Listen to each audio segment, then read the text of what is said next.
How do you tell a class to come to order in an American school? Somebody back there does this. Yeah? Oh, do you have the signal? You're not allowed to throw chalk any longer, I suppose. Sure you are. You are? Yeah. Right. If things get really serious, I've got ammunition. Okay. Bismillahir Rahmanir Rahim. Alhamdulillah. Wassalatu wassalamu ala Rasulillah wa alihi wa sahbihi wa man wala. And no, I'm not going to give this entire lecture in Arabic, just in case you were starting to look anxious. This is going to be one of those introductory lectures, and in a sense the most difficult kind of lectures to give, particularly for those of us who are career academics. And one of the many strange things that happen to us is that we get less and less good at talking about... Yes? You can't hear? Right. The acoustics here are slightly peculiar. If you can't hear me, please do gesticulate and I'll turn the volume up. Is that a bit better? Yes. You can, okay. Yeah, I was saying that if you're an academic, you get less and less good at talking about basic, important, fundamental things, and better and better at talking about obscurities. So if I mention this because if I take too much for granted, there are funny words I use that you're not familiar with, or I haven't defined them sufficiently well, please do feel free to interrupt or wave your arms in an angry fashion, and I'll try and fill you in. What I'm going to do in this first lecture is to get out of the way some disparate, but I think more or less indispensable preliminary matters. There are four of these that I'm going to be speaking of today. Firstly, what's known fashionably as the cognitive problem. What this means, quite simply, is what actually is going on when we try to grasp the meaning and the reality of somebody else's religion or try and convey it to others. Secondly, I'll speak briefly about why Islam should be worth studying. Is it actually worth our while taking 2 weeks out of our busy schedule to sit here in northern New Mexico and study this thing that, in most curriculums at any rate, is pretty marginal? Thirdly, I'll be attempting a brief overview of the so-called 5 pillars of Islam. And fourthly and finally, I'll be talking about some of the other outward manifestations of the Islamic religion, including a very brief thumbnail sketch of what's known as Islamic law. So, first of all, how should we approach the study of Islam? Or for that matter, any religion other than the one which we absorbed with our mother's milk? Well, immediately we should recognize that we are encountering a whole range of potentially very dangerous pitfalls. And we need to frame our interrogations of this unfamiliar religious tradition with very great care. Obviously, our upbringing, the upbringing of the kids that we're teaching, perhaps, didn't just shape our own beliefs, but also shaped some unspoken assumptions about what a proper religion is supposed to be like. These assumptions can often survive quite radical changes in our own intellectual lives simply because we're only vaguely aware of their existence. Let me give you a rather obvious and hackneyed example. Journalists often speak in a very casual but assured way of something called the Islamic clergy. Hardly ever will you see an article about Muslim institutions in today's world without journalists cleverly remarking on the views of the Islamic clergy. Well, this is an example of the error that I have in mind. In Islam, quite simply, there is no clergy. There is an informal body of scholars whose collective opinions are taken to be, in some sense, authoritative, but they are certainly not clergymen in any sense that would be recognized in a traditional Christian society, for instance. They do not administer sacraments. So to use the term clergy when we're talking about an Islamic community is immediately to beg some important questions and to introduce a very dangerous initial misconception. And that's just one example. Unfortunately, very many others could be cited. It warns us, I think, against viewing the other, with a capital O, with spectacles tinted by our own tradition. Now, obviously, we are never going to avoid it completely such a colouring of our vision. That's inescapable. But in general, the rule, I think, is that we are better off using the vocabulary and the categories that are indigenous to another tradition, rather than trying to cut corners by importing words that might be familiar to us or our students, but that might introduce distortions. And comparisons even between two very closely related faiths, such as Islam and Christianity, very often have a nasty habit of distorting more than they enlighten. So once we've identified and tried as much as we're able to neutralize our own cultural assumptions about what a religion is supposed to be, a further and I think even more teasing question remains to be tackled. To what extent can we talk meaningfully about another religion? Well, obviously there are some things that we can do fairly uncontroversially. We can learn about it on a simple factual level, for instance. How do Muslims pray? What are the rules of fasting, etc.? We can look at its texts. We can investigate its societies anthropologically. But I think it's important to recognize that no amount of knowledge of, say, the rules of Muslim almsgiving or patterns of kinship amongst Tunisian villages or whatever is really going to disclose to us the true meaning of those things to the believers themselves. What kind of experience is shared by Muslims as they pray or as they fast or as they visit a shrine? And if we can't define that experience, then of what use is our knowledge of the outward manifestations of the religion? To use a traditional image, how can we judge whether the husk, the thing that we see, is doing its job if we can't actually see and inspect the condition of the kernel? One of the great cliches of comparative religion is that the higher aspects of religious experience cannot be conveyed in human language. And it is those higher experiences and conditions of the soul which represent the essence and the purpose of any religion.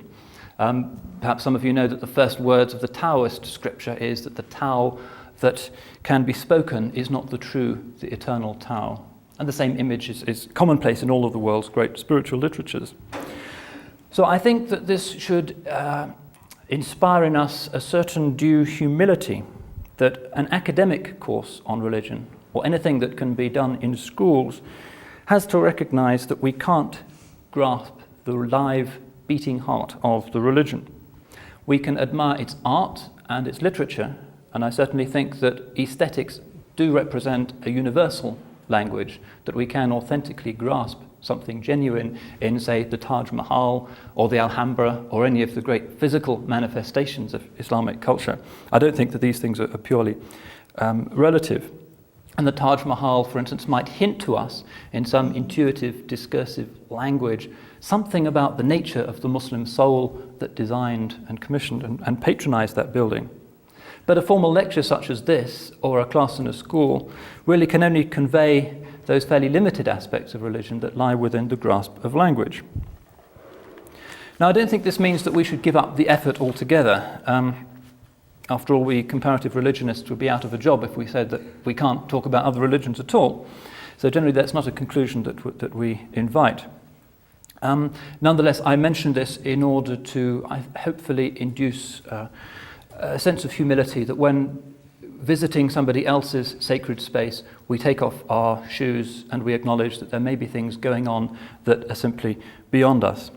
And I think it's particularly important to emphasize to students and to young people that a great world religion, any great world religion, is internally coherent, spiritually and morally, and that indeed, were that not the case, it simply wouldn't have survived for so many centuries.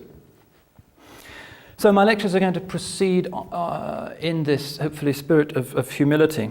In other words, on the assumption that there are some things that mere talking about cannot hope to disclose.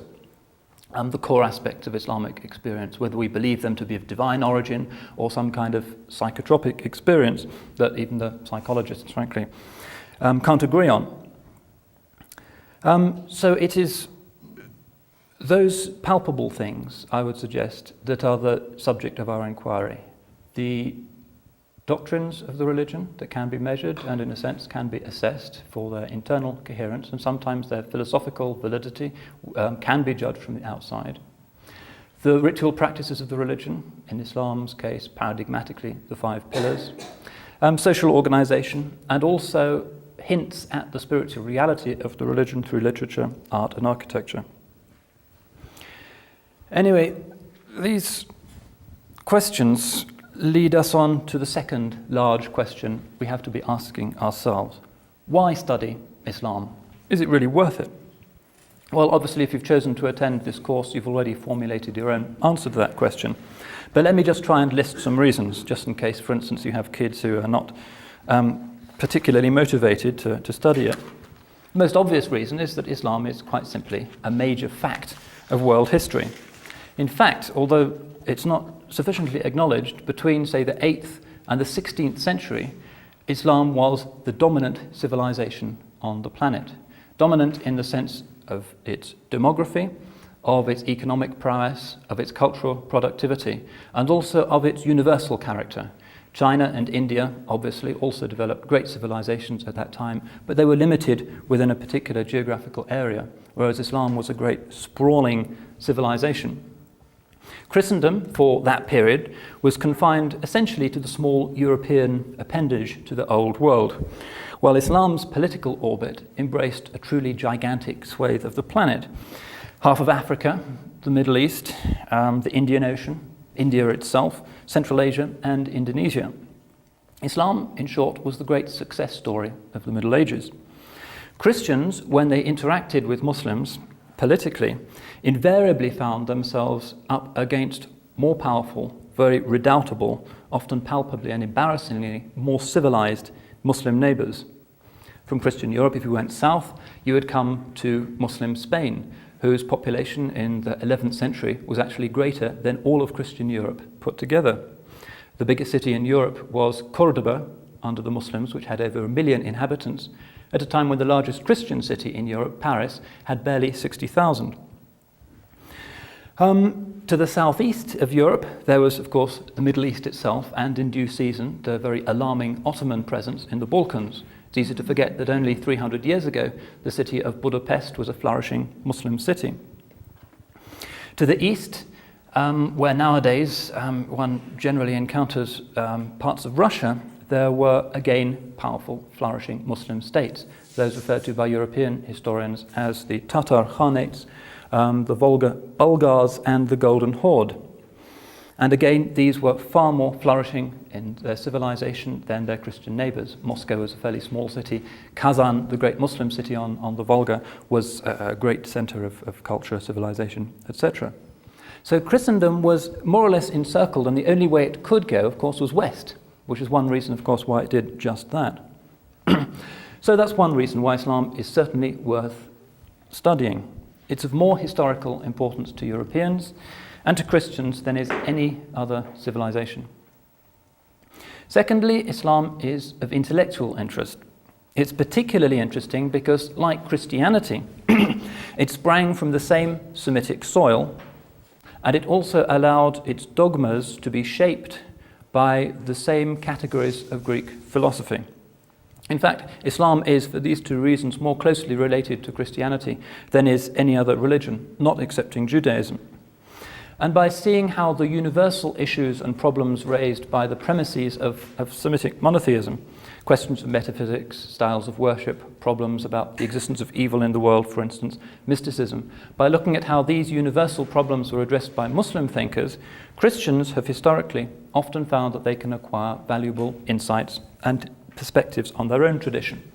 This is a very long time-honored process of intellectual dialogue that we find, for instance, at its most prominent in the European Middle Ages, with people like St. Thomas Aquinas, unquestionably the most brilliant medieval European mind.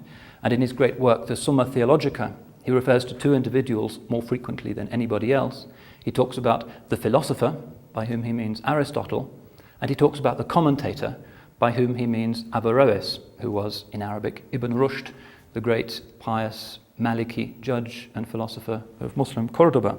And there are many aspects of Averroes' philosophy which found their place in the mainstream of medieval Christian thought.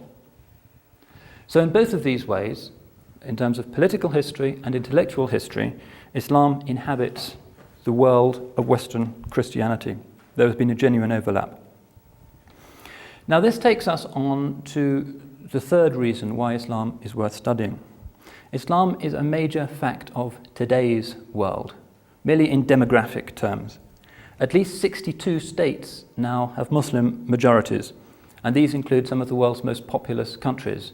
The world's fourth most populous country, Indonesia, is a Muslim country with over 200 million Muslims. Other very populous Muslim countries obviously include places like Bangladesh, Pakistan, Egypt, etc.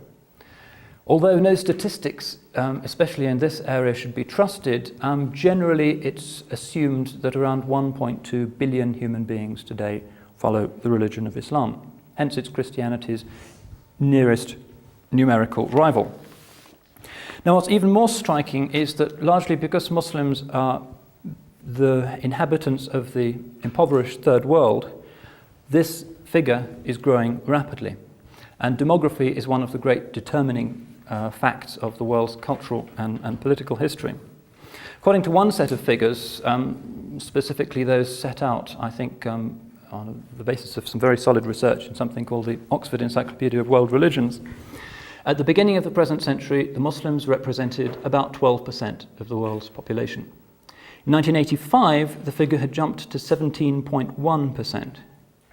By the year 2000, the figure will have reached 19.2%, which is a quite extraordinary rate of proportional increase of around 2.1% in only 15 years, compared with a projected growth for Christianity of only 0.1%. Nor is this rapid growth, of course, confined to majoritarian Muslim countries. No fewer than 38% of the world's Muslims live as minorities. China is home to perhaps 40 million Muslims. India contains well over 100 million Muslims. There are now thriving Muslim communities in countries like Japan and Korea, which 100 years ago quite possibly didn't contain a single Muslim. In the West, too, the Muslim presence is growing very rapidly, largely through natural increase, but also, particularly in places like America and Australia, through immigration and through conversion. In Europe, we have more or less slammed the door in the face of new migration, but it continues in America and Australia. We are told that the Muslim population of the United States has jumped sixfold since 1970. Perhaps 15 million Americans are Muslims, including perhaps 4 or 5 million African Americans. Malcolm X, Muhammad Ali, and now the generally regrettable figure of Mike Tyson are reminders of the continuing vitality and growth of this, what is now a major American religion. Last year, President Clinton held the first ever end of Ramadan celebrations in the White House. In Europe, Islam is the second religion of almost every country, the only exceptions being those countries where it is the majority religion, places like Albania and Azerbaijan, for instance. According to one researcher, 10.3% of the population of Moscow is now Muslim. The other end of the continent, in England, we have towns such as Rochdale, where the majority of the population is now Muslim. There are perhaps 5 million Muslims in France. But astonishing as this might seem, demographic growth and the associated political and cultural backlashes which it's already generating, particularly in Europe, is not the most remarkable aspect of modern Islamic history. Everybody knows that this religion is at present experiencing a vast transformation, revival, according to some people, or according to others, lamentable descent into medievalist obscurantism, fanaticism, and heresy. This huge force is now shaking every single Muslim country, without exception, threatening the pro-Western secular order in countries like Algeria, Egypt, and Turkey, and also having repercussions of quite a significant kind for Muslim communities living in the West. Now, this present-day Muslim resurgence has to be seen as one of the great facts of late 20th century history. With the death of communism, Islam can be seen as the last great, significant transnational ideology which competes with Western capitalism, however we define that. That's not to negate the importance of Christianity. It's simply to point out that Christianity's political and economic impact is in Christian countries far less significant than is Islam's equivalent impact in Muslim lands. A re-Christianization of a Christian country does not have such far-reaching implications as the re-Islamization of a Muslim country, for the obvious reason that Islam includes things like law, which generally are excluded from the traditional concerns of Christian belief. Now, it's true, of course, that this thing we call Islamic fundamentalism, this is a term, by the way, which is an example of how we should not illegitimately import foreign vocabulary into Islamic discourse. It's a journalistic term that scholars do try to avoid. This thing can be seen as part of a more general global revival, which is gripping all religions to some extent. In America, you have things like dear old Jerry Falwell's moral majority. In India, you have Hindu revivalist movements such as the Shiv Sena, now achieving considerable political power. But the Muslim modality of this general late 20th century transformation seems to many observers to be more powerful, more successfully transnational, and also more deeply transformative of the cultures in which it appears. And it's clear that the future good order of the world, and certainly the shape of history in the next century, is going to be determined in large measure by the way in which the Muslims themselves develop and exploit for good purposes this development, and also on the reaction that the Western powers are going to have towards it. It's a major determining fact of contemporary realities. Anyway, that's the end of the first introductory two parts of this lecture. I've tried, first of all, to outline the kind of questions we ask about religions we're not familiar with, and I've also set out some of the reasons why Islam is certainly deserving of serious attention. And one reason why I've done this is to try and convince you that Islam is not just another dry academic discipline on the curriculum, but an unusually fascinating topic which is of central importance to today's world. So what I want to do now is sum up some of the very elementary facts we need to know as we embark on the study of Islam, and no doubt this will overlap to some extent with what Dr. Shafi was saying yesterday, but hopefully these things can bear repeating. Firstly, most obviously, what does the word Islam mean?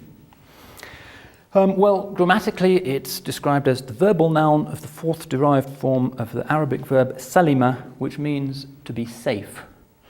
Islam, therefore, means to bring oneself into a condition of safety, i.e. protection by the Muslim community, and also safekeeping by God from punishment in the next life. A saying of the Prophet, a hadith, defines a person who is in Islam as he from whose hand and tongue other Muslims are safe. That's the Prophet's definition. But it also has the closely linked sense of submission, i.e. submission to the will of God. The active participle of Islam, the person who does Islam, is Muslim. Muslim is hence somebody who is protected and who is in a state of resigned submission before God. So we find the Quran using the term Muslim sometimes in quite a non-denominational sense. We find Abraham, for instance, being described as a Muslim in the Quran. The Queen of Sheba converts to Islam at the hands of Solomon. In fact, in the Quranic view, all of the prophets have taught Islam in this generic sense, Islam with a small I, if you like. Islam with a capital I, as the historic religion with its recognizable contemporary forms, is the word that we use to refer to the organized religion inaugurated by the Prophet Muhammad. Occasionally you will come across the term Mohammedanism as a synonym for Islam. This is now obsolete, largely because some Muslims are offended by it. The idea is, they claim, that it implies that Muslims worship the founder of their religion as Christians worship the founder of their religion. In fact, of course, the term doesn't necessarily imply that resonance, and we even find references in Muslim literature to al-Ummah al-Muhammadiyah, the Muhammadan community, referring to the collectivity of all Muslims. Nonetheless, the fact is that Muslims don't like the term Mohammedanism, and although you'll see it in a lot of older books, it should not be used. So the religion is called Islam, and for the remainder of today's lecture I'll be outlining its most palpable, salient features. And I say palpable because there are, as I indicated earlier, some hidden spiritual dimensions of the faith which not all Muslims may have attained. There's a very famous hadith, quite possibly the best known of all hadiths, called the Hadith of Gabriel, in which the Prophet states this quite explicitly. I've circulated a translation of this in the handouts, and at the risk of gobbling up quite a bit of time, I think it would actually be good for us to read this out, because it is so fundamental. Any volunteers to read it, to give my vocal cords a rest? Yes, John? I'll take the first paragraph, and for you want me to Fine? Or do the whole thing, as you please. Umar ibn al-Khattab said, "One day, when we were with God's messenger, we were visited by a man whose garments were exceedingly white and whose hair was exceedingly black, upon whom no signs of travel could be seen. Sitting before the Prophet, leaning his knees against his and placing his hands on his thighs, he said, 'Tell me, Muhammad, about Islam.' The Prophet replied, 'Islam is that you should bear witness that there is no deity but God, and that Muhammad is God's messenger, that you should establish the prayer, pay the zakat, fast in Ramadan, and make the Hajj to the house if you are able to go.' The man said, 'You have spoken truly.' And we were amazed that he should question him and then confirm that he had spoken the truth. He then said, 'Tell me about faith, Imam.' He replied, 'Faith means that you believe in God, His angels, His books, His messengers, and the last day, and that you have faith in the decree, both its good and its evil.' The man said, 'You have spoken truly.' He then said, 'Tell me about excellence, Ihsan.' And he replied, 'Excellence means that you should worship God as if you see Him. For even if you do not see Him, He sees you.' Then the man said, 'Tell me about the hour.' The Prophet replied, 'Concerning that, the one who is questioned knows no more than the questioner.' The man said, 'Tell me then of its four tokens.' He said, 'The slave girl will give birth to her mistress, and you will behold the barefoot, the naked, the destitute, and the shepherds vying with each other in the construction of tall buildings.' Then the man departed. After I had waited for a long time, the Prophet asked me, 'Do you know who the questioner was, Umar?' I replied, 'God and His messenger know best.' He said, 'That was Gabriel, who came to teach you your religion.'" This is, as I say, possibly the best known of all hadith, and even little kids in Arab countries particularly will know it off by heart. In the hadith, what you can see is that the Prophet, who, like all the founders of the great world religions, was an excellent teacher, is explaining in a systematic, easy to understand fashion the three dimensions of Muslim experience. He also hints at a fourth, the eschatological, the end time prophecy which comes towards the end, which I'm not going to talk about today because I think Dr. Jackson, inshallah, will be addressing it in due course. So what the hadith says is there are three dimensions to the religion. There is Islam, outer practice, the forms, the regulations, the system of worship. There is Iman, which means faith, the belief system, sincerely held. And then there is a third thing, which the Prophet refers to as Ihsan, which means excellence, but in this hadith is clearly defined as spiritual excellence. So in other words, the hadith is making the point that the religion has a dimension proper to the body, to the mind, and to the heart. Now it's easy to see why they should come in this order. From practice, in other words, what we do with the physical body, the easiest bit in religion, we pass on to faith, which dwells in the mind, and thence we pass on to the spiritual life, which exists in the heart. These are progressively more difficult, and while many Muslims achieve outward conformity to the Sunnah, the normative practices of the religion, fewer achieve proper, untroubled belief, and still fewer can reach to high spiritual degrees and hope to achieve sainthood. Today I shall be confining myself to a discussion of the first of these 3 degrees, and in my next lecture tomorrow I'll be tackling the other 2. So in the hadith, the Prophet explains that the first, most basic degree is Islam, submission, safety.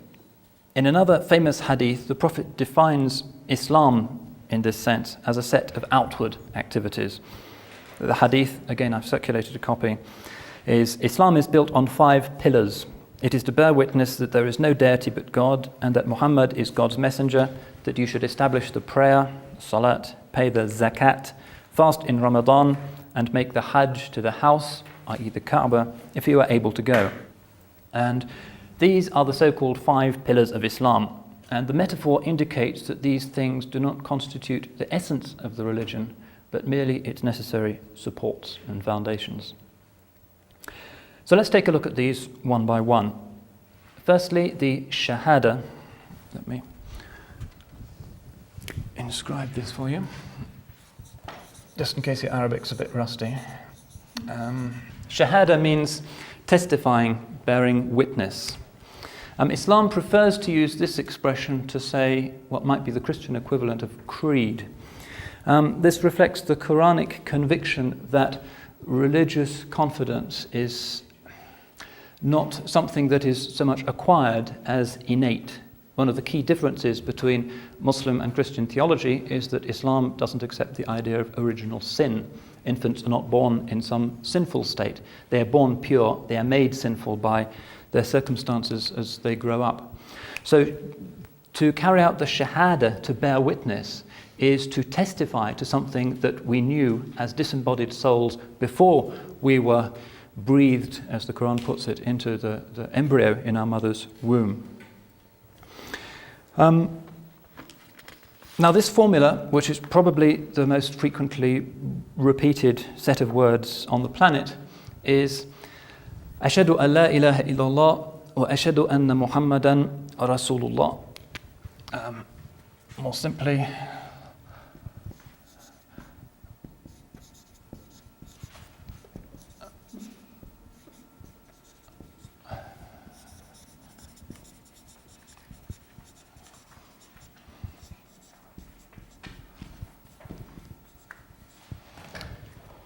La ilaha illallah Muhammadun Rasulullah, which means there is no deity, no object of worship other than the God, Allah. Muhammadun Rasulullah, Muhammad is the messenger of God. Now these words punctuate every dimension of the Muslim life. They're the first words that a baby hears once it's brought into the world. The father whispers the formula into its ear. They are the words that dying Muslims strain to pronounce as they are leaving the world. Simply repeating them to a witness is all that is required to convert to Islam. They are repeated dozens of times a day. They come up in the 5 daily prayers, for instance, and in other situations. You'll see them scribbled by enthusiastic, devout hands on the walls of city buses. You'll see them on coinage and banknotes. You'll see them on the Saudi Arabian flag.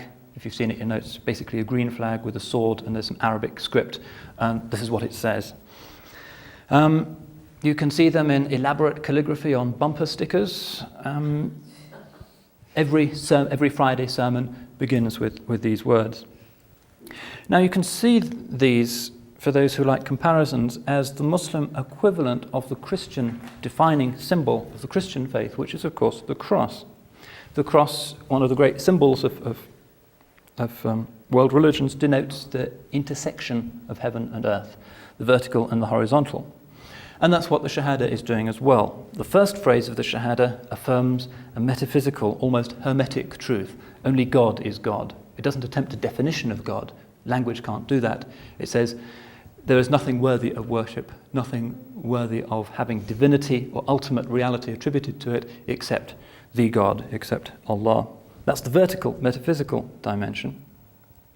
And the second is, as it were, the horizontal, which connects the metaphysical to the physical, to the human plane. Muhammadur Rasulullah, Muhammad is the messenger of God. He is the one that connects heaven with earth. So this phrase, rather than any visible symbol is, if you like, the representation of the religion of Islam. Sometimes people think that the crescent and star are the symbol of the Islamic religion, and they have become so in many Muslim societies. You'll see them on top of minarets, domes, tombs, etc. But in fact, the crescent is not the defining symbol of Islam in the way that the cross is for Christianity. The crescent, in fact, was not used as a symbol for the religion until the 15th century. This is as far as we can discern. Although we find crescents in fairly old Islamic fabrics and textiles, it denoted the religion of Islam on a sort of reliable and definitive basis only following the Ottoman conquest of Constantinople in 1453. Because the symbol of the city of Constantinople is the crescent. And the reason for that is that it has Marian associations. The Cathedral Church of Constantinople, Hagia Sophia, the Holy Wisdom, is dedicated to the Blessed Virgin. And in Christian iconography, the crescent is often associated with the Virgin because she is Queen of Heaven. So blue is her colour, there are stars, and she stands sometimes on a crescent moon. So the Ottoman Turks adopted the symbol of the city of Constantinople, which was now their capital, as the emblem of their state and hence by extension of the religion of Islam. Among Shia Muslims, you won't find the crescent, but quite often you will find a hand. You'll see it on top of a dome or a minaret. And this is the hand of the Prophet's daughter Fatima. And it has a number of spiritual symbolic significances, the most obvious of which is that the 5 pillars of Islam are represented by the hand, with the Shahada, this first pillar, being the thumb, without which the other 4 fingers are not operable. So this is the defining symbol of Islam. And just as the crucifix tends to articulate sacred space in Christian architecture, this intersection, this cruciform aspect of belief also determines mosque architecture. In building mosques, Muslims have done all kinds of things. Actually, mosques are more diverse generally in their architecture than a church is. If you go to a mosque in Nigeria, for instance, it'll look like a traditional Nigerian building, mud brick and so forth. If you visit a church in Nigeria, it will tend to approximate to the Gothic church architecture of Europe or America. Nonetheless, Muslims have tended to gravitate towards a particular form when designing mosques. And this is, of course, the cube surmounted by the hemisphere or the dome. That's the classic style of mosque. And this is a representation in visual form of the Shahada. The cube represents the earth because it's the 4 points of the compass. It's the material world, hence it's the second Shahada. And the first one, the metaphysical truth, is represented by the heavens, hence the dome. And there's even a developed theory, for instance, in Islamic calligraphy, which holds that there are vertical strokes in the Arabic script and there are horizontal movements, and the vertical represents divine intervention in human history as it progresses, and the horizontal represents humanity's progress through history. So again, you have these 2 fundamental beliefs invoked in Islamic art. Also, this polarity exists in the distinction between the 2 principal sacred cities of Islam, which are Mecca and Medina. Mecca was the place where the revelation descended, first of all, on the Prophet. The metaphysical verses of the Quran were made manifest there. The Kaaba is the image of the divine throne, and the pilgrims milling around it recall the adoring angels. Of course, the Kaaba is also the archetype for the mosque because it's a cube. It doesn't have a dome because the heaven itself, the hemisphere, is above it. Medina is the locus of the Shari'ah. It is where the formal practices and laws of the religion were revealed to the Prophet. Hence, it's the city of the Prophet. He's buried there. And it's the city of the second Shahada. So devotional poetry about Mecca, written by Muslims, tends to focus on God. Devotional poetry about Medina tends to focus on the Prophet. So, by uttering these few words, one affirms one's full membership of Islam. But although the theologians aver that because of God's mercy, however much one sins, one cannot be punished eternally, if one has affirmed this Shahada, it's recognized that one's Islam is gravely lacking if one goes no further. you have to accept the entailment of Muhammad's prophecy, the other 4 pillars. These are the fingers to the Shahada's thumb. The second pillar of Islam is, of course, in Arabic, salat, usually translated not very comfortably in English as the prayer with a capital P. In a sense, it isn't really primarily a prayer, it's a kind of worship. It's an act of worship, it's a formal submission and adoration of the divine. This is the formal 5 times daily worship that you'll see going on in the mosque here. It's the key religious practice of Islam, more important than the others. The Prophet called it the center pole of the religion. Whoever demolishes it has demolished Islam. The basic meaning of this word salat in Arabic is a kind of connection, a connection through prayer or blessing or an association with holiness.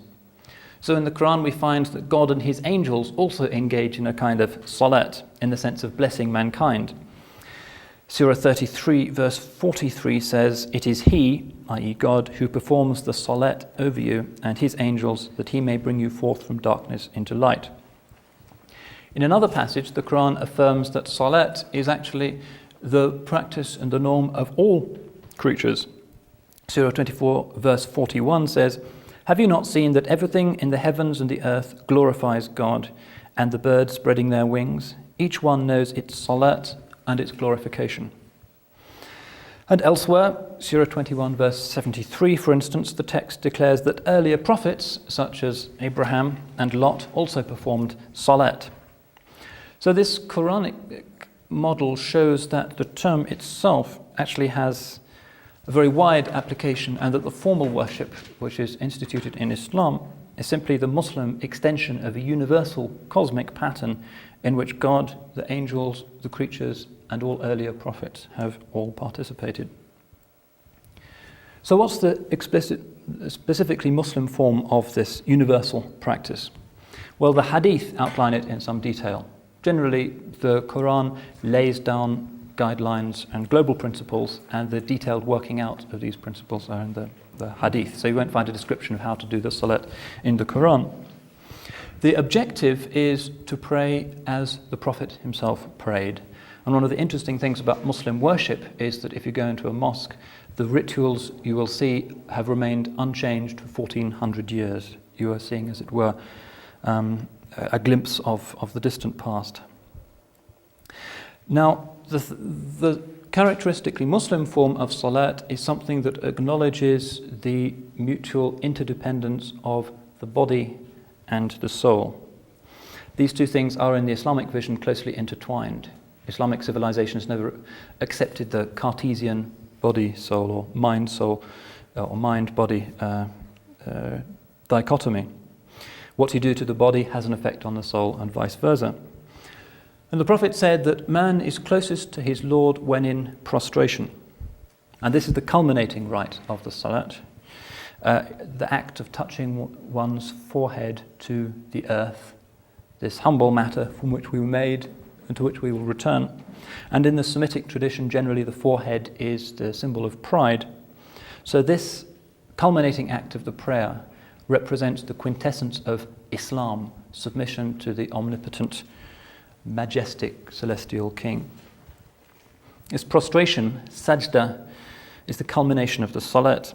It happens several times during each cycle of prayer. Each cycle is called rak'ah. I don't think there's that much point in going through the detailed rulings on how to do the prayer here. You can learn it probably more efficiently just by watching what goes on in the mosque. Very briefly, though, the salat works as follows. Before you can pray, and also before you recite the Quran, the Muslim has to ensure that he or she is physically clean from any bodily wastes, which is why in Muslim communities, Muslim houses, Muslim countries, water is always provided in bathrooms. Using paper or whatever is not considered sufficient. You have to be completely clean. Even one drop of waste matter on the body will render the prayer null and void. This again has certain symbolic significance, the body being a metaphor for the soul. Once this has been done, there is the rite of wudu,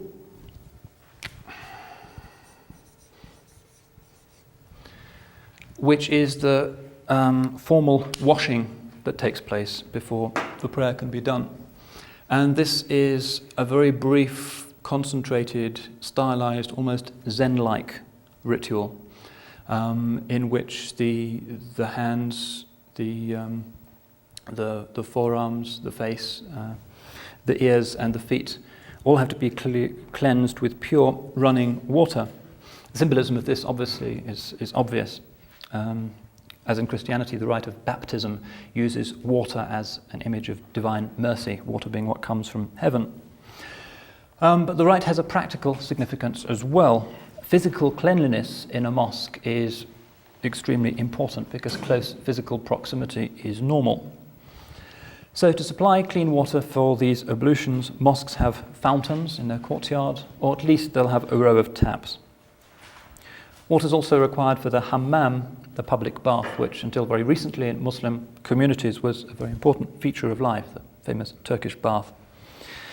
And it's an interesting fact that historians are only just beginning to recognize that one reason why medieval Muslim cities were so big, I mentioned that Cordoba had 1 million people in it, whereas medieval cities in Northern Europe had a lot fewer, was the very practical consequence of the liturgical requirement that clean water be delivered to the city.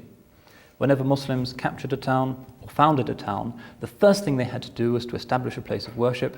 Before they could worship, they had to have clean water that didn't taste of anything, that didn't smell. These are the canonical requirements.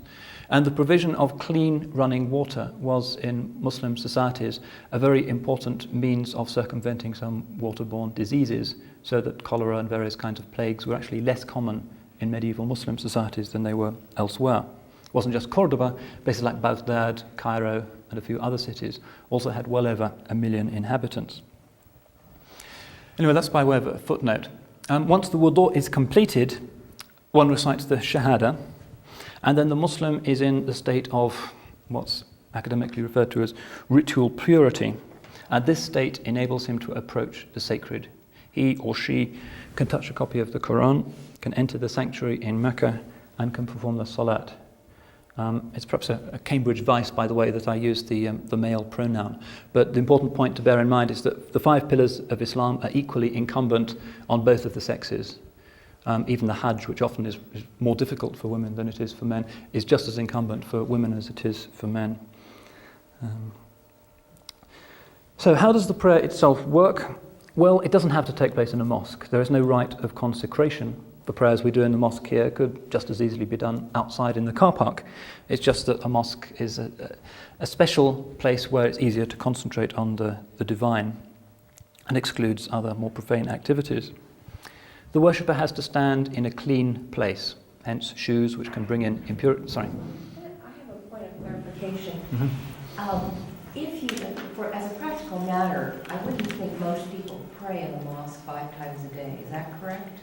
I mean, if you're going about your business and the shop's closed or something, Right. you might simply pray there. Would that not be correct?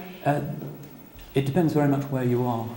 In some countries like Saudi Arabia, they actually close the shops at the time of prayer. And is this ritual of cleansing done? Is it a requirement every time? Not every time, no. It's preferable to do it every time, but the ritual purity is actually broken if you go to the toilet. You have to do it again if you've discharged bodily wastes, and that's the rule. But generally people can pray 2 or 3 prayers together, and maybe they'll do the wudu 2 or 3 times a day, depending. But although the prayer doesn't have to be done in the mosque, generally people prefer it, and the Prophet explained that it's more meritorious to do it in congregation. Generally, it's easier to concentrate somehow if other people are doing the same thing as you are. But very often you'll find, yes, a majority of at least the male population will be praying in the mosques 5 times a day. In Saudi Arabia, for instance, I would attend just a little local mosque that was around the corner from me, and at the dawn prayer you would have about 400 or 500 people there, which would probably represent about half of the population of the street. And in villages as well, in villages, certainly the majority of the population will attend. Women can attend mosques, and most mosques provide space for women, including the sacred mosques, Mecca, Medina, and Jerusalem. But there is a dispensation. They're not obliged to. It's not quite as important for them as it is for men, because they have family responsibilities as well, in the traditional view of things. Although women are attending mosques a lot more than they used to. Does that answer your question? Okay. Briefly, to run over the actual mechanics of the prayer. You have to stand in a clean place. The only place you can't pray, by the way, is in a lavatory or a bathroom. You have to face the Kaaba in Mecca, which is the earthly symbol of the divine presence. And the prayer actually begins when the worshipper raises his or her hands flat behind the ears and then brings them down like this, Allahu Akbar, and usually crosses them on the chest, although sometimes, particularly in North Africa, you'll see people with their hands by the side. Both are perfectly acceptable. And this word Allahu Akbar that begins the prayer, this phrase means God is greater. Again, it's one of these slightly hermetic utterances that Islam likes. La ilaha illallah, no God but God. Allahu Akbar, God is greater. Greater than what? Well, obviously greater than everything. So when you're doing this, Allahu Akbar, it's as if you're affirming or reaffirming the fact that the divine reality is what is really important and greater than whatever you've been doing in the previous few hours. And this practice is, as it were, a symbol of pushing behind you all of the things that might have been occupying your mind and your soul. Once this is done, the worshipper recites the first surah of the Quran, the famous Fatiha. That's an obligation in the prayer. And then he will say Ameen, or the members of the congregation will say Ameen, which is just the Arabic version of Amen, means the same. And then will recite any other passage of the Quran that he or she chooses. During the second and third prayers of the day, those are the prayers done at noon and mid-afternoon, and also in all optional prayers, the recitation is done silently. Otherwise it's aloud, i.e. the dawn prayer, sunset prayer, and the night prayer are said aloud. All Quranic recitation has to be done in Arabic, because this links the worshipper to the actual sound and form of the pre-existent divine word. Arabic is a sacred language. Once the Quranic recitation is completed, he or she says Allahu Akbar again and bows down in the position known as ruku', hands on knees. There you repeat the phrase Subhana Rabbil Azim, which means glory be to my Lord, the tremendous, 3 or more times. Then he stands again and then goes down into the prostration. And during the prostration, people say all kinds of things, but the Prophet recommended things like Subhana Rabbil A'la, glory be to my Lord, the Most High. Then he sits back on his haunches and repeats another brief formula or prayer, and then prostrates again. And once that second prostration is over, then the first rak'ah, or cycle of prayers, has been completed. And the number of rak'ahs in each prayer differs. There are 2 in the dawn prayer, 4 in the noon, afternoon, and night prayer, and 3 in the sunset prayer. So the 5 daily prayers are, just to reiterate, first of all, the dawn prayer, which is between first light and sunrise. The second is shortly after noon. Second is mid-afternoon. Third is mid-afternoon, rather. Fourthly, sunset. And fifthly, nightfall. That's when it's completely dark, say an hour and a half after the sun sets. The actual length of the thing, it's perfectly possible to finish a prayer in 2 minutes and be out of the mosque again. 5-10 minutes is more usual. Again, the imams in different mosques will have different ways of doing things. And in Muslim cities where there are lots of mosques within walking distance, people will, depending on the amount of time they've got, go to the mosque where they know the service is going to be long or short, or where they like the sound of the recitation or whatever. One can do these things very briefly, and it depends really on one's circumstances. I remember once I was waiting at a railway station in Yugoslavia. This was about 3-4 years ago. And it was 5 in the morning, and the train wasn't coming for hours. And so I thought, well, I'll do the dawn prayer. And so there I was on my little prayer carpet, nobody around, and I thought, I can make this a nice long prayer. And then into the station, steamed this filthy train full of about maybe 5,000 Serbs who looked pretty drunk, I could see out of the corner of my eye. And I thought perhaps this is not the best sight for a group of angry young Serbs. And so I did what was probably the most rapid performance of the Muslim prayer in recorded history and disappeared. But so the actual length of it is at people's discretion depending on mood and situation. Now, this is the obligatory prayer, 5 of them every day, but there are a lot of optional prayers, and these are taken very seriously. You'll see in the mosque here, people don't just do the congregational prayer in the line. Once that's finished, or before it starts, they'll scatter into other parts of the mosque and pray separately. There are other times of day when the Prophet also liked to pray, and pious Muslims like to emulate these. For instance, most importantly, something called the tahajjud prayer.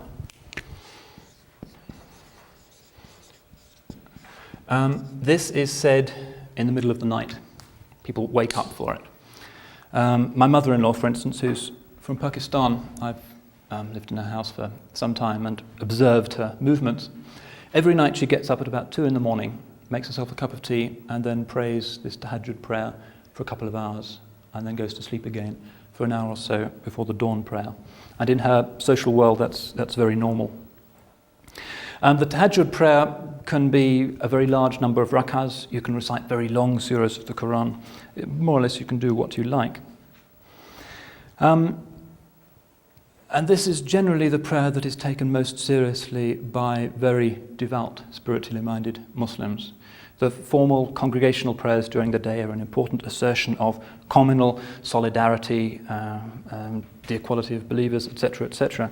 But the tahajjud is when the real spiritual work is traditionally done. It's done usually at home. Occasionally, and in some mosques, there is a form of tahajjud prayer that's done in congregation.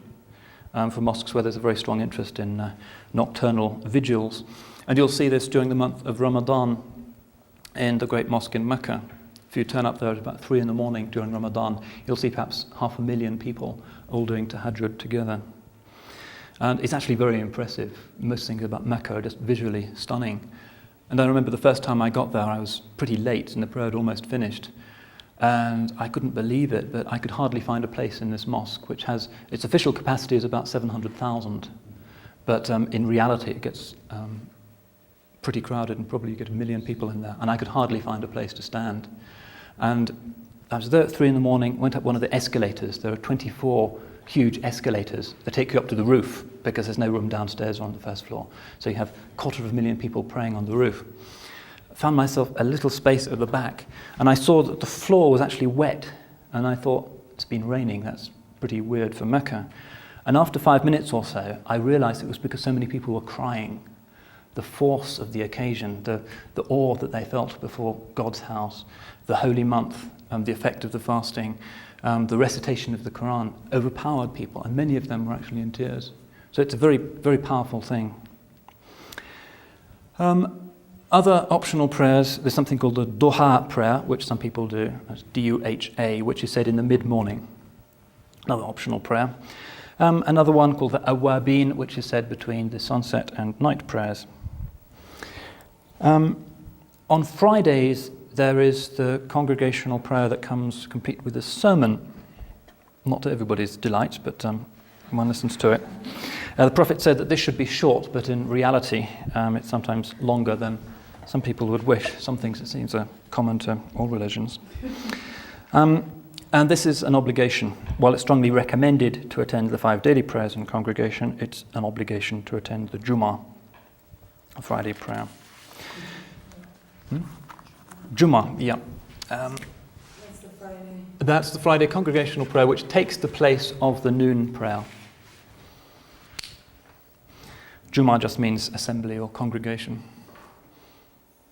This little squiggle here is a kind of glottal stop. Arabic has a lot of sounds like that, which we can't represent very easily in English. What does the mosque actually look like? Well, it has very few features that one really needs to know about. I've said that the classical form of it is the cube surmounted by a dome, which is a favoured form in Islamic architecture generally, like this room, for instance. It has something called a mihrab. The word means a niche, and this is the little alcove which indicates the direction of Mecca, so that people don't pray towards Pittsburgh or whatever. In the United States, I'm reliably informed the Qibla, the direction of Mecca, is actually towards the north. There's also something called the minbar, which you'll see in almost all mosques, including our one here. A minbar is a pulpit where the imam stands to deliver his Friday disquisition. Traditionally, the imam doesn't stand at the top of it. There's a tradition that only the Prophet could stand at the top, and out of respect for his memory, the imam stands on a lower stair.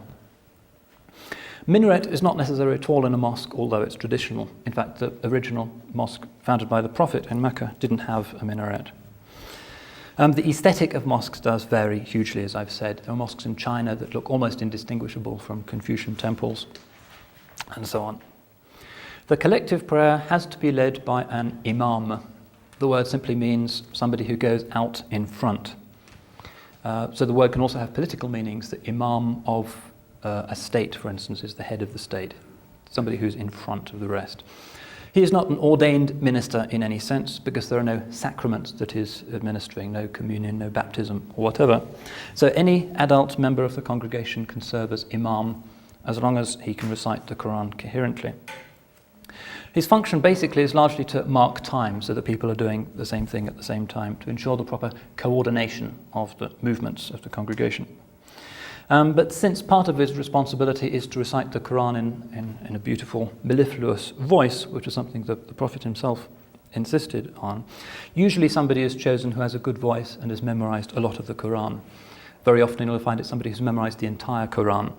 Such a person being known as a hafiz, meaning a memorizer or a container. Estimated there are 3 million of these in the Muslim world. It's a traditional accomplishment. Overwhelmingly, the consensus of Islamic law is that the imam of a mosque, if it's a male or a mixed congregation, has to be male. There is the beginnings of an argument now akin to the argument over the ordination of women in Christianity, although obviously it's not an exact parallel because there's no ordination, no sacraments to dish out. There are a few medieval scholars who say that women can lead men in prayer, but their views are very rarely heeded. 1 or 2 mosques in South Africa, I think, where they have women imams. But women can lead other women in prayer. Congregational prayer is famously announced to the community, not by bells, but by this chant known as the adhan, or the call to prayer, which is sung out by the mu'adhin from traditionally atop a minaret. And I've included a transliteration and an English translation in the handouts. You should note that the adhan for the dawn prayer adds the words as-salatu khayrun min an-nawm, which means prayer is better than sleep. Congregational prayer, as I've said, doesn't have to be in a mosque. Very often if you travel through rural districts in the Muslim world where people have been working in the fields, you'll see they just put out a few sheets of cardboard and pray by the side of the road or by the side of their fields. A hadith says, "The whole world is pure and has been made a mosque for my community." Interestingly, the Saudi Prince Salman, who was allegedly the first Muslim in space, had no trouble saying his prayers aboard the space shuttle. But typically very crowded places like railway stations, public libraries, universities, airports will have mosques attached. There's even a mosque at Heathrow Airport in London, for instance, which is quite well used. Beautiful mosque at Amsterdam Airport now. People develop a very deep attachment to the Salat prayer. It becomes something people really look forward to, the thing in which they find the vertical and horizontal dimensions of life reconciled and resolved. Ordinary believers regard it as a means of pleasing God, of atoning for sin, and of praising God. Political zealots nowadays might see it as an expression primarily of Muslim solidarity. Many of these activists are more interested in the political possibilities of the formal forms of religion than in their spiritual ones. Mystical Muslims will see it primarily as a ladder of ascent by which we reach God. Quoting the hadith, the salat is the ascension, the mi'raj of the believer. There's much more I could say about the salat, but I'll leave it for now. That's all I really wanted to say about the second pillar of Islam. The third pillar mentioned in this hadith of Gabriel is the zakat. Quite easy to remember these two since they rhyme, often coupled in the Quran. This is a kind of religious tithe. Now, just as there is an obligatory and a spontaneous form of the salat, so also there is an obligatory and a spontaneous optional form of charity. The Quran frequently enjoins Muslims to give sadaqah, which means charity generically, including the formal form of zakat. And it recommends that they be given in secret. But it also requires more formally the giving of this zakat, which is a kind of alms tax. The word itself means purity. And a number of hadiths indicate that one's wealth, one's money and property are not considered pure unless one has shared them in a divinely appointed proportion with the needy. Only when one has discharged this responsibility can one enjoy one's possessions in good conscience. The word zakat also means growth, referring to the Prophet's insistence that no fortune ever diminished through charity. In other words, the idea is if you give, God will be pleased and will give you even more. The hadith, as incorporated into the classical canonical manuals of Islam, explains that the basic rate of zakat is 2.5%. This is a percentage not of income, but of actual wealth. In other words, at the end of each year, every Muslim has to tot up the value of whatever assets he owns, whether in cash or other forms of assets, and pay a 40th to charity. Some assets are actually exempt. For instance, if you own a house for your own use, you're not obliged to give 2.5% of its value away each year. That would be considered too onerous. But if you own an extra house, for instance, in order to make a profit selling it, then it's considered to be a zakatable asset, the word which unfortunately some Muslims in the West are now using. Quite convenient, perhaps. On certain categories, for instance, some forms of crops and some precious metals and precious stones, the rate can go up, for instance, to 10%. The actual process of donation has typically been left to the individual, although the Quran seems to suggest that it is best supervised by the state. Today in the Muslim world, some governments collect it by the rather hit-and-miss method of adding it to income tax. But given the notorious inefficiency of some state bureaucracies in the third world, this is pretty unpopular. Some countries have made it work well. For instance, in Malaysia, if you're a Muslim, it's automatically added to your income tax every year, and the state allocates it to charitable purposes of various kinds. The problem with that is that it obliges the tax collector, sometimes by his nature not the most discerning of individuals, responsible for deciding whether a taxpayer is Muslim or Christian or something else, and that adds an extra complication. Yep. Yeah, that was my question. Like, if you're living in Malaysia and they take it out of your income tax, I know that not. How do they do that if you're a Christian living in Malaysia or if you're a Buddhist or something? If you're not a Muslim, you don't pay it. Okay, and how do they determine that? Is that the census or is there some? I haven't seen the Malaysian tax form, but I assume that the government has central Develop records and census people centers, declare okay. themselves. Yeah. But as I said, in most Muslim countries, it's actually left to the individual, partly for these administrative reasons. So usually it's a private affair. Sometimes the sums involved can be fairly massive. The Sultan of Brunei, for instance, who is reputed to be the richest man in the world, even outgunning Bill Gates, is reputed to pay $600 million a year in zakat. And he does do at least some of that, because when I was doing relief work in Bosnia, I would see the Bruneians, even though it's a tiny state, actually dishing out a lot of relief effort. And they do humanitarian educational projects amongst Muslims, particularly in places like England. In England, it's been calculated that the total zakat payable by the Muslim community is about £700 million. Most of this goes as remittances to family members. It's permissible, even encouraged, to start with the poor in your own family.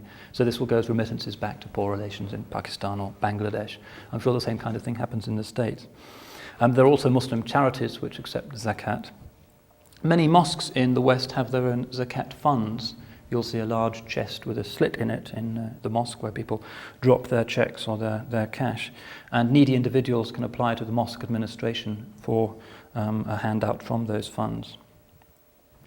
That's really all I think I need to say about the zakat. It's fairly self-explanatory. Yes? Could you elaborate how much, because you just kind of answered part of that question, but how do mosques obtain some funds? Because there will be a collection box in the mosque, or people will send a check at the end of each year to the mosque committee. In addition to this? That will be people's zakat.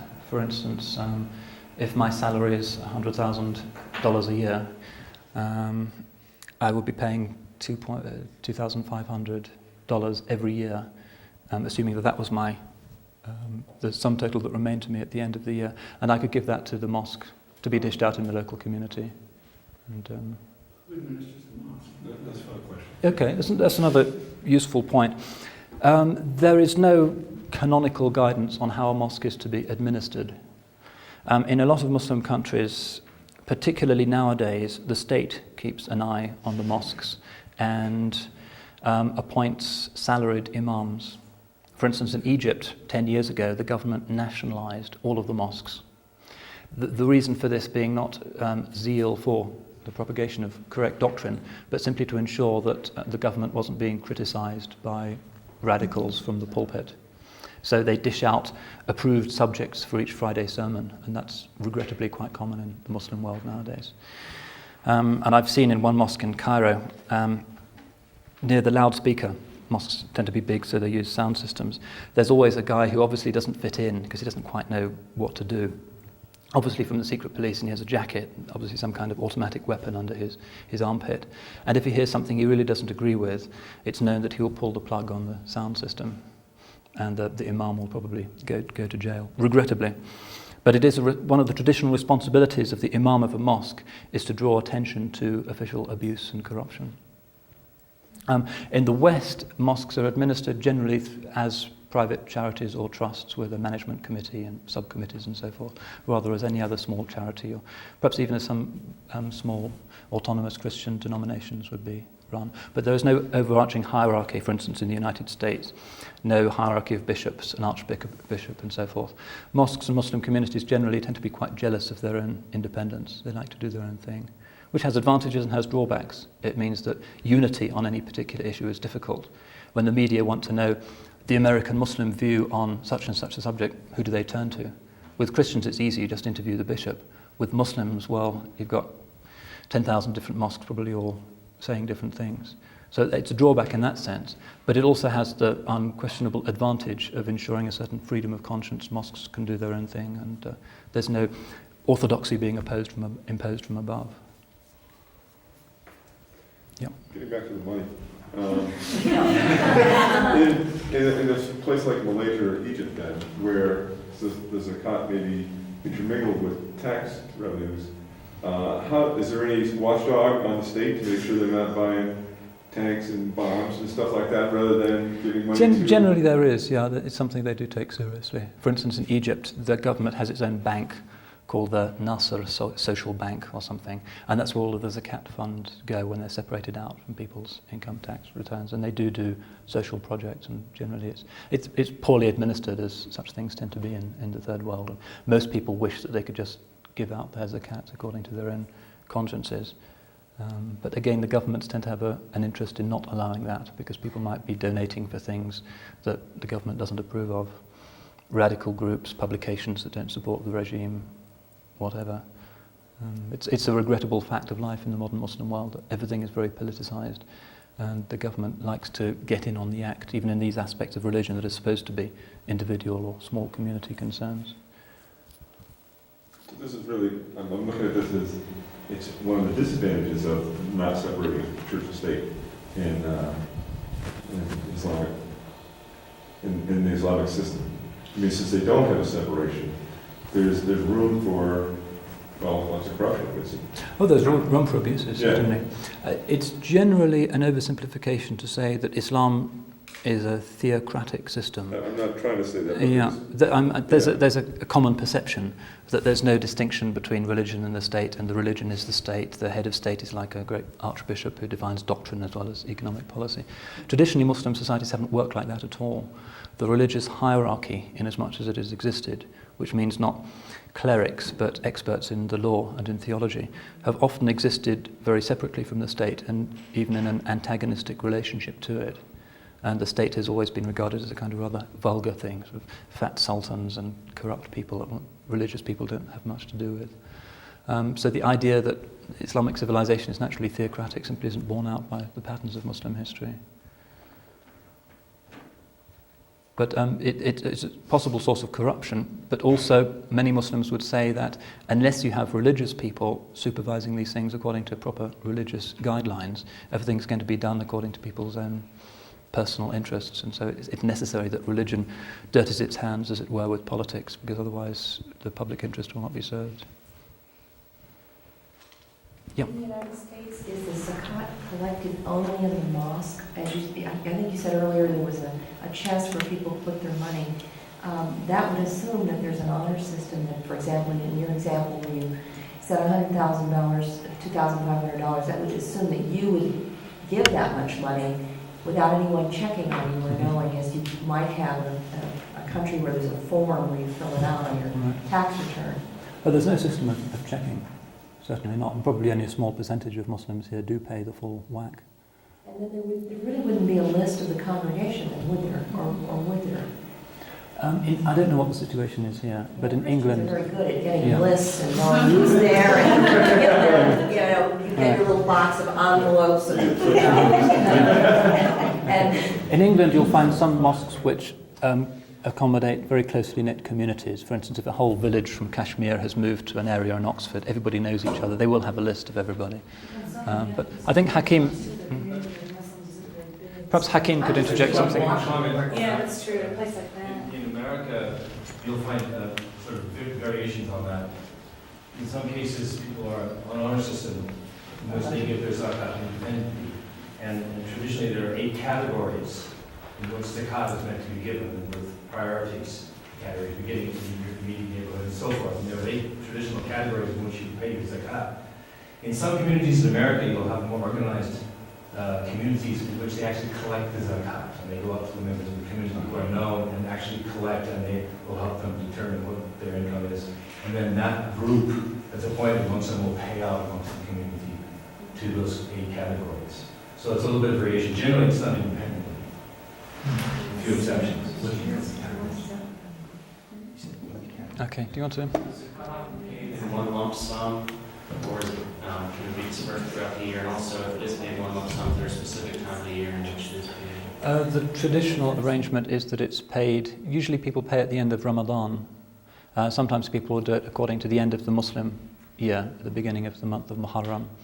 But it is permissible just to pick one time of the year. Maybe Abdul Hakim Jackson has better insight since he's an expert in Islamic law, but as I understand it, there's no specific month or date when the zakat has to be calculated and coughed up. Actually, it's a very individualistic type of obligation. It's between the individual and God. It's not a right to the state. It's actually a right to the poor. It's an obligation that God places on the more fortunate members of the community to share His bounty with the less fortunate members of the community.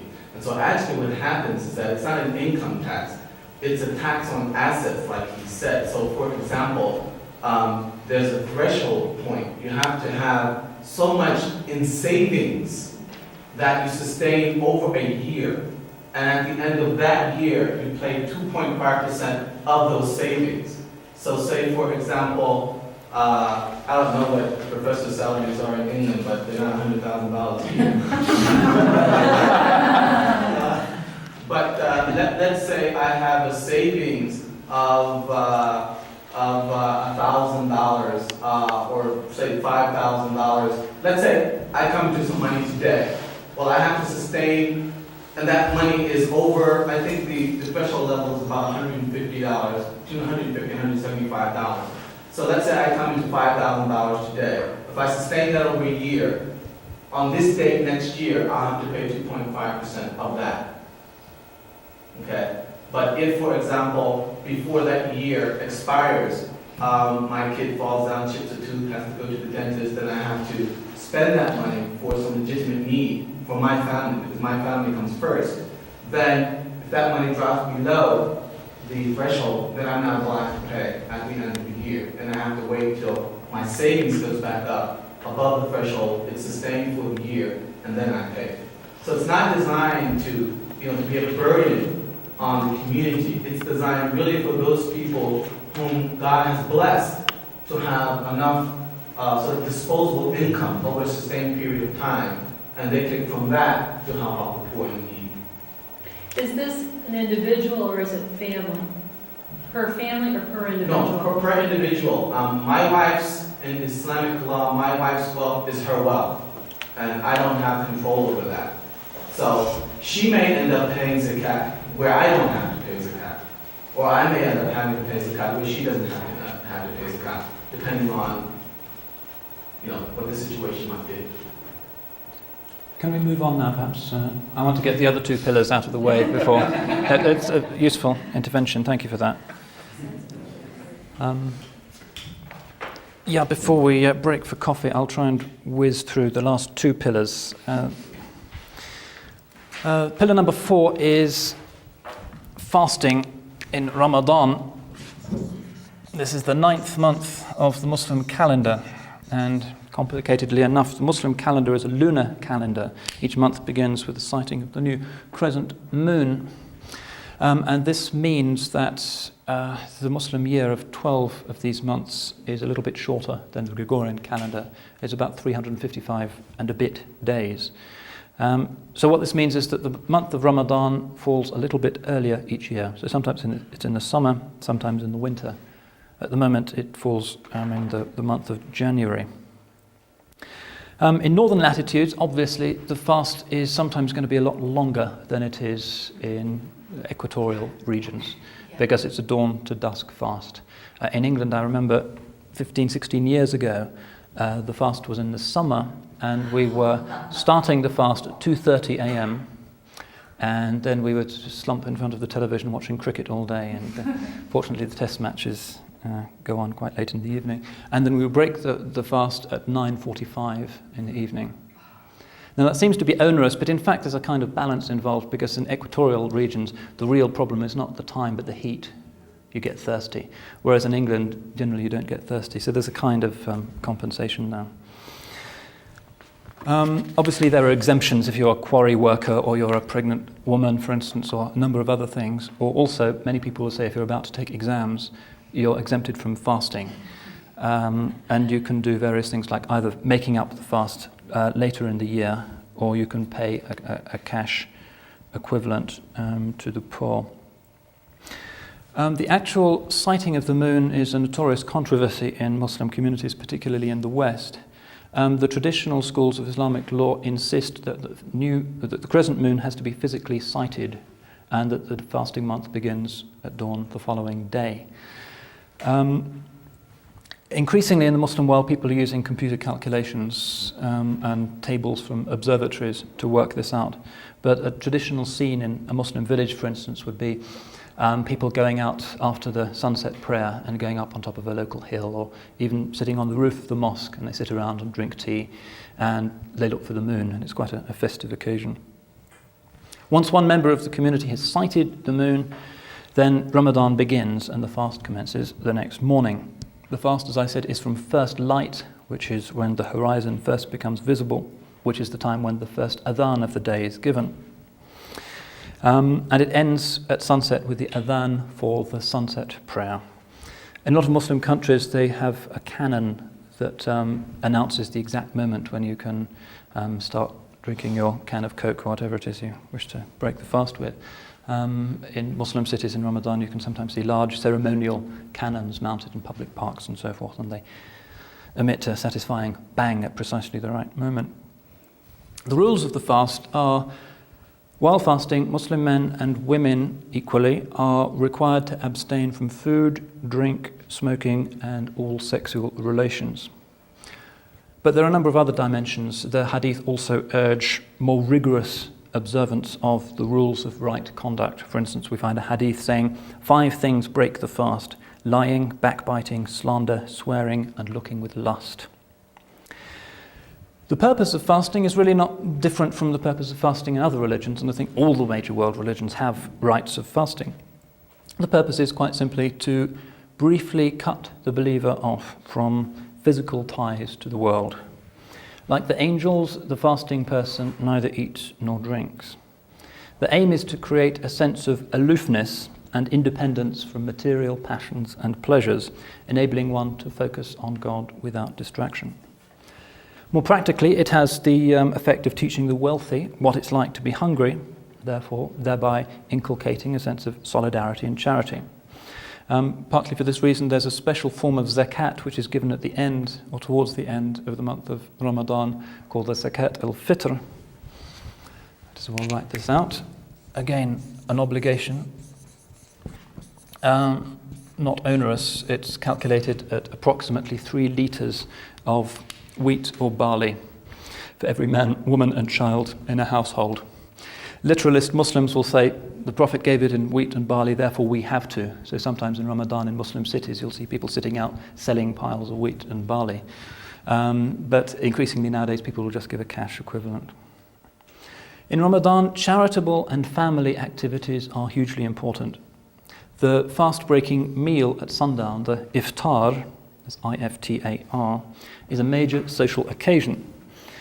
Typically, some of the men in the family will break the fast at the mosque by eating a few dates and perhaps a gulp of water. They will pray and then go home, and then there will be an opportunity for entertaining guests. Feeding the poor is particularly stressed during Ramadan. This was the practice of the Prophet. And there's often a very general public enthusiasm for doing this. I remember once I was in Cairo in Ramadan, and I visited the office of the NBC bureau chief, and it was getting towards the end of the day, and he said, "I know a really great place to have a meal, why don't you come with me?" And I thought, great, I get a free meal at the Meridian or somewhere. So I said, fine. And he took me in his car to the poorest, most run-down slum in Cairo. And we sat down on the street, on these sort of rush mats, and there was a public banquet being given for the poor of that district by the local mosque, which was done in that area every evening for everybody, and it was free of charge. And we had a great meal, open to everybody, and I certainly enjoyed myself more than I would have done at the Meridian. But that's a typical sight in Muslim cities in Ramadan. Also inviting the neighbours, inviting the poor amongst one's neighbours, etc. After eating, there is the no less important business of the night prayers, and these are followed by the most important religious ritual of the fasting month, the famous prayers of Taraweeh. These are not obligatory, but in practice a lot of people attend them. And ideally in each mosque the imam should recite the entire Quran throughout in the month, so you'll find a 30th part of the Quran being recited in the Taraweeh prayers every evening. The reason for this is that according to the Quran the revelation was actually sent down from heaven during the month of Ramadan, so this is like a recollection of that. Taraweeh prayers, typically 20 rakahs.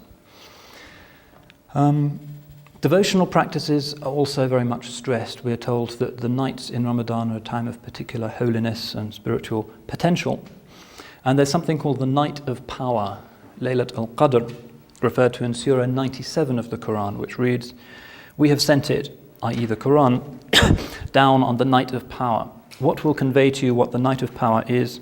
The night of power is better than 1,000 months. On that night the angels and the Spirit come down by their Lord's leave with every decree. Peace it is until the rising of the dawn." Now, a hadith refuses to specify exactly when the night of power might be, but tells us to seek it during the last odd-numbered nights of Ramadan. Very typically people believe it to be the night of the 27th.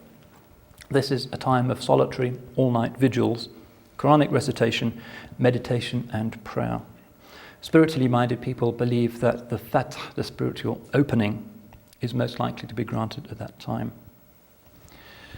Shortly afterwards, the month ends with one of the two great Muslim festivals. This is the Eid al-Fitr.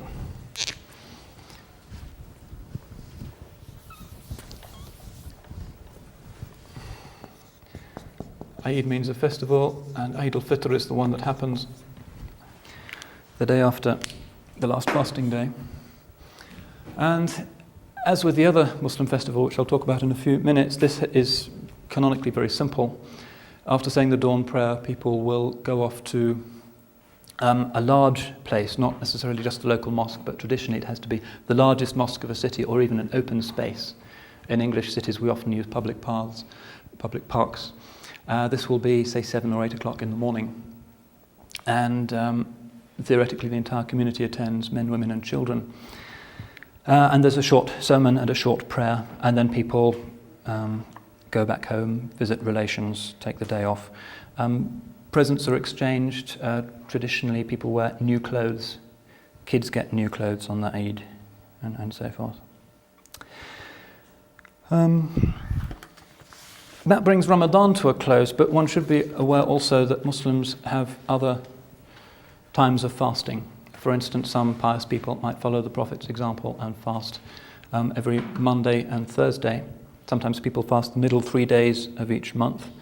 The day of Ashura, which is the Muslim extension of the Jewish Mosaic fast of Yom Kippur, is also observed in Islam. And there are several others. That's the fourth pillar. Moving on finally to the fifth.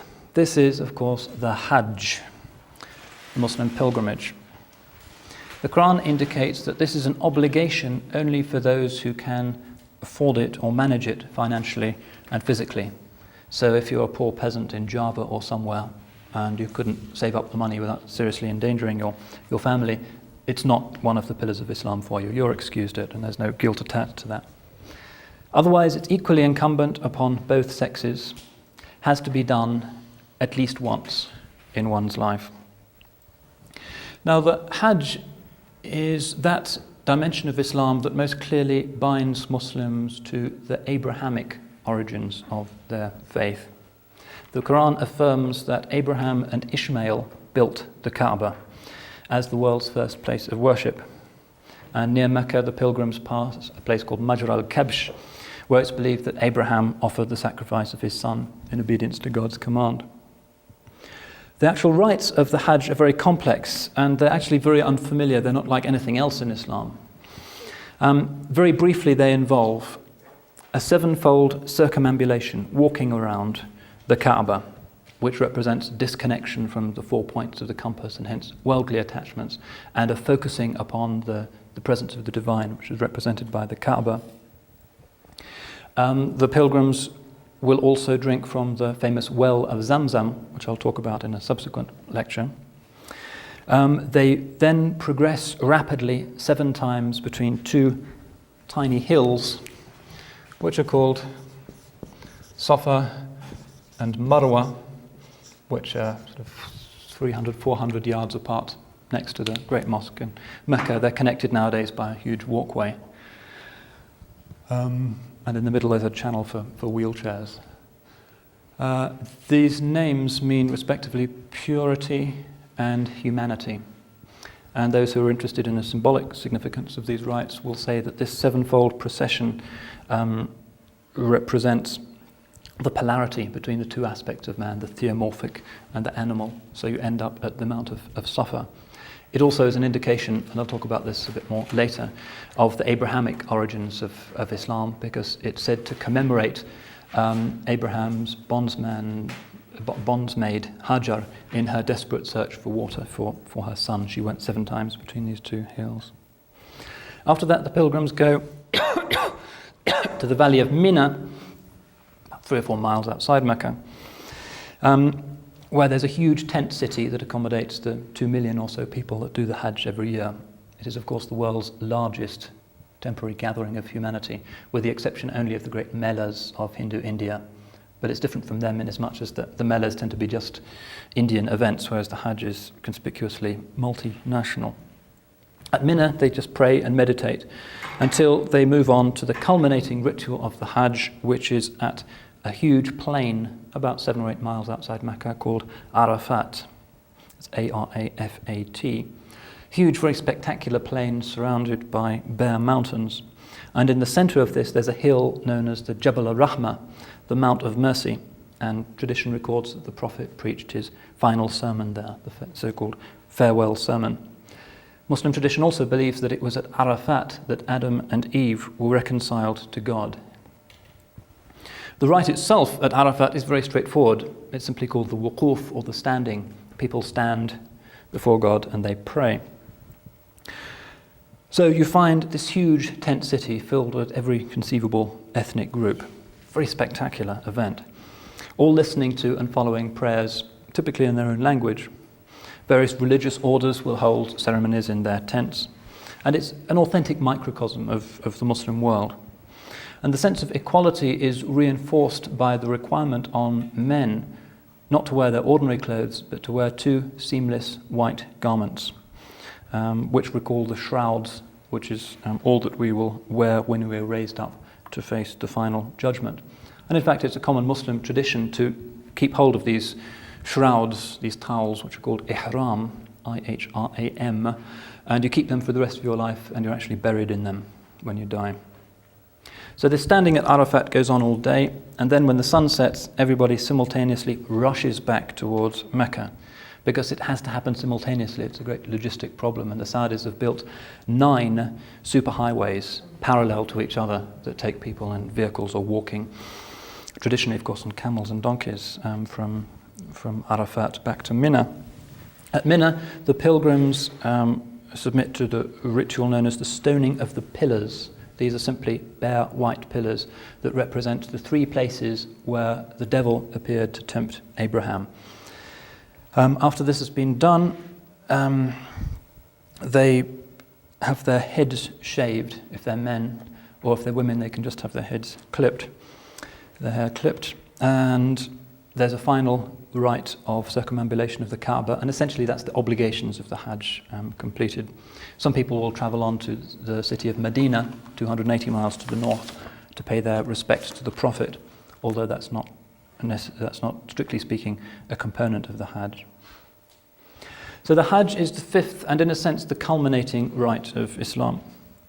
Hadith says that a Hajj faithfully and sincerely performed blots out all one's previous sins. It can be performed every year. Some people actually do that, but once is enough to discharge the obligation. Similarly, there is the lesser pilgrimage known as the Umrah, which is much shorter. Unlike the Hajj, which takes 3 or 4 days, the Umrah takes a couple of hours. Just entails the 7-fold circumambulation of the Kaaba and the procession between Safa and Marwa. That can be done at any time of the year, but the Hajj has to be done in the month of Dhul Hijjah, at the end of the Muslim year. Everybody does it simultaneously. So people go to Mecca and do this Umrah at all times of the year, and particularly in Ramadan and in another month called the Rajab. The Haram, the sanctuary in Mecca, is really stuffed with people. So it's the culminating moment in the Muslim life. And it's the culminating rite almost in a cosmic sense. It's often remarked that the basic rites of Islam are linked to the natural world. So the 5 prayers a day follow the movements of the sun. The zakat and Ramadan are dictated by the movements of the moon, and Hajj, also dictated, of course, because it follows this calendar, by the movements of the moon, is a kind of symbolic return to the center, to the pivot, to the axis mundi, to the point where heaven and earth meet, where Adam and Eve were reconciled to God, and a line was hence drawn under original sin.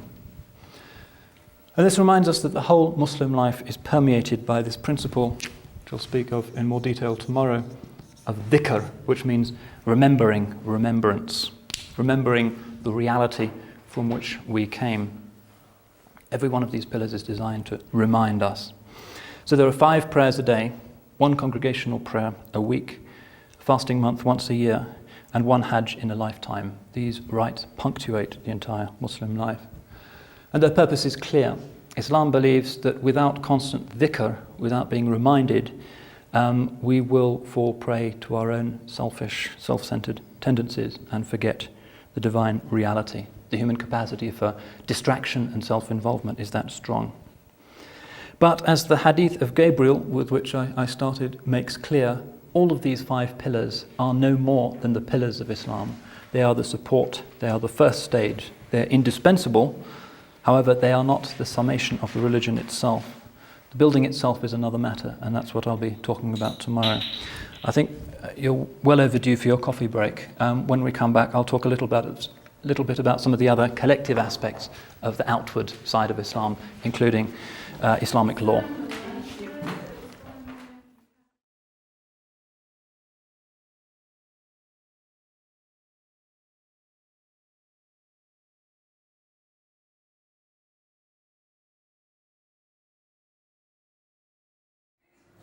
Okay, rather than waiting for a couple of truants, I'll start again on the second half of this Cook's tour of the salient landscape of Islam.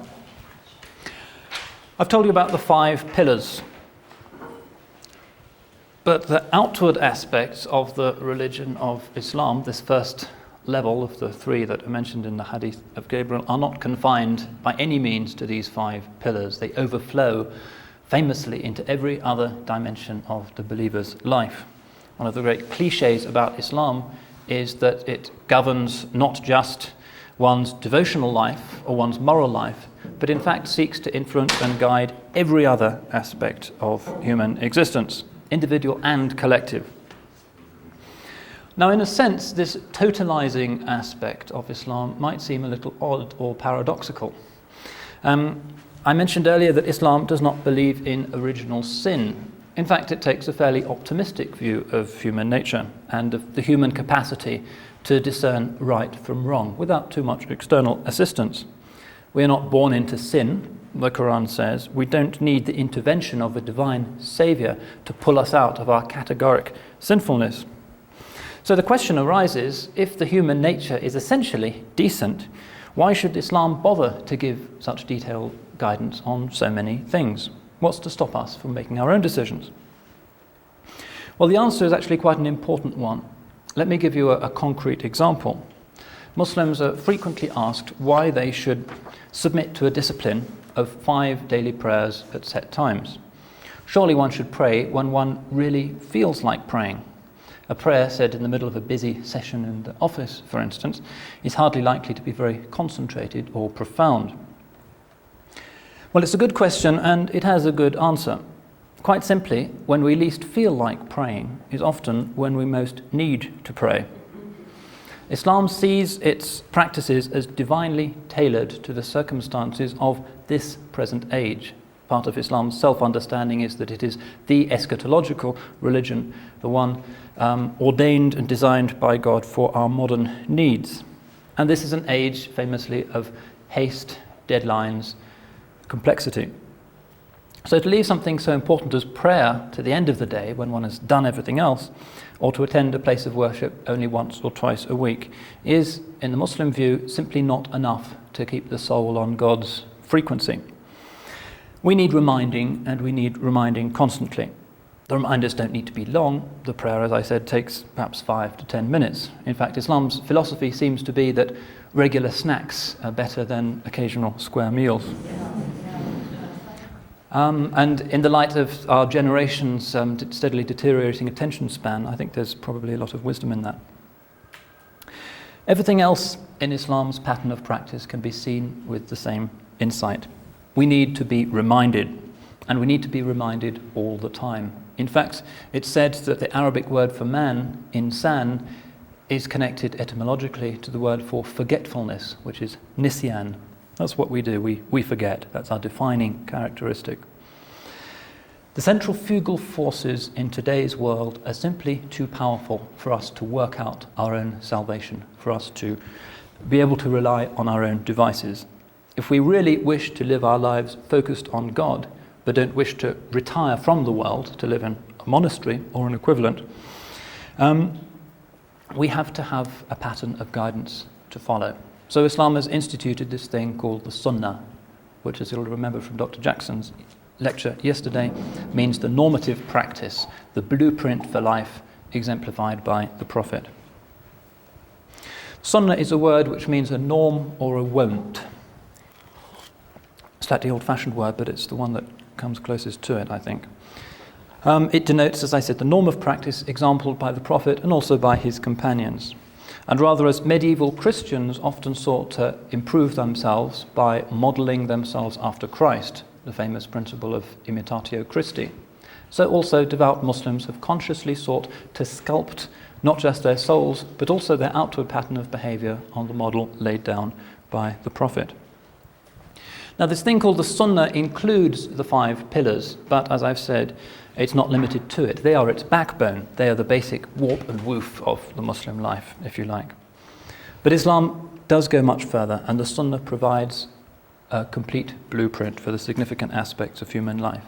For instance, there's even a Sunnah on how to clean your teeth.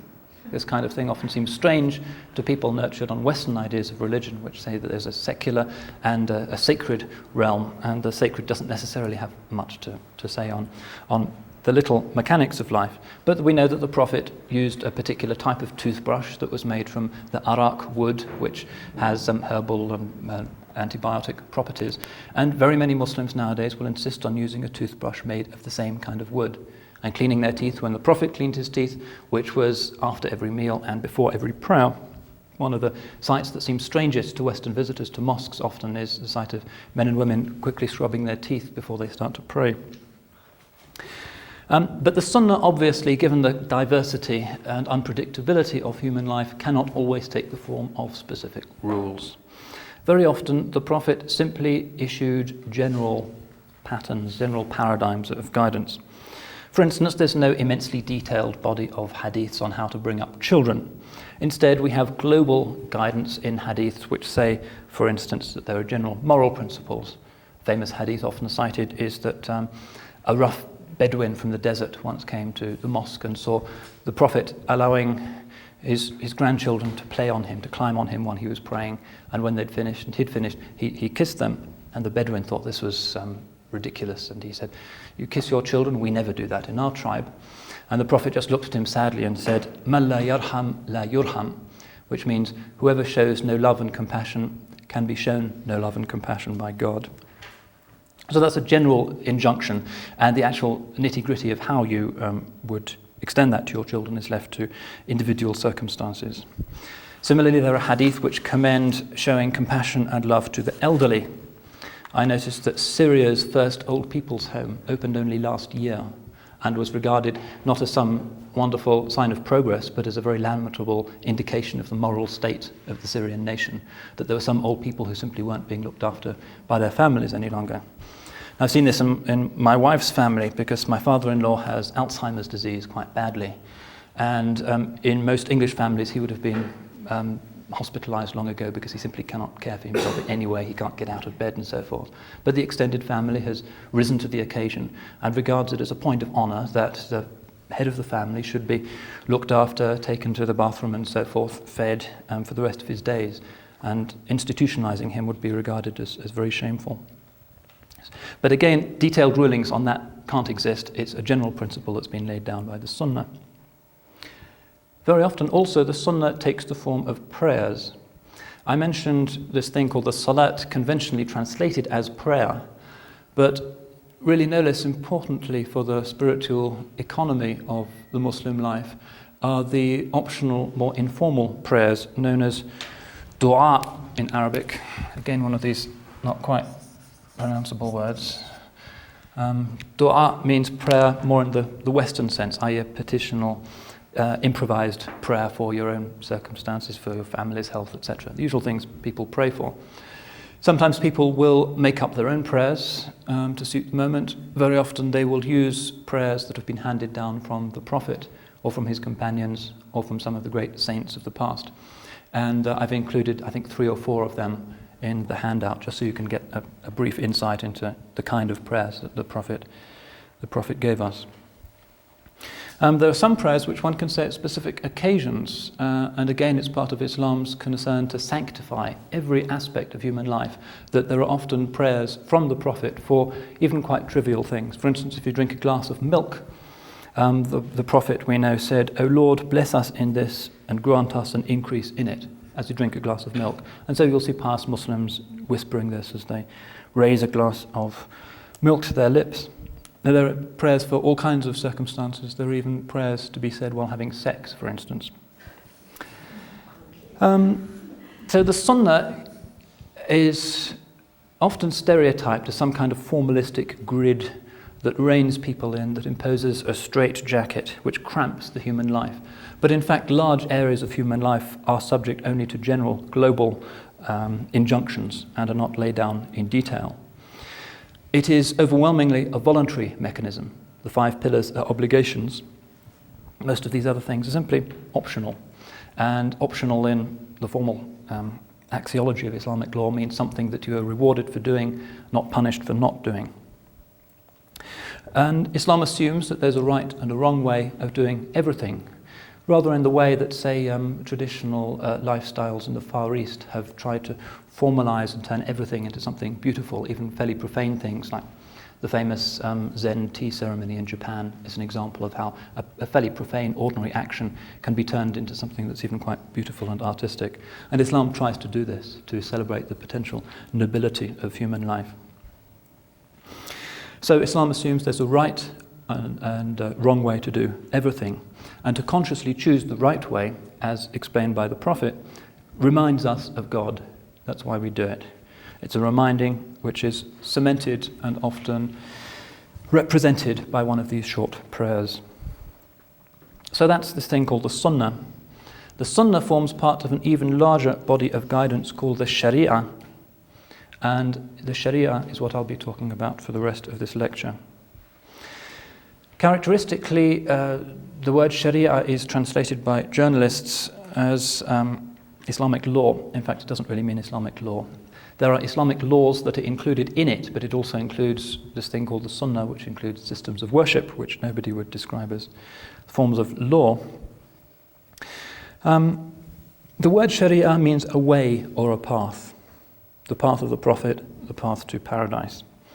As a technical term of the Muslim religion, let me write it down. It means that body of practical assistance revealed by God for individuals and also for social guidance, for the shaping of society and its institutions. So in Islam, the religion covers not just methods of worship and systems of personal ethics, but also lifestyle and public law. Islamic law is a subject very often in the news nowadays, and most of what is said about it is seriously misguided. To start off with, we should acknowledge that, properly speaking, there is no such thing as Islamic law in the sense that there is, say, Roman law or English common law or the Code Napoleon. It's not a single codified body of positive legal rulings. What there is instead is an Islamic legal tradition which includes within it an often very diverse body of interpretations. So whenever you see a journalist or whoever saying, according to Islamic law, ... you should immediately get suspicious, because the chances are that that's just one interpretation of Islamic law that's being applied there. This can lead often to quite drastic misunderstandings. For instance, a famous case is that of domestic violence. In Islamic law, is domestic violence just cause for the woman to petition for divorce? And journalists will often say, no, it's not, on the basis of what happened in places like Pakistan, where they follow one tradition of Islamic law called the Hanafi school, which says that domestic violence is not grounds for the wife to petition for divorce. However, there are other schools of Islamic law, like Maliki law, for instance, which prevails in North Africa, the Emirates and some other countries, which says that yes, it is legitimate grounds for petitioning for divorce. Also, mental cruelty, according to Maliki law, allows the woman to divorce. So that's a warning against accepting or making large generalizations about the Islamic legal tradition. Yeah. I was wondering about the case of Salman Rushdie. Is there some contradiction or conflict in opinion regarding his situation vis-a-vis Islam as well? The Quran doesn't lay down any punishment for apostasy or for blasphemy. Medieval Islamic thinkers assumed that apostasy was roughly the equivalent of what we would today refer to as treason, and it carried the death penalty. In most medieval Muslim thought that's the case. There are some exceptions. For instance, somebody called al-Baji in medieval Spain said, no, apostasy isn't an offence punishable by law, it's something that's left to God and will be dealt with by a higher court when the culprit dies. So as usual, there is a diversity of voices. The anger of the Muslim response reflected largely insecurities about the integrity of the community and the fact that somebody from the community was now insulting it, adding his voice to the chorus of denunciations that were already being poured on Muslim values and the Muslim life from outside the faith, made people very insecure and worried, and that, I think, accounts for the nature of the vehemence. But a lot of Muslim authorities never accepted, say, Khomeini's death penalty. I remember when, at the height of the affair, and in England it was a lot sharper and more worrying than I'm sure it was in the States. I actually telephoned the highest Sunni legal authority, which is the Al-Azhar University in Cairo, where I have contacts. I spoke to the deputy head and said, what's the Azhar's position? And they said, weeks ago we issued a fatwa saying that Salman Rushdie should not be sentenced to death, and Sunni Muslims distance themselves from the fatwa and so forth. So I noted this down and contacted one of the daily newspapers in England and said, well, why don't you report the fact that most Muslim authorities, as exemplified by the Azhar, don't support this, instead of saying, according to Islamic law, ... And they thought this was a very strange story and they couldn't fit it in at all, and it was neglected. But in England at the time, we had a lot of angry sermons about Salman Rushdie, but I never heard any that upheld the Khomeini position. But to read the newspapers, you'd assume that all Muslims were determined to cut his throat. It was a very tense time. But it's an illustration of the diversity that exists, and also the fact that people can use Islamic law as a justification for their own political purposes, which is basically what Khomeini was doing. The credibility of the revolution had declined after 9 years, and in order to put himself in the center stage again, he hit on this issue. So Islamic law is a diverse and complex thing. It's also a dynamic thing. It is not a static system of law. It does have mechanisms for adapting to changed circumstances. These mechanisms lumped together under the general heading of Ijtihad, which means the independent exercise of reason to amend the law or to arrive at a law where none hitherto existed. The broad parameters are still those of the Quran and the Hadith, but very often the Muslims found that circumstances arose in their lives which simply weren't covered by the Quran and the Hadith, particularly as the Muslims burst out of Arabia and came face to face with much more complex, advanced, sophisticated civilizations, legal, financial traditions and so forth, on which there seemed to be no clear guidance. This principle of ijtihad had to come up, and if I get any time I'll give you a few examples of how that mechanism works nowadays. I want to make the point that there is an image of Islam as being essentially a legalistic faith, that law is at the center of Muslim concerns. Well, if we look at the Quran's concerns, we find that only about 500 of its 6,000 odd verses are to do with rules and regulations. It's a good way of attacking that stereotype. That's the Quran's sense of proportion. The rest of the Quran is made up of statements about the divine nature, God's intervention in history, stories of the earlier prophets, spiritual lessons, and so forth. In fact, it's acknowledged that the implementable legislative verses of the Quran number no more than about 80. Clearly not enough to regulate a society. So in formulating Islamic law, the classical jurists looked primarily at the Hadith, which give a lot more detailed guidance. The Hadith has the function of laying down principles of substantive law in areas where the Quran is often completely silent. For instance, the zakat. The Quran says, pay the zakat to the poor. How we actually do that, the percentage of our wealth that gets dished out, is only set down in the Hadith. Sometimes we find that the Hadith was necessary in order to render operative Quranic prescriptions that seem to leave some questions unanswered.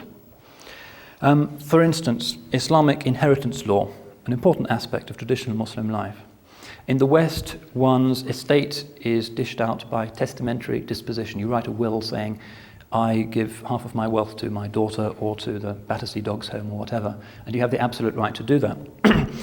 The Quran, however, allows you the right to dispose of only 1/3 of your estate, and the other 2/3 have to be dished out according to certain set proportions. A certain percentage goes to your wife if you predecease her, a certain proportion to children and so forth. It's quite a complicated science. Nowadays there are computer programs that work it out.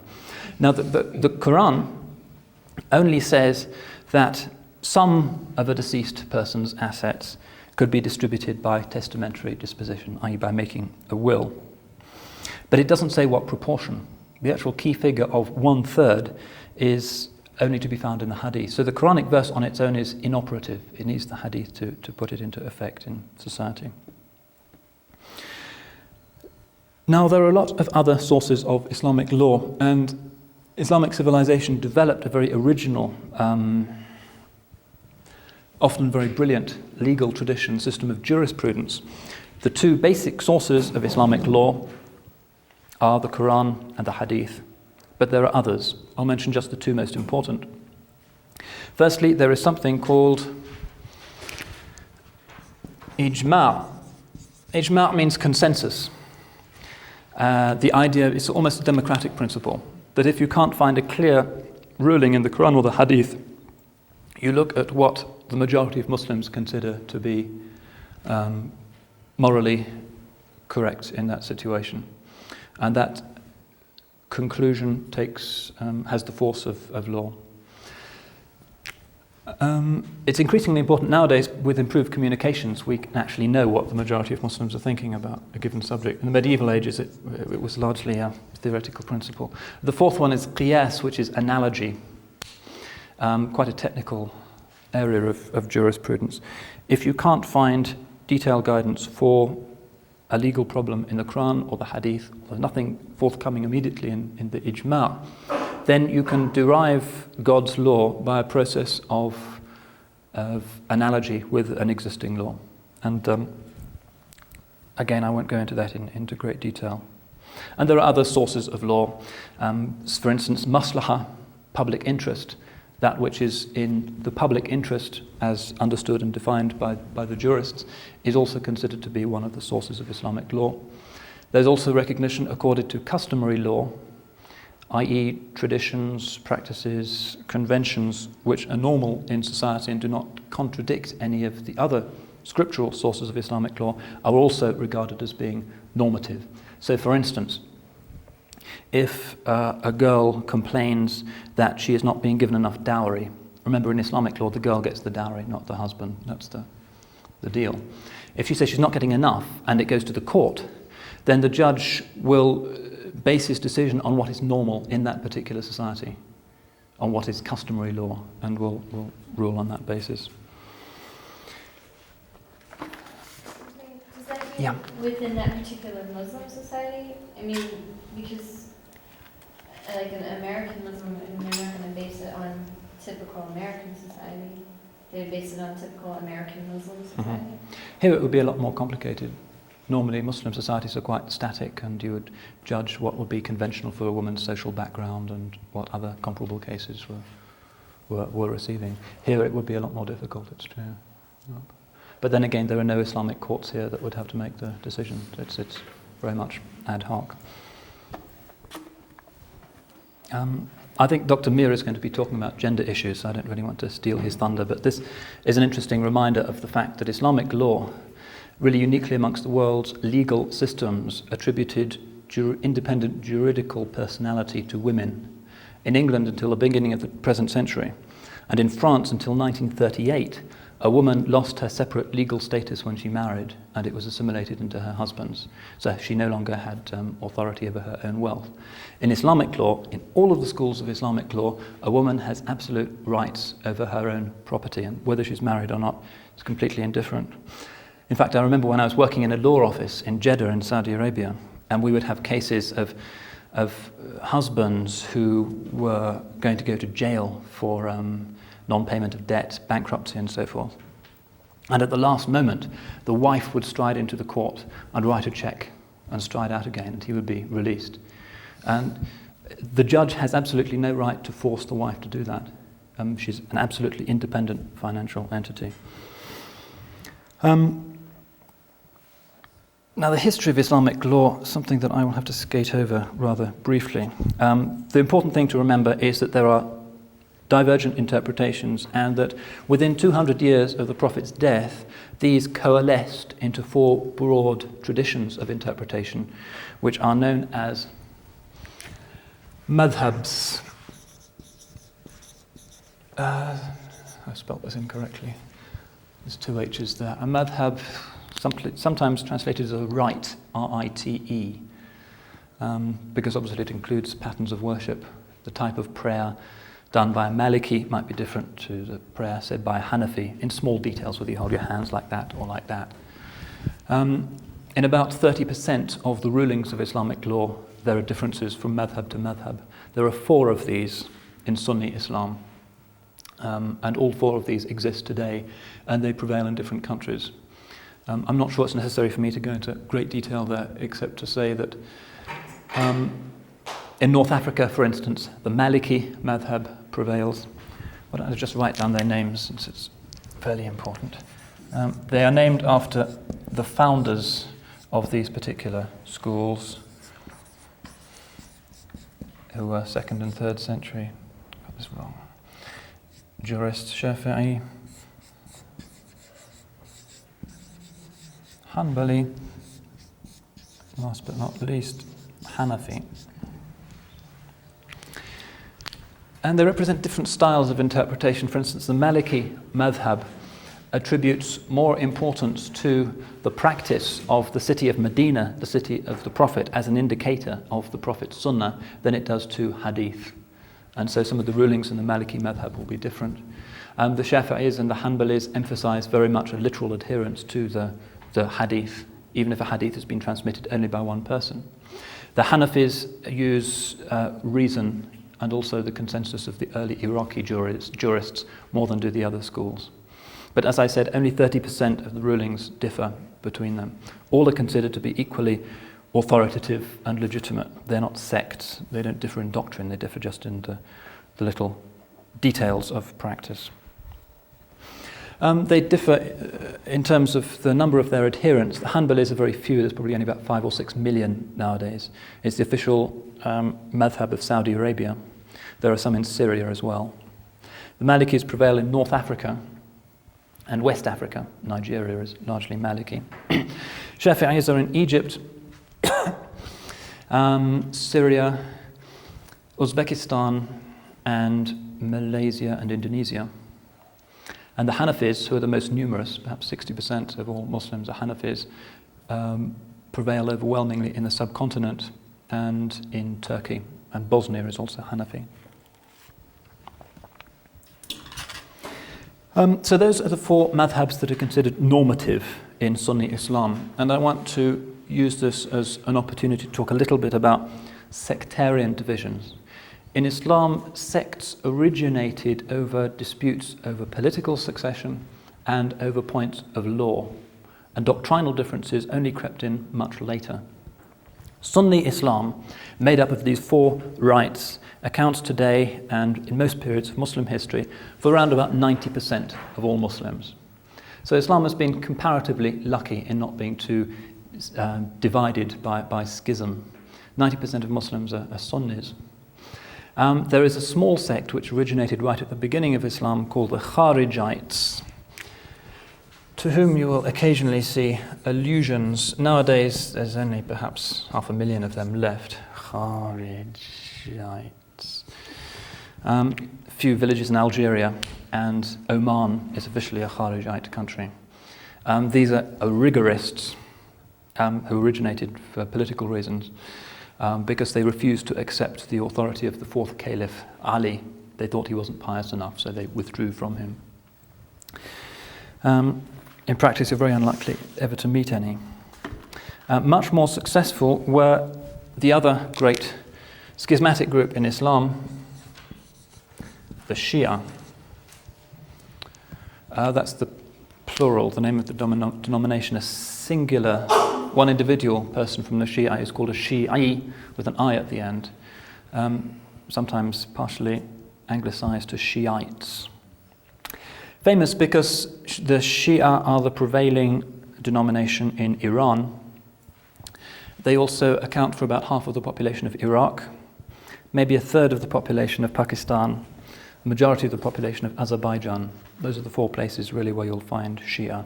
In the West, they're not particularly numerous. They have a few mosques in the United States and a handful of mosques in England, but they don't have an extensive diaspora.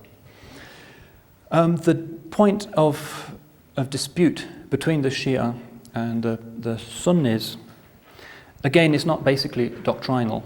It is to do with questions of legitimate succession to the Prophet. The Shia believe that Ali, the Prophet's son-in-law, should have succeeded him as temporal ruler of the Muslims following the Prophet's death. So we get this name Shia, which means the faction. The Shi'at Ali are the faction of Ali, the upholders of Ali's legitimate caliphate, i.e. succession to the Prophet. The Sunnis say, no, we believe that Abu Bakr, the Prophet's close friend and companion, was the legitimate first ruler, and he indeed became the first ruler. So, as you can see, it's not primarily a denominational split, it's to do with early politics, but as is quite frequent in the history of religions, an originally political split acquired a doctrinal colouring over time, and the Shia do have certain beliefs that are distinct from the beliefs of Sunni Muslims, most conspicuously in their concept of the source of authority in religion. As I mentioned, Sunni Muslims accept the Quran, the Hadith, and a few other things like this Ijma' and Qiyas as the sources of religious authority. The Shia say, no, we accept the Quran and we'll accept some of the Hadith as a secondary authority, but we're really more interested in the interpretations of the law as delivered by the Prophet's descendants through his daughter Fatima, who married the Caliph Ali. And so sometime in the 2nd or 3rd century of Islam, we find appearing a theory of infallibility.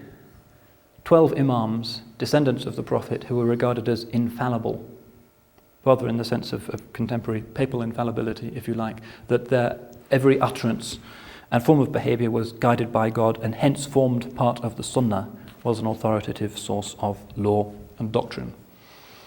And this is the point at which the Shia depart doctrinally from Sunni Muslims. Sunni Muslims accept the Quran, the Hadith, and these lesser sources. The Shia accept the Quran and the utterances of the 12 imams. The 12th imam, a certain Muhammad al-Mahdi, disappeared.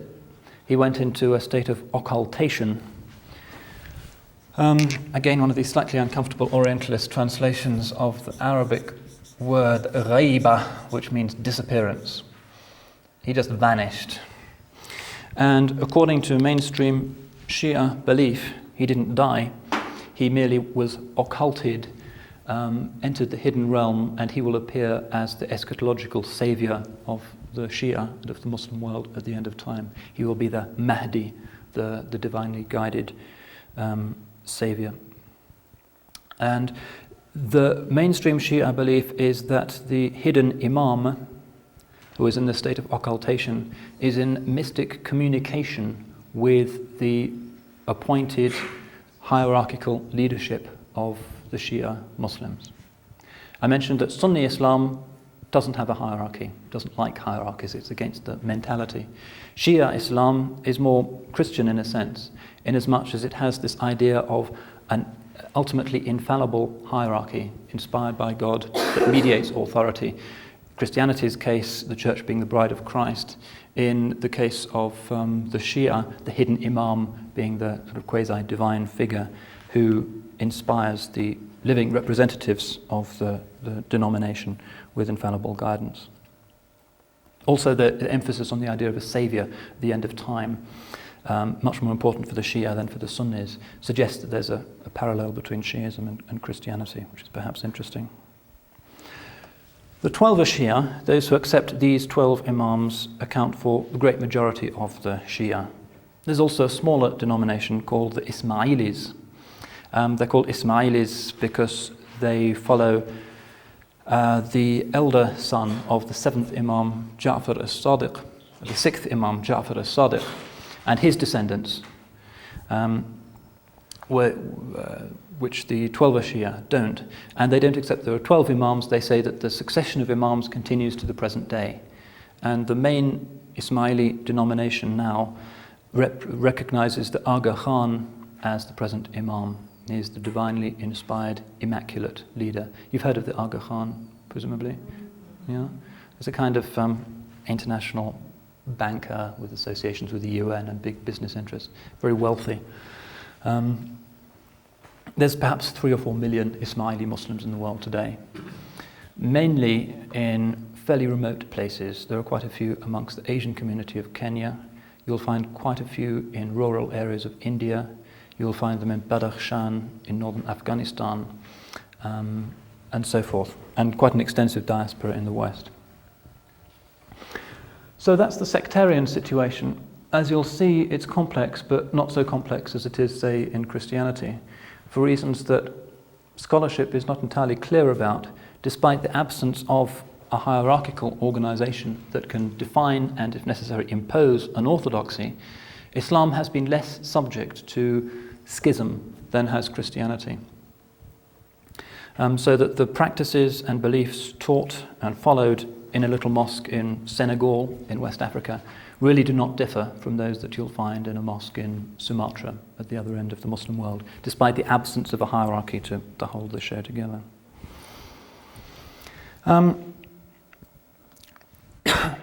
That's all I wanted to say about sects and about the constitution of Islamic law. What I want to do now is finish off by giving some case studies of this practice of ijtihad. The great argument in the modern Muslim world and among Muslims in the West is the extent to which the classical formulations of Islamic law are still binding on Muslims. The jurists who founded these 4 schools of law and the commentators who endlessly wrote and extemporized on them produced this extraordinary body of normative law. Is that to be considered authoritative for all time, or do we need a new ijtihad that will bring Islamic law into a state at which it can be regarded as completely morally coherent, socially relevant, given that we no longer live in a medieval society? And basically all of the tensions within modern Islam are not over questions of doctrine, they are over this fundamental argument about the status of Islamic law. And there's a close parallel here with Judaism. The divisions that have appeared in Judaism recently are on this same point. Reform Judaism, liberal Judaism, progressive Judaism, orthodox Judaism. The point at issue between them is the status of the law. Do they follow the classical Shulchan Aruch type of orthodox rabbinical Judaism, or should there be development and accommodation? Islam is facing the same challenge, and Islam has in many ways fared no better and has been comparably divided. Christianity, obviously, there are also arguments about tradition versus modernity, particularly prominent in the Catholic Church, and amongst Christians who object to abortion, for instance. In England, we have very sharp arguments about the remarriage of divorced people in church, which the Anglican established church still doesn't accept on the basis of biblical and church authority. So this argument is not unique to Islam, but perhaps it presents itself with particular sharpness in the Islamic context because of the disproportionate importance of rulings, of rules in Islam as compared, say, to Christianity. Now, it's not clear at all exactly how this argument is going to resolve itself. As I say, it's being very sharply debated in just about every Muslim community. What I want to do is to sketch the nature of the argument as it has developed in the past 20 years or so, relating to a few specific issues. Islamic law purports to cover every aspect of life. Obviously, I can't talk about what it says on every aspect of life, but I'll give you a few case studies in the few minutes remaining to us. What I want to do is look at some issues in medical ethics. Hardly a day goes by without us seeing on the front pages of our newspapers some new ethical poser presented by new scientific discoveries. Often we English are the culprits for some reason, cloning sheep and doing strange, disquieting things to the essence of nature. How has Islamic law dealt with this kind of thing? Is it, as is sometimes claimed, a static, immobile, medieval phenomenon that can have nothing constructive to say on these things? Well, I'm going to suggest that in fact there have been some interesting arguments, and I'll try briefly to sketch these out for you.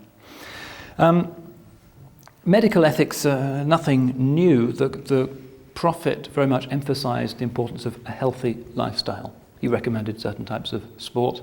He recommended moderation in all things in eating. He also laid down a whole medical code, which Hakim al-Shuleta knows a lot about, called prophetic medicine, Tibb al-Nabawi, which uses things like herbal remedies and so forth.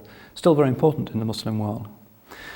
The modern world started to disturb this pattern, first of all, 200 or 300 years ago with the introduction of tobacco. Obviously not mentioned in the Quran and the Hadith, so what was the Islamic ruling on tobacco? Was it permissible or forbidden? The fairly important words for these two things are, I'll try and fit them in here. Halal means, not very literate today, halal, and haram, like kosher and non-kosher, permissible, impermissible, pure, impure, lawful, unlawful. So is tobacco halal or is it haram? Well, for many years the jurists thought that there was no problem. And the reason why was that it wasn't prohibited, and the established, settled principle of Islamic law is that if something is not explicitly prohibited in the Quran and the Sunnah, it must be regarded as lawful. In the present century, however, researchers have shown that tobacco has very negative health ramifications. And so we find in 1966, the Al-Azhar University in Cairo issuing its first fatwa on the subject. I'll quote to you the text of the fatwa so you'll see how these things are written. Sheikh Mahmoud Shaltut, who was the head of the Azhar at that time, said, "Tobacco is not intoxicating and does not cause damage to the mind." Remember, Islam prohibits alcohol because it damages, interferes with that which makes us human, namely the intellect. So he says it's not intoxicating, however, it has deleterious effects on the health of both smokers and non-smokers. Doctors have analysed its elements and identified a toxic constituent which ruins the happiness and pleasure of man. Causing damage is, in the view of Islam, an abomination. Furthermore, amounts of money are spent on it, which very often the smoker could use otherwise in more useful and productive directions. For this reason, smoking has aspects which, in the eyes of the Shari'ah, require that it be prevented and not permitted. This was the first fatwa using this principle of Ijtihad, independent reasoning, that prohibited the consumption of tobacco. Muslims still smoke a lot, regrettably, but the Shari'ah position is really quite clear. The government's position in Egypt was fairly indifferent to this. Their view was that since alcohol, obviously a worse evil than tobacco, since it can lead to violent behavior, is allowed in Egypt because the religious minorities and the tourists want it. So how can we ban tobacco, which is so much less damaging than alcohol? So it's still legal in Egypt, and even in Saudi Arabia. I don't think there's a single Muslim country that bans tobacco. So the smoking issue is a fairly simple one as far as the fatwas are concerned. Similarly clear have been the recent pronouncements on AIDS. Since about 1985, it started to impinge on the Muslim conscience. Obviously, Muslim societies tend to be fairly close-knit and stable. There is not much sex outside or before marriage. And generally, AIDS is not a problem of the proportions that it has started to assume in some other parts of the world. But the Muftis looking at this say this is a simple moral one. People have violated God's law by having sexual contact outside marriage or by using intravenous drugs, and the Shari'ah is there to protect people. So it's not seen as a divine punishment. It's seen as the entailment of rejecting God's protection. The Shari'ah is there to protect people. If you cast it aside, then what is beyond it will get you. And they justify this view by citing a hadith which runs, Never shall immoral behaviour appear among a people to the extent that they make it public, but there shall appear among them plagues and agonies unknown to their forefathers. So this new social phenomenon has not generally caused much soul-searching or disquiet amongst the jurists. In fact, AIDS is predictably enough a favourite sermon topic now in the Muslim world. Did you have a question? In regard to AIDS, I mean, what about in cases when, like through blood transfusion or something, when it's Right. completely not known to you? I've not seen them addressing that. They would just regard it as a tragic misfortune. But the perception is that overwhelmingly it's the result of moral turpitude. So AIDS has not presented major difficulties. Rather more sharp and perhaps more interesting has been the debate over abortion, a debate which has cropped up particularly in recent years and came to the fore at the 1994 UN Population Conference, which was held in Cairo. How has the Shari'ah coped with the question of abortion? Obviously, it's more or less as old as the human species itself. Nowadays, it presents itself in a new and rather intensified form. There's a lot of pressure on many societies and families to control birth rates. Also, medical procedures have made it a lot safer than it was in the past, when the operation was often almost as dangerous to the mother as it was to the fetus. Medieval Islamic law discusses abortion in some detail. All of the madhabs agreed that a fetus with a soul had exactly the same rights as any other human being, so that in Islamic law, a miscarried fetus with a soul has to be given a name, and it has to have the full funeral prayer over it, and it has to be given a normal Muslim burial in a proper graveyard. The question was, what defines an ensouled human being?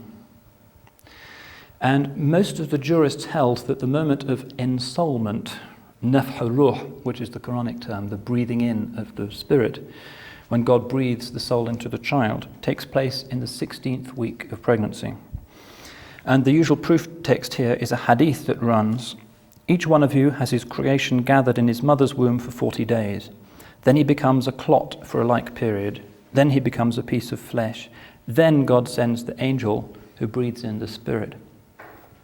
So to these jurists, it seemed clear that abortion before that age, before the 16th week of pregnancy, is actually halal, it's permissible, although it may not be performed if it endangers the life of the mother.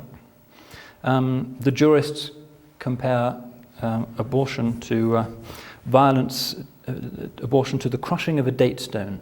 They say, if you crush a date stone, that's not the same as uprooting a palm tree. There's no moral equivalence. There's an exception in the Maliki jurists who say that the ensoulment deadline of 16 weeks can only be inferred from this hadith, but the issue is so fundamentally important that one needs more solid evidence, preferably something from the Quran, and as that's not forthcoming, abortion at any age must be prohibited entirely. There are secondary arguments in Islamic law over whether the abortion has to have the consent of both parents. Most jurists say yes, it does, but the Hanafis say, for instance, that a woman is entitled to abort a fetus without her husband's permission. Once ensoulment has taken place, an abortion is only permissible if the pregnancy endangers the mother's life. So that's the classical position. Number of books which you can look at, quite interesting ones on the subject, if you want to learn more. So medieval Islam has a fairly clear-cut set of answers on abortion. Basically, before the 16th week, it's fine. So why should it be a contemporary issue? Well, strangely, it has become the subject of a very bitter debate in the past 10 years or so.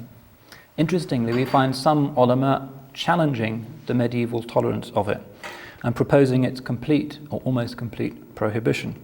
So at this UN conference in 1994 in Cairo, we saw the spectacle of the Vatican delegation working with many Muslim scholars in order to insert key clauses in the final declaration in order to safeguard, as they put it, the life of the unborn child. So it's strange that the classical position seems to have been overturned. What's happened is that although the classical arguments are still respected, the ulama are arguing. Did I tell you what ulama means? Probably not. Ulama means scholars, those who know, experts in law and doctrine. So the ulama say, yes, we accept and respect the classical arguments. However, times have changed. There is a danger that the easy availability of abortion will lead to Western-style promiscuity. There's also a suspicion that the Western countries are anxious at what they see as the Muslim baby boom and are supporting abortion in Muslim countries as part of a kind of conspiracy against the Muslim world. So interestingly enough, we find that in most Muslim countries abortion is actually forbidden, and the anti-abortion legislation brought into places like Egypt by the former colonial powers ignore Islamic law on this respect. In this respect, in Egypt, abortion is actually illegal, except in a few exceptions like rape or risks to the mother's health. A number of other things I had to say about abortion. Perhaps I'll skate over those. Let me talk a bit about contraception. Another classic argument in medical ethics. Again, the medieval scholars generally tolerated contraceptive methods, although they frowned on abortifacients, i.e. those methods that work by displacing a fertilized egg. They said that they weren't forbidden, but it's distasteful to use such methods. The arguments in favor of contraception cite a number of hadiths in which the Prophet authorized the use of coitus interruptus, but these are deployed as supplementary evidence.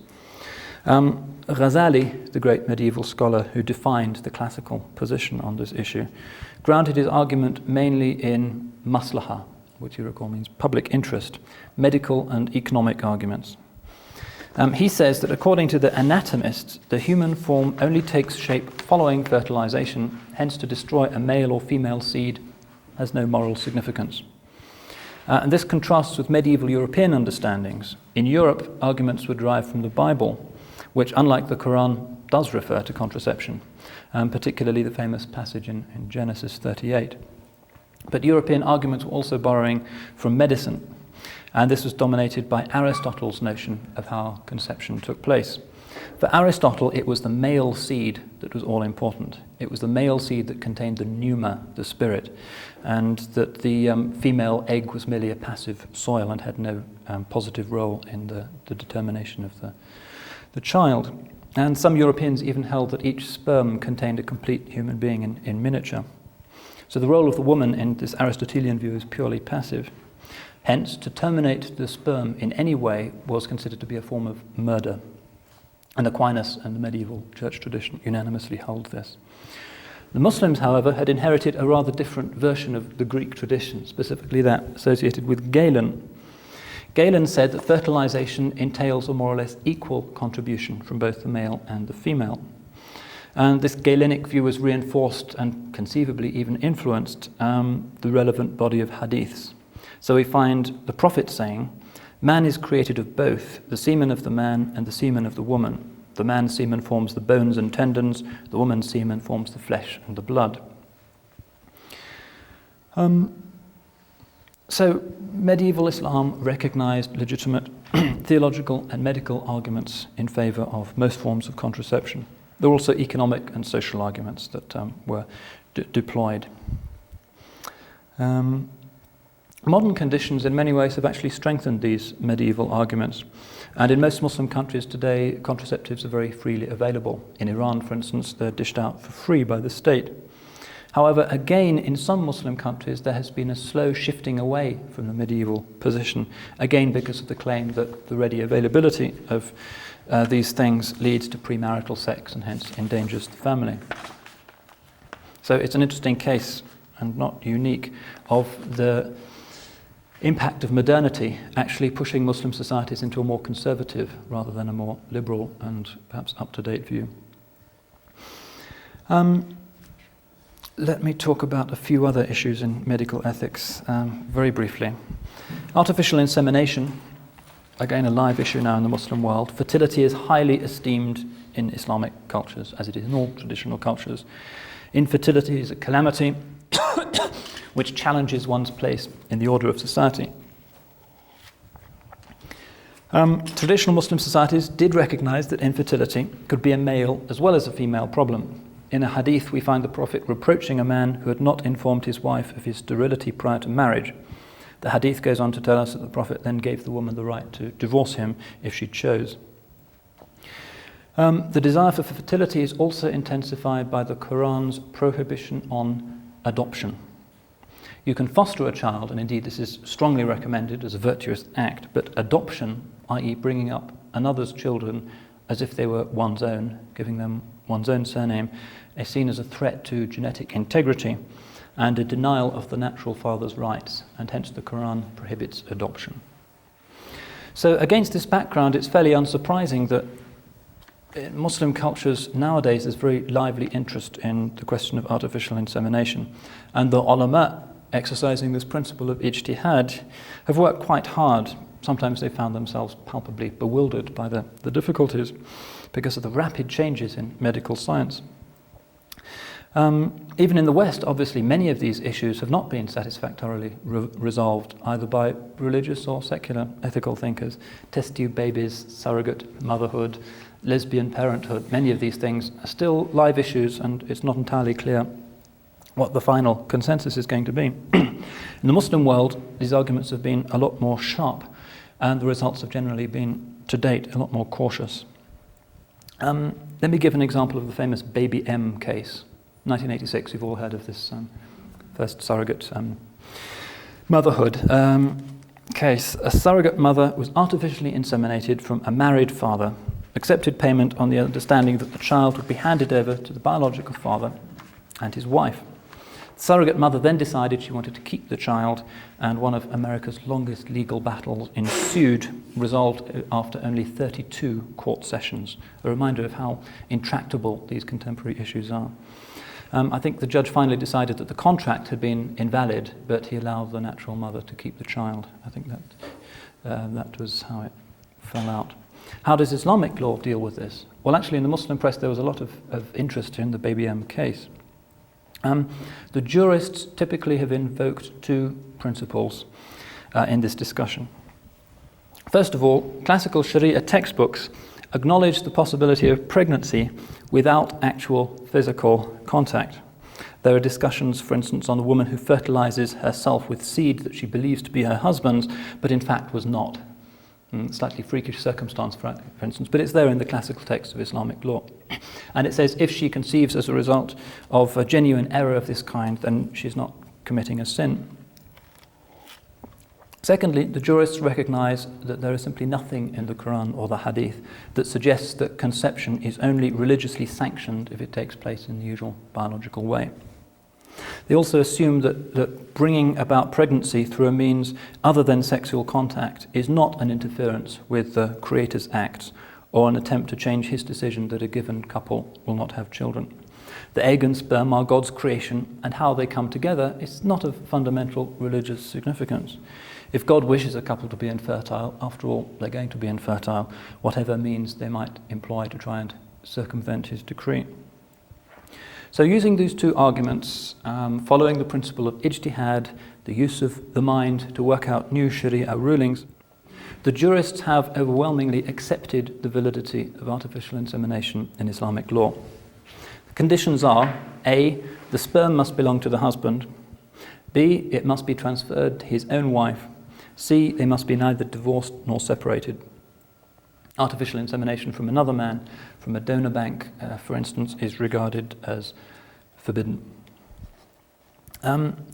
There's also an argument now which has been quite lively in England over whether artificial insemination is permissible in Islam, halal, if the husband is deceased. And in Britain we had this controversy a few months ago when an English woman failed in the courts to compel a hospital to inseminate her with her late husband's semen. Islamic authorities have debated this, and as yet there are no very clear or unanimous results. In 1988 we find a fatwa coming from Egypt which rules that a wife may in fact use the seed of her deceased husband in this way. And this provoked quite a bit of opposition, particularly from a theologian at Beirut called Muhammad Shalabi, who insisted that only a young widow may have such a right. An older woman should be denied it because she needs to have a husband around. He also expressed the fear that women might choose to become pregnant in this way as a kind of poetic gesture of fidelity to a late husband, rather than out of real consideration for the kind of life such a child might lead without a father. Shalabi also notes, again using this principle of Ijtihad, that the Islamic law of estate division, dishing out one's inheritance following one's demise, is greatly complicated by posthumous births of this kind.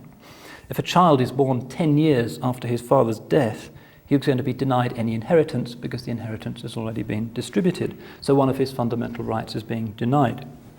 So Shalabi concludes that posthumous insemination is haram, religiously unlawful.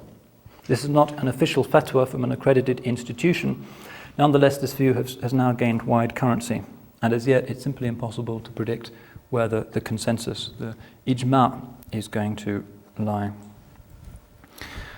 I think that we are scheduled to end at 12, and I've already outstayed my welcome. There are a number of other issues that I thought I might bring up relating to medical ethics, questions of genetic engineering, for instance, in vitro fertilization.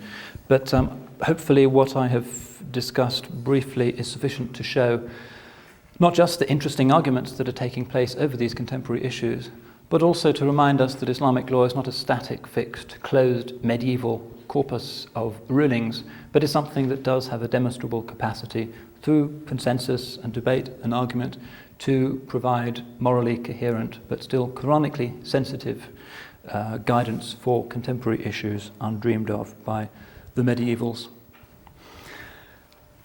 That essentially is all I wanted to say for today's lecture. Tomorrow I'll be holding forth on the other two dimensions of Islam mentioned in the hadith of Gabriel.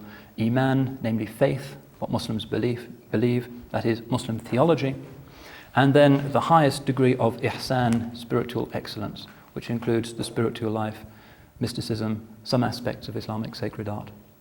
Anyway, we have no time for questions whatsoever, which is probably just as well. I can escape your interrogations, but no doubt there'll be opportunities over lunch.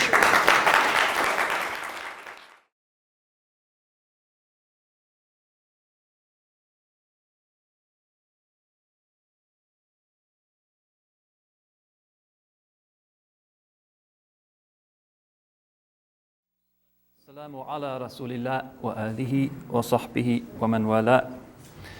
And after Abdul Hakim's Arabic lecture yesterday, I'm sure you know exactly what that means. Slight revision of what I was saying yesterday. I misled you by suggesting that I was going to continue the track that I'd mapped out on this hadith of Gabriel, Islam, Iman, and Ihsan. In fact, consulting, as I very occasionally do, the menu for today's activities, I see that I'm actually slated to talk about scriptural links between Islam, Judaism, and Christianity. So in order not to upset the smooth unfolding of the curriculum here, I shall indeed speak on that. So I'll be talking about Islam as part of a wider family of faiths. Not about Islam as it exists within itself, which is what I was holding forth on yesterday, but Islam as it has interacted with others. And perhaps the best point to start with is the not sufficiently appreciated fact that while pundits of popular culture, and often quite educated people as well, tend to have this image of Islam as the quintessential other, that civilization, that package of religious beliefs and values which is the most alien to Western people and the least comprehensible. Whereas in fact, Islam is the closest of all religions to Christianity. It's closer even than is Judaism. You could say that the world's religions divide very crudely and broadly into three categories. These three that you'll sometimes see comparative religionists trot out. Animism, of course, represents the beliefs of primordial tribal communities, the idea that the divine exists or inheres in rocks, trees, and so forth in the form of spirits. So animism or shamanism would be this first category of the world's religions. Secondly, the monistic religions, which are those which don't believe in a personal God, but in an impersonal force, a being which is constantly engendering the world and calling it and the individual souls therein back towards itself. So that second category includes faiths like Hinduism, Buddhism, Taoism, and perhaps one or two others. Thirdly, there are the theisms, i.e. those that believe in a personal God. They believe that the world was created in time and that it will come to an end. The Creator is in some sense a personal deity, approachable through prayer and through worship. And the Creator reveals the divine nature through sending scriptures mediated by prophetic figures. Now, Islam is part and parcel of this third family, this theistic family of religions. They are sometimes referred to as the Abrahamic religions, since they all recognize the prophet Abraham as their common patriarch and identify very strongly with his rejection of idolatry and his quest for the one true God. So we have here a shallow cultural archetype which is wrong in quite an interesting way. Islam is not the other. In fact, it's a Western religion. Obviously, it originated in the Middle East, but then so did Judaism and Christianity. In my final lecture next week, I'll be attempting some thoughts about the relationship between Islam and the West, particularly in the 20th century. Today, however, I intend to look more closely at what Islam shares and perhaps what it doesn't share with its two great predecessors. Now, the simplest way of doing this is by comparing the Islamic account of salvation history with that of Christianity and Judaism. And the most striking initial point is that Islam's view of history is actually a lot closer to that of Judaism than to that of traditionally held by most Christians. Judaism sees history as an evolving saga of human distraction, rectified by periodic divine prophetic interventions, sometimes angry, sometimes rather wistful. Islam more or less shares this perspective. It only disagrees with Judaism in a few respects, which I'll now attempt to list. Firstly, Islam very emphatically prefers the style of Jewish religion proclaimed by the great annunciatory prophets of the Old Testament, such as Isaiah and Jeremiah, with their thundering yet ultimately compassionate awareness of the subtlety of sin in the human soul. And it prefers this style of Jewishness to the complexities of rabbinical Judaism, as this was worked out in the Second Temple period, and essentially brought to its modern Orthodox form with the codification of the Babylonian Talmud in the late 1st and early 2nd centuries of the Common Era. However, there is a distinction. Muslims regard the rabbinical form of Judaism simply as too difficult, an unnecessary complication of the simple, yet nonetheless law-inspired prophetic ideas of the Old Testament prophet. And so we find that Islamic law, the Shari'ah, is in fact, while in some ways clearly a continuation and an affirmation of Jewish law, nonetheless simplifies it very much, ameliorates it. The most obvious case of this is, for instance, the laws on purity, a lot easier in Islam than in Judaism. If you look at Jacob Neusner's translation of the books on purity from the Talmud, you'll see there are several volumes just on how to keep yourself clean. In the books of Islamic law, it's at most a few pages, depending on the scale of the commentary. Similarly, there's an amelioration and a simplification of the dietary laws. Jewish dietary law is very difficult. There's the obligation, for instance, to keep milk foods apart from meat, etc. That prohibition has not been continued in Islam. There is the kosher regulation in that animals have to be slaughtered in the kosher fashion, drained as much as is feasible of the blood. Nonetheless, generally speaking, Islamic dietary law is a good deal easier than Jewish law. So you'll find in schools, for instance, Muslim kids will have less difficulty at lunchtime than will Orthodox Jewish children. Similarly, in Islam, the Sabbath laws are more or less done away with. Islam doesn't actually recognize a day of rest in the traditional Jewish or Christian sense. There is the Friday prayer, and Friday in most Muslim countries is a public holiday. Nonetheless, people can work there, and there's no complex web of prohibitions on what you can and can't do on that day. Second major point is that Islam has drastically modified Jewish patterns of fasting. The traditional Orthodox Jewish fast is 24 hours, the Yom Kippur fast being the most conspicuous example. The Muslim fast, as I explained yesterday, and as perhaps you'll be trying tomorrow, extends from first light until sundown. Thirdly, the question of the covenant. Islam holds that God's covenant has been extended beyond the people of Israel to cover a truly multinational, universal religious family in which genetics, inheritance is irrelevant. What the Quran refers to as the Ummah, an important term. You can omit the final H if you choose. This means the family of all Muslims, the community of Muslims. And it has no ethnic connotations whatsoever. And Islam's self-perception is that previous episodes of prophecy, whether in the Semitic tradition or in others which are not mentioned by the Quran, were specific to particular human groups. So we find a hadith saying, the Prophet saying, "Every prophet before me was sent only to his own people, but I was sent to all mankind."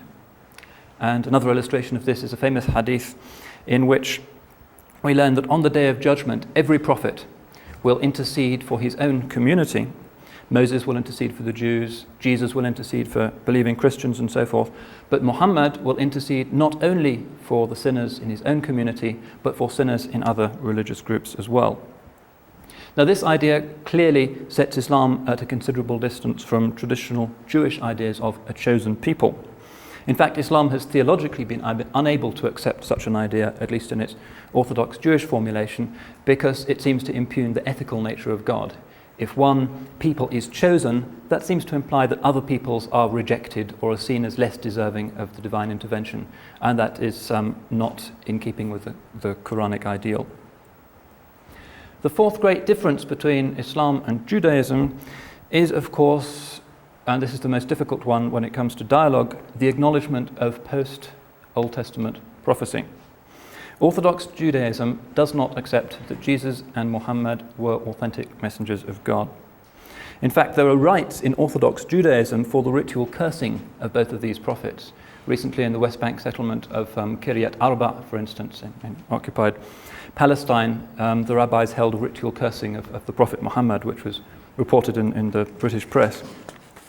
And this is there in the Babylonian Talmud, and the formulas for it are established. Similarly, the Babylonian Talmud, in a lengthy passage, lists the alleged sexual perversions of Jesus and says that his punishment in the next life will be to be immersed forever in boiling excrement. Interestingly, though, the halakha, the Jewish law, differentiates between Jesus and Muhammad. Jesus is in fact regarded as a worse offender. The Talmudic commentators universally state that Jesus was executed justly by a properly constituted rabbinical court for his blasphemy. Medieval Judaism also held that the doctrines of Trinity and the Incarnation were monstrous compromises with the Old Testament ideal of the one single God. Hear, O Israel, thy Lord, thy God is one. Hence, for instance, we find, again in the halakha, the Jewish legal literature, the great Maimonides, the greatest exponent of Jewish law in the medieval period, saying that if a Jew fears persecution by Muslims, he can pretend to be a Muslim to escape that persecution. That's permissible. But if he fears persecution by Christians, he cannot pretend to be a Christian because Christianity is a compromise with monotheism, whereas Islam is not. Similarly, the halakha discussion of kosher wine also illustrates this point. The rabbis argue as to what one should do with a bottle of wine that one finds has been opened, and they conclude that if it has been handled by a Christian, it has to be poured away. If it's been handled by a Muslim, it can be sold, although it can't be consumed by Jews. And this is a consistent assumption that runs through medieval Jewish law, although obviously much of this has been reformed by contemporary Judaism, and this should not be regarded as some kind of judgment on Judaism as a religion, but it's there in the medieval texts.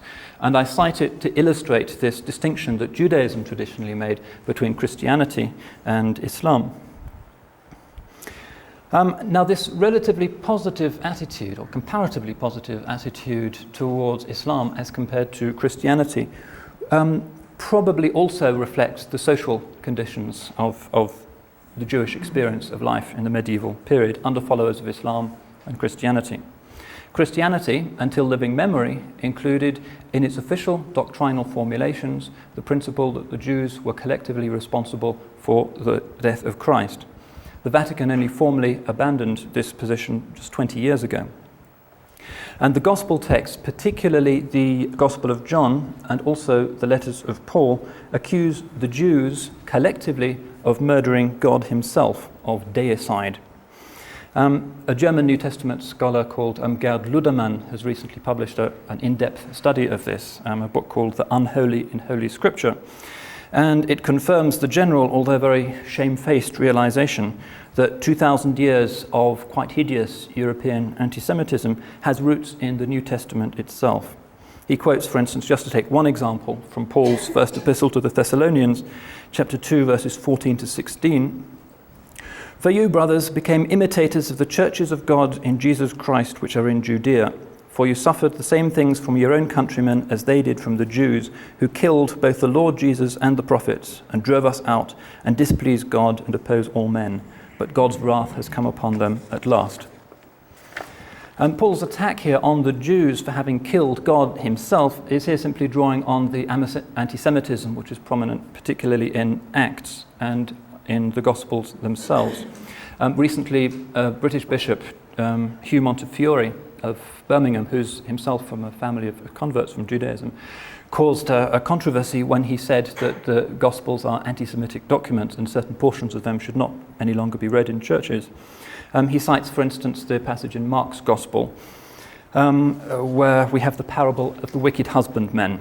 The owner of a vineyard, in this case an allegory for God, sends his son to admonish his misbehaving tenants, but, according to Mark, those tenants said to one another, "This is the heir, come, let us kill him, and the inheritance will be ours." And they took him and killed him and cast him out of the vineyard. What will the owner of the vineyard do? He will come and destroy the tenants and give the vineyard to others. Have you not read this scripture? The stone which the builders rejected is become the head of the corner. This is Mark 12, verses 7 to 10. And this allegory, composed perhaps some 30, 40 years after Jesus' trial, is very clear. It is the Jews that have killed God's Son, and hence they will be utterly destroyed and their land given to Gentiles. And the stone that was rejected is quite a popular church sermon image for Jesus even today. So this central scriptural assumption that the Jews killed Christ determined Christianity's attitude to the Jews. For 2 millennia, they were mistreated. That's a very complex issue about that, this position of official anti-Semitism was founded in the New Testament. And while I don't want to get into it now because I think it would interrupt the flow of the lecture, it's much more complex, I think, than that. It's complex, but increasingly I think that the theological consensus has been moving in favour of the acknowledgement that traditional Christian anti-Semitism has justified itself with reference to the Gospels. Yes, and St. Paul does invalidly justified itself with reference to the Gospels. John's Gospel consistently uses the expression hoi Judaio in Greek, and it's traditionally translated as the Jews. But there's increasingly scholarly opinion that hoi Judaio in Greek can also be translated as the Judean party, which represents the sect of leaders who were Sadducean and temple-oriented, and who in many ways opposed Jesus as they opposed other Jewish leaders who were mounting popular, quote-unquote, revolutionary movements that were upsetting their stance, especially with Rome. So, yeah, I'd be happy to accept that. Merely because I'm not a New Testament person, I'm mouthing the opinions of most of my colleagues at the Department of Theology, where this issue is very deeply and sincerely discussed. We have, for instance, a complete paper in the department on Christian responses to the Holocaust, which goes into this question of the possible anti-Semitism in the New Testament. I'm not sure that we have to come down on one side of the discussion or the other. What I'm trying to say is that traditionally the Jewish experience of Christianity was a pretty negative one, which accounts for... Christians too oftentimes did in fact justify their, That's right, yeah. Their tendencies toward hostility to Jews precisely on these Right. documents. But I think that a lot of times there were fundamental misreadings of these documents, but because of the anti-Semitic flavor of Christianity, they used these documents invalidly to support their anti-Semitic practices. Sure. No, I'm not trying to say that these documents are ineluctably anti-Semitic. I'm merely saying that the Christian tradition overwhelmingly down the centuries has read them as such. Exactly right. Right. So I should perhaps rewrite this and make it a little bit more nuanced in future. I cite all of this in order to explain why there has been such rabbinical mistrust of Christian people. For centuries, the Jews were mistreated on the basis of this reading of the New Testament. Islam, however, proceeded on a very different kind of founding narrative. The Quran records conflicts, sometimes quite sharp ones, between the early Muslims and individual Jews and Jewish tribes. And there is a Quranic polemic against Judaism. However, the distinction is that the Jews are not singled out as some kind of uniquely malevolent force in history. Similarly, the Quran does not accuse them of the crucifixion of Jesus or of deicide. For Muslim theology, the Jews have not killed God, since God is not and never has been incarnate. So for most of Muslim history, we find that the Muslim world was in fact relatively benign and tolerant towards Jews. The Christian Byzantine Empire had actually prohibited Jews from living in Jerusalem. As soon as the Muslim armies captured Jerusalem, a proclamation was issued and Jews could return and live there in peace. So it's been estimated that as many as 9/10 of medieval Jewry actually lived in the world of Islam. Blood libels and pogroms of a type normal in Europe were actually effectively unknown in the Muslim world. Jews could rise to senior administrative positions. Maimonides himself, for instance, became the personal physician of the great Saladin. And as Samuel Goitein has said, compared to Christian Europe, the lands of Islam were a paradise for the Jewish people. Recently I came across an interesting illustration of this in my visit to Bosnia. There is a Bosnian Jewish community, sadly decimated during the Holocaust, but there's still a few thousand of them there. And their family language is actually Ladino, which is a kind of Spanish. They're Sephardic Jews who, after the Reconquista of Muslim Spain in 1492, chose to emigrate to other Muslim countries rather than live under the rule of the Catholic monarchs. And for 500 years they've retained this very Spanish aspect of their culture. And in fact, when the Ottomans conquered Constantinople, they sent rabbis out to Germany and other parts in Europe, inviting Jews to come and settle in Constantinople, to live there and to support the economic and demographic growth that the Ottomans wished to see there. Now, this is a very encouraging example of medieval tolerance and even symbiosis, and I think when we contemplate the frankly quite dismal misunderstandings that exist between Jews and Muslims today, it's very important that we be aware of it and bear it in mind. Since 1948, this symbiosis and this even empathy has suffered immeasurably because of the creation of the State of Israel. From 1948, there has been a forced expulsion of the mainly Muslim Palestinian population from their homes and a continued Israeli policy of constructing Jewish settlements on occupied Arab land. And this, understandably, makes it very difficult for modern Muslims to look with the old equanimity on the Jewish people. Zionism has, in practice, tended to be resolutely hostile to the non-Jewish populations it conquers. For instance, a booklet published by the Central Region Command of the Israeli Army explains, quote, "Under no circumstances should an Arab be trusted, even if he makes an impression of being civilized. In war, when our forces storm the enemy, they are allowed and even enjoined by the halakha, Jewish law, to kill even good civilians." That's not the view of some extremist, that's there in a document published by a unit of the Israeli Army. And the current Oslo Agreement, which has actually accelerated Israeli settlement building and precipitated a rapid upturn in the death rate on both sides, has already made matters even worse.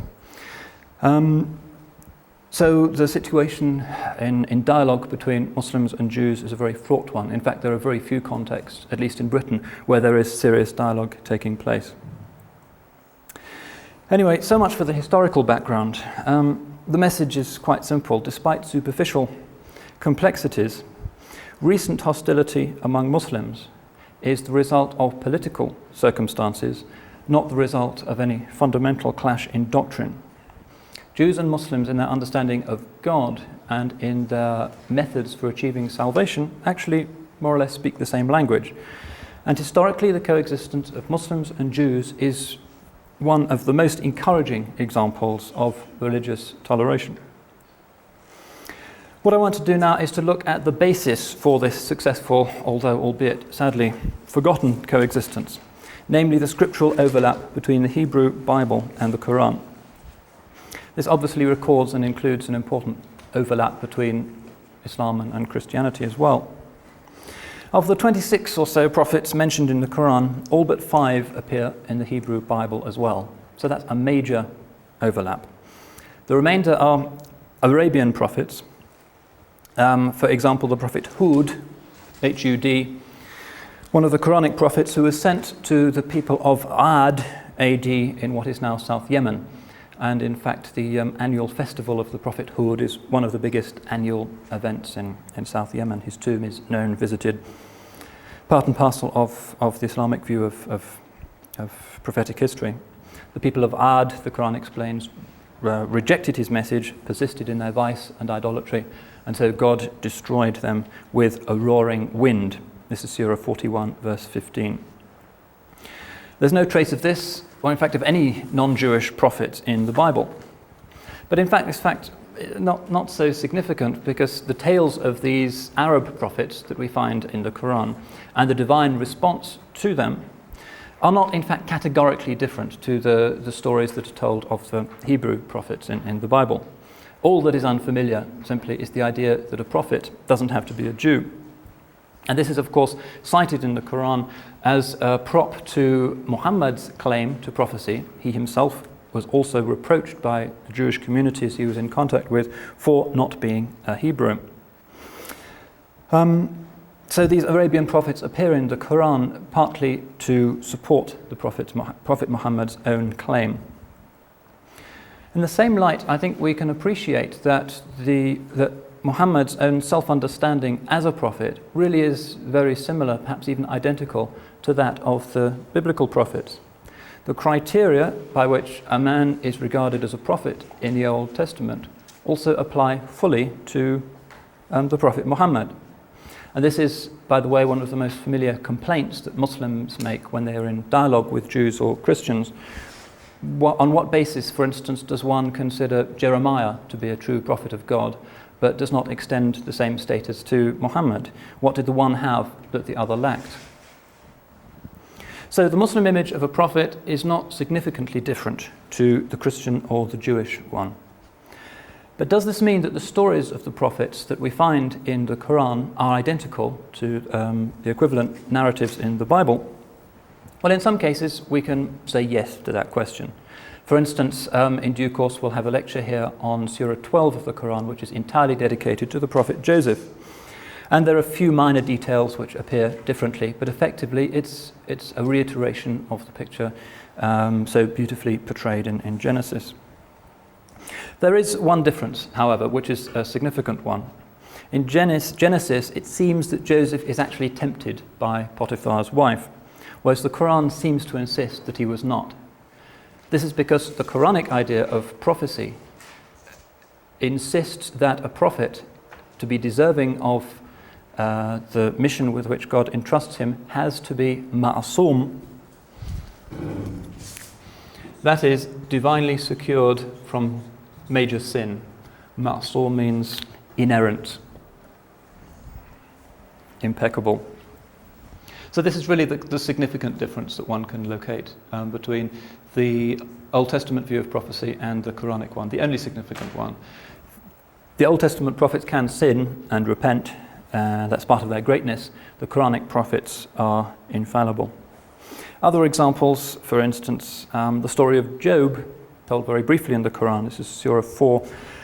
Verse 163, also Surah 38, verses 40 to 44, doesn't suggest that his affliction was in any way merited because of what he'd done, but merely that it was a trial from God which he bore patiently. It has no further significance. Other cases include the notorious incident of David and Bathsheba.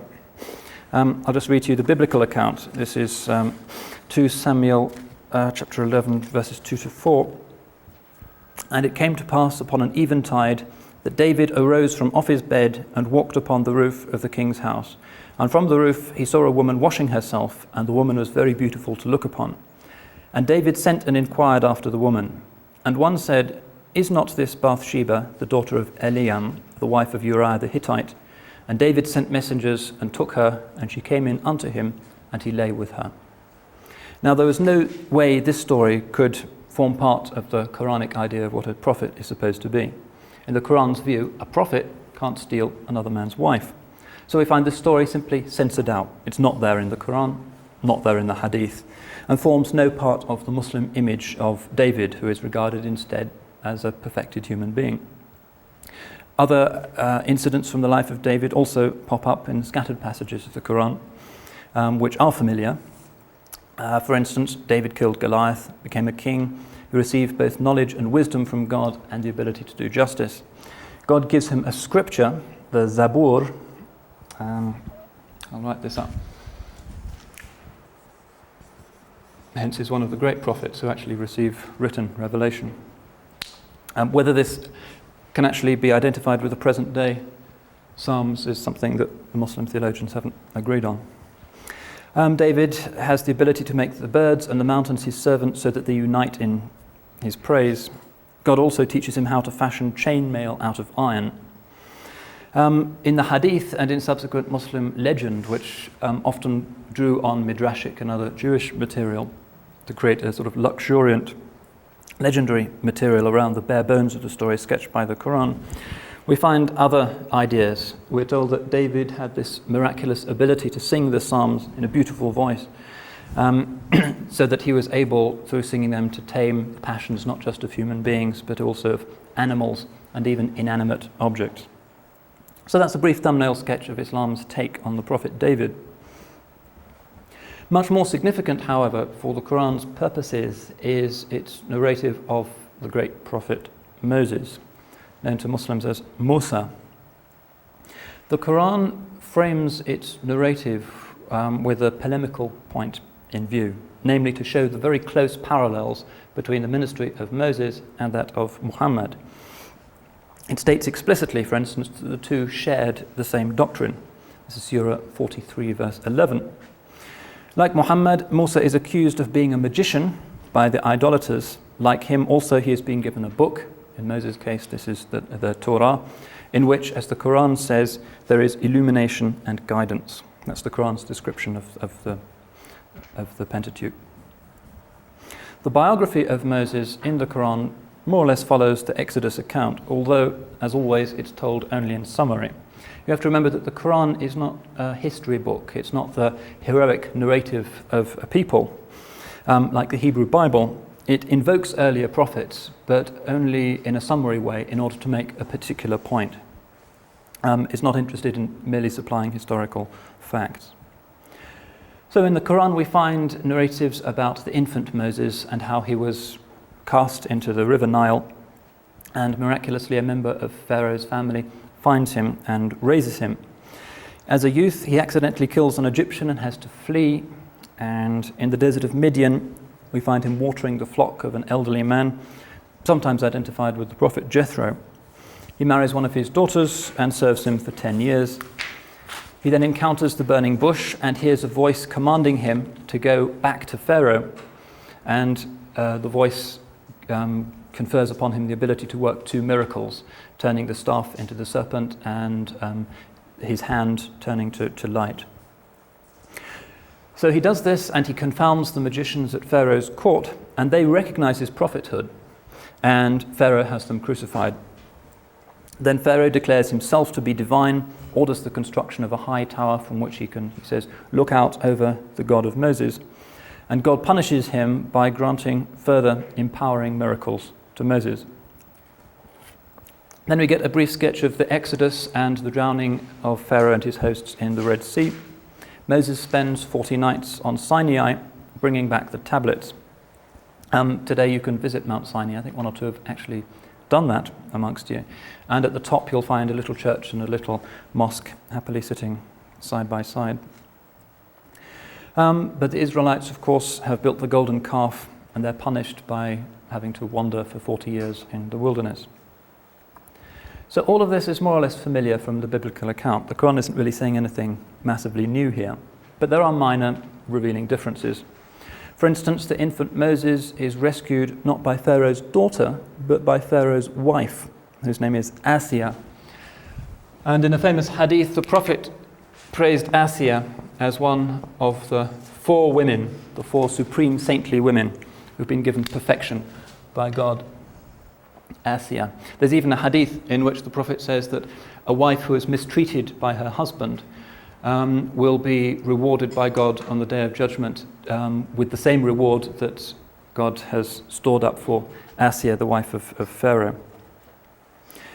A few other distinctions in the encounter with this figure that seems to be the prophet Jethro. Instead of meeting 7 shepherdesses in the desert, as in the Bible account, Moses encounters only 2. Instead of 10 plagues, the Quran speaks of 9 miracles, which include some of the plagues, the blood, the frogs, and so forth. Also new is the fact that the burning bush appears at night. And also new is the incident of the magicians actually converting to Moses' religion and dying for that belief. So that, in a nutshell, is the Quran's view of Moses, whom the Prophet spoke of as one of the 4 great prophets of history. Another of these great prophets, celebrated by Muslims in particular as the archetype of the Prophet Muhammad, even more than Moses, and mentioned in the Quran even as a Muslim, with a small m, if you like, i.e. one who had fully submitted to God, was the patriarch Abraham, or Ibrahim, as the Quran calls him. No fewer than 25 chapters of the Quran have descriptions of him. In fact, Moses is the only biblical prophet mentioned more frequently in the Quran.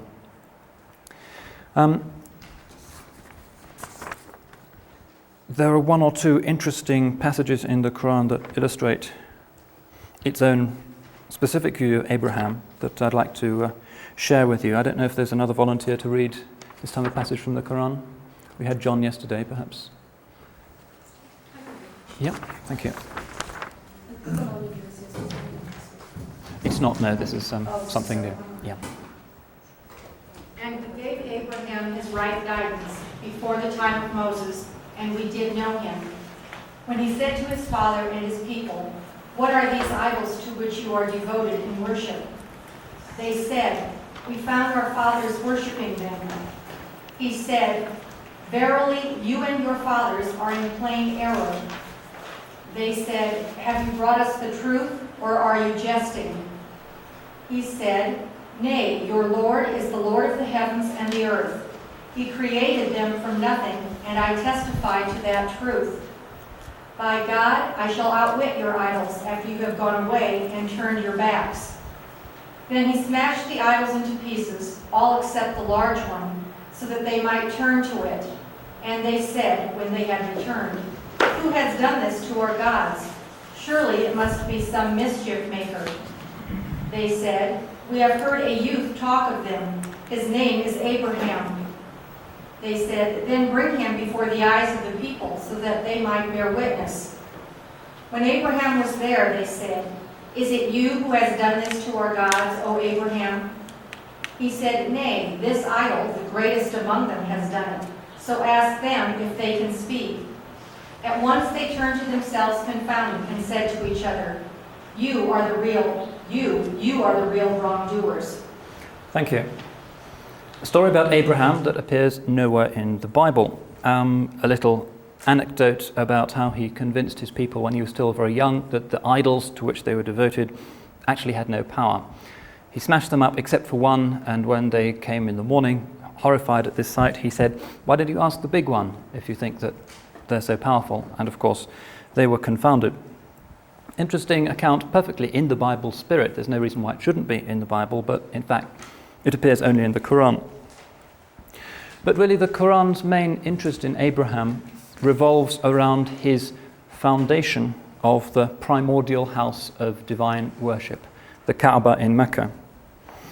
Some Muslim historians affirm that Adam himself worshipped in that place before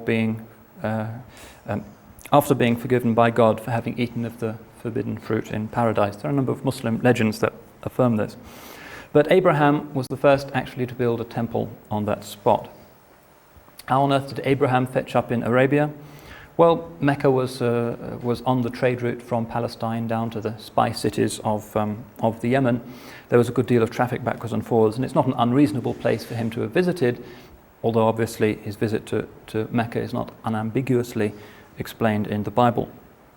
Given the concerns of those who carried out the redaction of the Pentateuch, no particular reason why such an incident should have been included. So the Muslim historians recount how Abraham's bondsmaid Hajar was rejected by Sarah. This ties in with what I was saying about the Hajj yesterday. She sought refuge with the infant Ishmael in the wilderness. In Genesis 2, there seems to be an allusion to this. God sent an angel to Hajar saying, "I will multiply thy seed exceedingly, that it shall not be numbered for multitude. Behold, thou art with child and shall bear a son, and shall call his name Ishmael, because the Lord has heard thy affliction." And in Genesis 17, verses 20 to 21, Abraham prays for Ishmael in this way: "O that Ishmael might live before thee. And God said to him, As for Ishmael, I have heard thee. Behold, I have blessed him, and I will make him a great nation." And the Arabs and the Jews unanimously concur that the Arabs are the descendants of Ishmael, just as the Jews are the descendants of Isaac. Hajar and Ishmael are left in the valley of Mecca by Abraham on God's instructions. Ishmael, still a toddler, cries with thirst, and God hears him and causes the well of Zamzam to bubble up. And it is there to this day. And today the rites of the Hajj are in large measure deliberate recollections of this Abrahamic past. For instance, when you go to Mecca, you will see underneath a kind of crystal dome the very spot where Abraham is said to have stood while he directed the construction of the Kaaba. The sevenfold hastening between the little hillocks of Safa and Marwa, which I mentioned yesterday, are a deliberate recollection of Hajar's desperate search for water for her son Ishmael. The pilgrims drink from the well of Zamzam, and it's traditional to fill up containers and bring home some of this holy water to give to friends and relations after carrying out the Hajj. And all of this is constructed to show Islam as the Ishmaelite aspect of Abraham's covenant with God. So in the Quran, Surah 2, verse 1 to 5 to 8, we read, "And we made the house, the Kaaba, a place of gathering for all mankind and a sanctuary. Adopt the place where Abraham stood as a place of worship. And we commanded Abraham and Ishmael to purify our house for those who walk around it, and those who meditate in it, and those who bow down and prostrate. And when Abraham prayed, My Lord, make this city a city of peace, and bestow fruits upon its people, such of them as believe in God and the last day. And when Abraham and Ishmael were raising the foundations of the house, they prayed, Our Lord, accept from us this act. You are indeed the all-hearing, the all-knowing." This prayer, which is actually one of the most famous in the whole Quran, then goes on. This is called the prayer of Abraham. And it shows Abraham asking God to send the Prophet Muhammad. "O our Lord," he says, "make us submitters to you, Muslimain, and raise from among our offspring a community who will be submitters to you. Show us our ways of worship and relent towards us. You are indeed the forgiving, the merciful. Our Lord, and raise up from among them a messenger who shall recite your revelations to them and teach them the scripture and the wisdom and purify them. You are the all-powerful, the wise."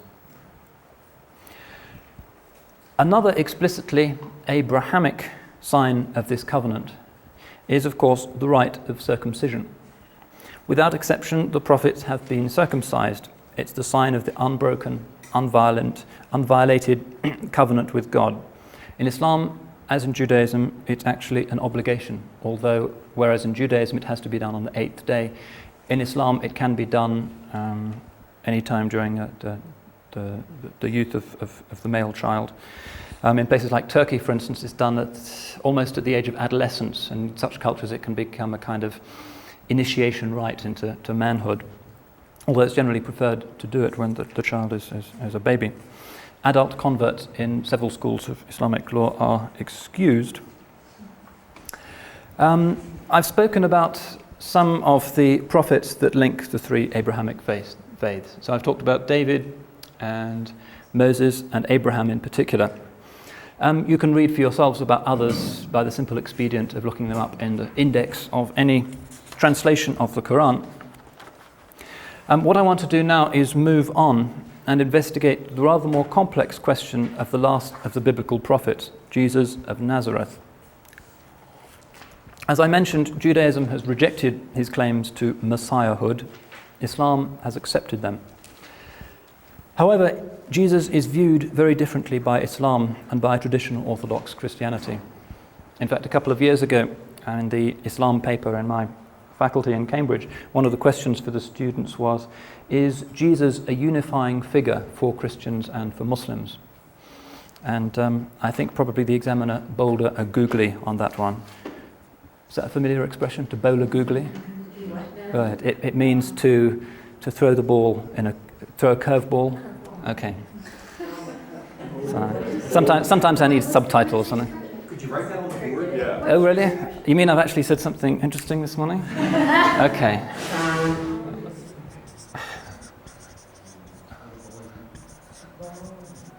An extremely useful expression. Googly. There are literally hundreds. If you want a lecture on cricketing terminology, I'm your man. But there are hundreds of different ways the ball can be projected, and this is a type of curveball. Anyway, to get back to the narrative, it wasn't a fair question really to put before these undergraduates because it's one of the most difficult points. Is Jesus a unifying figure for Christians and for Muslims? And I'm not sure I could answer that question. There is a lot of overlap, but there are also very fundamental points of difference. The way I want to examine this question is by looking at aspects of the historic encounter between these two daughter faiths of Judaism. Now, this historic interaction between the followers of Muhammad and the followers of Jesus is probably the most fraught of all instances of interfaith encounter, and very often continues to be so. It's also the most interesting and most well documented.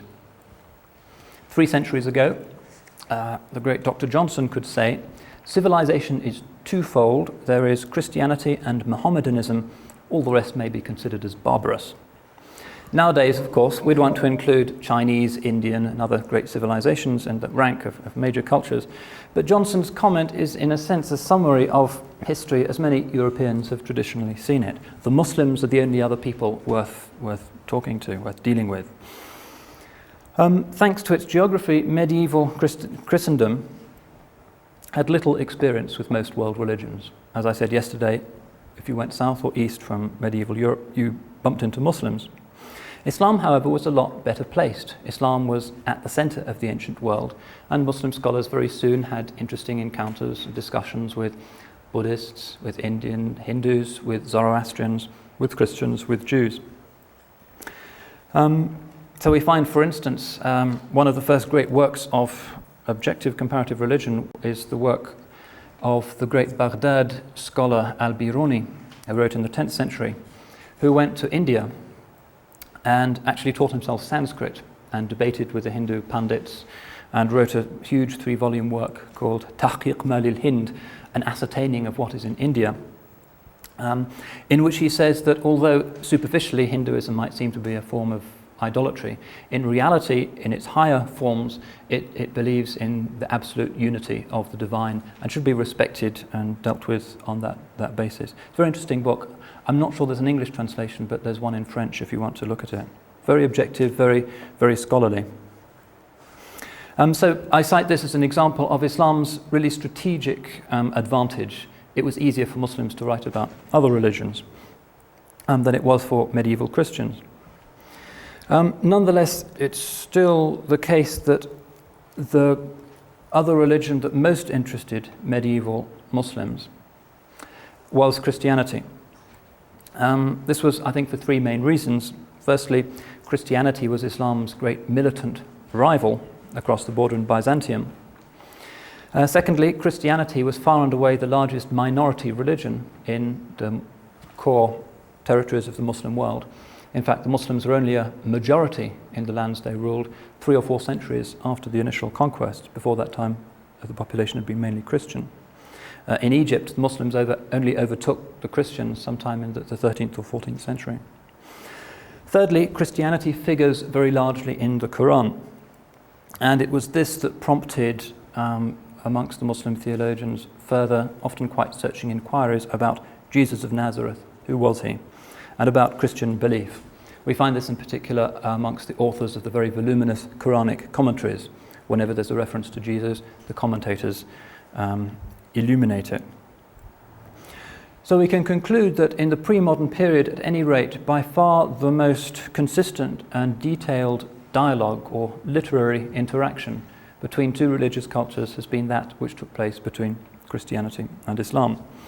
In some respects, that is still the case today, although it's, I think, true to remark that Christians nowadays take a more lively and often more intelligent interest in other religions than do modern Muslims. Whether they do this on sometimes for genuinely ecumenical reasons or occasionally for missionary purposes. Nonetheless, Christian writing on other religions is more interesting and better researched than is most modern Muslim writing. This is demonstrably the case. And perhaps one reason for this is that Muslims have an unfortunate tendency to view Christianity as something of a secondary or a spent force in today's world. And when they want to write polemical works or to dialogue with another civilization or with the West, they tend to target or interact with Western secular modernity rather than with Christianity, which I believe is a mistake, but this is what most Muslims tend to do now. So let's launch this discussion of the interaction of the two faiths by taking the narrative back to the possibly unifying figure of Jesus. There's a discrepancy for those who are interested in dialogue here, because the Bible doesn't seem to mention Islam or the Prophet Muhammad, but the Quran refers to Christianity repeatedly. So there's always an asymmetry in dialogue. The Muslims have material to work with when they talk about Jesus. The Christians don't have scriptural material to work with when they talk about Muhammad. So what's the Quran say about Christianity? Well, sometimes its references are favourable, sometimes they're quite reproachful. For instance, Surah 2, verse 62, those who believe, i.e. the Muslims, and those who are Jews, and the Christians, and the Sabians, we don't need to know who those are for our purposes, whoever believes in God and the last day and acts uprightly, they shall have their reward from their Lord. So apparently a very pluralistic, open statement. Another verse reads, this is Surah 5, verse 82, you will find the closest in love to the believers to be those who say, we are Christians. That is because among them are priests and monks, and because they are not proud. It's quite possible, and many of the Muslim commentators support this, that this verse was revealed shortly after the first Muslims in Mecca had made their migration to Christian Abyssinia, where, as no doubt Dr. Jackson has explained to you, they were received very warmly and given the protection of the Christian king, the Negus. So this verse may be a reflection of that. Another verse. We, i.e. God, gave Jesus the gospel, and in the hearts of his followers we set kindness and mercy. And monasticism, that they invented, we did not prescribe it for them, though they were only desiring to please God, but they did not observe it aright. This is Surah 57, verse 27. In this passage, we see a kind of ambiguous criticism of monasticism, which was an enormously important institution in the Middle East at the time the Quran was revealed. And the Prophet himself condemned monasticism rather more forcefully with the words, there is no monasticism in Islam. This is because ultimately Islam sees the world as not fallen, but as capable of reforming itself. Individual souls can reform themselves. The world, human society structures can reform themselves. They are not so ultimately fallen as to need direct divine intervention to do that. Hence, you don't need to retreat from the world and live in a monastery if you aspire to holiness. You can do it in the world. You can go through it rather than going around it. Next verse is Surah 5, verse 14, and this is taken as a reference to the new covenant as preached by Paul. With those who say, "We are Christians, we made a covenant," but they forgot a part of the admonition. So we stirred up discord and division among them until the day of resurrection. This may be a reference to the great Christological disputes which had thrown the Christian world into sectarian tumult, something that the early Muslims were particularly aware of, since the Middle East was so religiously divided at that time, with Jacobites, Nestorians, Copts, Monophysites, Orthodox, Arians, etc., etc. Perhaps some Christians themselves would agree with the Qur'anic view that this was some kind of divine punishment for having misunderstood the nature of Jesus. That was how it was understood. However, the most substantial Qur'anic references to Christian themes are found in the Qur'an's narratives of the Annunciation and the Nativity. And here we have very extensive passages in the Qur'an. So, for instance, in Surah 3, verses 31 to 7, we read about the birth of Mary, who is dedicated to God, perhaps as some later Muslim commentators have speculated, as one of the temple virgins in Jerusalem. The text goes on, "Her Lord accepted her graciously and made her grow in grace. Zechariah took charge of her. Whenever Zechariah entered the sanctuary to her, he found beside her a provision. He said, 'O Mary, how did you come by this?' She replied, 'It is from God. God provides without reckoning for whomsoever he will.'" Like several of the Quranic references to the Virgin Mary, this includes non-biblical material. In fact, there's more about the Virgin Mary in the Quran than there is in the New Testament. Perhaps one should point out here the function of Mary in Muslim piety, particularly interesting, obviously, to those who have a Catholic commitment. The Virgin Mary is revered in the Quran. She works miracles. Some perfectly respectable medieval Muslim theologians have numbered her amongst the prophets because God speaks to her, and that's the definition of what a prophet is, if God speaks to you directly. However, Mary, although her virginity is affirmed, is not regarded as Theotokos, the mother of God, because of course Jesus, in the Muslim view, is not God incarnate, but merely another divinely inspired prophet. So although the Blessed Virgin is very revered by Muslims and is seen as some kind of model, nonetheless she doesn't have such an exalted place in the divine economy of salvation that you'll find her playing in Catholicism, and particularly in recent Catholicism. It was only in 1950 that the doctrine of the Assumption of the Blessed Virgin was declared to be divinely inspired doctrine by the Vatican. So again, we have another figure who seems to be a point of contact and possible fruitful interaction between Muslims and Christians, but when we look a little bit further, we see that there are in fact key differences. Mary as a... Sorry, did you have a question? I think it's interesting that, I mean, she's still considered a virgin, that have that in the Quran. Is there, I mean, has there been philosophical discussion about that? I mean, why, of all the prophets that are born, why is Jesus born that way? It's just regarded as one of Mary's miracles with no further significance. In the New Testament, obviously, it's regarded as the expression of the Immaculate coming into the world of the Logos, who has to come into the world in a way that's unpolluted by fleshly sin or whatever. Islam can't see things in those terms because sexuality has, as in Judaism, been regarded rather more positively in the Muslim tradition than in Christianity. So the accounts of the conception of the Prophet Muhammad, for instance, are quite explicitly sexual. There's no implication of an immaculate conception there. But it's been carried over from Christianity into the Muslim conception, but diminished, if you like, and reduced merely to the level of one of her miracles, rather than anything with great cosmological importance. Another point that's perhaps interesting to bear in mind is Mary as role model. She is another of these four women whom the Prophet mentioned as perfected women, women without sin. However, she has in practice not functioned as a model for Muslim women in the way that she has for Christian women, both Orthodox and Catholic, less so obviously for the Protestant churches.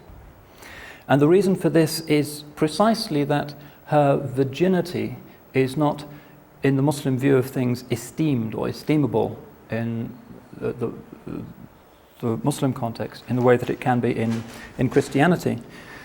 And the role model for Muslim women traditionally has been Fatima, the Prophet's daughter, not the Virgin Mary. And there's an interesting commentary on this by some feminist writers, incidentally. There's an American Catholic, one of the Mary Knoll community of liberal Catholics, who's written a book on women's spirituality. And she points out that one of the problems that some modern women can have with Mary as a model is that it seems that her perfection is conditional upon her transcending of her body and her normal physical functions. And this carried over very much into early Christian ideas of female sanctity, that the ideal woman was a nun, was a virgin, that she rejected motherhood and the normal functions of her gender. In Islam, interestingly, we find, although she is venerated as a kind of unique figure, she's not seen as a model so much as is Fatima. And Fatima's greatness is precisely the fact that she engendered the Prophet's descendants, the Ahl al-Bayt. She is the fertile progenitrix of this effectively spiritual elite amongst the Muslims. And as a model for Muslim women, she affirms rather than questions the spiritual value of motherhood. And Maura O'Neill's book is, I think, quite interesting in drawing this comparison. A little bit more about the Blessed Virgin. In Surah 19, verses 16 to 34, we get the story of the Annunciation. One of the most beautiful passages in the Quran, particularly in Arabic. It has a lovely rhythm, it rhymes, it really is quite exquisite. I have some of it here. I don't know if there's another volunteer for reading this one. Oops, thank you very much.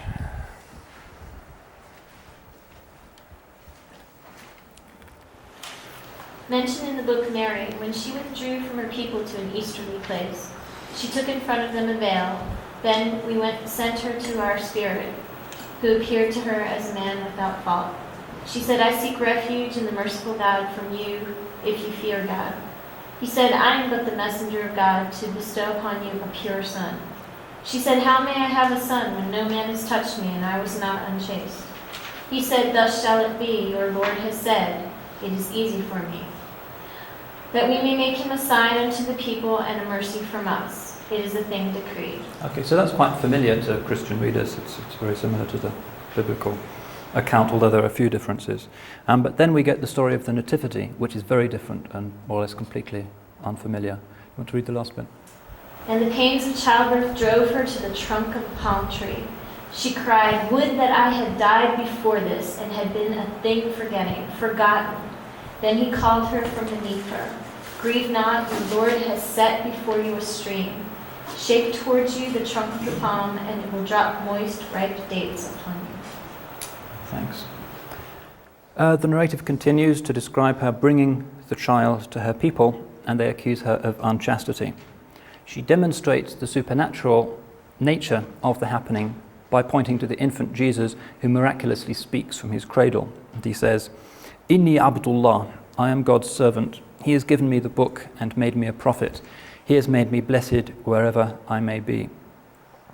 Now he says this specifically to refute the Pauline take on Christology, which the Quran is concerned to counteract. He says, Inni Abdullah, I am God's servant. Not I am God, I am the Son of God. I am God's servant. And in Islam's view, that's the highest and most exalted rank to which anybody can aspire, to be a true servant of God. He has given me the book, i.e. Jesus has been given a book. And the Quran affirms that the Injil, which is an Arabization of the word evangelos, the good news, is one of the four written scriptures that we explicitly know have been given to human beings. Whereas in the Christian perspective, of course, Jesus isn't given a book. The book is written about him by the four evangelists. وَجَعَلَنِي نَبِيًّا, and he made me a prophet. Now, Jesus is a prophet according to a certain Christian perspective, but of course he's more than that. So the first three things he says from the cradle are constructed so as to refute the mainstream Christian view of who Jesus of Nazareth was. And then it goes on. This, by the way, is Quran Surah 19, verses 28 to 34. Now, this account, particularly where it touches on the nativity, is pretty unfamiliar. It's foreign to the four Gospels, foreign to the extra-canonical Gospels. In fact, although there's a lot of legendary material that appeared in the first few centuries after Jesus' birth, we can't find any parallels whatsoever in any of that literature. This is something new. Joseph is written out of the story, so are Bethlehem and the manger. The image instead is the rather austere one of a solitary woman giving birth underneath a palm tree somewhere in the wilderness to the east of Jerusalem, and then returning to face the scandal. The only recognizable feature really is the idea of the virginal conception. So the Quran gives us this fairly full, although fairly unfamiliar, account of Jesus' origin in the world, constructed always for polemical purposes to emphasize his humanity. The doctrine of Immaculate Conception, which is retained, does not logically conflict with the idea that he was a human being. However, the later career of Jesus is portrayed very thinly indeed. The Quran's really not very interested in it. We're told in Surah 3, verses 45 to 53, that Jesus had Hawariyun, disciples. We learn in Surah 5, verse 110, that he was sent to the children of Israel, confirming the Torah with some amendments. Another important point, in the Muslim view, Jesus lived his life as a believing Jew. He works miracles, he brings the dead to life, that's in the Quran. He heals the blind and the lame, and he brings a clay bird to life. He holds a bird of clay in his hand, breathes on it, and brings it to life. That's not in the four Gospels, but interestingly, it does appear in the Gnostic Gospel of Thomas, which was one of the Gospels found at Nag Hammadi in Egypt about 50 years ago. So there is a precedent for that one. But most startlingly of all, and again all in the context of its critique of Pauline Christianity, the Quran appears to deny the crucifixion. Surah 4, verse 157 to 8 reads, "They, the Jews, did not kill him, they did not crucify him, but it was made to seem so to them. Those who differ about him are in doubt concerning him, they have no knowledge about him, but follow mere opinion. Certainly they did not kill him, but God raised him to himself." Now this is frankly an obscure passage, and it's given rise to many divergent commentaries. The phrase, وَلَكِنْ شُبِّهَ لَهُمْ, but it was made to seem so to them. Just 2 or 3 words in Arabic, is sometimes taken to mean that a likeness of Jesus was crucified in his stead. Some medieval exegetes, for instance, largely on the basis of speculation, say that God, in order to save his prophet, transfigured the face of Judas, who had betrayed him, to make him look like Jesus, and he was taken by the Roman soldiers and crucified in Jesus' stead. And there are a number of other theories that the Muslim commentators have advanced in explanation of this verse. But what is clear is that the Quran denies the crucifixion, particularly in the fashion that the evangelists record it. Now, it doesn't need to do so on its own theology. Jesus could have died on the cross, could even have been resurrected, but this would not necessarily have entailed any faith in Jesus as God, as a divine being, or in an atoning sacrifice for original sin. That narrative could have been preserved, could have been there in the Quranic narrative without interrogating the Quran's fundamental theological assumptions. It would just be another case of the temporary triumph of human evil with no larger theological implications. Yeah. Is there any account in the Quran of Judas hanging himself? No, I've not encountered that. Have you seen that somewhere? I think I have. He hung himself. I think, there's... It's in the Bible, is it? Yeah, that's it. Right. One other thing that I find interesting is the denial of the crucifixion as you framed it. Sounds very much like what Christians call the heresy of Docetism, that Jesus only appeared to have had a human form. But they were coming at it from, if he were truly God, he could not have taken on the flesh in full as a human being. Right. They were doing it from the other extreme, because it was God that had been crucified.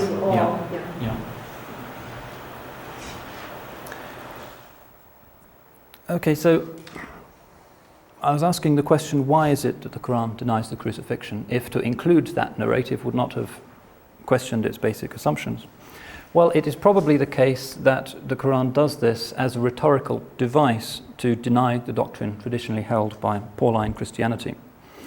That doctrine, namely the divinity of Jesus, is denounced by the Quran in Surah 4, verse 171.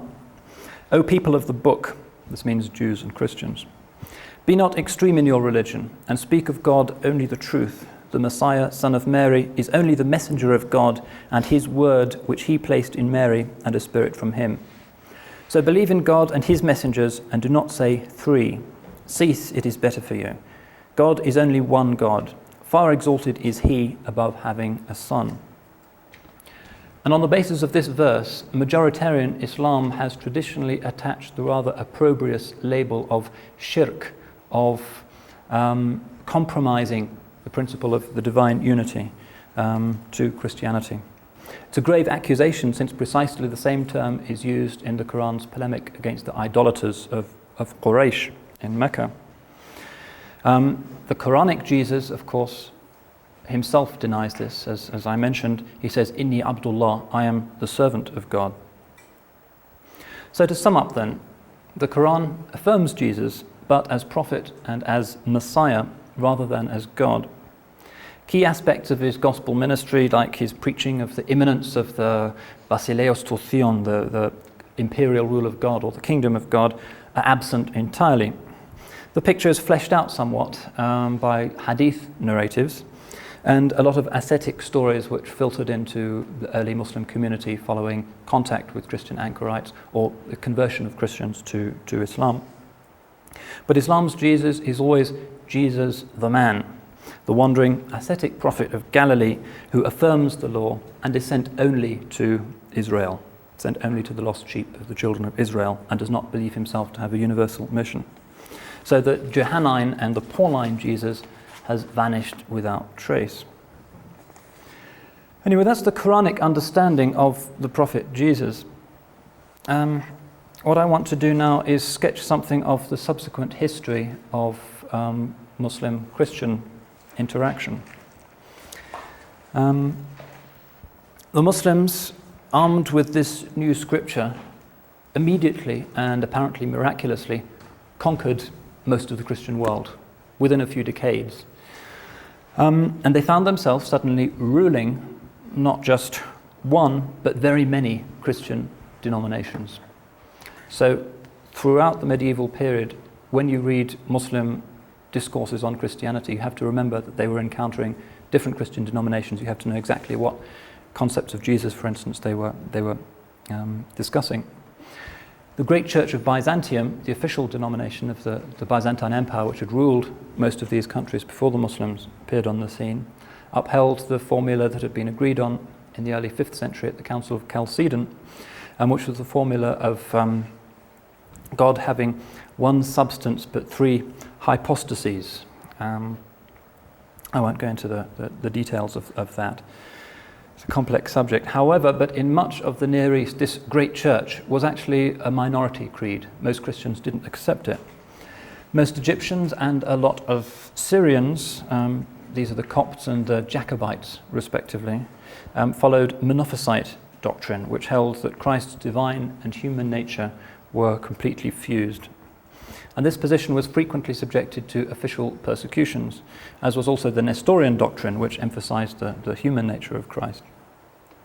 And it was this adversarial situation amongst Near Eastern Christians that really opened the door to large-scale conversions to Islam. For years, abstract, hair-splitting divisions over the procession of the Holy Ghost from the Father, or the similarity of Christ's substance to that of the Father, had exhausted Christian resources. And no doubt there were plenty of people who privately had grown disillusioned with the whole debate. And I think this is one reason why the companions of the Prophet, when they arrived on the scene, found Near Easterners, whether Arab or non-Arab, very sympathetic listeners to this new and simple conception of God. So there followed the extraordinary story of the mass apostasy of Near Eastern Christians to Islam. the only great Christian apostasy in history, in fact. More interestingly still, one that took place without duress. 300 years before, in North Africa, at the time of Augustine, there had been no fewer than 700 bishops in North Africa. 3 centuries after the Arab conquest, the last one flickers out and the Christian story in North Africa disappears. Congregations of great churches, such as that of Gaza, for instance, embraced Islam en masse. There's a new book about Gaza which documents this in some detail. Gaza had been very resistant to Christianity, and eventually the old paganism had to be rooted out by force and a cathedral built on the site of a temple. And it took 300 or 400 years for Gaza really to become Christian. But within a few years of Islam arriving on the scene, the congregation of that church itself accepted Islam. It was converted into a mosque. How on earth could this thing have happened? Well, I think it can be seen as a confirmation of the personal charisma of the conquerors. That's how I view it. There is a traditional European thesis which says that the Arabs coming from Arabia were these mad, fanatical, primitive tribesmen interested only in plunder, loot, and so forth. But such people, if they'd been like that, simply would not have disturbed the faith of deeply, sincerely Christian communities. Their barbarism would simply have driven the communities back on their own spiritual resources. I suspect here that the traditional Muslim case is actually to be taken quite seriously. The companions must have had a charisma, a spiritual charisma, which the devout Eastern Christians immediately recognized. To suggest that half of Christendom just abandoned Christ for material gain, whatever that might have been, is surely incompatible with what we know of the great tenacity in many situations of the Christian faith. Now, what's more interesting about this process of conversion is that actually the early Muslims who were presiding over it were not particularly well informed about Christian doctrine. There was no philosophical theology in Arabia. There had been a Christian-Muslim dialogue which took place during the Prophet's ministry when the Bishop of Najran and his entourage visited Medina late in the Prophet's life. It's an interesting episode, by the way, because the Prophet actually allowed the bishop to celebrate Mass in the mosque.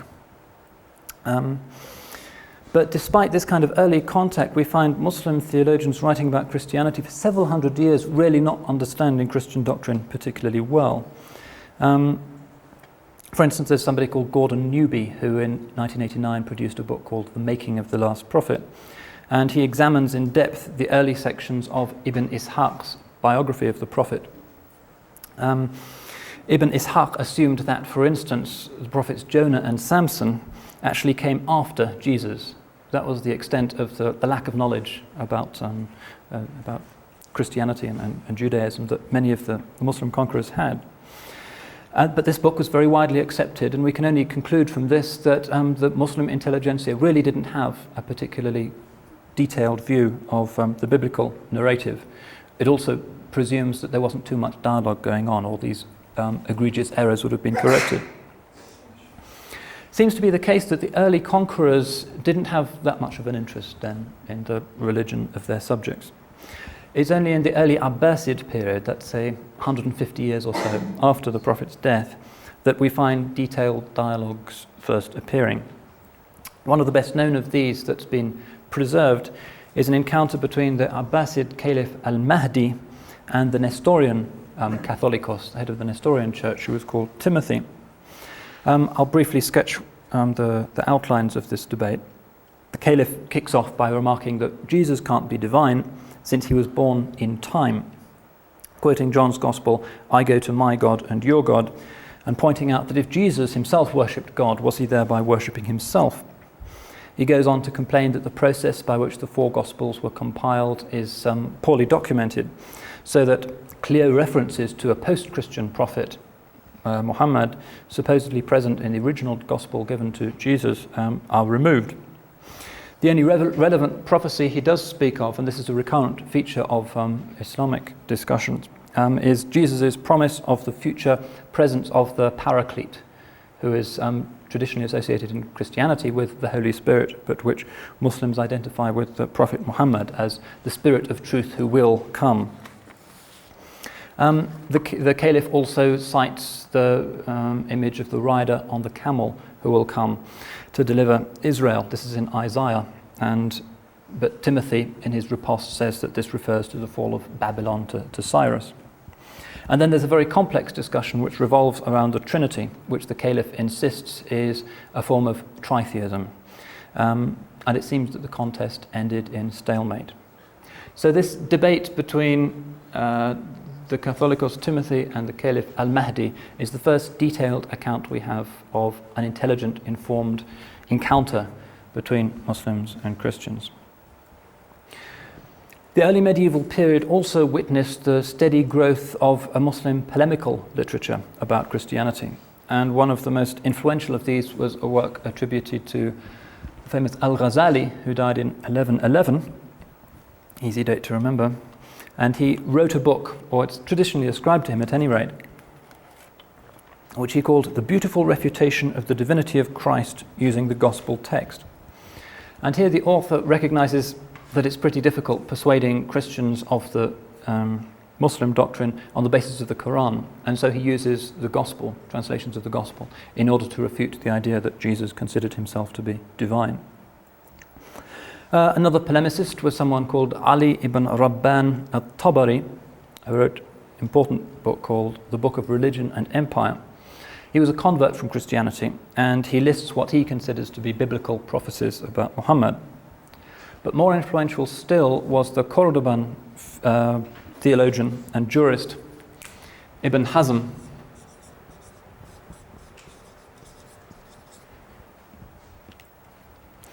One of the greatest, albeit most controversial, of medieval Muslim thinkers, 10th, 11th century. And Ibn Hazm has a book about Christian doctrine which is not just the usual pattern of the rehearsal of stock answers, stock debates, which is standard in the literature, but clearly reflects authentic experiences of dialogue that he had had with Christians. So he has, just to take an example, Christians defending the Trinity with the assertion that since God is living and knowing, he has life and knowledge, and his life is the Spirit and his knowledge is the Son. So obviously there were some Christians around who saw it as an effective way of justifying the doctrine of the Trinity, to identify these two components of the Trinity with two divine attributes. Muslims, of course, have a doctrine of divine attributes. Ibn Hazm will have none of this, and he retorts that God has a lot of other attributes, such as vision and speech and power, for instance. These are also his. But this doesn't necessarily incline us to any belief that they are hypostasized gods within God, or that we can pray to those things as recognizable entities. Another Spanish thinker was a certain Abdullah al-Tarjuman, book nowadays lamentably neglected. He's interesting in that he wrote an autobiography, which medieval Muslims usually didn't. And he started off life as a Catalan priest. He was called Fray Anselmo Turmeda, quite a well-known theologian. It seems he was a Dominican. And he, as he explains in his autobiography, became dissatisfied with Christian teaching, read clandestine Muslim literature, which in areas recently conquered from Muslims in Spain was not a terribly difficult thing to do. He travelled to Tunis, where he announced his conversion. He wrote a book called The Gift to the Intelligent, which is still very widely circulated amongst Muslims, and people who are engaged in dialogue will often find Muslims citing from this book. In addition to these writers, we also find the Muslim theologians, the philosophical theologians, discussing Christian theology, generally without polemic intent. They were merely interested in recording different philosophical systems. The best known of these was a man called Shahrastani.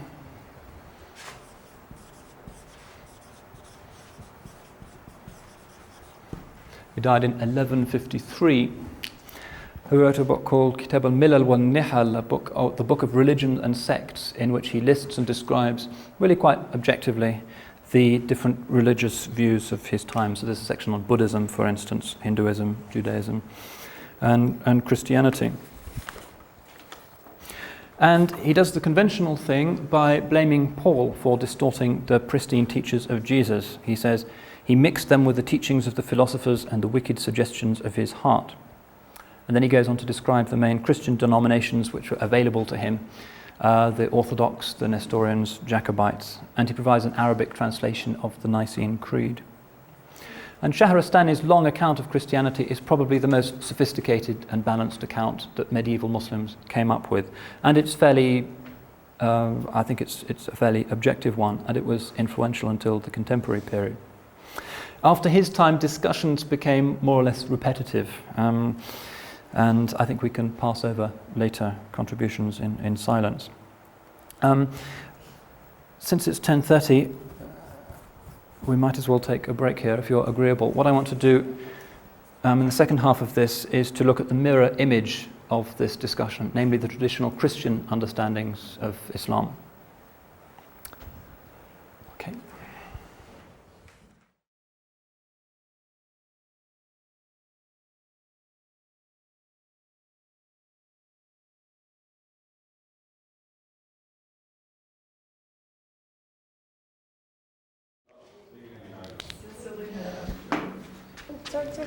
Any putative definitions?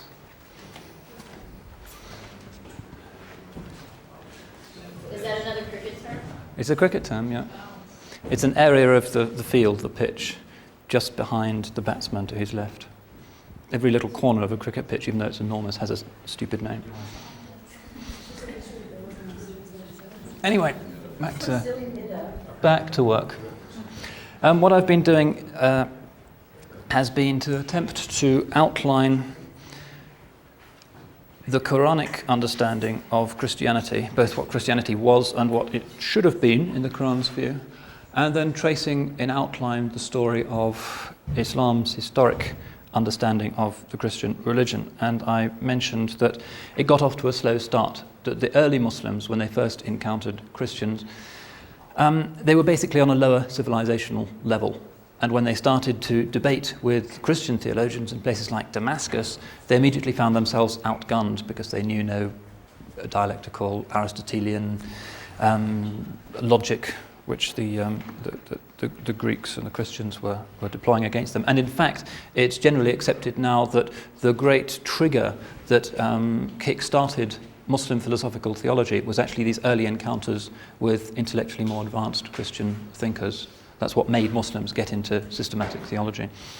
And then later on, as Muslims became themselves more sophisticated, you have people like Shahrastani and Ghazali producing, in many ways, at least for their times, quite objective and factually correct accounts of the Christian religion.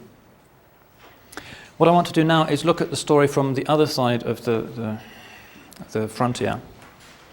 What was the Christian understanding of Islam? I've already mentioned that there was no scriptural foundation on which Christians could draw on. The Quran mentions Jesus and Christianity. The Bible doesn't seem to, at least as far as Christians were concerned, mention Muhammad or Islam. The initial reaction to the fact of the appearance of Islam and its extraordinary success in conquering half the world, within 100 years they were ruling an area from southern France to the west, to the frontiers of China to the east. An area much larger, say, than Alexander the Great had ever conquered. And massive Christian conversions coming in. The initial Christian response was one of complete bafflement and bewilderment, and of course a good deal of hostility. And a good deal of theological agonizing. After all, if God had finally revealed himself and his will in history, how could this sudden rolling back of inexorable divinely willed Christian progress be interpreted? What on earth is God playing at if the fairest lands of Christianity, Syria, Palestine, Egypt and so forth, the great patriarchal centers of Antioch, Jerusalem, Alexandria and other places, suddenly becoming Muslim? This interrogated the Christian conscience and confidence about history in a very profound way. And the result was a very, very fierce and angry and often hateful polemic that we find particularly from the Byzantine writers. Now, the first unambiguous record we have of this polemic comes from the great St. John of Damascus. The early Umayyad state was quite open to employing non-Muslims, and in fact he held high office. He was the minister of finance for some years in the Umayyad state, whose capital at that time was Damascus.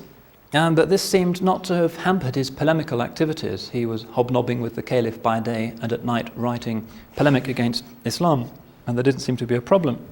And he composes the first Christian book about Islam, and it's called A Discussion Between a Christian and a Saracen. And there are 2 volumes of this, 2 versions of this have come down to us. And he makes some fairly surprising errors about Islam, and again scholars are not quite clear how this could have happened. If he was part of the royal court in Damascus, surely he had an opportunity to learn about Islam, and surely the Muslims would have ensured that he had that opportunity. Nonetheless, he makes some very basic errors. He inaugurates a very long-standing theme of Christian polemic against Islam, which continued right until the 17th century, in that he said that Muhammad had been tutored by an Arian monk, a view that has no historical basis whatsoever, but it fits in with John's understanding of Islam not as a new religion, but as a Christian heresy. And for the Middle Ages until perhaps the 12th century, that was the general Christian take on Islam. Not a new religion, but a Christian heresy. So we find Dante, for instance, when he describes what happens to the prophet in hell, he puts him with Christian heretics like Pelagius and Arius and so forth. John goes on to assert that Muhammad can't have been a real prophet because he didn't work any miracles, and he even says that the Muslims actually worship the black stone, which is this meteorite which is set into one corner of the Kaaba, which marks the point at which the 7 circumambulations begin. Muslims, of course, don't worship it at all, but he seems to suggest they do. So the debate got off to a rather unpromising start, but this initial contribution triggered a very large output of Arabic Christian writing about Islam. John wrote in Greek, but the Arabs soon followed. Now this is interesting because it was politically possible to do this. There seemed to be no restriction in the early Muslim state on Christians writing very rude things about Islam and about the Prophet. In fact, Islamic law explicitly gives Christians the right to denounce the Prophet if this can be shown to be required by their theology. Nonetheless, there had to be a certain circumspection, and outside the Dar al-Islam, the world of Islam, we find a good deal of much more vituperative, hostile, demonizing literature about the Prophet Muhammad, again that continued for at least 1,000 years. So we find the Byzantine theologians ensconced in their monasteries in Mount Athos or in Constantinople, raging against Islam. And they were the first ones who said it wasn't a Christian heresy, but was a false religion. They said Muhammad was a false prophet inspired directly by the devil. Some of them said he's the Antichrist himself. They said the Quran is a kind of mishmash of Old and New Testament themes perverted by Manichaean notions. And this really remained the consistent Byzantine position until the final extinction of Byzantium in 1453. In the Latin West, the debate tended to be a bit more sophisticated, although unfortunately it was no less vitriolic. The tone was set by the great Christian thinker Peter the Venerable, who was abbot of the monastery of Cluny in France from 1122 until 1156. And he is the first Western Christian to be concerned to write systematically about Islam. His worry was that the Crusades had failed to secure the conversion of the Muslims. He complained that the Crusaders were only interested in massacring the Muslims or in driving them out, and they simply didn't have any institutions or apparently any desire to convert the Muslims of the Holy Land. So he launches a quite remarkable initiative, and he travels around Spain to those towns that recently had been conquered from the Muslims and where first-hand information about Islam could be found. So he's a kind of doing field work in a pre-modern but fairly responsible way, and he generates what is today known as the Cluniac corpus. This is the first collection of Christian scholarly writings about Islam. It's made up of... Yeah. He came from this great monastery. It's ruined now, but it's worth visiting if you go to... it's in the Midi, the southern bit of central France. Cluny is a great, I think, Benedictine house. Very beautiful setting. And Peter the Venerable generated this Cluniac corpus, which was 12 books in Latin about Islam. And one of these, interestingly, is the first translation of the Quran into a European language. It's done into Latin by a certain Roger of Ketton, who is actually an English scholar.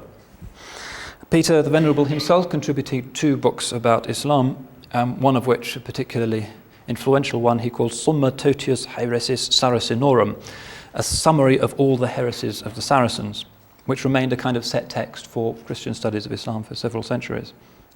So we find this Cluniac corpus being the basis of St. Thomas Aquinas' information about Islam. In fact, one of St. Thomas's best-known works, his Summa Contra Gentiles, was explicitly written as a kind of manual for Dominican missionaries trying to convert Jews and Muslims in reconquered Spain to Christianity. Now, his theory of Islam has the following 4 themes. First of all, Islam is false. It is a deliberate perversion of the truth. It is spread by a prophet who is a deliberate impostor. Number 2, Islam is a religion which can only spread by violence and sword. Number 3, Islam is a religion of self-indulgence. The Quran, Aquinas wrote, permits fornication and sodomy and allows believers to break oaths. Number 4, Muhammad is the Antichrist. Now, there's a truly great book about the medieval Christian understanding of Islam by somebody called Norman Daniel. It's called Islam and the West. It's well worth looking at. And he provides often very harrowing details of this kind of medieval Christian vilification of the Prophet, particularly. And he points out that the demonization of Muslims could in fact be even worse than the medieval demonization of Jews, because the Jews were castigated only for their rejection of Christ's divinity, whereas in the case of Islam, to the same charge one could add a vitriol against the founder of the religion itself. Medieval Christians couldn't polemicize against Moses, Abraham, and so forth, but they could polemicize against Muhammad. So we find this personal ad hominem dimension added to the polemic. Did you have a question, John? Yes. The 4 theses went by really quickly, and they I'm sorry. sounded pretty seminal, so could you just repeat them quickly, Yeah. please? That was Thomas Aquinas, Yeah. that's from his, okay. Yeah. He says, number 1, Islam is a false, deliberate perversion of the truth, and the Prophet was a deliberate impostor. Number 2, Islam is a religion that can only spread by violence and the sword. Number 3, Islam is a religion of sensuality and self-indulgence, so that he thought that the Quran permits fornication and sodomy and allows believers to break oaths. And last but not least, Muhammad is the Antichrist. And that was obviously, Aquinas is the great towering figure of medieval Christian intellectualism, and this view was widely accepted until long after the Renaissance. Now, these accusations, similarly to the anti-Semitic accusations directed against the Jews, legitimized large-scale religious violence against Muslim minorities who found themselves under Christian rule. So the chief function of the Inquisition was the extirpation of the remnants of Muslim belief in Spain. St. Dominic himself founded the Inquisition, and St. Thomas, of course, was himself a Dominican. And this continues down the centuries. In 1687, Ottoman rule in Hungary ends, and the Habsburgs immediately bring the Inquisition from Spain into Central Europe, and they do the same thing of forcibly converting Muslims, and when they're found to be practicing Islam in secret, they are interrogated and, in some cases, burned. In 1552, Ivan the Terrible captures the city of Kazan, the great definitive defeat for Islam to the east of Europe. And he immediately prohibits the practice of Judaism and Islam in his domains, a law which remained in place in Russia. You couldn't be a Muslim in Russia until the time of Catherine the Great, who herself ran into the determined opposition of the clergy, who thought that these laws should be continued. And in fact, until the Russian Revolution in 1917, it was illegal for Muslims to live in some Russian towns, like the Chechen-Kapani Grozny. Muslims couldn't live within 30 miles of the city. Kazan is another example.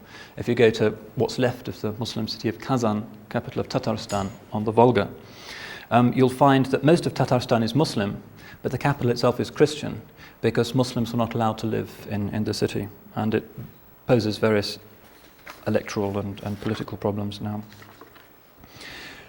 That's the mainstream of the story. However, it's not consistently grim. Sometimes one can over-demonize the traditional European persecution of the Muslims. There were contexts in Christian Europe where coexistence did take place, and which proved to Muslims that while intolerance might be practiced by some Christians, it's not a necessary, ineluctable product of the Christian faith. It's interesting that this year sees two anniversaries. The first is the 900th anniversary of the sack of Lisbon, formerly Muslim city, by crusaders who were sailing by and were invited by the King of Portugal to, if they wanted to kill Muslims in the Holy Land, they might as well do it nearer to home. And so they suddenly turned up in the harbour of Lisbon, overwhelmed the defendants, and historians estimate that 200,000 people were killed. There's been a spate of novels in Portuguese recently commemorating this. A great Portuguese novelist called Saramago has written a book called The Siege of Lisbon, which has just been done into English, if you want to see how the modern Portuguese conscience deals with this painful anniversary. So that's a depressing anniversary, but just 2 months ago, at the other end of Europe, another anniversary was celebrated by the president of Lithuania, who attends the 300th anniversary of the founding of a mosque in the east of Lithuania, and the 500th year of the presence of Islam in Lithuania. And he noted in his speech in this mosque how there'd always been good coexistence between the Lithuanians and the Muslim minorities, never any persecutions, etc., which is more or less true. The Tatar Muslims in the Baltic republics and in Poland, where there are a lot of historic mosques as well, generally were very tolerated by the Catholic populations. So this is a warning against seeing these things as inevitable. The situation is more complex than that. So that was the 500th anniversary? It's approximately 500 years since Islam became a Lithuanian religion, but it was 300 years. People, refugees from other areas? They were refugees from this place called Kazan. The Golden Horde, which was the great Muslim political presence in Russia, was broken up by Ivan the Terrible. Some people went east and founded the Khanate of Siberia, and some went west and were given asylum by the Catholic kings of Lithuania and Poland. And there's still some today in Poland. For a while, Lech Walesa had a second in command called Bogdan Kopansky, who is actually of a Muslim Polish background. And there's a new mosque in Gdansk and so forth. Why would Lithuania be a part of tolerance at this time? Well, yeah, that's a good question. I think it was partly because the Muslims weren't very numerous and weren't seen as any kind of threat. And also because they were refugees from the great Catholic rival to the east, namely the wicked Orthodox. And the Catholic kings of Poland and Lithuania were traditionally very hostile to Russia, often for good reasons, and so they were seen as allies. But they were accepted into the inner circle of the Polish court. For instance, traditionally the postal messengers of the Polish royal family were always Muslims and Tatars, because they were great horse riders. If you've ever heard of steak tartare, this rather strange raw beef. The origin of this is said to be that the Tatar horsemen on their great voyages across the Russian plains didn't have time to cook their meat, and so they would take a steak, put it under the saddle in the morning, and by the evening it was soft enough to eat. And that's said to be the origin of steak tartare. What it actually tasted like depends on how often they gave the horse a bath, I suppose.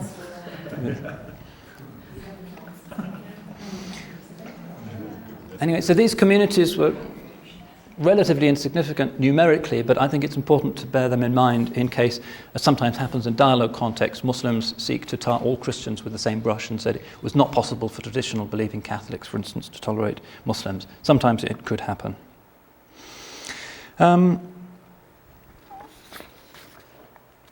What about the contemporary situation?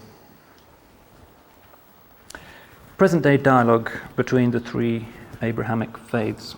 Well, I mentioned earlier that since 1948, serious conversations between Muslims and Jews have been stalled until there is a final just resolution of the still lamentable situation in the Holy Land. Although there are contexts where there is dialogue between Muslims and Jews, and I myself have participated in them. For instance, in Oxford, we meet twice a year at the house of the Bishop of Oxford. He presides, and there are rabbis there, Muslims such as myself, Christian theologians. And one of the most consistent things to come out of these encounters, which go on all day, is that the Muslims and the Jews almost always agree with each other on theological questions. And there are one or two things that we can't agree on, but generally there's a remarkable consensus. And it's the Christians, because of the Trinitarian view of God, that seem to be out on a limb. So I mentioned this to show that there can be and there should be serious conviviality and discussion between Muslims and Jews, but it's not as frequent as it ought to be. Christian thinkers nowadays have in large part outgrown the medieval polemic. In the mid-19th century, the great sort of quasi-Christian Victorian philosopher Carlyle gave a speech in London attended by people like Mrs. Gaskell and John Stuart Mill and the intellectual establishment. And he gave the speech on the subject of the prophet as hero. And he showed the Prophet Muhammad as a heroic figure, as an alternative model of human perfection. Although he had some criticisms to make of the Quran, nonetheless, since Carlyle's time, it has not been intellectually respectable in the West really to demonize the founder of Islam, as traditionally was the case. Even in the 20th century, you find some Christian theologians of a reactionary bent, including perhaps the best known of all, Karl Barth. Harking back to the old days, Barth, for instance, once famously remarked that the God of Muhammad is an idol like all other idols. Nonetheless, this is being left behind, and palpably there has been a revolution. But the key question in dialogue is always the status of the Prophet Muhammad. The Old Testament prophets, Muslims and Christians can largely agree about them. Jesus, well, there are some areas of overlap and some areas of legitimate argument. But what about the Prophet Muhammad? And a major question that's being asked among Christians is it possible to fit Muhammad into the divine pattern of salvation without dislodging the centrality of the Christ event, of the crucifixion? How can that work? Some Christian theologians have very bravely stated that yes, indeed, Muhammad was a prophet. One of the best known of these is the Edinburgh historian William Montgomery Watt, who has a 2-volume biography of the prophet. He says, for instance, in 1991, there are grounds for holding that God was behind the appearance of Islam in order to bring something better to the people. In other words, Islam came into being not through human planning, but by a divine initiative. Particularly significant for Montgomery Watt because he remains a committed Christian. He's actually an ordained minister in the Church of Scotland. So this now seems to be possible, although there's been quite a lot of criticism from more conservative figures saying that if you accept Muhammad as a prophet, then surely you have to accept in some way the entailment of what he taught. How can you say he was genuinely inspired by God and then not follow what he taught and was doing? Watt gets around this by saying that the Quran is only partly from God. Some of it comes from the divine, some of it comes from the prophet's own mind. So he compares the prophet to Hosea, the Old Testament prophet whose own experiences of his private life come into his contribution to the Bible. Watt goes on to make the very reasonable point that one of the most useful ways of judging the founder of a religion is the gospel principle of by their fruits ye shall know them. And he says, if we apply this principle, then the Christian appreciation of the prophet has to be a positive one. Islam has historically inspired great sacred literature, superb, uplifting works of architecture, and allowed many men and women to achieve what has to be recognized as sainthood. So Montgomery Watt is to be admired for all of this, and he's representative of a certain strand of liberal Protestant theology that is concerned to maintain the idea of the generosity and the justice of God. In previous generations, it was possible for Christian thinkers to say because the Muslims are such a demonic bunch of fornicators and devil worshippers and so forth, they're going to go to hell. But nowadays Western theologians are recognizing that there is much of moral and spiritual value in Islam. Hence, the idea that those people are all going to go to hell and that they are following the Antichrist is no longer sustainable. So it's more or less an inevitable product of improved information. On the Catholic side, things have been more cautious but more systematic, as perhaps one would expect. One of the entailments of the Second Vatican Council was a radical revision of the traditional exclusiveness taught by the Catholic Church. Extra ecclesia nulla salus, outside the Church, no salvation. This is no longer accepted. And a papal encyclical called Nostra Aetate, which came in the aftermath of the Second Vatican Council, said explicitly that Muslims, like Christians, can hope for salvation. Very major revolution, which, given the hierarchical nature of the Vatican, has managed to trickle down to parish level. What about the Muslim side? Well, in a sense, Islam has less to amend here, because the traditional polemic against Christianity in Islam was less sharp than the Christian polemic against Islam. Islam has not reciprocated Christianity's attacks on its founder. It can't, because Jesus is so highly esteemed in the Quran. Islam has been less historically inclined to persecute other faiths. So medieval Muslim cities like Cairo or Damascus or Cordoba were full not just of Muslims but also flourishing Christian communities and Jewish communities. Whereas in medieval Christian cities it was pretty difficult to exist safely as a Jew. To exist as a Muslim or anything else was formally impossible.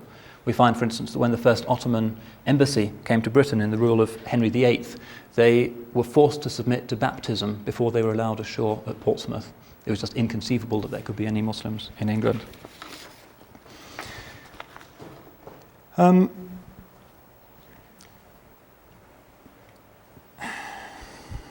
There's another point here, which is that historically Christianity has wished to dissociate itself from earthly politics. Islam famously involves itself in earthly politics. What are the implications of this for dialogue? Can there be a common ground? There are a number of Muslim thinkers, most recently somebody called Shabir Akhtar, who's a British Asian Muslim, who have proposed, perhaps ironically or whimsically, that the Muslim conquests of the Christian world were actually a blessing for Christianity. Why does he say this? Well, he said in the Byzantine Empire, the various Christian minorities were always fighting each other and being persecuted by the state. As soon as the Muslims arrived on the scene, that persecution ended, so they should have welcomed the thing, and that the most appropriate rulers for traditional Christians are in fact Muslims. And it's true that we find that the monasteries immediately are no longer centres of political intrigue as they had been under the Byzantines, and could get on with their more important purpose of nurturing human souls in imitation of Christ. Good example of this, perhaps the most visually spectacular manifestation of Christian monastic piety is Mount Athos, which is a promontory off the north coast of Greece.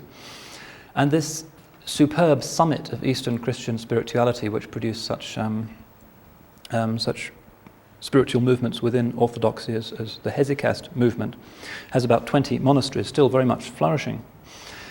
Under Byzantine rule, the abbots were constantly complaining that they were being drawn into factional infighting in the various imperial disputes in Constantinople, different monasteries supporting different contenders for the throne. In the 14th century it was ravaged. Many of the monasteries were actually burnt by Catalan mercenaries who'd been brought in by one of the claimants to the throne. When the Ottoman Turks, the Muslims, arrived in 1420 and captured the Holy Mountain, immediately it found peace, and it became the non-political backwater it had always tried to be. New monasteries were constructed under Muslim rule. The art of icon painting was resuscitated. Sultan Selim I, in fact, generously re-endowed one of the monasteries, and if you go to the monastery of St. Panteleimon today in Mount Athos, you'll see the interesting spectacle of Greek monks actually offering up prayers for the soul of Sultan Selim for having done this. So for 5 centuries of Muslim rule, the Holy Mountain lived in peace until 1912, when the Greek army finally overrun it and the Ottomans left. And just to close off this discussion of the traditional position of Christians under Muslim rule, I've got a quote which is not sufficiently widely known, which comes from the last Turkish governor of Mount Athos. He was sitting in his little konak, his little governor's house on the mountain. Not a very popular position for the Ottoman bureaucracy because no women allowed on Mount Athos. Not even female animals are allowed there. That's been the rule ever since the Virgin Mary went there, supposedly in the 1st century. So he had to sit there and just rule. And we have this account from a French journalist who was there interviewing him, and he was sitting there puffing on his Turkish pipe, waiting serenely for the Greek police to come along and arrest him.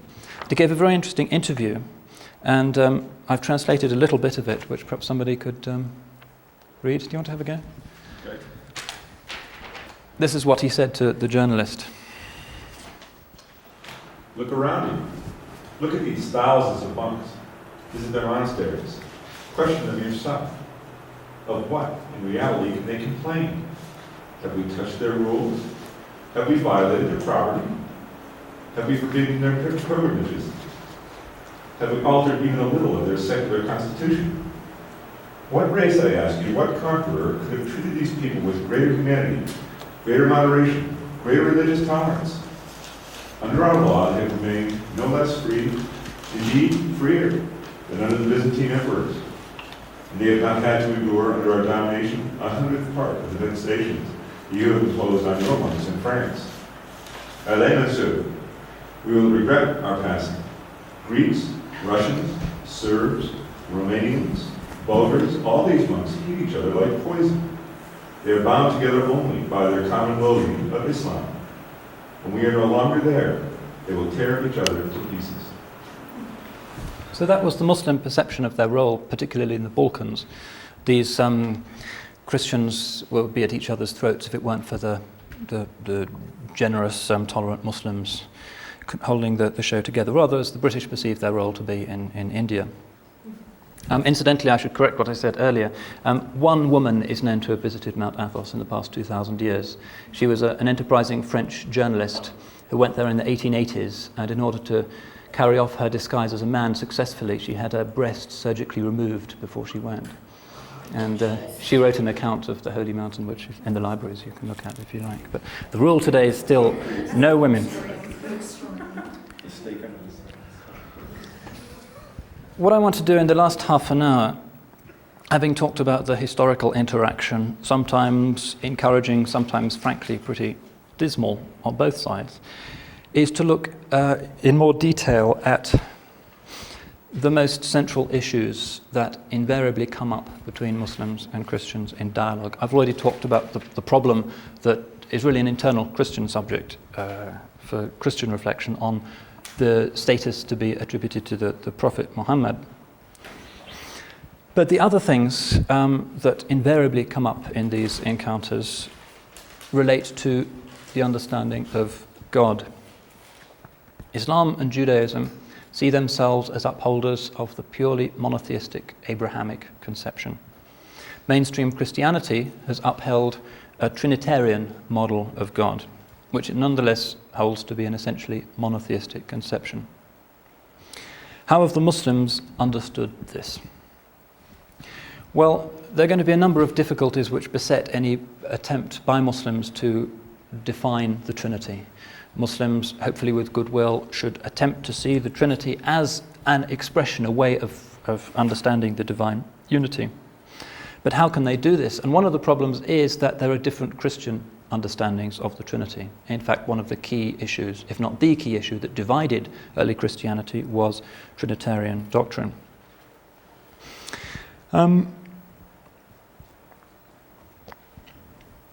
Reading the Muslim theologians, one sometimes gets the impression that some of them never got the point about the Trinity fully. Perhaps they were impatient with it. There's an assumption amongst Muslim believers that ultimate reality has to be ultimately simple, and that any attempt to introduce a plurality or multiplicity within the Godhead is so obviously absurd and a compromise with that principle that it doesn't really need to be investigated in detail.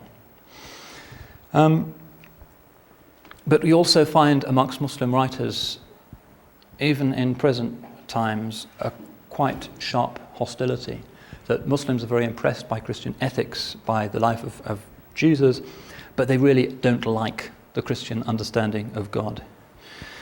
And there are two reasons for this, I think. Firstly, the doctrine of Trinity was the most notorious point at issue between Muslims and Christians. It was freighted with very fierce passions. For the pre-modern Muslim mind, the Christian world was always associated with aberrant violence. These savages who lived to the north of the Mediterranean, who were always fighting against each other, and when they came to the Muslim world, always brought crusades, Reconquista, and so forth. That was the traditional Muslim stereotype of what Christendom was about. And the idea was that the objective of all of this was to impose the doctrine of Trinity on the hapless Muslim victims. It's recalled even today amongst Muslims in Russia that when Ivan the Terrible took Kazan, he told its people that they could only escape the sword by praising with us the most blessed Trinity for generation unto generation. And even today in Bosnia, the salute used by Serb irregulars is that. That's the salute that you'll see them waving on the top of their tanks, which is the traditional Serbian symbol for the Trinity, which is the old gesture of defiance against Muslims.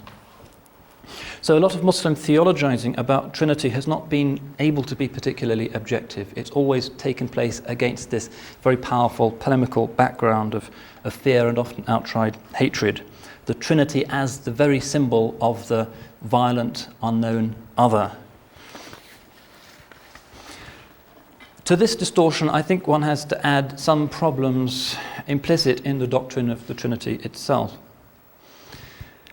Islam, although it's produced great thinkers, has nonetheless tended to put fewer of its epistemological eggs in the theological basket than has Christianity. What I mean by that is that the great intellectual enterprise of traditional Christianity was always theology. That was where the bright people went. That was the queen of the sciences in the universities.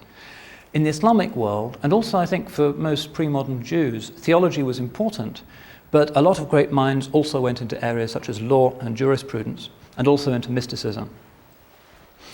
So one finds in Muslim presentations of the Trinity, as I said earlier, this sense of impatience. That the idea framed at the Council of Nicaea in 315, that God is actually made up of three persons. One of those persons is further subdivided into two natures, namely the divine and human attribute of Christ. But all of these somehow resolve to authentic unity. That seemed rationally very dubious to Muslim theologians and also seemed intuitively wrong.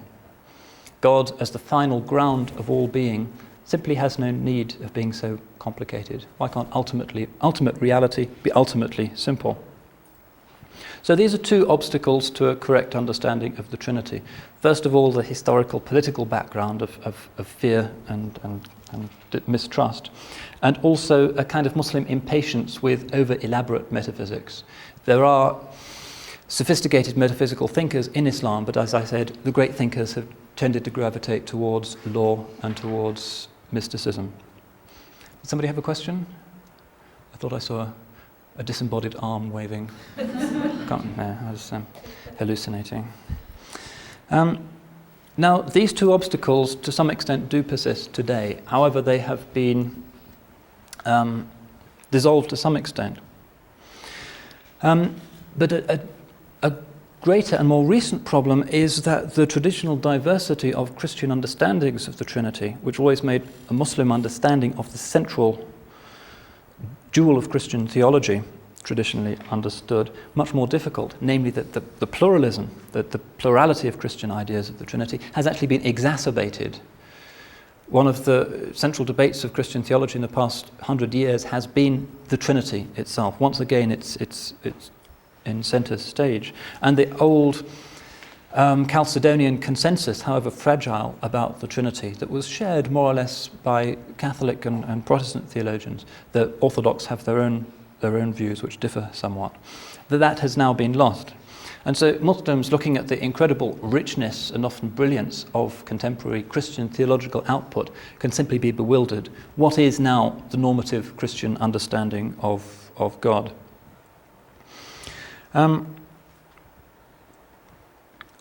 What do Muslims actually say then when they confront this literature? And invariably these are the points that get raised in dialogue. First of all, Muslims recognize, or should recognize, that there is hardly any tenet of Christian theology or even morality which does not depend ultimately on this doctrine of the Trinity. A lot is at stake for traditional Christian orthodoxy. The fundamental dogma of Trinity doesn't make any sense unless you also accept the doctrines of incarnation and atonement. St. Anselm, in his famous book Cur Deus Homo, showed that the concept of atonement demanded that Christ had to be God, since only an infinite sacrifice could atone for the limitless evil of humanity, which, as St. Augustine put it, was a massa damnata, humanity as a damned mass, because of Adam's original sin. So infinite is the sin of humanity in classical Christian theology, that only an infinite sacrifice can atone for it. Hence, only God himself can do it. Man cannot dig himself out of this mess. So, Jesus of Nazareth was hence God incarnate, walking on earth, distinct somehow from God the Father, who remained dwelling in heaven and hearing our prayers and his prayers. So it became necessary to think of God as at least two in one, who were, at least for a while, existing both in heaven and on earth as distinct entities. So the baby in the Bethlehem cradle is, unbeknown to his onlookers, also directing every detail of the cosmos. In early Christianity, the Logos, the Word, which was the Christ Spirit, believed to be active as a principle, as a divine principle in human life, in due course also became hypostasized as the third person of the Trinity, and hence the Trinitarian doctrine, which was affirmed particularly at Chalcedon in the 5th century. And no doubt this process was shaped by the triadic beliefs which hovered in the Near Eastern air of the time. Many of the late Roman mystery religions also believed in a triune deity. Also, some of them believed in a divine atonement figure. Mithras, for instance, is an example of this. And these are the arguments that Muslims would deploy when looking at the Trinitarian thesis. Now, when I look at the evidence for this process, I have to say that I'm probably not qualified to say whether the arguments being advanced are coherent or not, because I'm not a biblical scholar, and New Testament scholarship in particular is one of the most heavily populated and brilliant domains of modern scholarship. It's calculated that a new scholarly book on the New Testament is published every 20 minutes, if you can believe that. And one of my colleagues in Cambridge, the professor of New Testament, complains to me that she simply can't keep up with all of the new, often very brilliant books that are being produced. So if she can't do it, I certainly can't, and I'm not sure how authoritative my pronouncements are going to be. But as a layman, it does seem that a kind of consensus is beginning to emerge amongst serious historians, preeminent amongst whom are figures such as Professor Geza Vermes in Oxford, who's the expert on the Dead Sea Scrolls in Britain, that Jesus of Nazareth himself never believed or taught that he was in any sense divine, that he was a second person of a divine trinity. He was a wandering, charismatic rabbi, very much a product of and in harmony with the Galilean tradition of first century Palestinian Judaism. This is what Professor Vermes has said in his book, Jesus the Jew. And it's very widely accepted, not just by British theologians and New Testament people, but also in the States. You have people like Professor Burton Mack, for instance, at Claremont in California. Could you write that, the name of that? Yeah. Professor Geza Vermes. He has several books. One's called The Religion of Jesus the Jew. One is just called Jesus the Jew. There's the third one I can't remember. He's also the most distinguished translator of the complete Dead Sea Scrolls. Though Geza Vermes' position is, as I said, that Jesus of Nazareth himself, as historians can make out, simply regarded himself as a prophet in the Jewish tradition, but would certainly never have seen himself as being divine. That was something that came into Christian belief subsequently as the result of the infiltration of Hellenic ideas of a human being being God simultaneously, which was the idea, for instance, that underpinned the Roman Empire. The Roman Emperor was also God, God incarnate, and there are various incarnationist sects that were popping up all the time in the 1st and 2nd century. And Vermes' thesis, which is, as I say, widely shared, was that Jesus, the monotheistic Jew, was eventually swamped or veiled by the influx of Gentile converts, the paradigm for whom is, of course, Paul, who took him out of his Jewish context and held him up as some kind of quasi-divine saviour figure. So that Jesus himself, if he'd wandered into, say, a great Byzantine basilica and looked up at the mosaic of the Christ Pantocrator over the altar, simply wouldn't have recognised himself there. It was a transformation that took him completely outside the bounds of what he himself imagined himself to be. Vermes in particular has been deriving his views from his studies of the Dead Sea Scrolls, which are our principal source of knowledge for 1st century Palestinian Judaism. The Nag Hammadi Gospels, the so-called Gnostic Gospels, are also useful. Not that they shed reliable light onto the beliefs of Jesus, but because they illustrate the sectarian ambience of the time. Also archaeological work that has been done that very much strengthens Vermes' thesis. And he also uses the New Testament itself. Burton Mack, who's taken Vermes' views a little bit further, is interesting because Mack holds that Jesus actually had a scripture. And he identifies this with the source that is used by the authors of the Synoptic Gospels, Matthew, Mark, and Luke, referred to by the initial Q. There's so much that is shared by those three writers that for at least 100 years scholars have recognized that those three writers had a common source from which they were borrowing. St. John's Gospel is a different type of document altogether and generally held to be somewhat later. So Burton Mack, in his recent book, The Lost Gospel, actually reconstructs this book that Jesus had and taught from, called Q.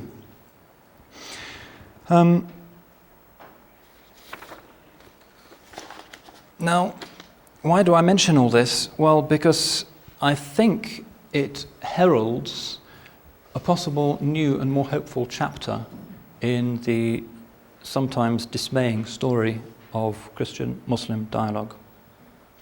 What can be the Christian response to these new discoveries, to this new image of Jesus the Jew? Well, there are two basic responses that one can observe. The first is that advocated by the great German theologian Rudolf Bultmann, who said that, okay, we know that Jesus of Nazareth as a historical figure didn't really see himself as God incarnate, but that doesn't matter because God himself is inspiring the church. The image of Jesus that was intended to be taken and to inspire the church and subsequent humanity was the image that has been traditionally read into the New Testament. And so, although the Jesus of history and the Christ of faith demonstrably are two different figures, it is the latter that we should be taking seriously as the basis for our Christology. And through this maneuver, which not everybody regards as particularly persuasive, he can actually justify the retention of the entire Chalcedonian and Pauline theology. The other response, of course, is to take the new discoveries seriously and to grasp the nettle and to say that the traditional Christian views about Jesus, the old Christology, was framed on the basis of information that we now know to be flawed. That modern New Testament scholarship, the Qumran discoveries, the Dead Sea Scrolls, and so forth, no longer allow us as responsible, objective historians to cling to the views developed by 3rd, 4th century Greek theologians who simply didn't have access to this material. Burton Mack is a distinguished American advocate of this thesis. So also is Professor Robert Eisenman, who recently published a book on James, the brother of Jesus. Eisenman's point in this huge 800-page tome is that the early Christian community divided into two, and that the brother of Jesus, James, is referred to in the Bible as the brother of the Lord, and Protestants certainly accept that Jesus did have brothers. Catholics don't, because of their doctrine of the perpetual virginity of Mary. That the original disciples of Jesus and the early Jewish Christians remained in Jerusalem, continued to worship in the temple, and retained their loyalty to the Mosaic law.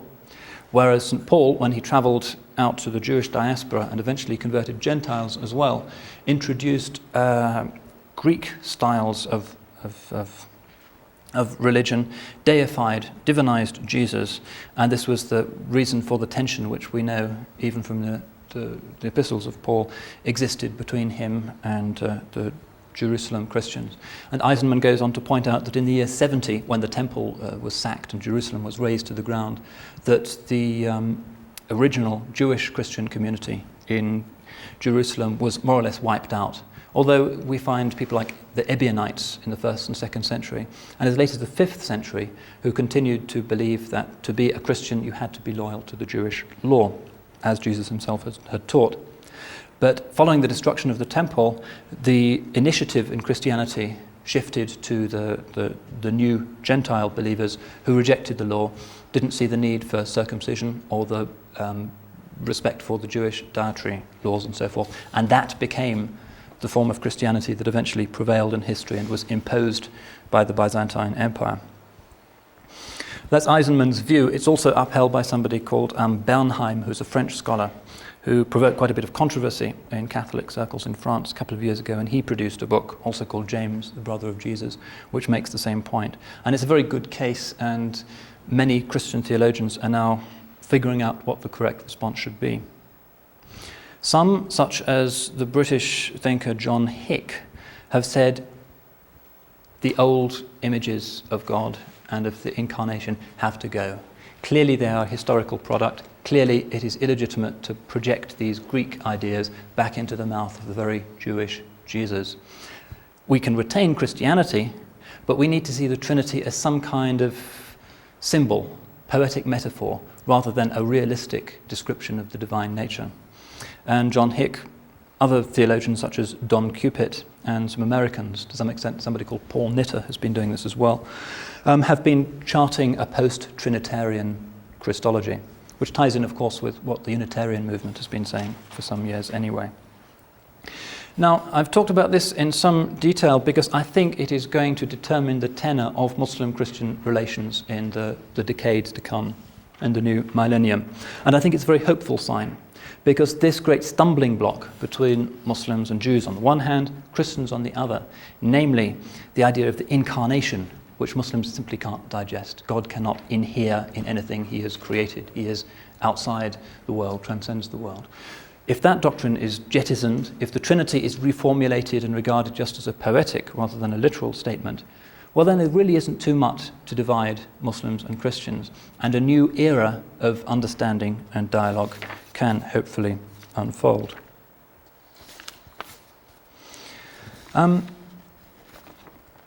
Something I wanted to close on. Often these discussions still proceed in mainstream theological circles without sufficient reference to their entailments for concepts of gender. And partly because of the several female colleagues I now have in Cambridge, I've been forced to acknowledge that many of the historic injustices imposed upon women have had theological and, in Christianity's case, Christological justifications. In America in particular, there has been a group of very articulate, challenging women theologians, Rosemary Ruther being the best known of them, who have said that it is profoundly alienating to modern women to worship a male God. The Trinity, according to Ruther, and the very considerable following that she now has, is alienating to women in anything like its traditional formulation because it's so male-centered. And as another American, Mary Daly, has said, if God is male, then the male is God. This seems to be an entailment, that there is a primacy attaching to the masculine principle in the very nature, the very ground of existence, and this can be used to justify every other inequality that has unfolded in history. The Trinity has not just God the Father, but also God the Son. God has chosen a male vessel for the incarnation. And the Virgin Mary is regarded increasingly as a rather ambivalent figure, as I mentioned earlier, because of her passivity and her saintliness as a product of her negation of her specifically feminine possibilities of motherhood. So, how does Islam fit into this? And what are the implications for this of the new, still rather tentative, trend in Christology? Well, one of the things John Hick does is to point out that immediately religion becomes more accessible and less alienating to women if this traditional Trinitarian language is set aside or poeticized. God the Father is a concept that a lot of modern, not just women, but people generally cannot accept, because it does seem to impute gender to the divine who should transcend that. So we find, for instance, even in liturgy now, the Lord's Prayer is now being amended. Our Father who art in heaven. A lot of women find this difficult.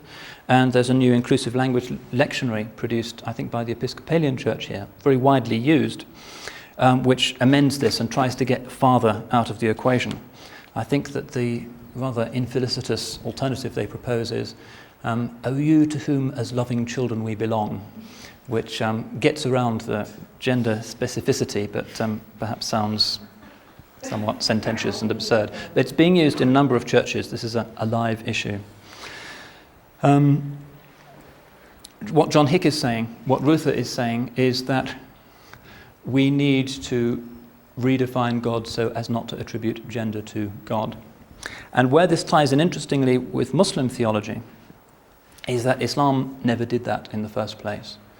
One of the differences between the characterizations of God in the Bible and in the Quran is that the Quran does not call God Father. The divine tanzih, the divine transcendence, a word which we'll be discussing in more detail next week. God as utterly other, transcendent, beyond description, beyond comparison, precludes any attribution of gender to God, really or metaphorically. Interestingly, too, there is a kind of ambivalence about the gender of the divine that you find in some of the hadith literature, and also in the Qur'an itself. God is described as Allah most frequently, which doesn't really look like a male or a female noun in Arabic, although it's treated grammatically as male because there's no neuter. But there is this frequently occurring word for the divine, Ar-Rahman, the all-compassionate or the all-loving.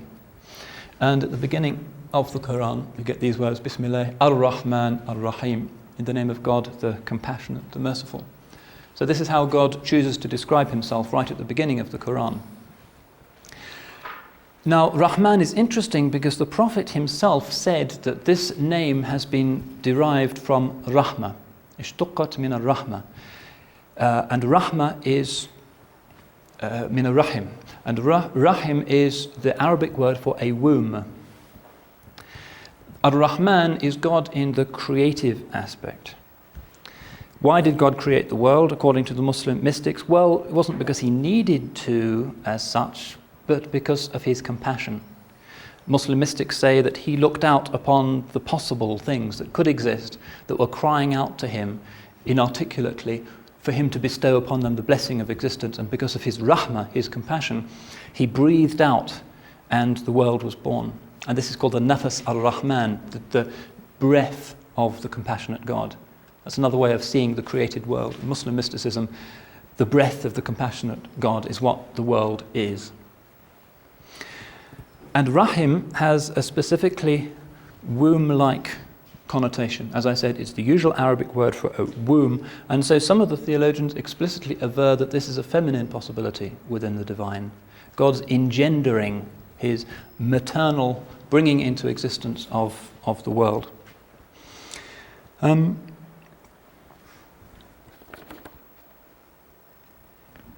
We also find in a number of hadith the concept of rahmah sketched out more fully.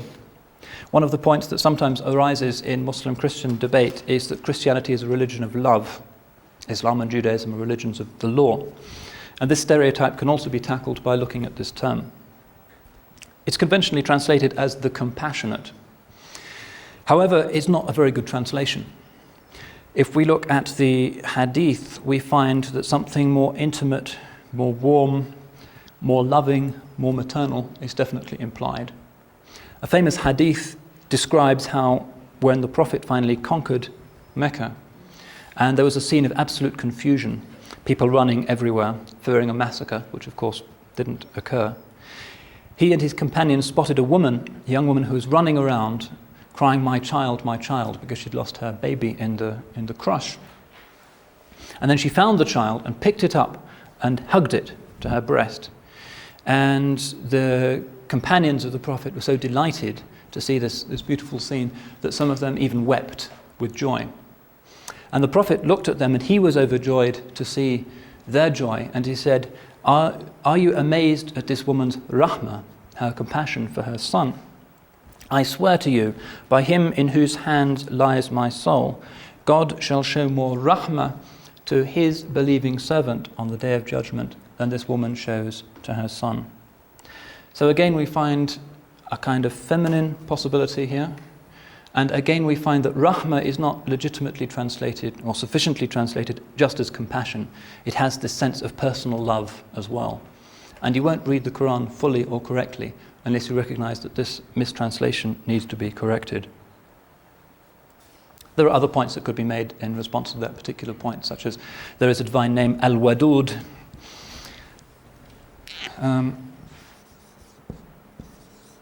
which is correctly translated as the loving or the loving kind. It's one of God's 99 names that I'll be talking about a bit more next week. So to say that Islam is not a religion of love, or Islam does not have the idea of a loving God, simply is not the case. God created existence precisely as an expression of his unconditional love. So to return very briefly before I close to this question of gender-inclusive language. As I said, these new inclusive language lectionaries try to filter out this difficult word father. Whether they can actually do so or not is a serious problem. Islam, as I said, avoids this problem by not calling God Father at all. Can this actually be done in Christianity without entailing actual doctrinal mutilation? Is it possible to censor out this term father, which Jesus himself appears to have used? Well, in Britain recently we had a British Council of Churches doctrinal commission on Trinitarian doctrine today, and this paper acknowledged the force of the feminist polemic, and I'll just quote to you its response. The word father is to be construed apophatically, that is, by means of a determined thinking away of the inappropriate, and in this context that means masculine, connotations of the term. What will remain will be an orientation to personhood, to being in relation involving origination in a personal sense, not maleness. That's what they say, and I have to say that I find this unsatisfactory, and so do many of the feminist theologians. You cannot have a concept of fatherhood that is stripped of all of its male connotations, because then you're not left with fatherhood. It's not even parenthood, since parenthood itself can only have two modalities. I think that the commissioners here are simply engaging in an exegetical sleight of hand.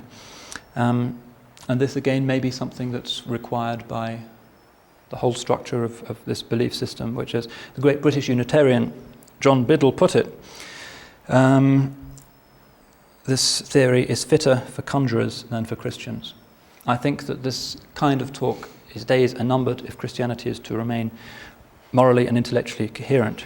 How it actually falls out is obviously not ultimately for me as an outsider to say, but will be resolved through internal Christian reflection.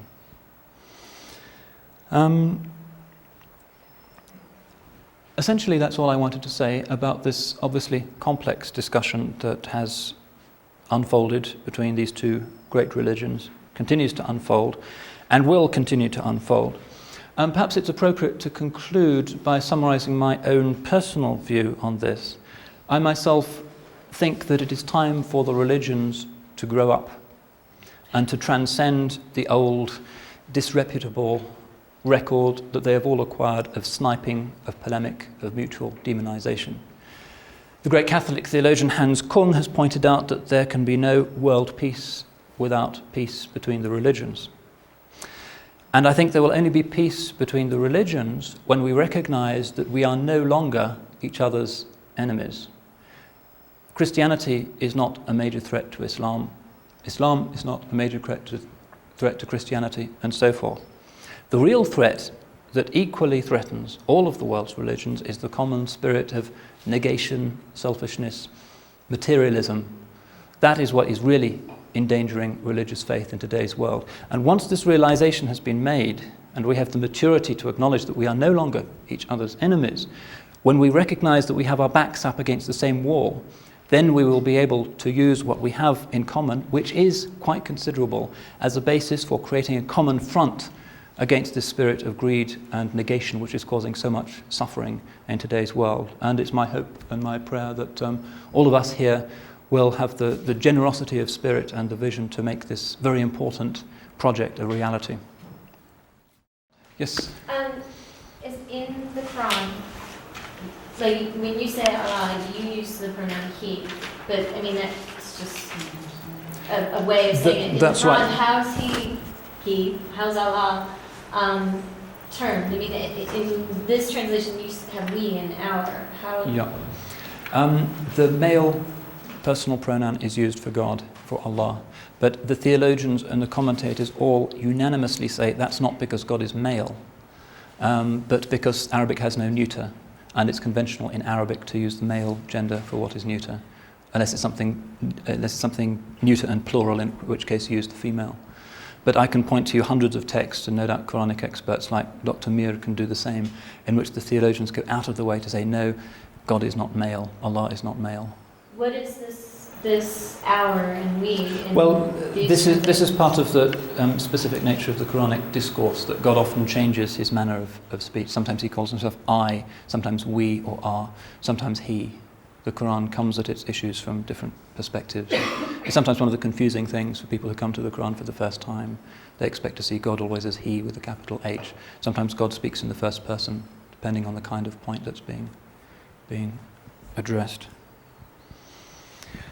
Yes? You had mentioned somewhere toward the end that one of the Arabic terms for God was also a word for room. Womb. Sorry, yeah. I'm not standing in exactly the right acoustic position. It kind of filled the same purpose, whether it be womb or room.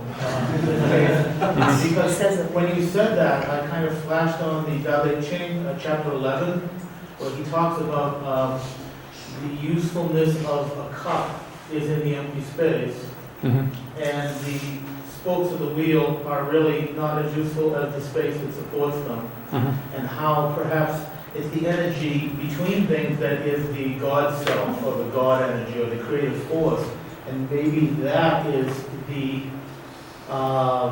less gender-bound envisioning of a God force, for lack of a better term. Yeah, that would be a legitimate way of seeing it as well. But Islam generally has tried, although it maintains the idea of the transcendence of God, nonetheless it tries to retain a personal God. It's not Buddhism or Taoism. You pray to God as if you were praying to a person, even though that person is unimaginably different. So Islam hasn't gone as far perhaps as the Far Eastern religions have gone in turning God into an impersonal force. But yes, womb is the term that the Prophet himself used. This is not just a theological or mystical speculation. The Prophet himself, in a sound hadith, said that God's name, Ar-Rahman, the all-compassionate or the all-loving, is derived etymologically from the concept of womb. The form of worship doesn't necessarily exclude a mutual perception of that force. That's true. Islamic worship has two registers. It has the formal salat, the 5 daily prayers, which is like an affirmation of something that's very awesome and very distant. This tanzih, the divine transcendence, otherness. But it also has the personal aspect of prayer, the dua, when Muslims raise their hands like that, Christians do it like that, Muslims do it like that, which is when you're addressing a personal God, which is petitional prayer, which is the address to the immanent God. Islam tries to recognize both of those registers. So the Quran says, "Laysa kamithlihi shay," nothing is like God. And yet it also affirms the divine immanence by saying, and God is closer to man than his jugular vein. It does these two things, and it's really for the mystics to show how those two things are compatible. The jugular vein and the Chinese dantian, just below the belly button, would not be an uncommon comparison, perhaps. There's just a different physical location for God being that close. Yeah. Something else that you had said toward the end, that Islam sees God as transcendent, non-gendered. There's nothing in Christian doctrine that sees God as gendered, but rather that Jesus' formulation of a relationship with God was unto Abba or Daddy. Now that does no doubt cause problems for feminists. I know, heaven knows, okay? But by the same token, Christian doctrine does not explicitly say God is a male. However, the language and the force of the limitations of language are things that get us into trouble. Sure, I think that's an important point. Certainly Muslims themselves would say Jesus cannot have conceived of God as male because he had the same doctrine as did all of the other prophets, and this must be a misunderstanding or an entification of a term that was meant as some kind of metaphor. Nonetheless, I think one has to take the feminist objections seriously, and that historically injustices have been worked on the basis of what you take to be a misunderstanding of what Jesus intended. And I'm not here to pass judgment on Christian doctrine or to say what is right Christianity, what is wrong Christianity. I'm merely pointing out certain trends that seem to me as an outsider to be moving forward and suggesting what the implications for that might be for dialogue. But I'm not suggesting what the correct Christian position should be. Yeah. Does anybody else got an intellectual question before I ask them? It's not. Middle school teachers. My kids would want to know about the black stone. Right at the very beginning, you said something about the black stone, the comet. Okay. I've got various different, depending on which source you read, you know, it's sent down by God to Abraham and from heaven. What's the real deal? You said they don't worship it, but basically how... It's not worship. Its effective function is to serve as a marker to show people where they start the tawaf. Otherwise, symbolically, it's God's right hand on earth. And one of the things the pilgrim can do, optionally, is to kiss it, which is an emblem of kissing the hand of God, i.e. reaffirming the Abrahamic covenant, which is the function of the pilgrimage. The function of the pilgrimage is to show that you're part of the Abrahamic covenant and dimension of the religion. So the pilgrims ideally can kiss the stone, although generally people nowadays don't, because if you've got 2 million people in front of you who also want to kiss the black stone, you have to be a kind of all-in wrestler before you get within 20 feet of it. And so symbolically, it is a physical manifestation of something that Allah sent to earth. It's a symbol, yes, but it's not regarded as something that's intrinsically holy or a relic or anything like that. It's not worshipped or regarded in that way. Well, you just said, sort of sparked a question. I mean, any religion in its beginning is sort of controllable just from the amount of worshippers there are. And Islam now is just outrageously huge. I mean, have there been, discussions or problems with, as far as like the Hajj? I mean, it's just so cumbersome now than it would have been, 500 years ago. The Hajj. The Hajj is overcrowded. Until 50 years ago, only about 100,000, 200,000 people did it. Nonetheless, I've done it 3 times, and it's not intolerably overcrowded. You just have to know exactly the times to go. You go at 3 in the morning rather than at 4 in the afternoon when everybody else is going. Or you do the tawaf on the roof rather than trying to get close to the Kaaba. And the Saudis do try to restrict numbers. They impose quotas on different countries. Like every year, only 100,000 people are given visas in Nigeria, for instance, and it's a similar number for Bangladesh, etc. And sometimes those countries also impose quotas because it's bad for their balance of payments to have lots of people taking money out of the country and spending it in Mecca. So there are attempts now to put a lid on it, but theoretically the Hajj could accommodate a lot more. Was that what you wanted to know? Yeah. I mean, just from a Christian perspective, it made me think that a lot of the theology or the practice, the larger you get, the more, in some ways, away from the kernel, the truth, the simple truth. So I didn't know if that's happening, through the years. One of the interesting Islam. things about the basic practices of Islam is that although they were framed within the context of small Arabian communities in the 7th century, they are all perfectly practicable today. And the Hajj is an example of that. In fact, it's easier to do the Hajj now than it was, say, 100 years ago, because you have dozens of little health clinics there, you have an airport, you have air conditioning in tents, and you can do it in style. You can live in a villa in Muzdalifah instead of a tent if you want to do that. So I think it's become easier for a lot of people than more difficult. And Muslims would hold this up as one of the proofs of the eternal validity of the religion, that despite its specific 7th century Arabian origins, it still works today, and that you can practice it in Abiquiu, New Mexico, really just as easily as you could in 7th century Medina, despite sometimes the complexity of its rulings. I think perhaps that's enough, and I'm feeling a bit hollow. I don't know about you people.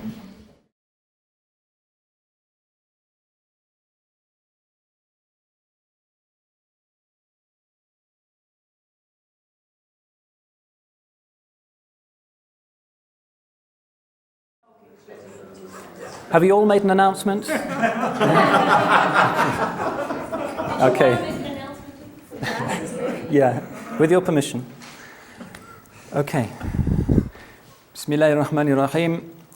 Alhamdulillah. Wassalatu wassalamu ala rasulillah wa alihi wa sahbihi wa man wala. I want to kick off this morning by making a plea. I have a lot to say today, and I'm not going to be leaving any time for questions. So if you have any questions, perish the thought that you should not understand everything I say, but just in case, please store them up for Wednesday, because at least half an hour towards the end of that lecture I will be leaving free specifically for questions on any subject. Now, the reason I'm entering this plea is not because the questions might prove too much for me, although that would not be the first time that had happened, but because I have been landed with rather a lot to set before you today. The administrators, God bless them, have asked me to speak about Islamic theology and about Islamic mysticism in the course of a single morning. These are, in essence, the two most important subjects that we'll be looking at. So I have my work cut out, and I just ask you to sit back and just follow me. As an audience this morning, you're going to be rather like those of us who are being driven by John across some of the more difficult mountains of New Mexico yesterday. We just had to sit back and trust that we were safely heading towards some kind of coherent destination. This lecture is going to be a bit like that. Anyway, I want to start with an obscure fact about the famous German philosopher Immanuel Kant. One of the lesser-known facts about Kant is that his doctoral certificate, dated 1755, bears at the top the unmistakable Arabic words, Bismillahirrahmanirrahim. These words, which are, of course, the first verse of the Holy Quran. Now, who on earth could have scribbled these in, and for what obscure purpose, is a teasing little problem that has occupied the leisure time of intellectual historians for many years. Did the anonymous graffiti artist, who knows perhaps even Kant himself, intend to suggest that there was any kind of congruence between his proto-idealistic philosophy and the teachings of the Arabian prophet? Or is the gesture, as is more usually held, some kind of ironic joke which upholds philosophy as necessarily the polar opposite of revelation? Well, probably we'll never know. We don't know who put those words in and for what reason. But for our purposes today, the question is surely quite a teasing one.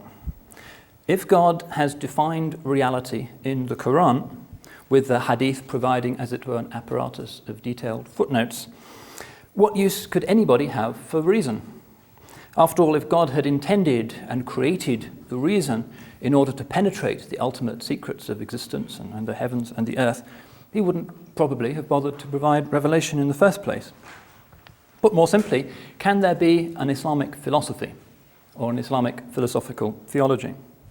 Or does the mind exist simply to work out some of the marginal entailments of the revealed law, with the heart given the job of assenting to the revelation and thus of knowing God? Well, there are a lot of Muslims, particularly today, who would find the presence of the Qur'anic words on Kant's certificate particularly horrifying. After all, Kant was the one who made Hegel possible, the man who floated these great metaphysical balloons to fill the spaces left by receding theology. And the job of philosophy in the 20th century basically has been to pop those balloons, leaving us, in most cases, with not very much. Now, this anti-philosophical judgment would be shared, interestingly enough, by mystics and by textual literalists alike. The book and the heart propose an epistemology, a means of acquiring knowledge that is guaranteed by Almighty God. The mind, however, seems to be too governed by its conditions and its training in space and time, and by the ego to be reliable. After all, the Quran itself begins by recounting how an angel fell from grace by using his mind to defy God. Refusing to bow before Adam, the angel who later became Satan, said, "I am better than him. You have created me from fire and created him from mere clay."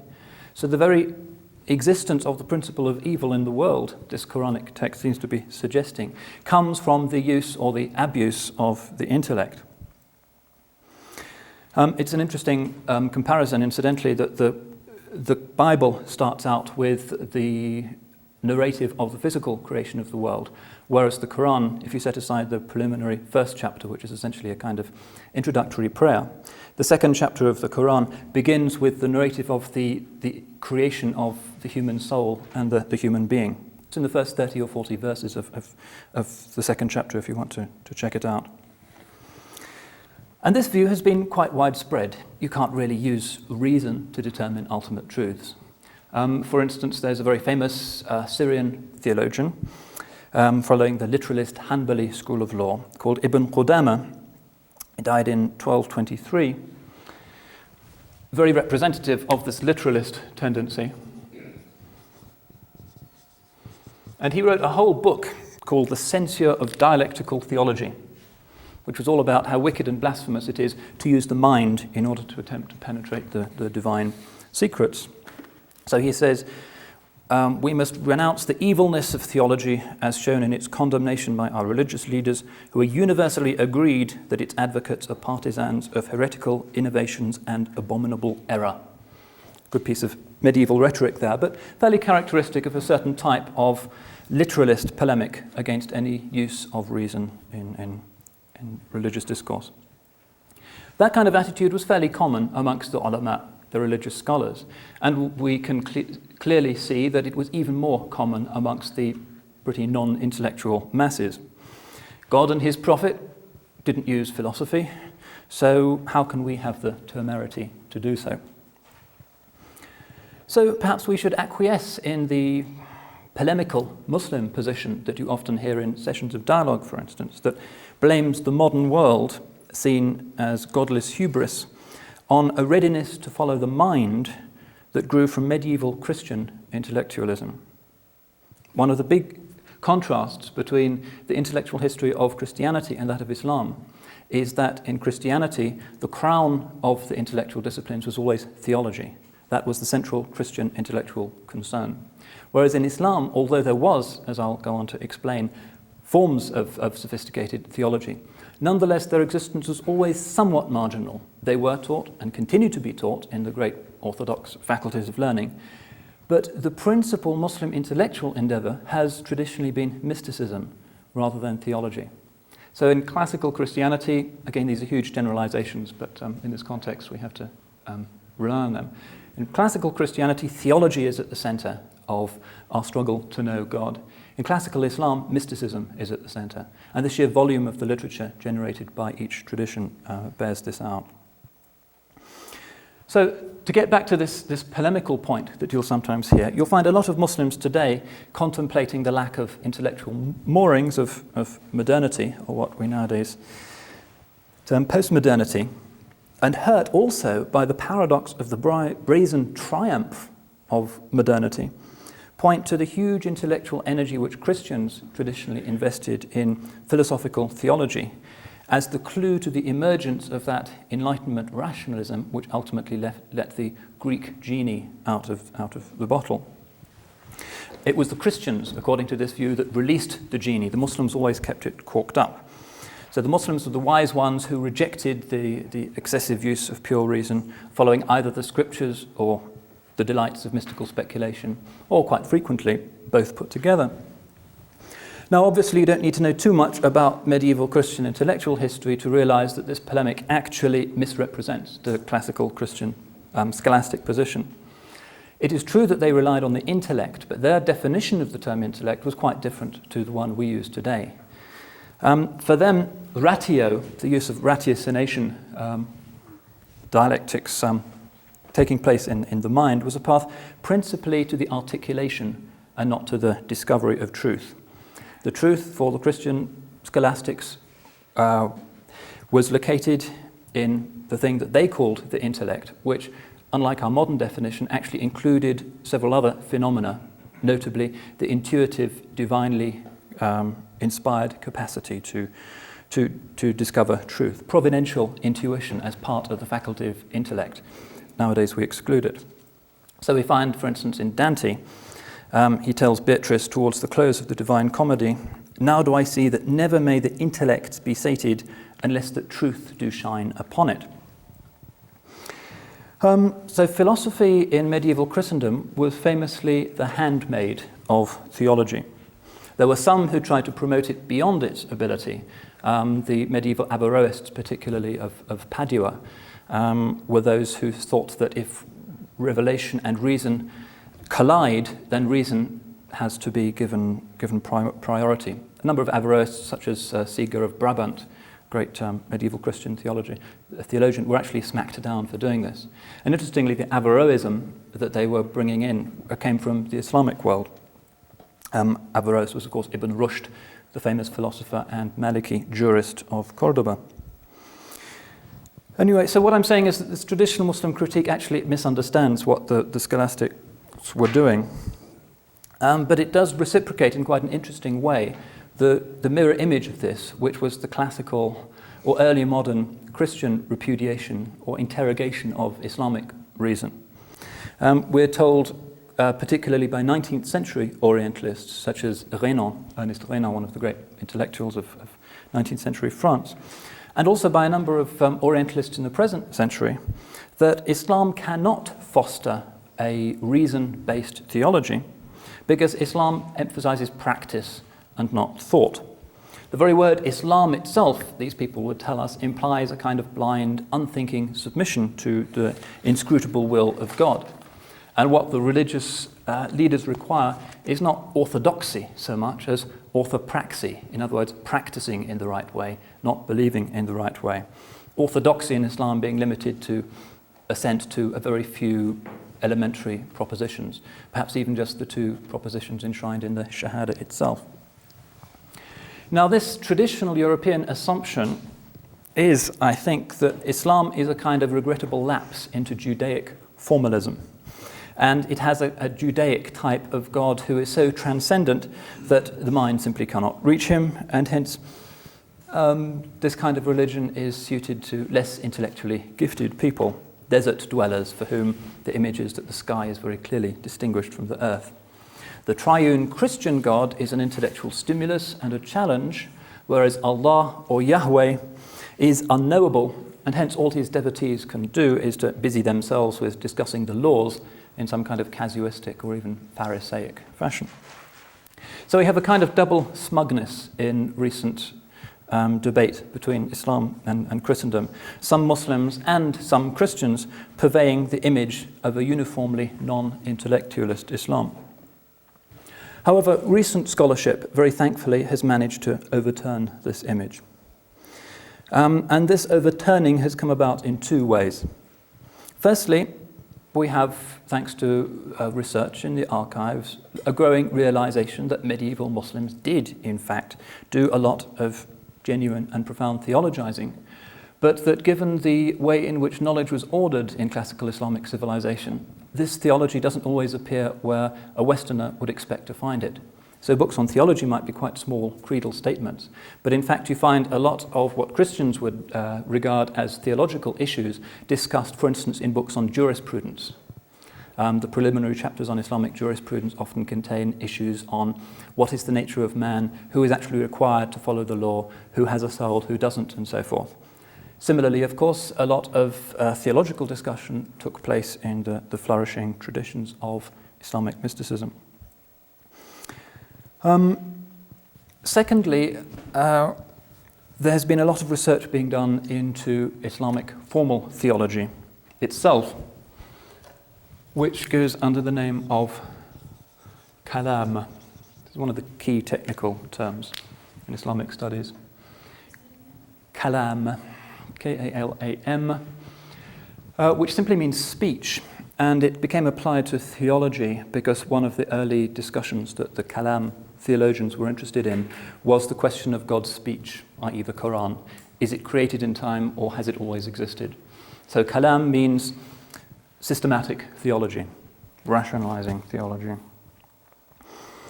And we know that classical Islamic thought did not so much make war on the Greeks as enlist at least some of them as allies.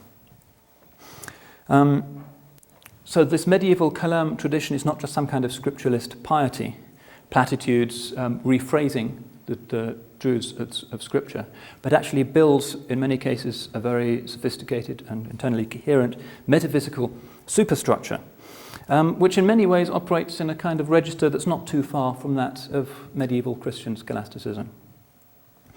Now I'll be talking about both of these traditions today, the kalam, i.e. the theological dimension of Islam, and mysticism in due course. But before I can do this and get onto the real subject of today's lecture, which is namely these two areas of iman and ihsan mentioned in the hadith of Gabriel, I want to backtrack a little bit historically and investigate and retell the narrative of the early Muslim community, because Islamic theology, like Christian theology, is something that can only be understood in terms of its historical background and the processes which brought it about. Remember that right at the beginning of Islam, there was no systematic theology and there was no systematic mysticism in the forms that later became normative in Islam. This famous hadith of Gabriel, which I passed around in my first lecture, does allude to the legitimacy of levels that transcend the pure outward forms of Islam, that which Renan and his friends would consider to be normative Islam, orthopraxy, the 5 pillars, etc. Because the hadith of Gabriel, which is unanimously accepted as canonical by the Muslims, explains explicitly that there are higher dimensions. There is the level of iman, which means confident, faithful trust in the existence and goodness of God, and ihsan, which means excellence, explicitly defined in this hadith as meaning spiritual excellence. Now these things obviously exist concentrically, both in individuals and in society. And the hadith makes this quite clear. It's easy to practice the outward rituals of a religion. You can be a very stupid person or a very bad person and still practice Islam well. You can pray 5 times a day, fast, etc.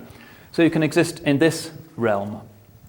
However, a smaller number of human beings are able to move up to the second area of iman and actually internalize the meanings of these outward practices so that they become true believers and do it sincerely for God. Of those people, again, a smaller minority will be called to the level of ihsan, which leads to sainthood itself, the ultimate goal of religious practice in all religions, selflessness and absolute goodness, and living joyously in the presence of God. So these three things exist concentrically. Now you may remember that I pointed out that in fact less than 10% of the Quran is concerned with those things that we would put in the outermost of these circles, the area of Islam. In fact, some people say that only about 80 or 90 of the verses of the Quran, which are about 6,500 altogether, are actually to do with do's and don'ts, which is a good antidote to those who would regard the Quran as primarily a legalistic document. In fact, we find a lot more about these higher areas. Iman in particular is constantly referred to in the Quran, and there are also many mystical allusions. So one of the interesting things about classical Islamic literature is that you will find a higher percentage of Quranic allusions in doctrinal and particularly in classical mystical texts than you will find in the texts that are simply about practice and law.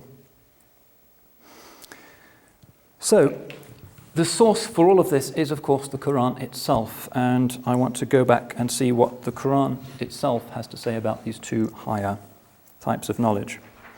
The Quran is the speech of God. It's also speech about God. In fact, it's entirely about God, and the other themes simply exist there to elucidate its central concern. But how is this Quranic God to be known? Well, the God that the Quran proposes cannot be known directly by the rational faculties, whether these be ratiocinative or perhaps sensory faculties. You can't see or feel God. This is obvious. And the best known proof text for this is Surah 7, verse 143. And when Moses came to our appointed place and his Lord had spoken to him, he said, "My Lord, show me yourself that I may look upon you." He said, "You will not see me, but look at the mountain. If it stands still in its place, then shall you see me." And when his Lord revealed his glory to the mountain, he sent it crashing down. And Moses fell down in a swoon. And when he woke, he said, "Glory to you, I turn to you repentant, and I am the first to believe." In other words, you can't see God. One of the great revelations on Sinai is that God does not reveal himself in that crude way. So what does this tell us about our ability to know God? We cannot perceive his essence. It's simply too glorious. A famous hadith tells us that God is concealed behind 70,000 veils of light, and were they to be lifted, the flashing light of his face would destroy anyone who looked upon him. However, we can know him through his attributes, because they're around us to see quite clearly. We can deduce conclusions about the attributes of God from the saving events recorded in the Quran, what he does with his prophets and his chosen ones. But also, and even more conveniently, God actually names himself in the Quran. Several prophetic hadith indicate that God has 99 names. These are in the Quran, but they're scattered about. You won't find one chapter that dishes up the 99 names of God. But early generations lost no time in assembling these and meditating upon them. Some of these affirm the moral character of deity. For instance, the Quran says, God is compassionate and merciful, he is the loving kind, he is the just, he is the clement, etc. Others point to more abstract metaphysical truths about God. For instance, in the famous closing verses of Surah 59, "He is God besides whom there is no other God, knower of the visible and the invisible. He is the compassionate and merciful. He is God besides whom there is no other God. He is the sovereign Lord, the Holy One, the source of safety, the keeper of faith, the guardian, the mighty, the powerful, the proud. Exalted is he above any partners they ascribe to him. He is God, the creator, the originator, the fashioner. His are the most beautiful names. All that is in the heavens and the earth glorifies him, and he is the mighty, the wise." So immediately we see in the Quran a distinction between the moral and metaphysical qualities in God as disclosed in the names. But a further and related distinction also imposes itself. This divinity, Allah, is axiomatically one. This is the primary message in theology that the Quran gets across. He is one both in himself, and this is the name that is applied to this aspect of the divine unity, al-Ahad, one unified, unitive creator, al-Ahad, and he's also one as he relates to creation. This comes from the same root, has different resonances, al-Wahid. So this oneness has a dimension of transcendence, and it also has a dimension of immanence. Remember I mentioned briefly this distinction between tanzih and tashbih. With John's permission, I'll expunge these. Have you all taken these down? Yes. Okay. Clear a bit of space here. Tanzih refers to the divine transcendence, the unique, high, unknowable deity. Fundamental term in Islamic theology. And the term in which it exists in a kind of dynamic tension is tashbih, which is the divine immanence. So if you look at the handouts, I've dug out a few Quranic quotes here. The first one, God is beyond everything that they describe. Can't be put into words, the unknowable God. But wheresoever you turn, there is the face of God. That's the second register of the divine oneness, which is tashbih.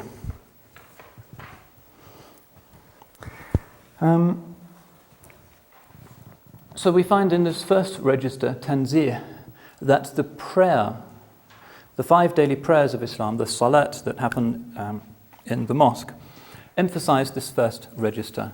The keynote of the prayer is this constantly repeated phrase, Allahu Akbar, the non-comparative comparative God is greater, which is referring to the divine transcendence and God as al-Ahad. In other words, he is greater than whatever we can assert about him, and greater than any conceptualization that we might have of him. So this divine transcendence is written into the most fundamental devotional practice of Islam, and it's also a key Quranic postulate which emphasizes the gulf between the absolute and ever-living God on the one hand and the relative contingent nature of creation. Between the two, there is no commensurability, no common measure. In the second register, we find the Quran balancing it with some clear assertions of the divine proximity. I mentioned one from this handout. We also find, for instance, famously in Surah 50, verse 16, we, i.e. God, are nearer to man than his jugular vein. In Surah 8, verse 24, God stands between a man and his heart. Verses speak of God's hand, his face, and so forth.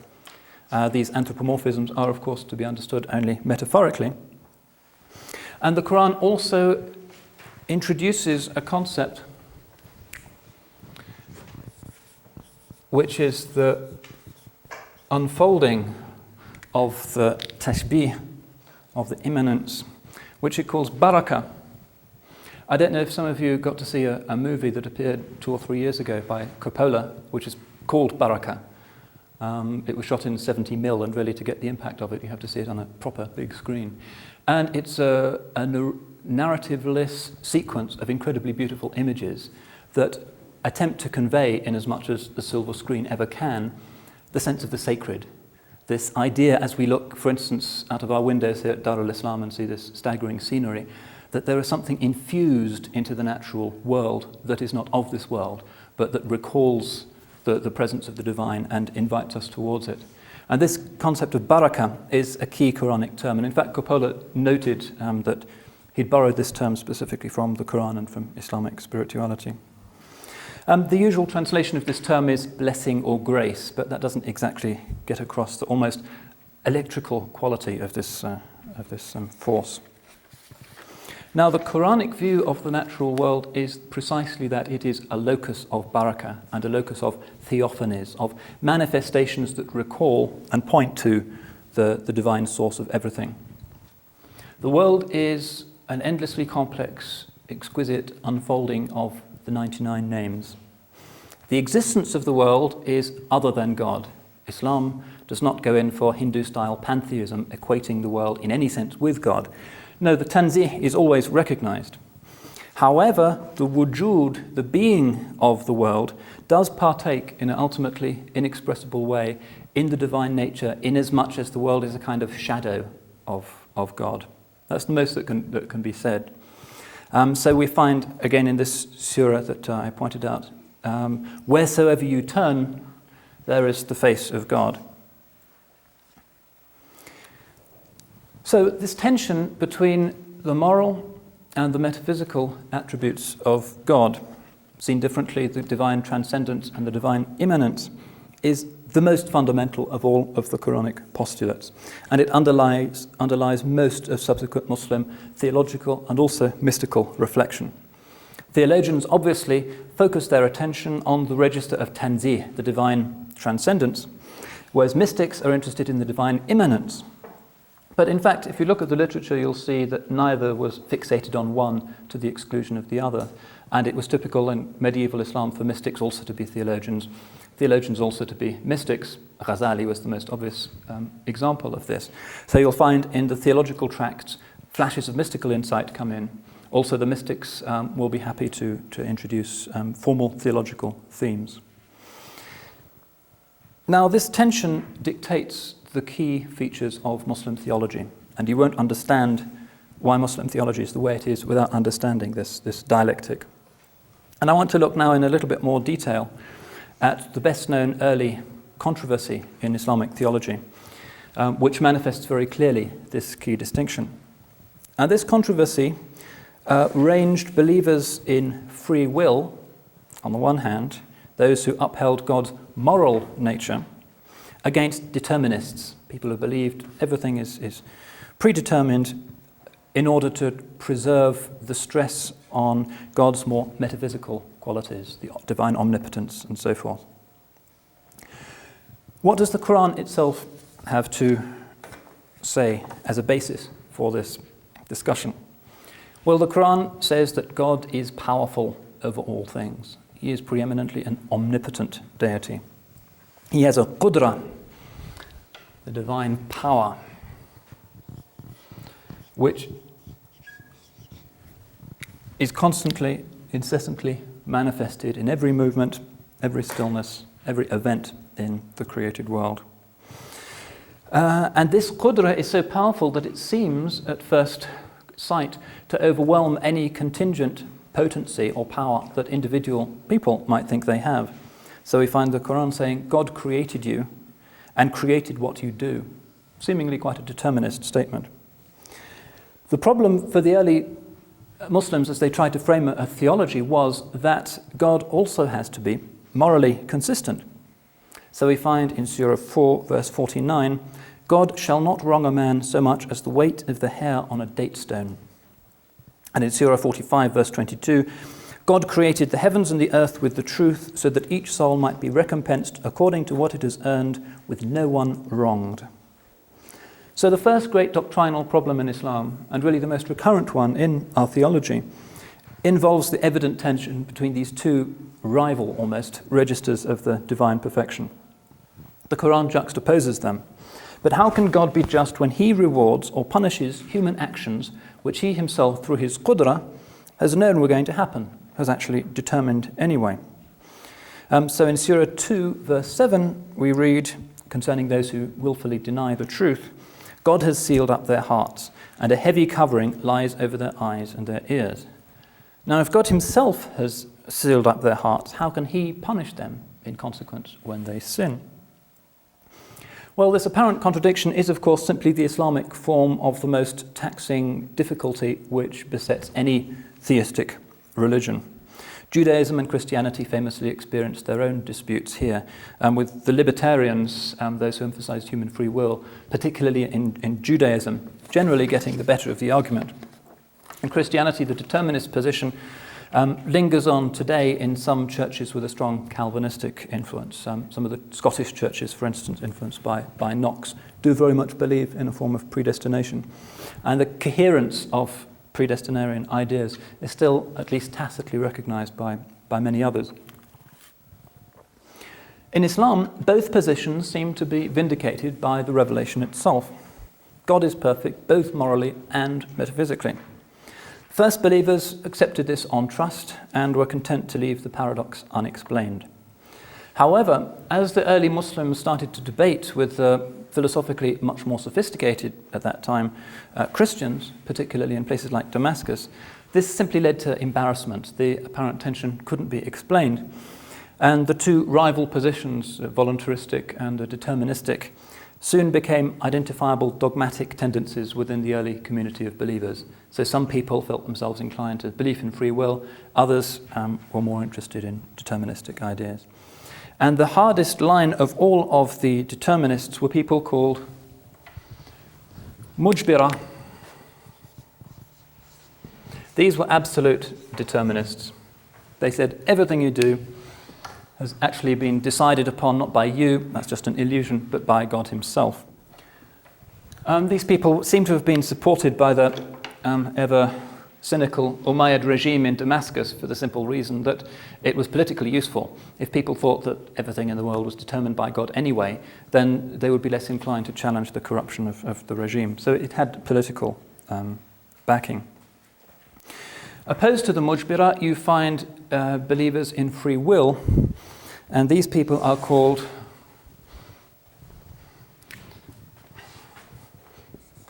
Mu'tazilites.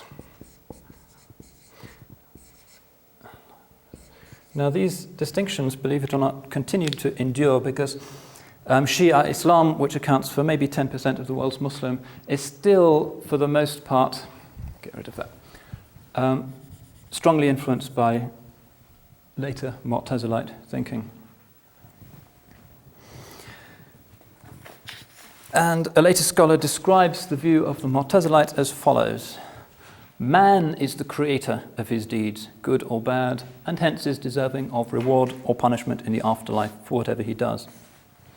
The Mujbira didn't agree with this because they thought it somehow suggested there's a plurality of creators in the world, hence it's a polytheistic doctrine. Let me try, at the risk of perhaps losing you, to go into this very interesting debate in a little bit more depth. I'll be skating very superficially over some of the other controversies in Islamic theology, but this I think we can use as a case study. The Mu'tazilites shared with all of the people of Kalam, those who liked systematic theology, a belief in atoms. They thought that there is such a thing as the smallest possible particle in the world, and that was the basis of their cosmology. Now, their opponents held that the motions of atoms were not related causally. What does that mean? Well, the Ash'arites thought that there is no natural causality in the world, which is an apparently rather dramatic and seemingly unscientific attitude, which says, for instance, that if I throw a football at the window, normally you'd expect the window to break, but that's not because the football is making the window break, that's because God is affecting the window directly and causing it to break. And they thought that if you affirmed any secondary causes in creation, you were thereby limiting the omnipotence of God. And this continues to be the mainstream Islamic view. And it's the one that's associated with the third great tendency in classical Islamic theology, one that still predominates and is regarded as the orthodoxy, the Ash'arites. Ash'arites, named after the great early theologian Abul Hasan al-Ash'ari.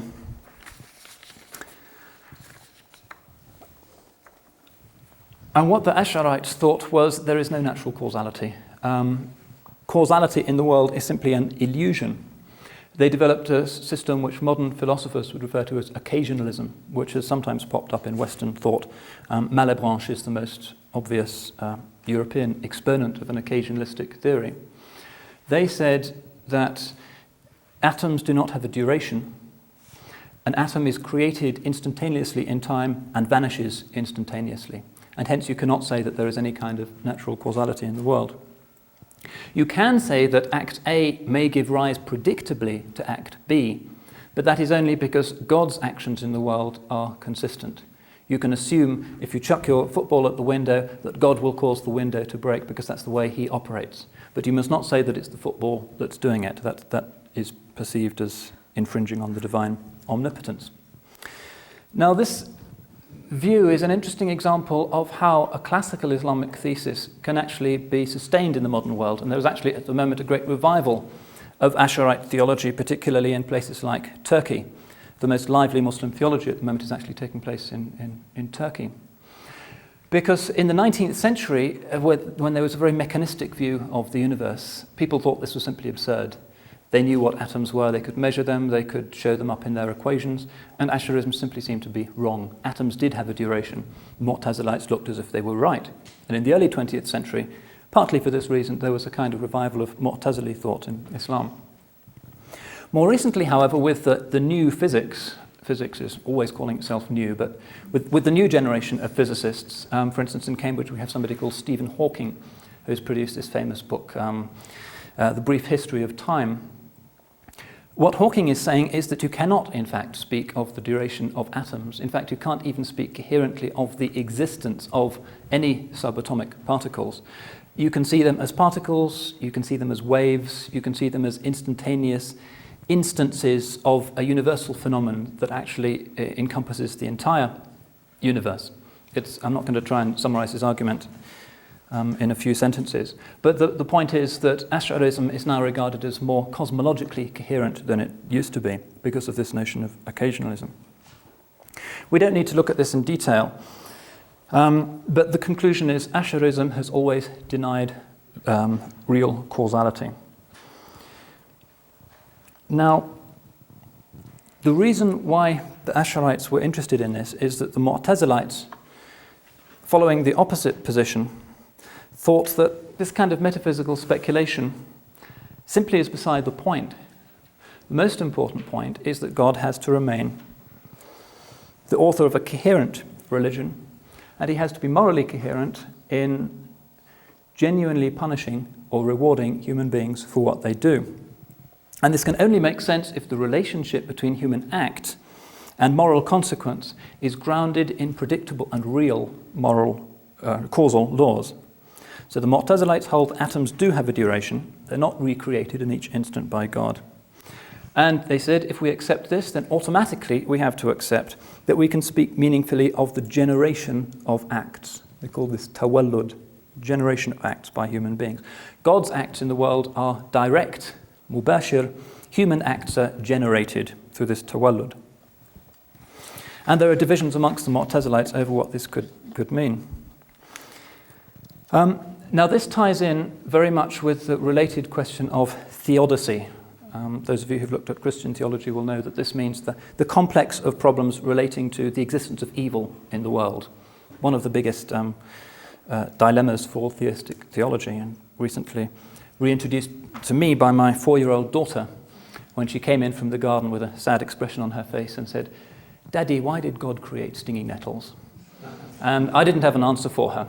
And you have to be a good deal older than 4 before you can even begin to understand the variant responses that the theistic religions have given to this difficult problem. The Mu'tazilites insisted that good and evil are intrinsic properties, and that when human beings work evil or bring about evil in the world, it is not ultimately God that can be blamed for that. Whereas the Ash'aris believed that there is no intrinsic reality to good and evil. This is another of the classic propositions of Muslim theology. According to the Ash'aris, good actions are good only because God himself considers them to be good. And this position foreshadows, I think, some debates in modern Christian theology, such as you'll find discussed in the book by Alistair MacIntyre called Beyond Virtue. The great question of whether something is good because it's good in some, perhaps some philosophically unframeable, absolute way, or because God has made it good. Is there some reality to good and evil in the world? Fundamental ethical argument. The Mu'tazilites said the perfection of God demands that he do things that are truly good, not good simply because he does them.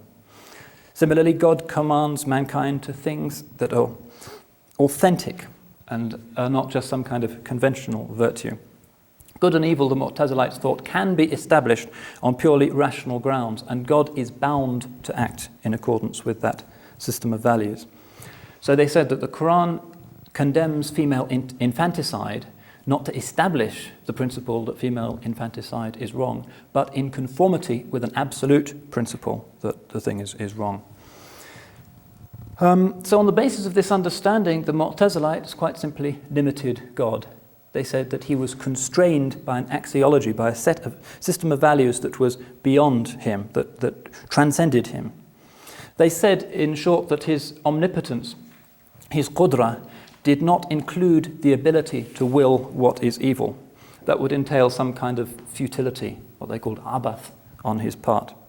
And it would invite, of course, the conclusion that he himself is evil. So God must consistently will the good. He cannot will man to sin, nor can he withhold guidance. If people go astray, that's always their choice, and God can't be blamed.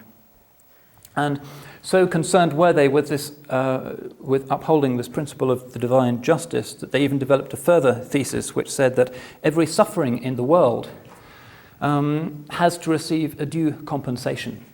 So if you stumble over a stone in this world, God will recompense you for it, either later in this life or in the next life. So we find most of the Mu'tazilites even saying that animals will go to heaven, which orthodoxy has not accepted, because animals can suffer in this world. God, out of his justice, cannot allow that to be the end of the story, therefore he will give them pleasure in the next world to compensate for what they've suffered. The Orthodox, of course, never went along with this. While kindness to animals is very much part of the Muslim ethical package, Orthodox Islam has assumed that animals, because they don't have the ability to choose between good and evil, cannot be resurrected to face judgment. So we have this characteristic Mu'tazilite doctrine, which you'll still find taught in some of the theological colleges in Shia parts of the world, such as Iran, for instance, which is that God must act to secure the best interests of his creation. Inna Allah yajibu alayhi ri'ayatul aslah, in Arabic. Now, to the Ash'aris, this seemed to encapsulate everything that was wrong with a certain type of over-rational Mu'tazilite mentality. It imposes a compulsion upon God, and such apparent compulsions are simply the inventions of limited human intellects, which God himself has created and which simply are not qualified to rise sufficiently high to decide on what is or is not possible for God. Now, the classical argument which the Ash'aris deploy is called the story of the three brothers. This is a story of three imaginary brothers, and we're told that one of them was good, one of them was wicked, and the third of them died as a child. So the first is in paradise, the second is in hell, and the third is in a limbo where he experiences neither reward nor punishment. Now, the third in the next life explains to God that he'd never been given a chance to obey God and hence merit paradise. So he complains to God for having made him die before he had a chance to work for heaven. Because the laws of Islam and the moral law obviously does not apply to children as it does to adults. And the reply is that God made him die young because he knew that if he grew up to maturity, he would actually be a sinner and hence merit hell. The Mu'tazilites could see the reason behind that. And then the second brother speaks up and asks why he had not been made to die young as well, so that he would be spared hell. And of course the Mu'tazilites on their system had no answer to this second question. And this story becomes the classical Ash'ari orthodox refutation of Mu'tazili rationalism. The idea being that by attempting to impose these limits on God's action and imposing human categories of good and evil on God, one ends up simply in absurd paradoxes of this kind. The later writers on heresy cite this story as the reason for the conversion of al-Ash'ari himself. He had been a Mu'tazilite in the southern Iraqi city of Basra and then converted to Ash'arism, according to the story, because the Prophet had appeared to him in a dream and urged him neither to accept the simple textual scriptural literalism of many of the hadith scholars and the Hanbalis, one extreme, nor to go to the other extreme and become lost in this kind of rationalistic speculation. And so Ash'ari himself charts a kind of median position between these two that is scripturally sensitive, but also includes rationalistic possibilities. And certainly in developed Ash'ari thought, we find the considerable importation of Greek categories, and particularly the use of Greek logic in Islamic theology. So Ash'ari theology, Muslim Orthodox theology that is essentially a kind of median or compromise position between strict scriptural literalism on the one hand and freewheeling rationalism on the other. The great period of Ash'ari orthodoxy was really the 12th and the 13th century. It took some time for this tradition to evolve. Its classical exponent is a truly brilliant mind called al-Shahrastani.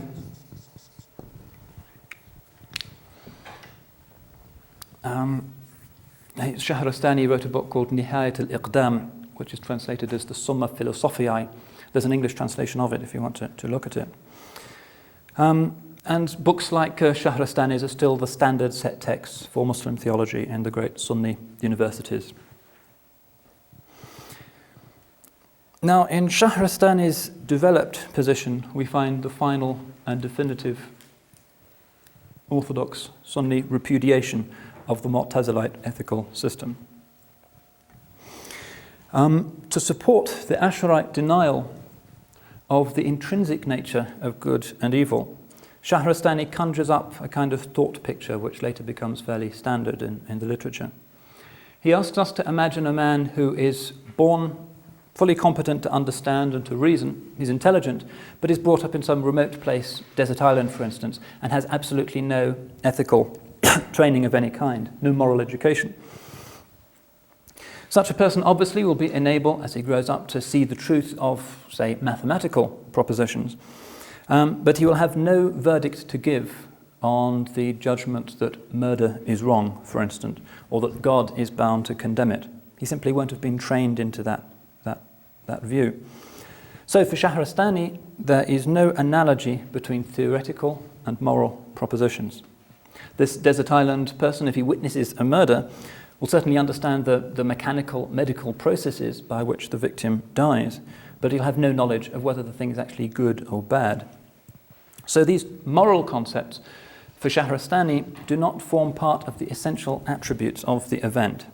But for God, according to the Ash'aris, murder would simply be morally neutral. So in this sense, you can say that God wills everything in the world without ever willing something that is evil. This is the crux of the argument. What he wills is by definition good, since the only coherent, non-subjective definition of what is good is what God does. So you can no more say that God wills evil than you can say that the rays of the sun are dark. It's simply what philosophers would call a category mistake. By definition, he cannot do what is evil. So evil in the world is ultimately not a reality, but simply an illusion caused by necessarily inadequate human perception.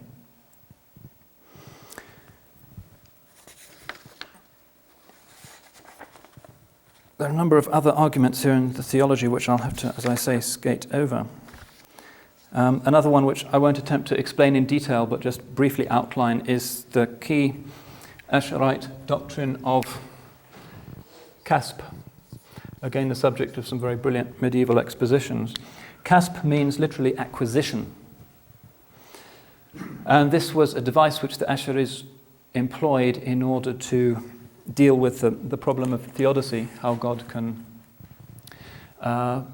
apparently judge people for evil actions when he is himself the omnipotent creator of all actions. The Ash'aris very briefly distinguish between God's creation of acts on the one hand and man's acquisition of acts on the other. They thought there was a kind of almost instantaneous bubble, almost of free will, around the human soul at the moment that a human being acts, and that is sufficient grounds for God to reward or to condemn us. And it's such a subtle doctrine that In fact, there's an Arabic proverb now, if something is really complicated, you say it's more subtle than the kasb of al-Ash'ari. But those of you who are interested in following the rigorous arguments through to their conclusions, I can give you references in modern studies of Muslim philosophical theology. And the difficulty of this doctrine, in fact, encouraged many later Muslim thinkers to view the whole question of predestination versus free will as actually something that cannot be adequately framed within the categories and the concepts of formal theology. And increasingly in Islamic thought, we find it being dealt with by mystics rather than by theologians. I mentioned earlier that in Christianity, formal theology has traditionally been central, mysticism something marginal, even sometimes questionable, whereas in Islam, the reverse has been the case. And we find in this case that the medieval doctrine of kasb was accepted by the consensus of medieval Muslim intellectuals. But the more satisfying resolution of this paradox was attempted by the mystical thinkers. So we find al-Ghazali, who died in 1111, affirming acquisitionist theology as being part and parcel of the formal creed, but he suggests a further level of truth.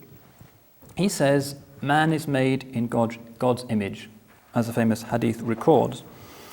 And this recalls the Qur'anic statement that God himself has blown something of his spirit, his ruh, into Adam, the primordial type of humanity. Which means that man, as a theomorphic being, partakes, obviously in a contingent way, in all of the divine attributes. And this includes the attribute of will. So just as God is the compassionate, human beings can be compassionate as well, in a contingent way. God is the just, human beings can be just. God is the strong, human beings can be strong. All of the 99 names can have a human application. Similarly, God is al-Murid, he is the one who has volition, who has will. And human beings also, in a contingent way, can participate in this. And it is this participation, Ghazali thought, that contains the solution to this paradox. Ghazali says that moral decisions located in the conscience, the self-aware core of the human creature, are not located in the mind, as the theologians supposed, but in the ruh, this divine spark within man, this kind of spark which is separated in a ultimately illusory fashion from the divine fire, as the mystics saw it. And Ghazali says, وَأَمَّا سِرُّ الْقَدَرِ فَهُوَ الَّذِي تَحَيَّرَ فِيهِ الْأَكْثَرُونَ. As for the secrets of God's decree, this is the subject which has bewildered most of humanity. وَمُنِعَ مِنْ إِفْشَاءِ سِرِّهِ الْمُكَاشَفُونَ. And those who have been given mystical insights and illumination by God are prohibited from disclosing it. The secret seems to be, inasmuch as we can frame it, that when man truly becomes God's deputy on earth, we see that the separation of man's will from the will of God is, like all other separations, merely an illusion. So that's a case study of how theological questions ultimately ended up moving into a mystical register, which is quite a common feature of Muslim intellectual history. And the final satisfying solution that Muslims found was in the realm of mysticism. Well, I've been talking for some time on Muslim theology. Probably I've done no more than bewilder you and convince you that this is as intricate and hard to understand as other theologies. It is a brilliant and a very diverse tradition of thought. What I want to do for the rest of this lecture is to follow this cue of Ghazali's and turn to the third core aspect of the totality of the religion of Islam, the level of ihsan. Now, before I do this, I think I should repeat the disclaimer that I issued at the beginning of my lectures, namely that a formal presentation like this can't encapsulate the reality of the spiritual life. And there's a quote here again from Ghazali, who expresses this point. Such ideas, i.e. transcendent mystical ideas, are like virgins, and the hand of words cannot reach the edge of their veil. Even though our task is to marry the virgin ideas to the men of words in the bedchambers of speech, yet verbal expressions cannot but be allusions to misleadingly different ideas. But having uttered that caveat, I'm going to venture at least some superficial judgments about the nature of the spiritual life in Islam, in as much as we can speak about it. Again, as I did with theology, I'd like to go back to the beginning and the archetype. What's the foundation of all discourse about ihsan, about the spiritual life of Muslims? Well, obviously, it's revelation itself. Heaven is too high for human beings to be able to build and lift up a stairway to it. We need God to lower a stair from above, and it's then our responsibility to climb it. So the basic obligation and purpose of religion is to find and to understand and ultimately to climb that stairway that leads upwards. In fact, it's not just the basic obligation of religion, it can be seen as the reason for our very creation. In Islam's understanding, God, being perfect, wishes his perfection to be known. His perfection, in this view, is only complete when it is witnessed. Classical image is the peacock's tail must be unfurled. Hence the inevitability of manifestation, this apparently impossible paradox of why anything other than good should exist. So Islam sees the spiritual life as a kind of natural, innate human response to the very fact of our existence, confronted constantly, however much we may distract ourselves from the fact, constantly confronting what Heidegger called our thrownness, the mere inexplicable fact of our existence as self-conscious souls in this extraordinary world. So we find a volition within God to create the world, a necessary volition, not quite the Neoplatonic idea of the inevitable constant emanation of the world as part of the divine perception. It's very much in the Semitic tradition of God creating in time. So this volition within God to bring the world into being is seen by the Muslim thinkers as a necessary unfolding or manifestation of the divine perfection. And as I mentioned in my previous lecture, it's specifically that aspect of perfection which the Quran calls the divine compassion. Remember I said that in a certain perspective, God looks out upon all of the latent, uncreated beings, and in his infinite compassion has pity on them because they're still in the imperfection of non-existence. So he breathes upon them and bestows upon them the blessing of existence. Again, this feminine idea of rahmah, of the divine compassion, the divine engendering of the world.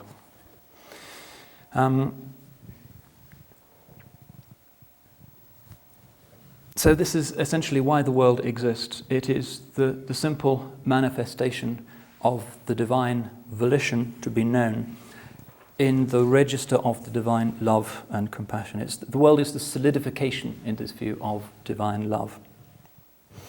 That's all very well, but it doesn't necessarily answer the question of why human beings should exist. Inanimate objects in creation, all right. But actually self-conscious, discrete souls that seem to have a separate, conscious, distinct existence apart from God, that's even more complicated. According to the Quran, the human creature was distinguished from the rest of the clay of creation by receiving the breath of God's Spirit. So the world is generically the breathing out of God into non-existence. But the human being is a special case. You'll find this in Surah 15, verse 29. Man is a representation, not, as is the rest of the world, just of the divine love, but of something more exalted still, namely of the divine intellect. The Quran says that Adam was taught all of the names. Again, this comes from this quasi-Genesis-like passage at the beginning of Surah 2. And this teaching of Adam of the names is said to mean that man alone, out of all of the endless ramifying phenomena of creation, can grasp the phenomena of the world through abstract categories rather than through the senses and simple blind instinct. Uniquely, human beings share, albeit in a clearly contingent way, in the divine ability to assess and to know. Unlike the animals also, they can be held morally accountable for their decisions. So when a mosquito bites you, for instance, it's not just that your understanding of the mosquito is different from its understanding of you. It's not that you have a bigger brain. There is actually a categoric distinction between you and the mosquito. Mosquito is simply following its instincts. It's ultimately reducible to a machine. The human being can take decisions of a completely different order, such as whether to kill it or not, for instance. So, a trivial example, but it illustrates this assumption that the Quran is proposing, that there is a categoric distinction between human beings who are ensouled creatures and the rest of creation. And this also entails, of course, that unlike animals, we human creatures can be held accountable for our actions. This is the meaning, obviously, of the Prophet's declaration that man is made in God's image. Man has this extraordinary ability to decide, to recognize good and evil. It's not to be understood in some crude anthropomorphic sense. So we immediately see that the Islamic vision attributes a very high status to human beings. God made Adam, this Quranic passage continues, beginning of Surah 2, his Khalifa. Key term for the mystics, meaning his vicegerent, rather strange Jacobean word, but it's the nearest thing we have in English, his representative, his lieutenant on earth. And he commands even the angels to bow down before him. This is because the angels have not been taught all of the names. They do nothing but constantly worship God in a perfectly obedient way. Whereas man has this ambiguous capacity to worship God if he chooses, and hence become higher than the angels. He also has the ability to refuse to recognize the existence and goodness of God, and hence become lower than the animals, which at least can't be taken to account. So man has this extraordinary range of options. So again, in this sense, man does have a mysterious semblance of free will. And this is where the free will argument kicks into mystical questions. Without free will, there can be no self-discipline, no spiritual wayfaring, because spiritual progress is a gift from God, granted only when the seeker turns freely and sincerely to him. And this turning is in fact a returning. The Quran doesn't really have a concept of repentance. This is the first step in the spiritual path in all traditions. Instead, it uses this word tawbah, which means turning round, reorienting yourself. And the reason why it uses this term is because of its anthropology, its understanding of who and what man is. The Quran explains that before the creation of the world, God summoned all the human souls that would be breathed into the world. He summoned them to his presence, and he asked them, as the Quran says, Alastu bi rabbikum? Am I not your Lord? And they replied, yes, we testify, we bear witness. And the Quran goes on to say, that was so that you might not say, of this we were unaware. Might be an excuse you could come up with at the judgment. And so all of us, as the Muslim poets put it, weeping bitterly as we move out of the divine presence and enter the world and behold for the first time that which is not God, retain somewhere within our souls a memory of that primordial covenant with God. The Persian poets famously call it the Ruzi Alast, the day of Am I not your Lord? If you read Rumi, you'll see it constantly invoked. Rumi says, for instance, we were born to be the companions of the angels. Let us go there again, friend, for that is our country. That, urging us to reflection and to spiritual progress. So human beings in the world have a passional aspect which they share with the animals. In that sense, they are of the world, but they nonetheless are the shrines of the ruh, of the spirit, which is yearning for the return to that country. In fact, those of you who've looked at Rumi's great spiritual poem, the Mathnavi, will see that he actually starts by comparing the human soul to a reed pipe. In medieval Anatolia, long pipes were made out of reeds. And he says that the song of the reed pipe is actually its lament, its mournful desire to return to the reed bed from which it was torn. And the human soul, when God breathes through it, is actually singing the same lament. It's a kind of nostalgia. Now, this nostalgia is generally termed in Islamic spirituality himma. It means something like yearning or longing. One reason why so much Muslim song and poetry is about separation from the beloved. It's a classic theme that the lover has been separated from his loved one, and he has himma, a desire to be reunited with her. And this is an image which our poets very often use for this loving desire to be reunited to the divine beloved. So we have this nostalgia, which is the novice's as yet inarticulate yearning to return to the divine reed bed from which we were torn. And we find so much of the Muslim devotional literature focusing on this question of himma, to celebrate it and also to inspire it in people. Sometimes we'll find wistful poems about heaven, for instance.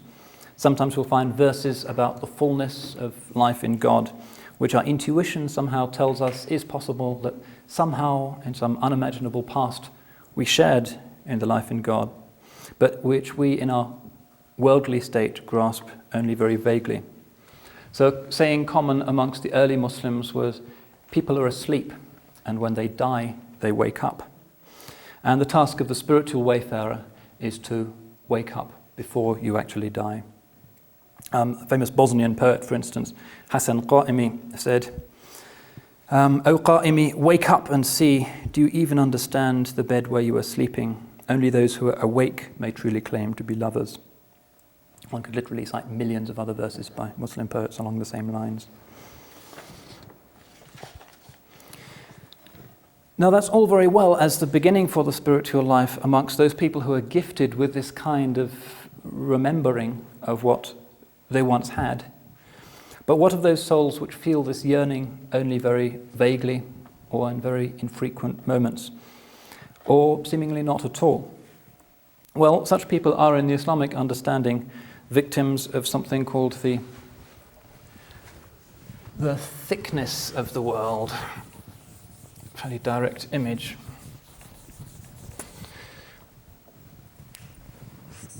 Key mystical term, the kathafa. The veil has become very thick for them. They can no longer see through it to the divine beloved.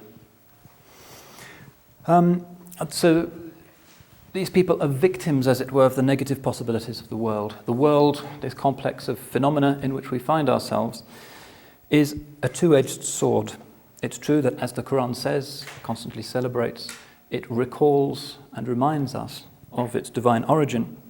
However, the same world can also veil and obscure it because we become too obsessed with the signpost that we no longer see where the sign is pointing.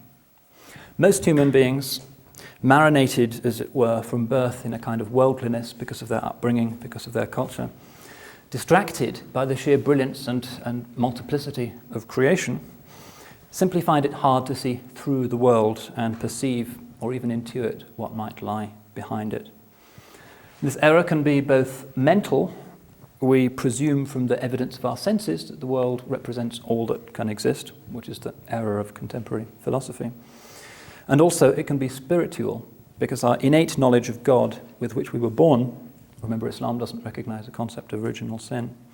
Our innate knowledge of God, which gives us the ability to recognize the works of God as works of God, has somehow atrophied. And this problem, which is the product of kathatha, of the illusory thickness of the world, is famously referred to as ghafla. The GH sound is pronounced roughly like this, the French R. It's a kind of guttural R, ghafla. This means heedlessness, forgetfulness. And this is the state of most human beings. And this is why the beginning of the spiritual path in Islam is not so much a repentance as a turning or a returning. Turning away from the things we consider to be real but aren't, back towards what we once knew to be real. It's a remembering, a dhikr. Dhikr and ghafla are polar opposites. Dhikr means remembrance, recollection, also reminding oneself invocation. Now, the classic Muslim text on how to overcome this sickness of ghafla is, as always, the Holy Quran itself. The Quran is there to articulate for us a vision of the world which we all had before we were born. Hence, I think it's surprising and to some even disconcerting literary style.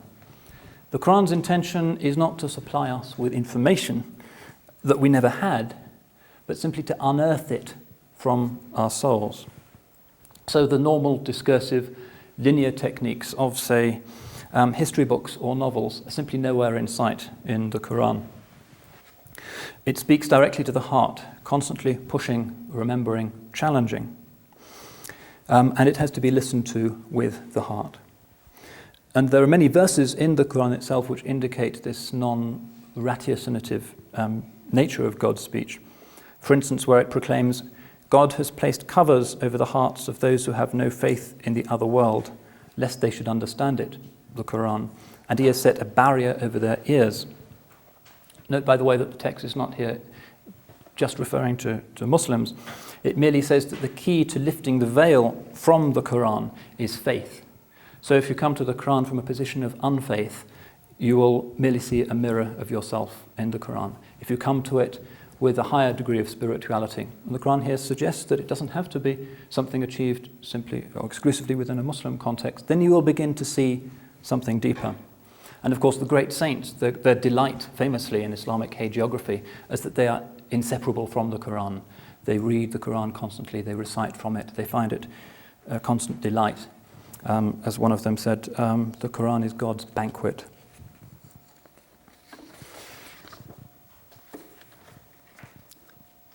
Now, in the Muslim understanding, because this world around us is a manifestation of God, whether or not we are as yet equipped to read it as such, and more precisely a manifestation of God in his aspect of limitless love, it is not fallen.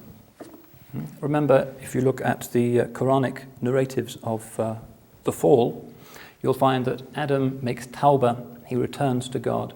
God accepts that, and a line is drawn under original sin. Key distinction between Muslim and Christian types of spirituality is that Islam does not accept an idea of original sin. So the world is not fallen, and as such it almost glows with reminders of its divine provenance. And the Quran itself constantly celebrates nature as a system of signs, of ayat, as signposts, reminders of the divine reality. One of the most recurrent and characteristic features of the Quranic text. But in order to appreciate these signs, we have to learn the second basic virtue of Muslim spirituality, conveniently rhyming with the first, the Quranic virtue of fikr, meditation, contemplation. Typical Quranic verse on the theme, for instance, verily in the creation of the heavens and the earth and the succession of night and day are signs for people of inward understanding. Those who remember God, whether they be standing, sitting, or on their sides, and who meditate on the creation of the heavens and the earth. In other words, how the heavens and earth are created. Our Lord, you have not created all this in vain. Now, in texts such as this, the Quran invariably uses as its term for the human agent that grasps this reality is lub, one of the key elements of the Quran's vocabulary.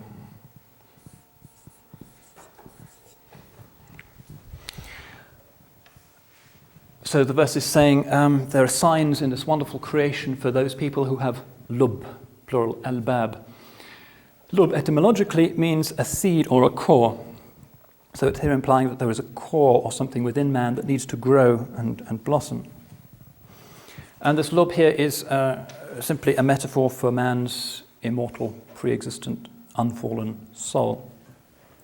The Quran is telling us that nature is translucent to those who have kept this lub within them pure. So the very first stage in the spiritual life, the Quran is suggesting, is to look at and try to look through the beautiful forms of nature. And in the Middle Ages, it was a very common form of Muslim piety for people simply to wander God's earth, marveling at the variety and brilliance of his creation. And this principle also helps us to understand why Muslim art and architecture has so often included vegetal and floral motifs. If you look at the mosaics on the Dome of the Rock in Jerusalem, for instance, or the illumination of a chapter heading in a medieval Quran, invariably you'll see the intertwining of plants and leaves, something which is profoundly satisfying to the Muslim aesthetic, precisely because it recalls this Qur'anic impetus, this Qur'anic idea that it is through nature that we perceive the divine. And the convention, of course, as Drs. Tabb and Aman so well explained to you, became more and more conventionalized over the year and stylized until the arabesque was born. The arabesque really is the classical archetypal expression of Islamic decorative art, because it's kind of repeated geometrical image of reality, a statement of the beautiful, intertwining, endlessly consistent patterns which God has set in the natural world, and whose radiance brings art and architecture back into line with the rest of creation. It's one reason, incidentally, why Muslim art has classically preferred abstract or vegetal motifs to human representation. In the Christian perspective, of course, the divine came into the world once only as a man. So the great symbol of contemplation in a church is the icon or the symbol of Christ. Because it's the theomorphic qualities of the God-man that provide the inspiration really for all Christian sacred art, whereas Islam sees the natural world as the manifestation of God's love. Hence we find the natural world invoked, albeit in these very abstract forms, in Muslim places of worship, and the complete absence of any figural representation. And there are a number of poems, and it's a recurrent theme in the spiritual literature and in little pious stories, that all of creation is praising God. This is in the Quran. All of creation is praising God. It is simply وَلَكِنْ لَا تَفْقَهُونَ sorry? Tasbihahum. Thank you. You do not understand their praising, their glorification of God. There's a nice little Turkish story that I heard recently in Istanbul of a saint and his followers. And they were gathered in their little lodge in Istanbul. And the saint was growing very old and he wanted to appoint a successor. And in order to test his followers to see who would deserve this distinction, he said, please go out today and bring me in the evening the most beautiful flowers you can find. And so all of the zealous disciples go around, and in the evening, some of them bring bunches of carnations, others bring beautiful tulips, roses, or whatever. And then one rather simple little man called Merkez Efendi comes with a dead flower and sets it humbly, apologetically before the saint. And everybody else is absolutely shocked, and they say, what is this? This is an insult. But Merkez Efendi explains it by saying, well, I went out into the world and I saw all of the beautiful flowers, but they were all praising God, so I was ashamed to pick them. Then I found one that had stopped, so I brought you that one. That's a fairly typical Muslim pious story that indicates how the natural world is seen as being something that is very much part of the divine order. So I've spoken briefly about fikr and also introduced this concept of dhikr. I think since it's 10:30, you're probably in need of some material as well as spiritual sustenance. But as I say, because I've got so much to get through today, if we can be back within 15 or 20 minutes, I'd be grateful. Thank you.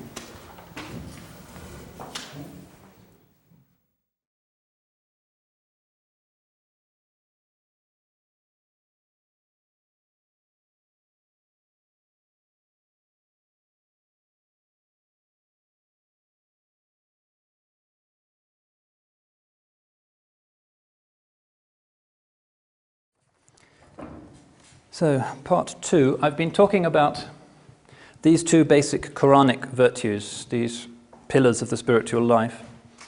Fikr, meditation, contemplation, reflection, confronted with the signs of God in nature. And dhikr, which is remembrance, reminding ourselves of our divine source and the divine end of our earthly lives. Now, in the Quranic verse I cited a few minutes ago, we are told of those who remember God, dhikr, whether they be standing, sitting, or on their sides, and who meditate on the creation of the heavens and the earth. So these two principles, fikr and dhikr, are actually just juxtaposed in this verse. Now, the basic Muslim technique of remembering, of dhikr, is of course the 5 daily prayers. In the Quran, God tells Moses, وَأَقِمِ الصَّلَاةَ لِذِكْرِ, and establish the salat, the prayer, for my remembrance, for my dhikr. And Islam has traditionally seen the formal prayer as a form of worship for beginners, as a form of purification for spiritual wayfarers, people who are a bit more advanced, and a form of union in some unimaginable, inexpressible way for the saints. And the hagiographies are full of stories that indicate the extraordinary state of absorption which the saints achieve when they're in the state of prostration to God. One early saint of Basra, for instance, is said to have had a gangrene in his foot, and he refused to allow it to be amputated. So his family told the surgeon to amputate it while he was in prostration.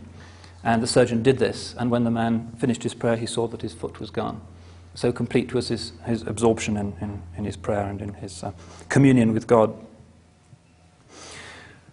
And through the salats and the other 5 pillars, the Muslim life is punctuated by events of dhikr, of remembering. Minimum of 5 prayers a day, 1 Friday prayer a week, month of Ramadan once a year, etc. And the Hajj, of course, once in a lifetime, minimum. And pivotal to this system is, of course, the Holy House of Abraham in Mecca itself, which functions both as a symbol and itself as a reminder of the divine throne. Some of the literature, it's a metaphor for the divine throne around which the angels turn in adoration like moths circling a flame. So the link of human worship to the cosmos is provided in this way by the movements of the sun. You'll recall that I mentioned in my lecture on Islam this fact that the practices of Islam are intimately related to the unfolding of the natural order, and particularly the progression of the sun. The moon obviously plays its part as well, because it determines the Muslim calendar and hence presides over the timing of Ramadan, the annual zakat, and of course the Hajj. So you could say that because of Islam's unashamed binding of religious practice to the physical world, the 5 prayers, as it were, follow the passage of our planet through the void. And as the rays of the setting sun touch each corner of the planet, the Muslims who live there touch their heads to the earth in humility and in reverence. In fact, if it were possible to observe the earth from afar through a kind of spiritual telescope, you might see a constant, unceasing progression of 5 bands of lights, as it were, as people pray, constantly moving around the earth. Innumerable little points of luminous activity that together make up great bands of the recollection and celebration of God traveling around the planet forever. So the first point when you talk about dhikr is that its foundation and a foundational practice is these 5 daily prayers. They are, as it were, the framework on which the rest of the Muslim devotional life is hung. But fleshing out this framework, there are countless other forms of dhikr. There are a number of formulas which are included within the prayer itself that people say silently. For instance, the Prophet taught that during the prostration, which is the culminating moment of the Muslim worship, the devotee should say, Subhana Rabbil A'la, glorified be my Lord, the Most High. And there are a lot of other formulas that you say inside the prayer at each particular point of it. And there are a lot of others which are used outside it as well.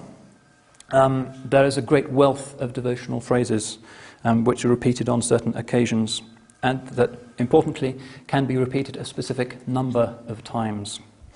For instance, in the hadith collection of Bukhari, we read that the Blessed Prophet said, "Whoever utters the words, 'There is no God but God, alone and without partner, His is the kingdom and His the praise, and He is powerful over all things,' 100 times in a day, he will receive the reward of liberating 10 people from slavery. He also taught that one should quietly repeat after each of the 5 mandatory prayers, glory to God, and then praise be to God, and God is greater, 33 times each. And there are a number of other key formulas that you'll hear Muslims saying almost incessantly. Astaghfirullah, for instance, I seek God's pardon. La hawla wa la quwwata illa billah, there's no power and no ability save in God, and so on.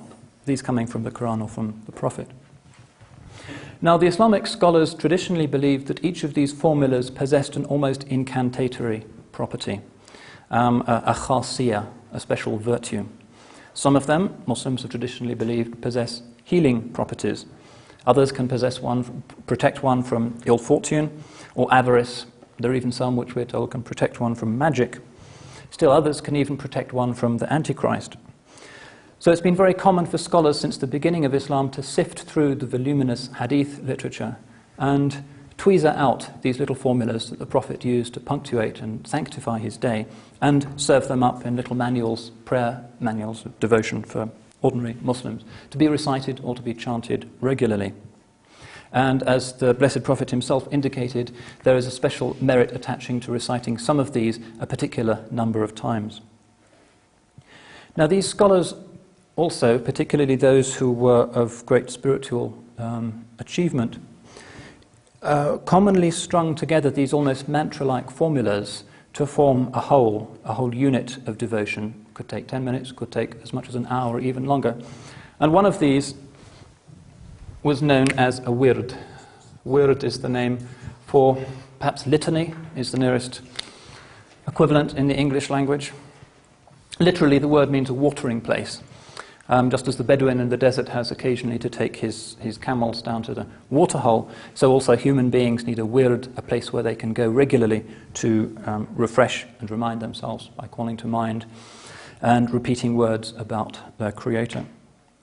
And as with the 5 prayers, it's believed that there are certain particular times which are especially suitable for reciting a wird. The Quran itself says, mention your Lord abundantly and glorify him in the evening and when the sun rises.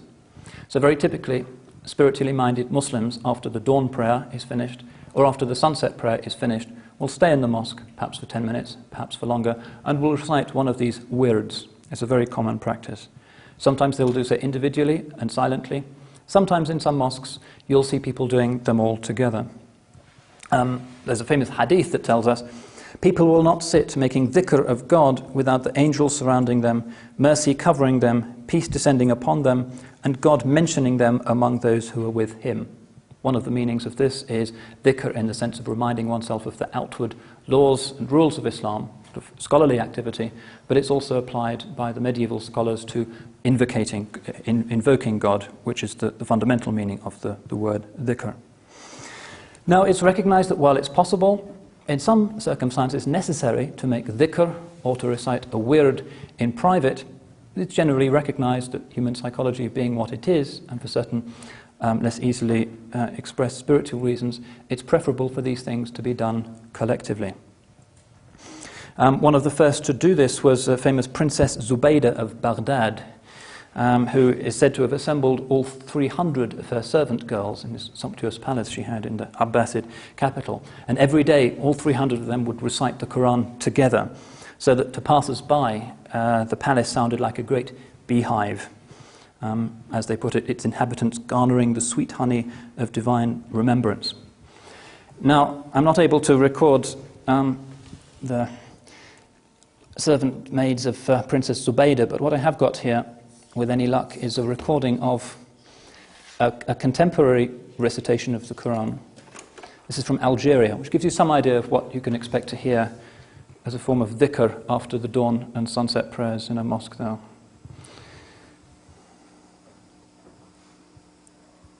أعوذ بالله من الشيطان الرجيم بسم الله الرحمن الرحيم الحمد لله رب العالمين الرحمن الرحيم مالك يوم الدين إياك نعبد وإياك نستعين اهدنا الصراط المستقيم صراط الذين أنعمت عليهم غير المغضوب عليهم ولا الضالين بسم الله الرحمن الرحيم والفجر وليال عشر والشفع والوتر والليل إذا يسري هل في ذلك قسم لذي حجر ألم تر كيف فعل ربك بعاد إرم ذات العماد التي لم يخلق مثلها في البلاد وثمود الذين جابوا الصخر بالوادي وفرعون ذي الأوتاد الذين طغوا في البلاد فأكثروا فيها الفساد فصب عليهم ربك صوت عذاب إن ربك لبالمرصاد فأما الإنسان إذا ما ابتلاه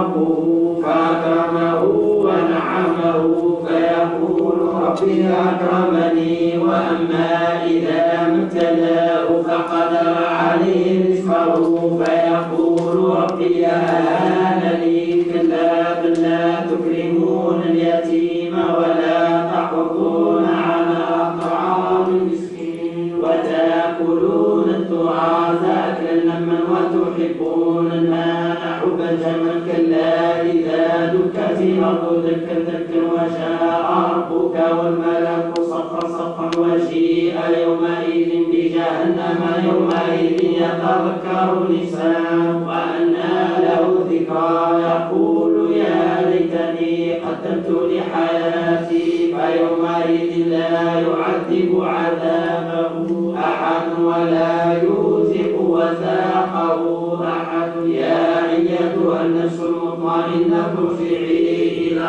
ربك راضية مرضية فادخلي في عبادي وادخلي جناتي.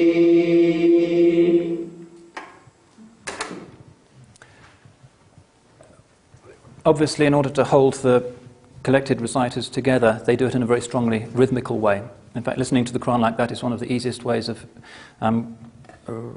hearing the very strong and complex rhythmic patterns that exist in the Muslim scripture. So that's a very common sight that you'll see in mosques, particularly in North Africa. In Morocco, in fact, every mosque that has a government-appointed imam is required to recite the Quran collectively in this way, 1/30th of the Quran every day, after the dawn and after the sunset prayers. So this is a form of collective dhikr, reminding oneself, in this case, through the Quran, of the divine. But once is not enough, and the Muslim saints constantly emphasize that the spiritualizing effects of dhikr are slow, but they are sure. And they recall the hadith of the Prophet: everything has a polish, and the polish for hearts is the dhikr, the remembrance of God. And the Prophet's son-in-law, Ali, remarked that when anybody sins, a black spot appears in the heart. And as they sin further, the spot becomes larger and larger until the whole heart becomes black and it covers the heart completely.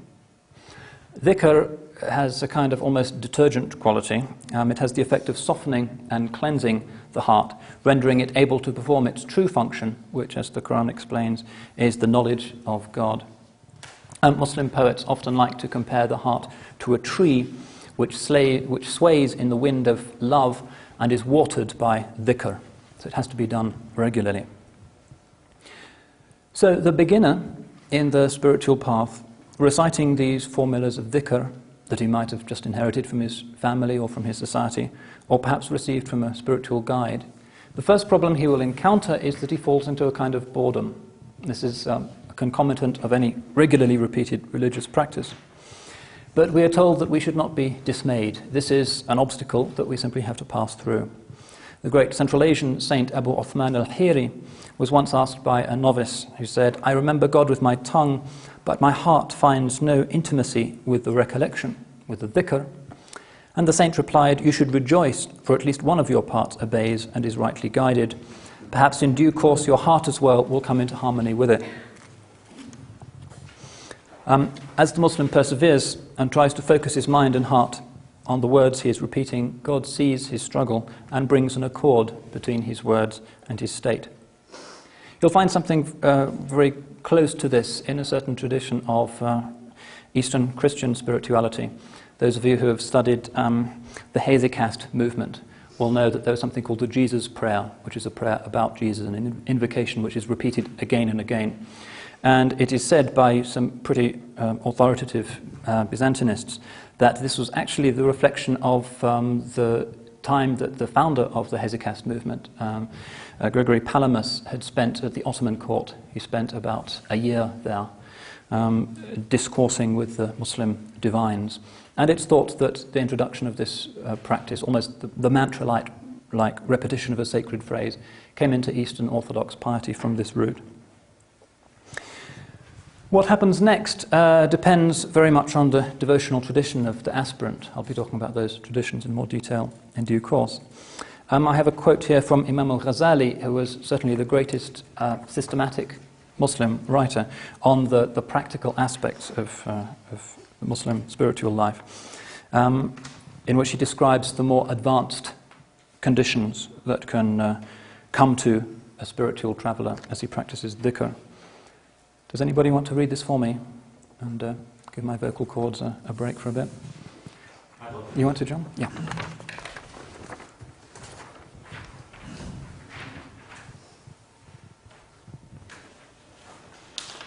The spiritual wayfarer should sit and say, for example, Allah, Allah, or glory to God, or such other phrases as his guide deems appropriate, and persist in them until his tongue ceases to move, and the phrase remains as though pronounced by it, but without the tongue moving at all. Then he should continue until even the effect of the phrase disappears from the tongue, and its form alone abides in the heart. He should next persevere until the form and letters of the phrase are erased from his heart, while the reality of its meaning remains therein, is present with it, and prevails in it entirely.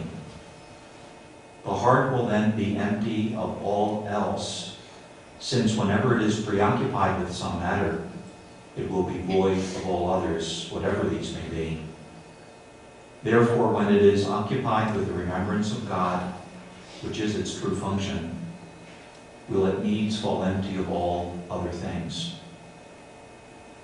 When the heart finally comes into God's presence, the glory of the lordly proximity will stand unveiled before it, and the true God will become manifest to it, and from the subtle effusions of his mercy will appear a thing which is itself forbidden to describe, or which rather cannot be encompassed by any description at all. Thank you. You'll see that he closes with the customary reticence of the mystic. He's only going to describe the path to God. He's not going to talk about or attempt to frame in human language the experience to which that path leads. So in this passage we find the great Ghazali explaining that the formula of dhikr itself should actually vanish as the aspirant progresses, to be replaced with simply the concept that lies behind the formula, and finally the reality that lies behind the concept with which it's connected. Now, in the Islamic conception, it's important to remember that there is a close link between the names of things given in the Arabic language, which is a language of revelation, hence a language of God, and their metaphysical reality. When human beings name something, that's just a convention. But when God does so, the word he uses is objectively correct. It is itself a perfect mystical incantation.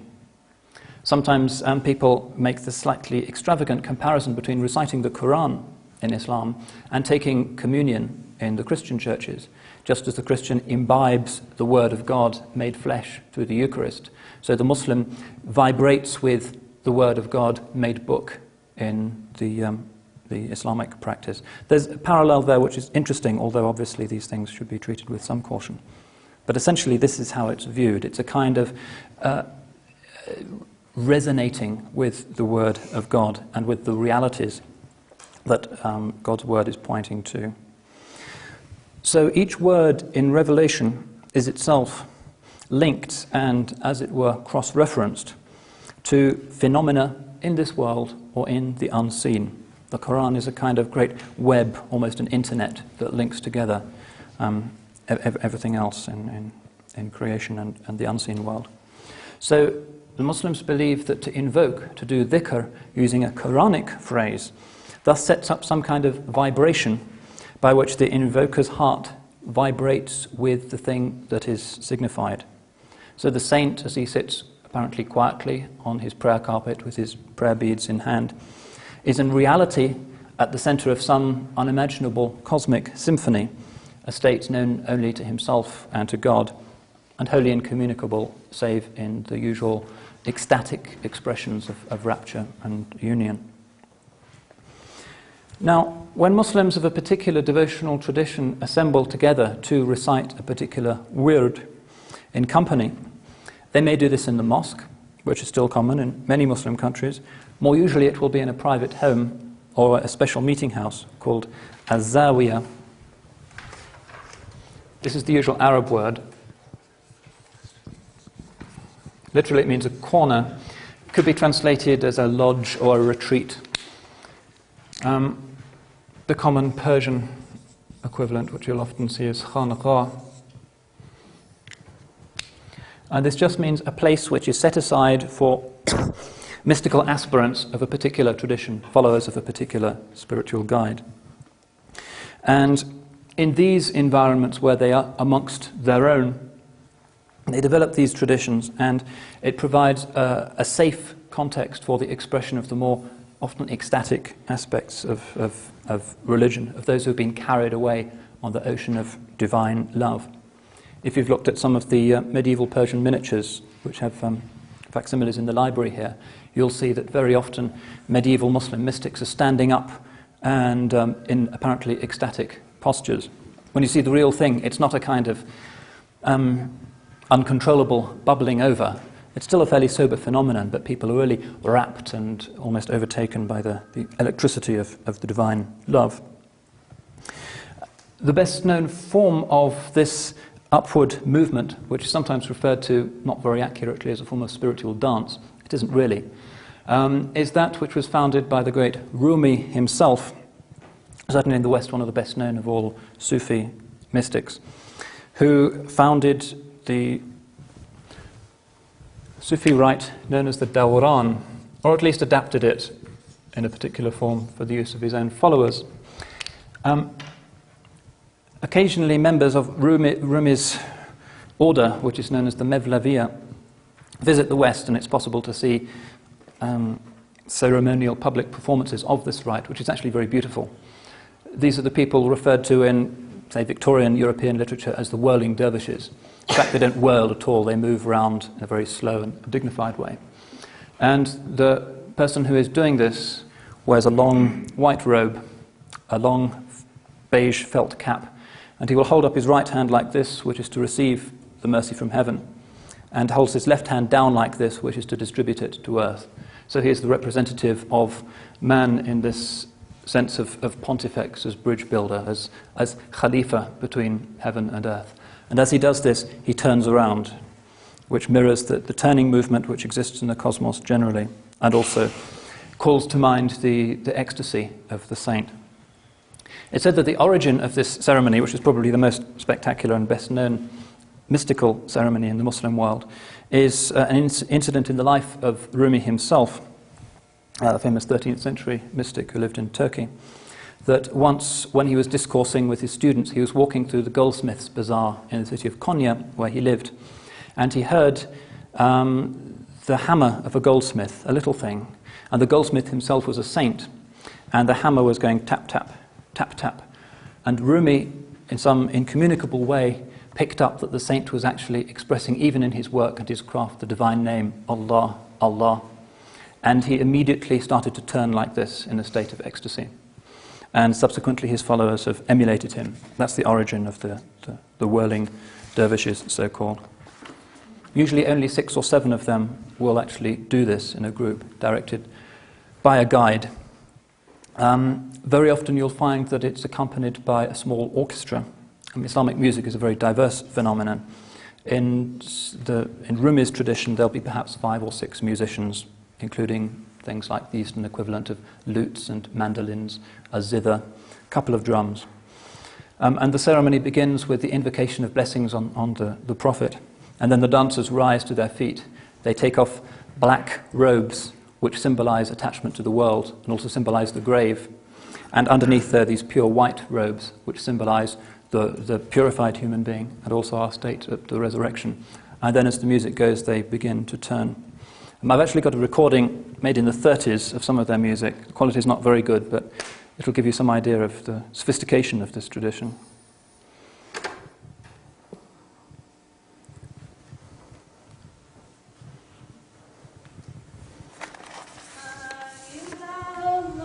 It's actually after this. I'll play you this one first.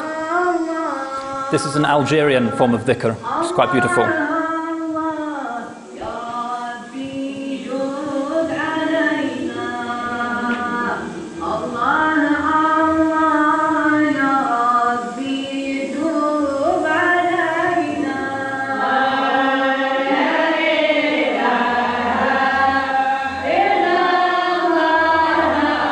This is very characteristic of what you'll hear in one of these zawiyas, a Sufi lodge. Ecstatic poems of love for God and His Prophet.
Saying things like, the people of dhikr, of divine remembrance, are completely annihilated, completely lost in their beloved.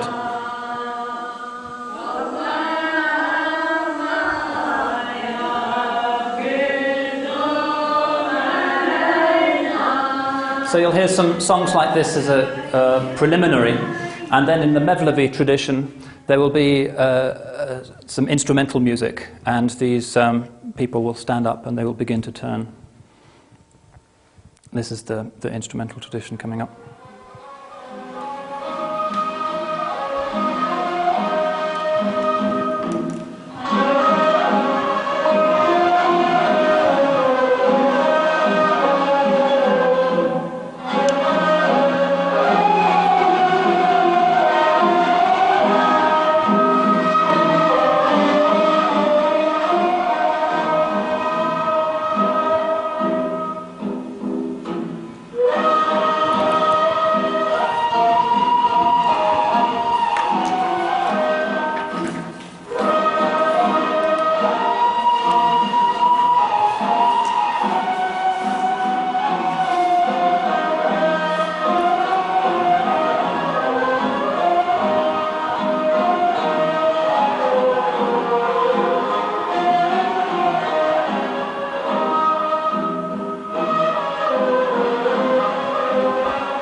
The Mevlevis in particular famously use music in their ceremonies. Most Muslim religious orders, in fact, don't.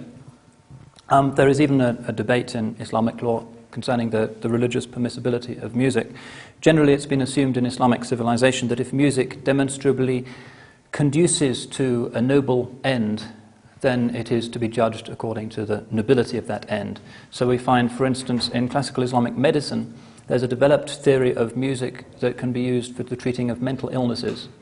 And if you travel in Turkey, you can still see in some remote places some very beautiful 14th and 15th century hospitals in which there are actually concert halls attached.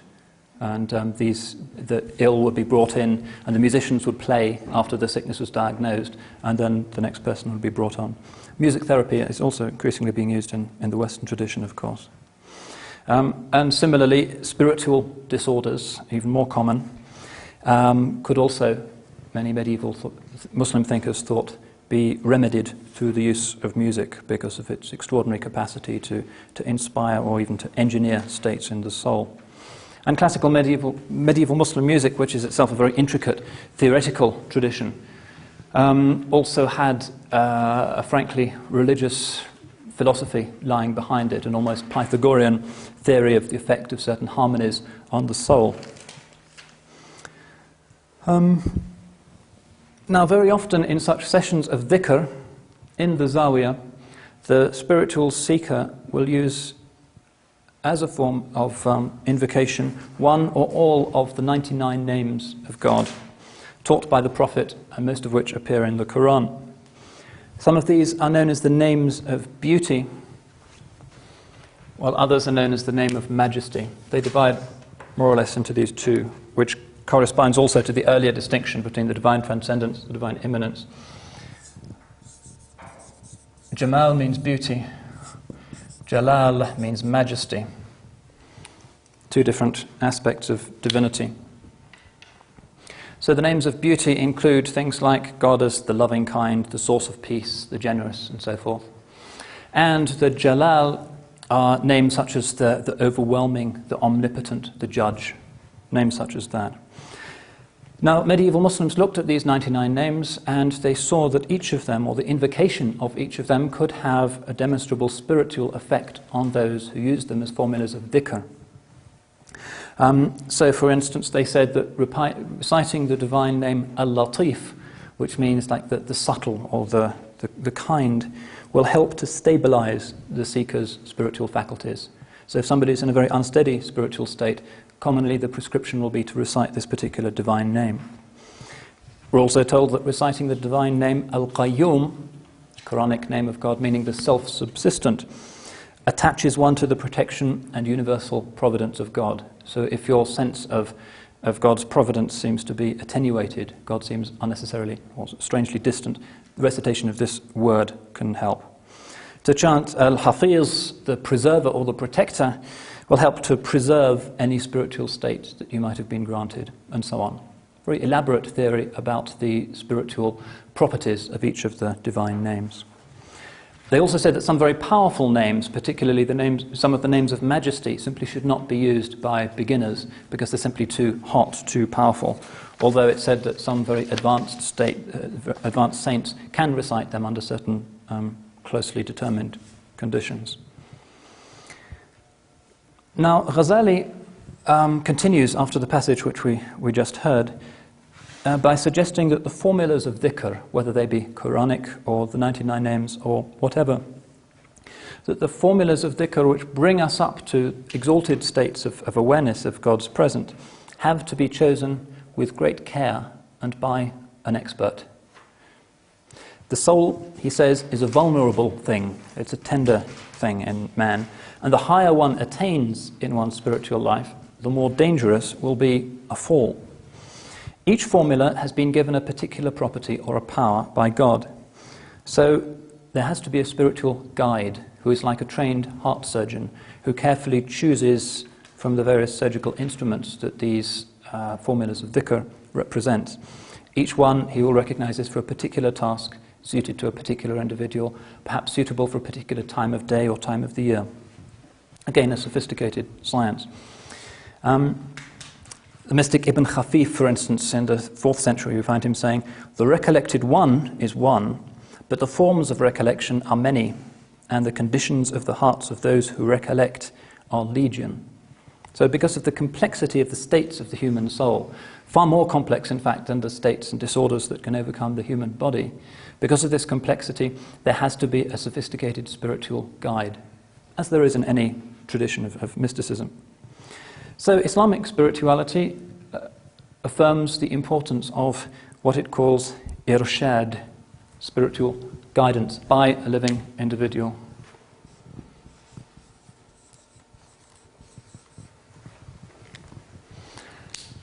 So we find Rumi telling us, whoever travels without a guide needs 200 years for a 2-day journey. And once one has found the guide, one has to treat him with obedience, accept his insights and his instructions concerning one's spiritual life. Ghazali even says, "Let the aspirant hold fast to his teacher in the way that a blind man might clutch his guide on a riverbank, putting himself entirely in his hands and never disobeying his instructions." So those Muslims who are within the inner circle of the concentric circles I drew for you earlier, the people who aspire to ihsan, must, as a condition for their spiritual progress, submit to a qualified guide, a perfected saint who has himself traversed the distance and knows the dangers of the route. A famous Persian writer, Abdurrahman Jami, put it in these terms: "All the prophets came to open people's eyes to their own faults and to God's perfection, their own weaknesses and God's power, their own injustice and God's justice. And the spiritual guide is also there for the purpose of opening the eyes of his disciples." So in a sense, the saint or the spiritual guide is filling in for the prophet who is no longer with us, just as the prophet was not just the political leader, but also the spiritual guide of the companions, many of whom became saints of extraordinary luminosity and generosity. So also the saint will emulate the prophet and take upon himself this responsibility of guiding erring humanity. Now everybody recognizes that the path to God is difficult, narrow, and hazardous. Progress is unlikely unless you take the hand of a master who's made the journey himself or herself, because it's worth acknowledging that in the tradition a perfected saint or perfected guide can be a woman. And we know that the medieval Saint Ibn Arabi, for example, regarded by many as the supreme Muslim mystical writer, his first 3 spiritual teachers were actually women. It's not an uncommon thing. And the function of the guide is not to take anything for himself. He doesn't claim remuneration or any honor or anything for this. He is simply there to liberate us from the lower possibilities of the human condition. And to do this, he may have to be very patient with us, and the process may take a lot of time. And his function is simply to inculcate in us this virtue of dhikr, not to turn us into something that we are not, but to remind us and to reorient ourselves back towards that primordial nature of orientation towards God with which we are born. There's a nice medieval Persian story I have here. Somebody would like to read it out? Perhaps a lady? Yeah.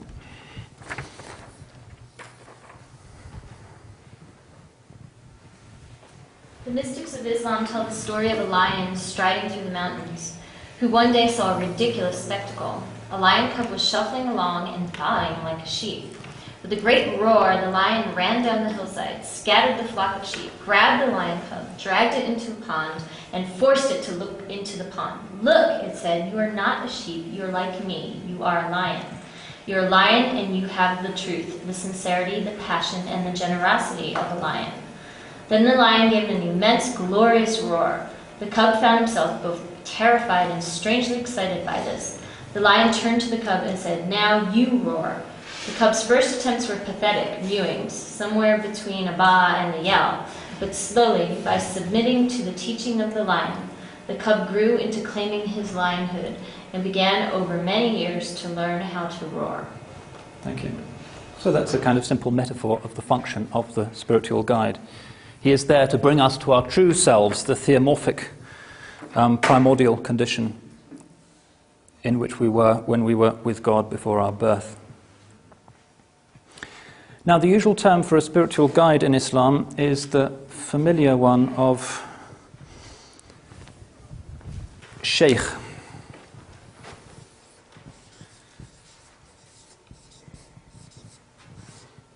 Feminine is Shaykha. Arabic, like many languages, likes to form feminines by adding an A. And the disciple is known as a murid. Again, plural, feminine, murida. And the term which means something like a seeker or an aspirant, and which is usually said to derive from a Qur'anic verse, which is Surah 6, verse 52. Do not repel those who call upon their Lord morning and night, aspiring to his face. Now, following the prototype of all Islamic spiritual initiation, which was the pledging of the companions' allegiance to the Prophet, the aspiring novice on the Muslim spiritual path requests bay'ah, which is the initiatic pledge of allegiance to his or her sheikh. And the sheikh may accept him or her as a disciple, or if he decides that the disciple does not suffer from the kind of spiritual sicknesses that he or she knows how to deal with, may well send the aspirant off to somebody else who may be more qualified to deal with those particular ailments. Once the murid has accepted the guidance of the sheikh, he or she will be set certain duties which will help to grind down the coarsenesses of the ego. The most elementary of these duties, and the most important, is of course the recitation of a regular wird, which will be selected for him on the basis of his spiritual needs by the sheikh. But certainly until very recent years, there were also other duties incumbent upon the murid, particularly those who existed within this framework of the zawiyah, the physical space where spiritual aspirants would exist and practice. Typically, for instance, there would be 3 initial years of service. The first would be in the service of others, sweeping, cleaning, cooking, or whatever. The second would be devoted to worship and invocation. And the third would be in meditation and scrutinizing oneself. In each of these different stages, the aspirant would be taught different formulas of dhikr to practice, both on his own and in the presence of others, in the regular gatherings of the sheikh's disciples. Most commonly, you'll find that these are held on Thursday nights. That's fairly typical throughout the Muslim world. That after saying the night prayer in the mosque, Muslims, those of them who are interested in spirituality and have a sheikh, will leave the mosque and will go off to the zawiyah, and then they will have some of the songs and the ceremonies which we heard earlier. And in some places, this is a very spectacular phenomenon indeed, particularly at certain sacred times of the year. If you go to the ceremonies of dhikr that are held to commemorate the birthday of the Prophet's grandson, al-Hussein, in Cairo, you will see perhaps 1 million people attending these ceremonies of dhikr. It's quite a spectacular event. All of the different spiritual orders will put up brightly coloured tents in the streets of Cairo. The old city will be completely clogged up with these tents. They'll have chairs or they'll sit on the ground, and in each of the tents they'll be reciting their own tradition of songs and whatever. And they're all plugged into the mains electricity, and usually a lot of Cairo suffers power cuts at various points in the night because there's so many people there. They come from all over the country. So it can be just 2 or 3 people doing their wird together, or it can be 1 million people. One of the duties that may well be laid upon the murid is the duty of what you might describe as apostolic poverty, or faqr. As with Christian monastic piety, spiritual divestment from worldly ties is often accelerated, or at least represented, by physical poverty. Faqr simply means poverty. So the sheikh may well ask him, if he sees that he's attached to worldly things, to divest himself of some, or even temporarily, all of his worldly goods. Once he has done this and achieved the inward state of detachment that it entails, he is known as a faqir, again a female form by adding an A at the end, faqira, just meaning a poor person. The more familiar Persian version of this is darwish, which gives us our English word dervish. It simply means somebody who is poor, i.e. someone who emulates the Prophet's own poverty. Throughout his life, he lived in a single room without even a door. He just had a piece of sackcloth over the entrance. And he himself, when he died, he was just wearing a piece of woolen cloth. So later pietists frequently went to great length to emulate his example of poverty. Now the purpose of faqr was the whittling away of the sort of incrustations of worldliness which have, rather like a cataract, grown over the spiritual eye with which we are meant to see God. And this process, through these faculties of dhikr, of fikr, faqr, and the other mystical virtues, are inescapably difficult and painful. If you go into the zawiyah of one particular religious order in Istanbul, you'll see that there's a beautiful calligraphic plaque on the wall. Traditionally, rather as in, say, New Mexican Catholic piety, people will donate statues, the santos, to a sanctuary. You'll find an equivalent in a lot of Muslim traditions, but they won't give statues, they will give calligraphic plaques, which will be all over the wall with Qur'anic verses beautifully inscribed. Now, one of these in this particular place in Istanbul has the Turkish word teslimiyet written on it, which means submission. And you'll see that the dots in this word are picked out in red.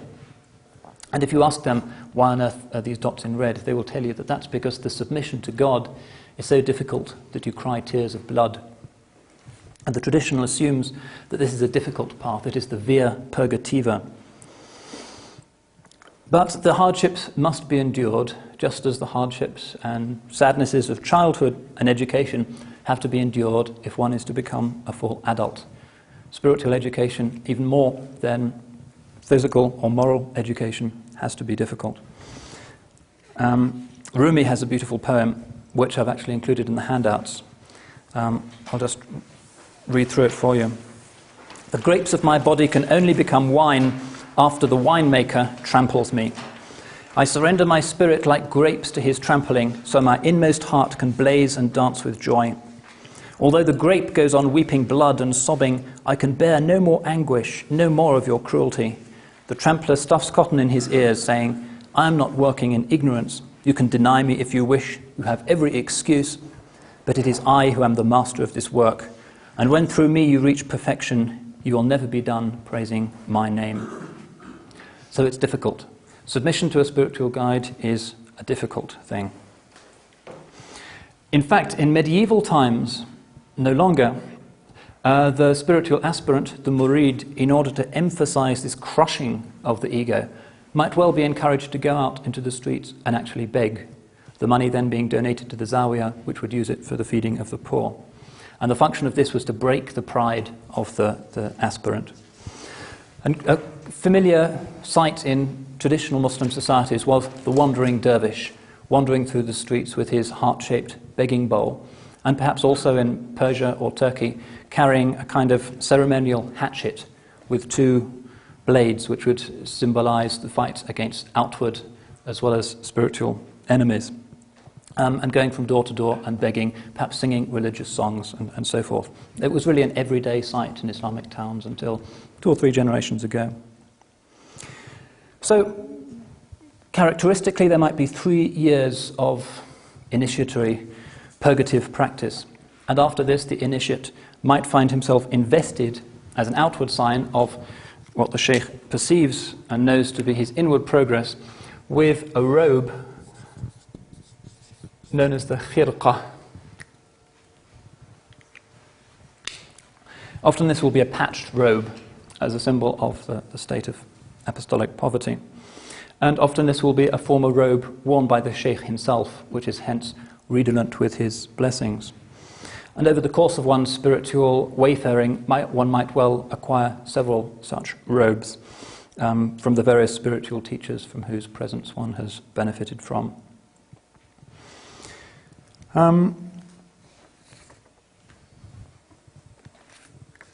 All of this clearly stands within a tradition of renunciation that does seem to recall certain recurrent themes in medieval Christian piety.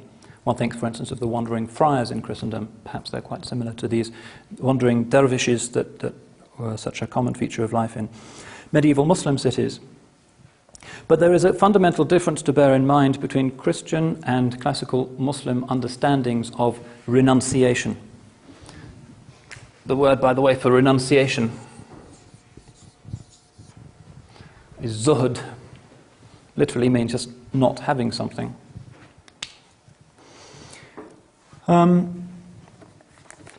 Famous story about how one has to renounce the world and one's attachment to the world from the famous Ibrahim ibn Adham, a prince of the city of Balkh in Central Asia.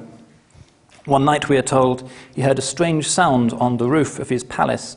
The servants found a man who claimed to be looking for his lost camel on the palace roof.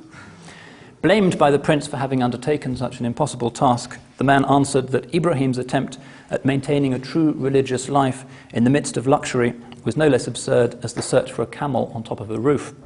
So Ibrahim, of course, duly repents and gives up his kingdom.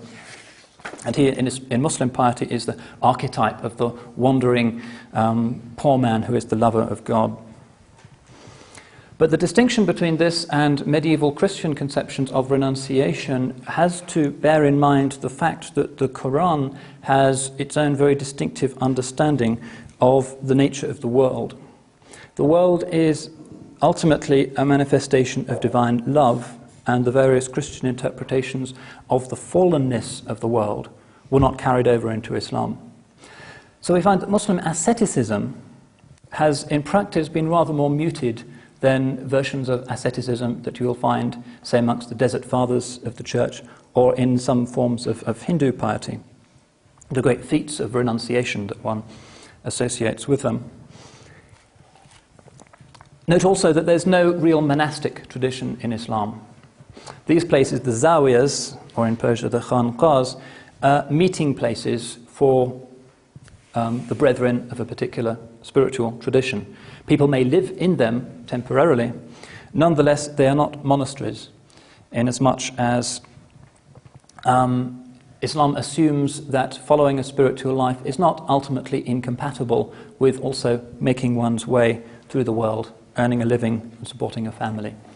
So to be a religious person simply dependent upon the charity of others or on the largesse of an institution is something that is frowned on in Islam.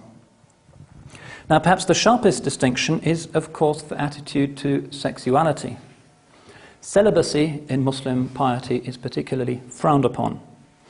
And here we see a big distinction between medieval Muslim and medieval Christian understandings of the ideal pious life. As is well known, Christian piety, until very recently, was very cautious about the sex drive of fallen humanity. Virginity was prized as the normal attribute of a saint. And one of the most characteristic features in traditional Catholic hagiography particularly is the person who renounces sexuality, renounces the body, lives a purified spiritual, non-physical existence.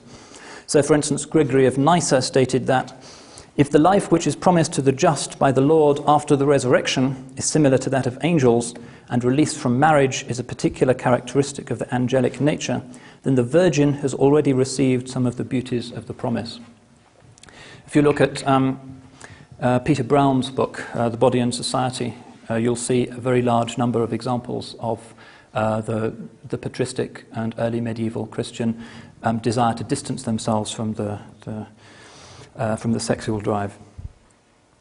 Islam's understanding, however, is that the celestial life of the blessed can't entail the deprivation of any of the God-given sources of delight which existed in this world, provided that they brought no harm upon others. The Qur'anic heaven, in fact, is strongly eroticized. Hence, celibacy on this earth can be no more than some kind of provisional strategy for the spiritual warrior. There's no long-term ideal of celibacy anywhere in Muslim piety. And of course, this received further confirmation from the example of the Prophet himself. He said, "Marriage is my way, my sunnah, and whoever diverges from my way is not of me." And in another, even more explicit hadith, we find the Prophet saying, "In the sexual act of each of you, there is a charity." Even that is regarded as a good, benign expression of the religious and moral life, rather than something that is problematic. And in fact, one of the most consistent assumptions of Muslim writers on the spiritual life has been that the path to God more or less requires an active marital life. The Muslim saints characteristically are married, they are not celibates. And lust as such doesn't appear in the usual Muslim lists of deadly sins. In fact, we even find a very lively tradition of medieval scholars, both Kalam scholars and jurists and Sufis, writing what would nowadays be described as pillow books, explaining, for instance, the importance of such supposedly recent discoveries as contraception and female sexual satisfaction, emphasized very much in the hadith. It's very substantial literature. Now, some even more adventurous souls even went so far as to weave this very positive view of human sexuality into their cosmology, seeing the sexual act as a kind of sacramental reminder of the reconciliation and harmony of the beautiful and the majestic aspects of the divine. So in this view, the Jamal and the Jalal can be seen as a very broad parallel of the female and the male principles in the divine. So Islam's attitude to sexuality is consistent with the religion's underlying conviction that the world itself is fundamentally good.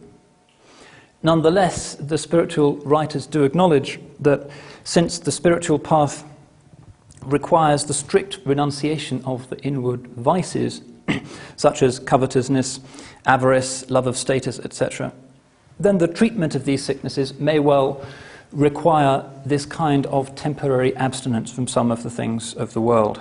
Hence this principle of faqr. So one can renounce wealth, renounce property, and so forth, although the renunciation of sexuality is very rarely a theme in mainstream medieval Muslim piety. So we find that the medieval spiritual directors will say that to rid oneself of the vice of avarice, you have to give away your worldly goods as much as you can, without, of course, compromising your family responsibilities, until you become indifferent to property, seeing it only as a means to an end. Love of status has to be combated by wearing simple clothes, avoiding positions of public esteem or prominence, and in general leading a pretty inconspicuous sort of life. Common advice is, be a sparrow among birds. But the world itself is not condemned. It is worldliness that is the snare, not the world itself. So we find a lot of cases of religious Muslims who rise to stations of considerable success by the standards even of worldly people, but whose spiritual life remains vibrant. An early Baghdad mystic called al-Junayd said, asceticism is for the heart to be empty of what the hand is empty of. So renunciation of the world may be a temporary state, but it is not necessarily a condition for a saint that he be poor or rich, because he has actually transcended any love of the world and is hence indifferent of what might be set before him or what might not. And in fact, it's part of the Muslim ethos that begging as a permanent condition of life is something that is very much looked down upon. To beg for yourself, and in particular, begging so that you can give money to the poor, as in the Sufi tradition, is actually encouraged. It suggests that God simply cannot provide for his servants in a more honourable fashion. So by begging, you are somehow insulting God. And there's a famous hadith in which the Prophet said, it's better that one of you should take a rope and go to the mountains and return with a load of firewood on his back, which he then sells to become self-sufficient, than that he should beg from others. So implicit in this is the next of the great spiritual virtues of Islam. Again, a Qur'anic virtue which is known in Arabic as tawakkul, which means reliance upon God. It's a nuanced principle. Dr. Muir yesterday reminded us of the hadith in which the Blessed Prophet told people to tie up your camels, then rely on God. And it excludes any idea of lazily giving up one's worldly responsibilities on the argument that God will provide. In fact, one of the divine names is Ar-Razzaq, the provider. And the Quran gives the story of Abraham, who was saved from Nimrod's furnace simply because he trusted in divine providence. Nonetheless, although we find occasionally early Muslim mystics wandering in the deserts, for instance, wrapped in the love of God, and confident that God will preserve them from the wild beasts, the lions and so forth, that lurked in the deserts at that time. Nonetheless, this was ultimately regarded as an eccentric, non-mainstream form of piety. Didn't represent the usual Muslim understanding of tawakkul.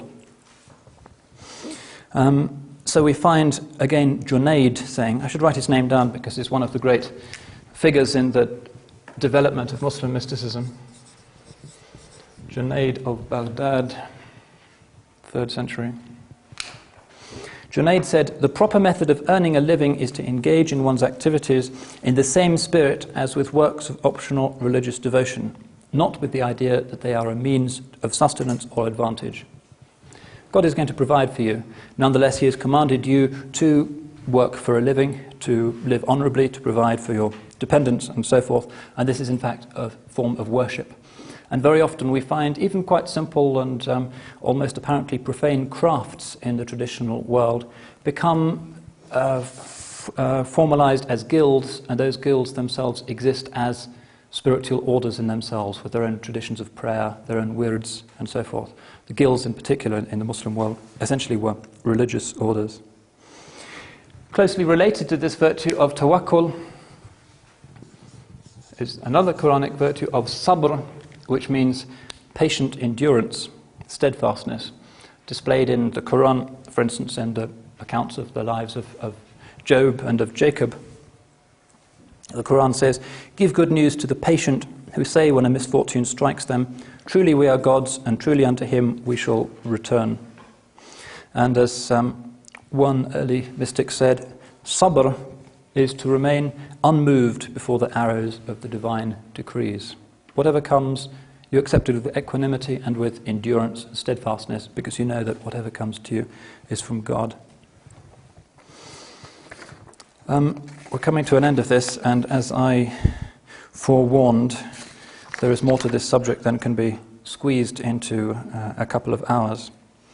Let me just briefly say that the end of the spiritual life in Islam is two conditions, both conventionally inexpressible in human language. The first, known as fana, literally annihilation. Once the coarser attributes of the ego are ground away and the heart is purified, the divine light starts to shine through the heart, which becomes like a perfected mirror in which the divine sun is reflected. And at that stage, the selfness, the I-ness of the saint is annihilated, and all that remains is God Himself. This is known as fana, annihilation or passing away. But this condition is conventionally not permanent. It can be a flash, it can endure for a little. But the perfected saint is actually in the state of baqa, which comes after the state of fana. Baqa means continuance, subsistence, going on. Because once the saint has passed through this final purificatory experience of annihilation in the divine, he or she returns to the world and continues to exist as a member of society.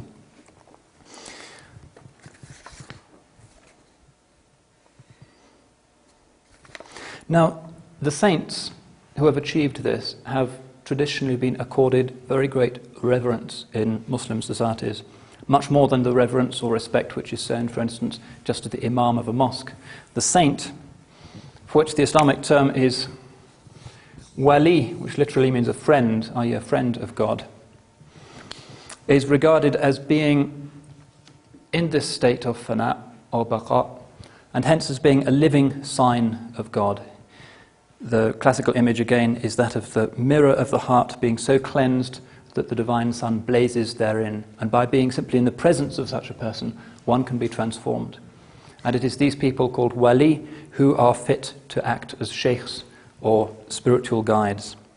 It's extremely dangerous to accept as a spiritual guide somebody who has not properly completed the various spiritual degrees. And we find in Islam, as in Christianity, a very luxuriant tradition of miracle stories. one of the attributes of these people is that God works miracles through them. Not the great evidentiary miracles that are given to the prophets, but lesser charismatic events, which are almost a byproduct of this extraordinary state of the divine refraction in the human heart. I have a story here from Rumi, who, like all of the classical writers on Islamic mysticism, knew that God can give such people miraculous, charismatic powers to heal the sick and to show all kinds of things, to show the relative nature of the laws of creation, which God can, just as he instituted the law, break the law just as easily. And the story is of Rumi, who was once walking in his garden where he taught in Konya. He used to teach in a rose garden. And he was being pestered by a rather small-minded theological student who was very stubborn and very skeptical about Rumi's ideas of the path to God. And he was very brilliant nonetheless. And one day Rumi, despite his generosity, had really had enough of the student's endless displays of his own brilliance. And so Rumi said, let's go for a walk. So they walked through this garden in the twilight. Rumi walks quietly, and the student, who's baffled, just rattles on talking about clever points of metaphysics, waiting for him to say something particularly clever which would answer his questions. After a while, the saint raised his right hand and just pointed. At that moment, the student saw that all the trees and all the laden rose bushes in the park were bowing to Rumi. And then, in an incommunicable flash of realization, he understood. So it is the nurturing and the celebration of such people that is the ultimate function of ihsan, and ultimately the function of Muslim society. Everything in a traditional Muslim society is designed to point to the sacred, and the function of the sacred in society is to raise up human beings, to turn them into these extraordinary, inexpressible bridges between heaven and earth, the perfected human being. And this tradition is classically known as Sufism. The proper derivation of this term is from the Arabic word suf, which means wool, because of the woolen garb which the early Sufis used to wear in order to denote and express their renunciation of the passional dimensions of the world. So Sufism is this inner circle within Islam, and it is not possible to be a Sufi without being a Muslim. The Sufis traditionally have been the most concerned of all Muslims to uphold the classical forms of Muslim orthodoxy, even though they recognize that the theological points I was trying to set before you earlier can only grope towards realities that are ultimately inexpressible through rationalistic and human forms of expression. And every Sufi also has to be a Muslim, because the model of the Sufi ultimately is the perfected human man himself, who is the Prophet sallallahu alaihi wasallam. Anyway, my apologies for this necessarily condensed presentation. I've done no more, as I say, than to skate over the surface, but there are many books which have been written, and one of the great things about Islamic studies nowadays is that the books are infinitely and incomparably better, more sympathetic, more scholarly, more profound than they were, say, 50 years ago. And if you're interested, I can recommend other books which will take you further in this extraordinary discovery of Muslim theology and Muslim mysticism. Thank you very much.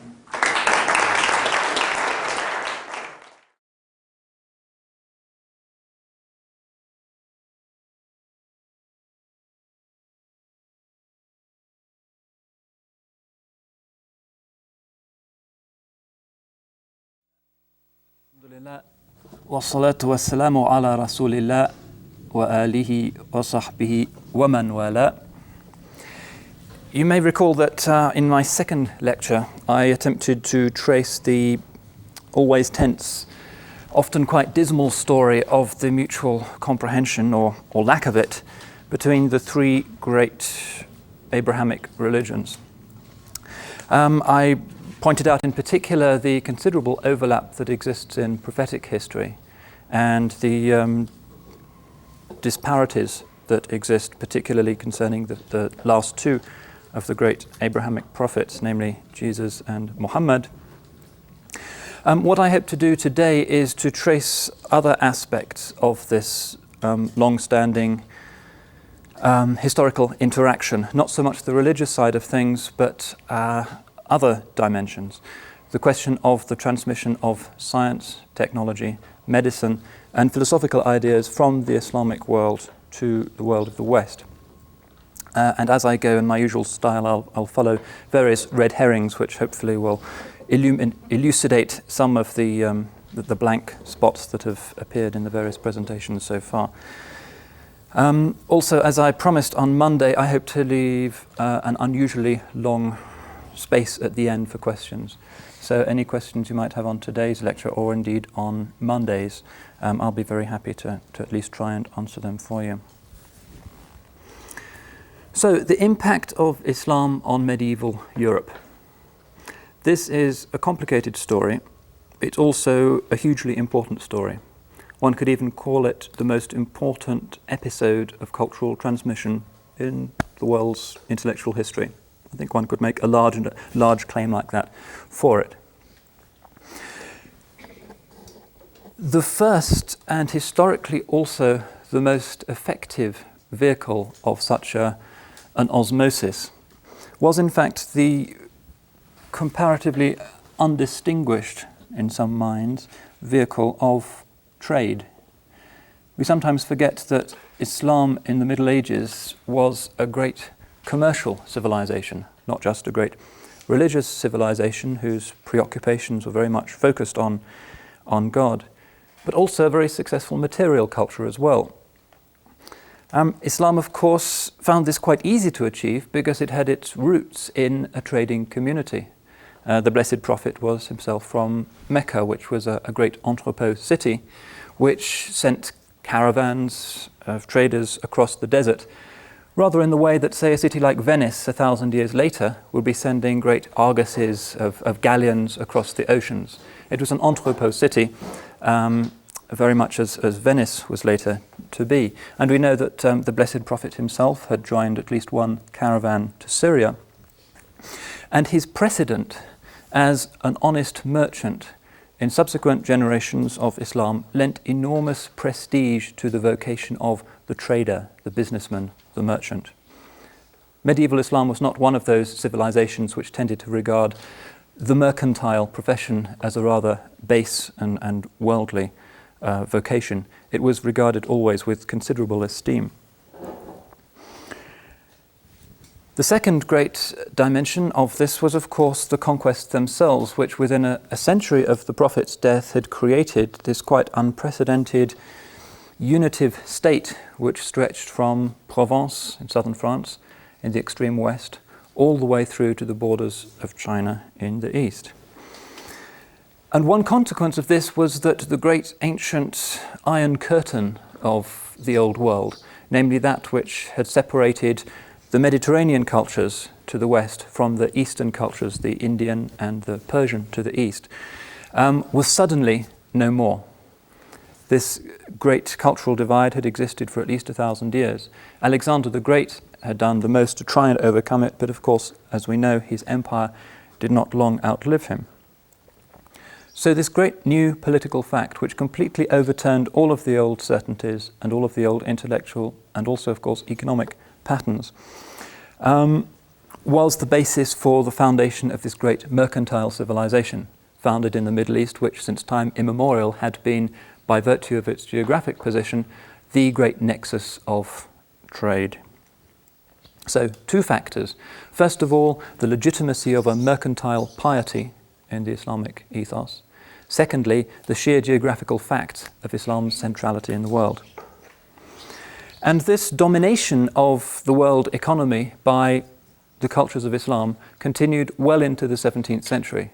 The obvious reason for its final unravelling was the European discoveries of routes around the Cape of Good Hope and Cape Horn, and the creation, first of all, of the Portuguese maritime empires, which brought to an end the effective domination of countries like Egypt, which had handled previously the trade between Europe and India, and also other civilizational factors. But for this period of at least 1,000 years, there was Islam sitting astride the world's great trade routes. those routes that are sometimes known to economic historians as the Golden Web. And this Golden Web spread out from the Middle East. One of the trade routes, in many ways the most lucrative, allowed truly gigantic caravan trains, including perhaps 50 or 60,000 people and as many animals, to arrive on a regular basis from the great cities of China via Central Asia, cities like Samarkand and Bukhara, to the Abbasid capital of Baghdad at that time, that is in the early Abbasid period, had a population perhaps of as many as 2 million. From Baghdad, the same goods would be transshipped on to various other destinations. One particularly important road linked Baghdad to Constantinople, the Byzantine capital, and thence, of course, to Eastern Europe. To the south of Baghdad, there was the also important trade route down to the Yemen being the great source for spices and certain perfumes. There was also to the south of Baghdad the great trading ports of a place called Ubulla, which really no longer exists. And somewhat later, this place was eclipsed by the growing importance of the city of Basra, today the second city of Iraq. But they're very close to each other.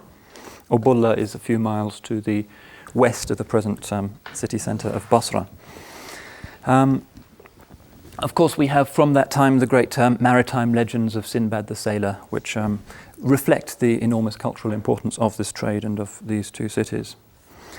And through Ubulla and Basra, great sea routes linked the Islamic Empire to India, particularly the city of Surat in Gujarat in western India, and further afield to the Indies, that is to Sumatra and Java, where thriving Muslim communities soon grew up, which presided over the peaceful Islamization of that part of the world.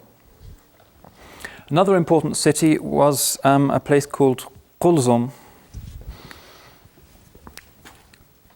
Again, it has largely vanished into the sands. The traditional Muslim name for the Red Sea was Bahr al-Qulzum. Now they call it al-Bahr al-Ahmar, the Red Sea. And Qulzum was very close to the present-day city of Suez at the top of the Red Sea. The Muslims were particularly conscious of the importance of that isthmus. There were serious plans for the digging of what was later to be brought into reality as the Suez Canal.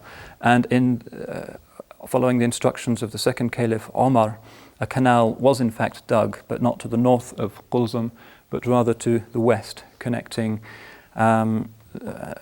the city of Fustat, just to the south of present-day Cairo, with the city of Qulzum, right across the desert. And the canal still exists, you can see it, and there's some ancient engineering works and buildings around it. And this, of course, acted as an enormous stimulus to world trade and cemented the importance of the Middle East in that pattern. Finally, and probably of least significance, there was trade with Europe itself. And Europe was really something of a backwater on this great golden web, largely because Europe didn't have very much that the rest of the world wanted. A few raw materials, a little bit of silver from the Balkans, for instance.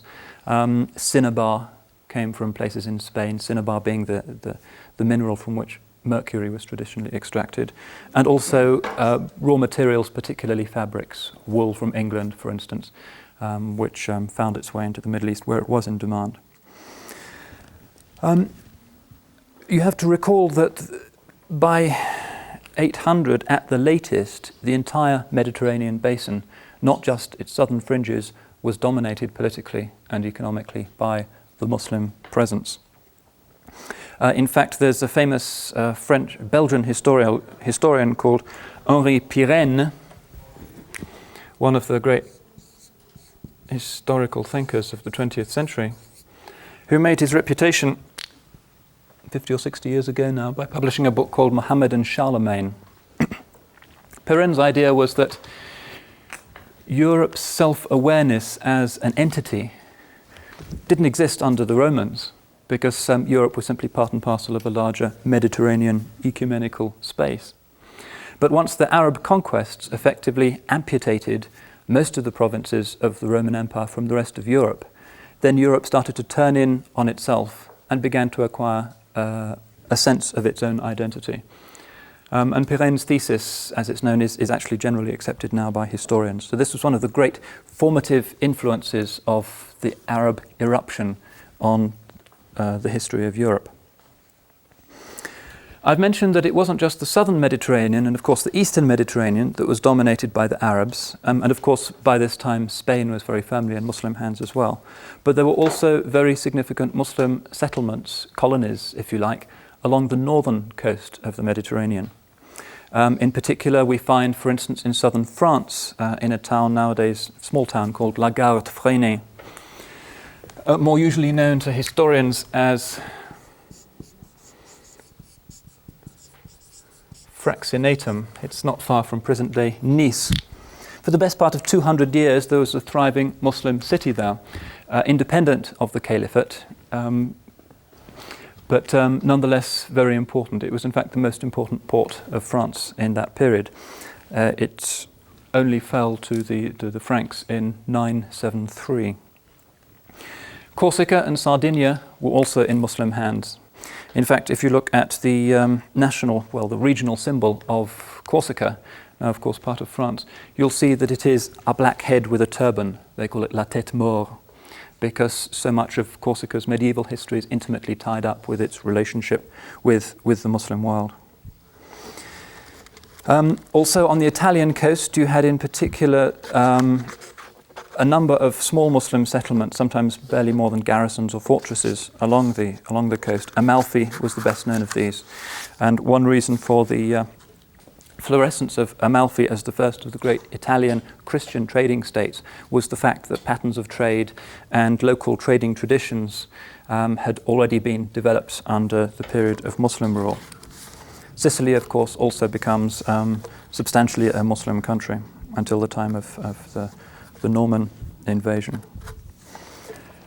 And as I said, the only break on this almost colonial expansion of the Muslim world towards the north was the fact that the Arabs generally were not terribly interested in Europe. They had this idea, and indeed to a large extent the experience of Europe, as a rather cold, unfriendly place, full of forests with no major settlements, no significant economic activity. The fact that the great intellectual and spiritual life of Europe, by this time becoming quite considerable, was enclosed within monasteries didn't help. And generally the medieval Arab stereotype was of Europe as a kind of dark continent, something quite barbarous and uninteresting. So the Arabs had a lot that Europeans, particularly in the emergent courts, the Ottonians, the Carolingians, wanted to import. They really wanted Arab spices. They wanted finished manufactured goods, particularly things like crystal goblets, gold, silver products, ivory in particular, fabrics and carpets. And in fact, if you look at European paintings, really until the 17th century, usually you'll be able to spot in the background 2 or 3 things that clearly are not of European manufacture but come from the Islamic world. One way in which we have been able to piece together the history of Oriental carpets is by looking at paintings by people like Holbein, who in their attention to detail would pick out in great detail the patterns on these carpets. So luxury goods generally in medieval Europe were almost exclusively imported from Europe. And as I said, Europe exported a few things in exchange, wool and so forth. Also slaves were a very important export from medieval Europe. The slave trade came to be dominated particularly by the Venetians. The Venetians, the great slave traders in that period. Now, one reason why the Arabs found it so easy to dominate the Mediterranean was their superior knowledge of shipbuilding techniques. It's an interesting fact that not only did the early Muslims suddenly acquire the military prowess that enabled them to conquer the Byzantine Empire and the Sassanid Empire of Persia simultaneously, which you would think was some kind of military madness, the equivalent, say, of Upper Volta today simultaneously declaring war on the United States and Russia. In those terms, it was quite comparable. But they did that and they succeeded. They divided their forces, defeated both of these great empires. But something we less frequently recall is the fact that very rapidly the early Arab Muslims became a great maritime nation.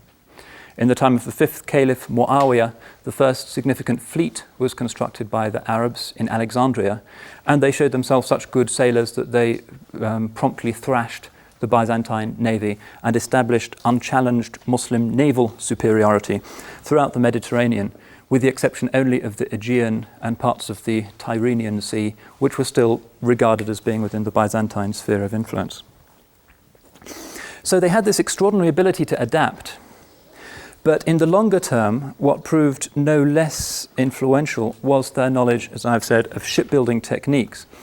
And this again was made possible by the fact that the Muslim empire straddled both halves of the formerly divided world. What the Muslims did was to import into the Mediterranean shipbuilding techniques that had long been known amongst the navigators in the far more difficult and treacherous waters of the Indian Ocean. In the Indian Ocean, the distances were much more considerable. Sometimes ships would go as far as China. And the ships were a lot larger and they were a lot sturdier. So we find these ships immediately being introduced into the Mediterranean with the Muslim port cities of Syria and Egypt particularly. The galley, which had formerly been the main method of long-range seafaring in the Mediterranean, was not completely displaced, but by and large the Muslims didn't use galleys very much, largely because they had something called the lateen sail. I'm afraid I can't tell you whether this is actually a word of Oriental origin. It might be. But it was much more effective and efficient than the former rather simple square sails, single-masted square-sailed vessels which had been used in the Mediterranean hitherto, the so-called carrack. Now, European shipbuilders in due season started to pick up on these Arab techniques, and they started to improve on them. And in fact, it is accepted that the great journeys of discovery undertaken by the Europeans in the 15th century, whether around the Cape or across to the Americas, were based in large measure on this Indian Ocean technology that had been brought to the Mediterranean by the Arabs. The use of multi-masted vessels, for instance, hitherto unknown, the use of this lateen sail, and certain technical improvements on how you actually bolt together and caulk a seafaring vessel. So because of this capacity of the Europeans to emulate these innovations, European navigators started to rejoin the world of trade. So Amalfi becomes a Christian city once more. And if you ever visit Italy, south of Naples, Amalfi is certainly one of the most splendid places to visit. It has a wonderful 11th century cathedral, one of whose most interesting features is its, I think, quite happy combination of Moorish and Christian Gothic idioms. The cloisters there in particular are almost completely Moorish in inspiration, with characteristically Sicilian Arab forms of decoration. But it becomes a Christian city again and continues in its former role as a great maritime city. And its example is followed in the 2 centuries that followed by places like Pisa, Genoa, and of course Venice, all beginning their own illustrious maritime histories in this period. Now, these Europeans had trading partners in North Africa, and by this time many of the leading mercantile families in North Africa were not Muslims, but were actually North African Jews. And the reason why North African Jewry flourished in this period, at least commercially, was that it was easier for Jewish merchants to visit Europe and trade than it was for Muslims, because there was some kind of tradition of tolerating a Jewish presence in most European cities. There were ghettos where they could live and so forth. And people had experience of them, whereas it was much more difficult in practice for a Muslim merchant to visit Europe. So we have at this point the emergence of very important Jewish contributions to Mediterranean trade. Now, the pattern so far established starts to be fractured when a dynasty known as the Fatimids, who are a Shia dynasty of Ismaili proclivities, seize control first in Tunisia and then 20 years later in Egypt. Now, one of the things Fatimids want to do is to challenge the Abbasid Caliphate and to flex their muscles in the Mediterranean. And immediately they start to build the largest fleets that the Muslim world has ever seen. And they start to import a lot of wood and iron from Europe. And this is one of the things that promoted the growth of trans-Mediterranean trade at that time. Another thing that made the Fatimids particularly important in Islamic trade was the fact that the Persian Gulf was at that time obstructed by a bunch of extremists, really, called the usual English version of this is the Karmatians, who were an even more extreme group of Shia who held that Ali was actually an incarnation of the divine. And they wouldn't let anybody go through the Gulf. So these cities of Ubulla and Basra immediately fell into more or less complete redundancy. And Egypt becomes much more important. And from this time, Egypt, really until the 17th and 18th century, remains the great Muslim center for international trade. Another boost to world trade that was at least mediated by Muslim civilization to Europe was the invention sometime in the 12th century of the compass. Obviously of huge importance if you were actually going to be courageous enough to travel across the open sea rather than hugging the coast as most people previously had done. And we don't actually know who invented the compass. Some say the Chinese, who passed it to the Arabs.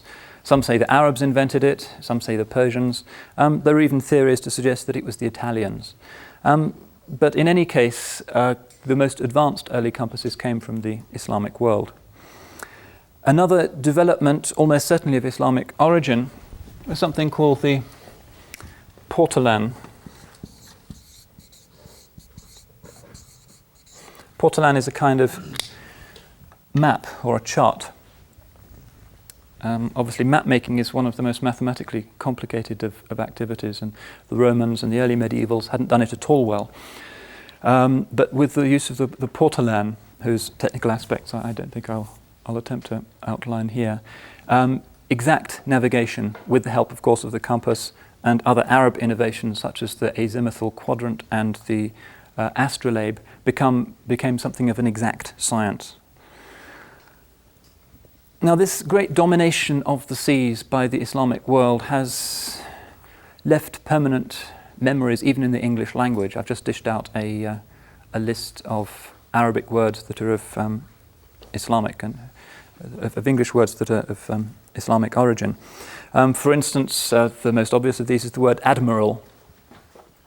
Admiral actually comes from the Arabic Amir al-Bahr, prince or commander of the sea. Sometimes it's thought to be a corruption of Amir al-Rahl. Rahl was a word that was used sometimes for a fleet. Other words such as monsoon or sloop or bark or even cable are also of Eastern origin. And this is a reminder, even in our language today, of this erstwhile domination of the seas by the Muslim world. Now, newly conscious of themselves, as Pirenne indicated, and effectively surrounded by Muslims on all sides, the non-Europeans until this time did have a tendency to think of every other part of the world as inhabited exclusively by Muslims. They had vague ideas, which even they sensed to be legendary, of an Eastern king called Prester John, perhaps in Ethiopia, who one day, if only he could be contacted, could attack the Muslims from behind and Islam would be definitively defeated. But generally we find, for instance, in the 12th century writer, William of Malmesbury in England, an absolute assumption that outside Europe everybody is a Muslim. However, partly because of these improved techniques of navigation, this started to change, and with it came a major transformation in Europe's view of the world. When the Christians reconquered Sicily in the 11th century, the Norman king of Sicily, Roger II, died in 1154, was curious to know more about the outside world, and he commissioned a Muslim scholar of Cordoba called al-Idrisi, yet another product of the brilliant college that was the great mosque in Cordoba. And he asked Idrisi to draw a map of the whole world. Idrisi, by the way, died in 1166. And Idrisi duly produced not just one, but a series of 70 maps, 70 detailed maps. And many of these have survived, and they are the world's oldest, very detailed maps that attempt to be comprehensive. And these revealed the very, very detailed extent of Muslim knowledge, not just of the Muslim world, but of elsewhere. For instance, there's a map of England. Idrisi himself had travelled in England, and he mentions even small northern towns like Yarmouth and Grimsby, and places that probably most Sicilians wouldn't have heard of. And he places them quite accurately on his map. So these 70 maps, together with an accompanying manual that Idrisi also wrote, became known as the Book of Roger. And this book, or summaries thereof, become the chief source of European Christian knowledge of the wider world. Now, aside from trade, there was another area in which the rise of Islam had a galvanizing effect on European economic life. Hopefully I've sketched to you so far the extraordinary importance of the Islamic triumphs for the emergence of trade in Europe. And the second thing was agricultural technology. And I won't dwell on this in great detail because Munir Sheikh last Friday very ably sketched the impact that this had on the economic life of Spain. He pointed out that before the Muslim conquest, most of Spain had lain fallow, was never cultivated. The Romans and the Visigoths had supported a few irrigation schemes. There are some spectacular Roman aqueducts remaining there, for instance. But Spain's population is believed to have tripled in the 2 centuries following the Muslim conquest. And this was made possible in large measure by the large-scale introduction of sophisticated techniques of irrigation, again from the Near East. The water wheel, for instance, was the obvious example that he gave. And this is reflected in the Spanish language. Again, you'll see some of these words in the list that I dished out. For instance, even today, a common word in the Spanish countryside for a little bridge which takes water across a little valley is alcantarilla, what I encountered recently in Spain.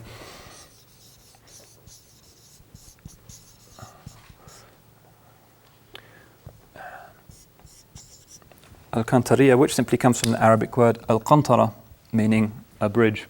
There's even a town in Spain, of course, called Alcántara. Eastern crops also introduced particularly into Spain, also into Muslim Sicily and those other Muslim bits of southern Italy. So we find things like sugar, rice, oranges, lemons, aubergines, artichokes, apricots, cotton and so forth, hitting the shores of Europe for the first time.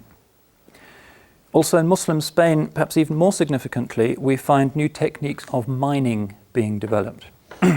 Roman mining had been very much a desultory hit or miss affair. Drawing on older Near Eastern traditions, the Muslims introduced new techniques of excavating, of propping up shafts, and of ventilation, most importantly, that allowed the natural resources of Spain to be exploited as never before. And in particular, we find Spain becoming a great centre for the export of iron and copper, and again this thing called cinnabar from which they got mercury.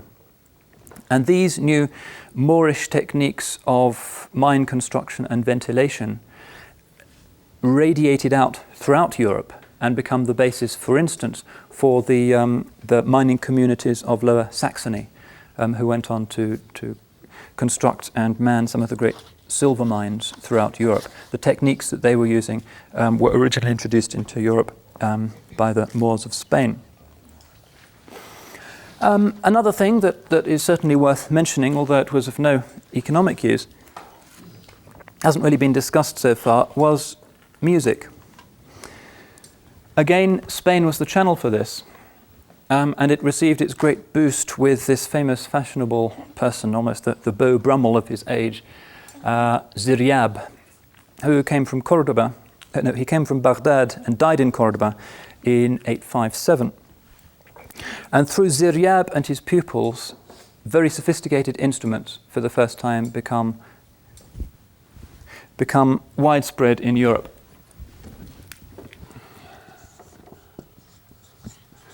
This is his name. I take it it's a Persian name. I don't know what it means.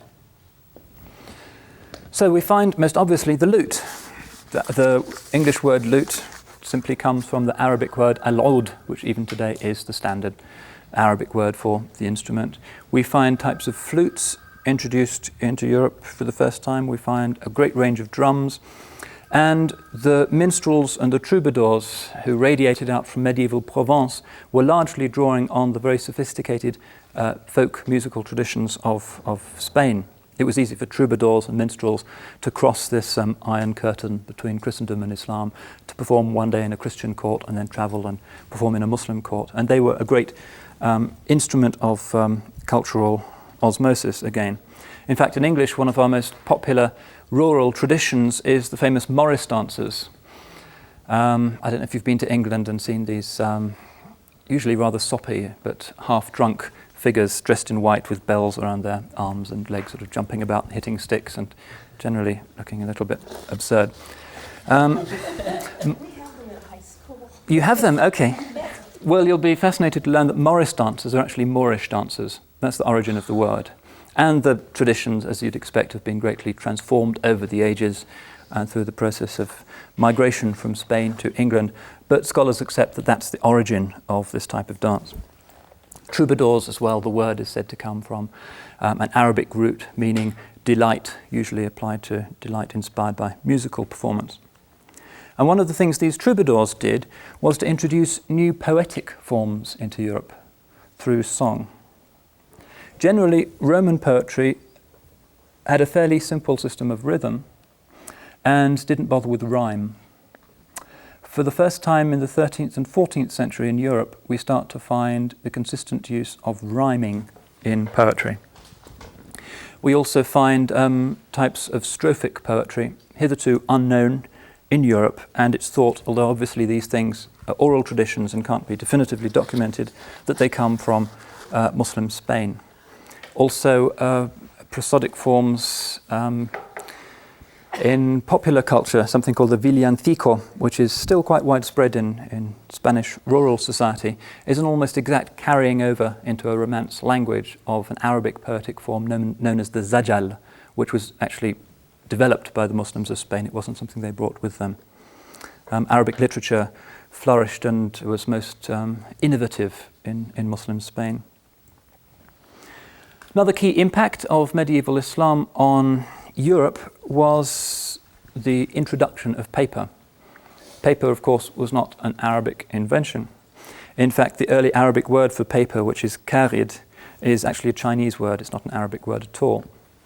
And the legend has it that the Abbasids took some Chinese prisoners because the Chinese were very secretive and always guarded the secrets of these inventions like silk, which for hundreds of years everybody wanted to know how silk was made. It was only in the Middle Ages that the knowledge spread outside China. Similarly with paper, it's said that in the 8th century some Chinese soldiers and sages, mandarins presumably, were taken prisoner, and they were only released on condition that they showed their captors how to make paper. So we find in the year 800, we have an accurate date for this, the first paper mill is established outside China, and it happens in Baghdad. Europe is very slow to catch on. The first paper mill in Europe doesn't appear until the 14th century. Nonetheless, paper was exported from the Islamic world, and we find medieval Latin manuscripts increasingly written on paper rather than things like vellum as they had been previously. So all of these things are cultural areas in which medieval European life was profoundly influenced by what was going on across the Mediterranean. And more generally, one could remark on things like just the general style of refined living, the way in which people used textiles, the way in which they ate, the order that food was served at banquets and so forth. All of these things were imported generally from the East. That's more or less all I wanted to say about Muslim contributions to the economic and general cultural life of Europe. I'd like to spend a few minutes now talking about Muslim contributions to science. To understand this, we have to grasp something of the mentality of the early Muslims. One of the most extraordinary features of them was their flexibility. I've mentioned that not only did they conquer the world, basically, but they were very happy to become a great maritime power, something that was not part of their culture in Mecca and Medina. And another extraordinary feature of their mentality was their very lively intellectual curiosity and the openness of many of them to learning from other cultures. And this was particularly prominent in the case of other cultures which had dimensions which didn't seem to be explicitly religious or to conflict with the Qur'anic worldview. There are many examples of this, but the most conspicuous and famous one is, of course, the openness that they showed towards aspects of the Greek cultural legacy. Not just philosophy, the most famous case, but also science. So already in the 8th century, we find classical Greek works being translated into Arabic, usually through the medium of Syriac, and very often in the early period it was Syriac Christian translators who were being commissioned by the caliphs to do this.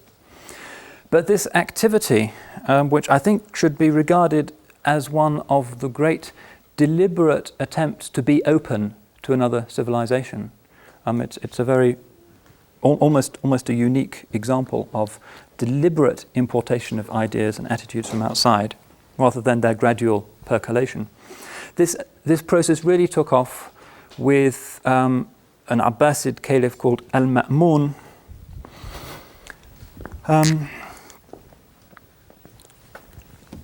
Let me expunge this. Ma'mun was one of the great early Abbasid caliphs. You may recall I mentioned his support for the Mu'tazilite theology. And his dates are dates in which he reigned. Ma'mun, very fascinated by theological questions, also increasingly interested in the possibilities for Muslim theology of, is that legible? Of learning from the Greeks. Greek ideas had started to percolate particularly into Mu'tazilite thought, hence his interest. And he decides to do this officially by actually founding an academy primarily for the translation of Greek and to a lesser extent Syriac works into Arabic, so that these could be part of the general patrimony of Arab Islam. And this academy he called Beit al-Hikmah, which means the house of wisdom. And it had a gigantic library, we're told over 100,000 volumes. Remember, this is at a time when the largest library in Europe, which was in Paris, perhaps contained just 400 books. So he had this gigantic library, different languages, and he also employed full-time scholars to teach there and also to carry out these translations. And the best known of these early translators was actually a Syriac Christian by the name of Hunayn ibn Ishaq. Excuse me, is this in Baghdad? This is in Baghdad, yes. Center of the world.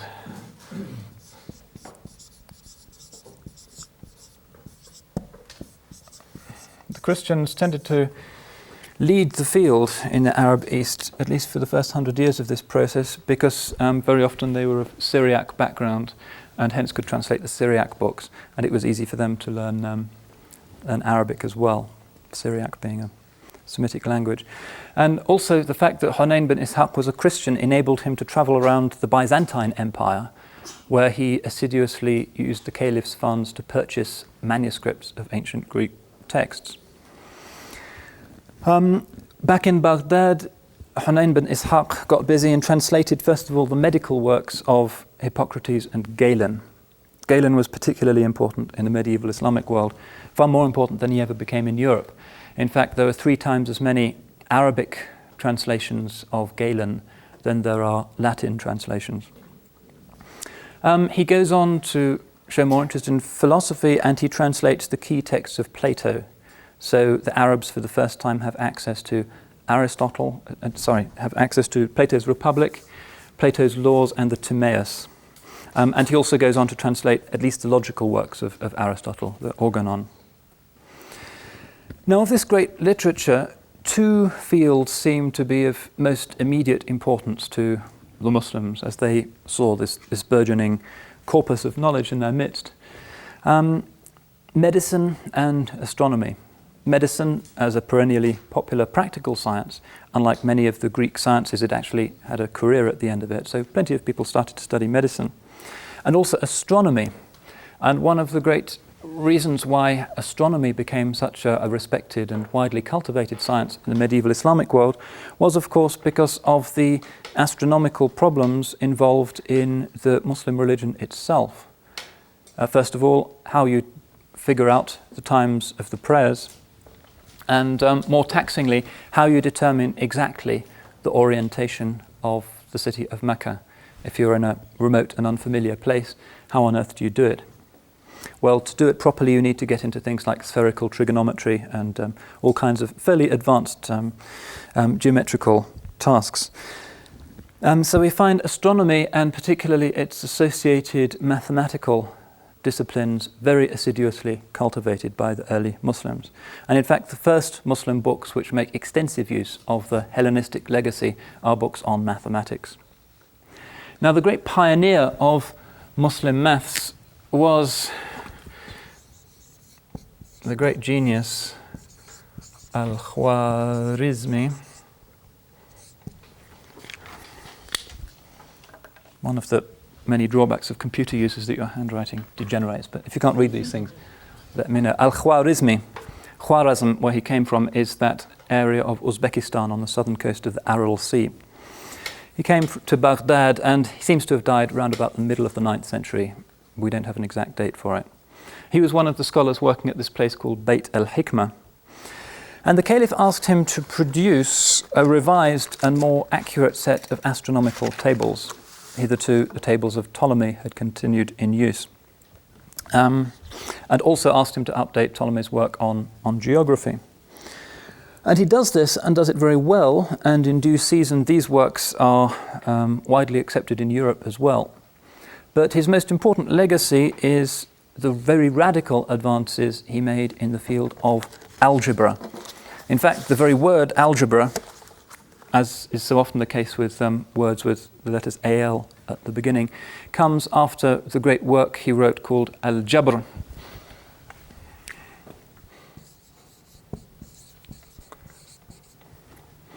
Which means something rather vaguely like equivalence or compulsion or necessary relations, that kind of thing. And he was able to do this because he was one of the first to use modern style decimal notation, i.e. the use of base 10 and the so-called Arabic numerals.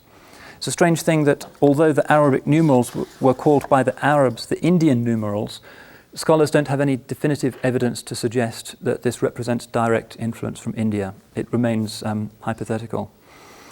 And this, of course, was a huge advance because the Romans had used the, in many ways, quite clumsy Roman numerals with the X's and V's and so forth, which, as soon as you get into advanced mathematics, become something of a nightmare.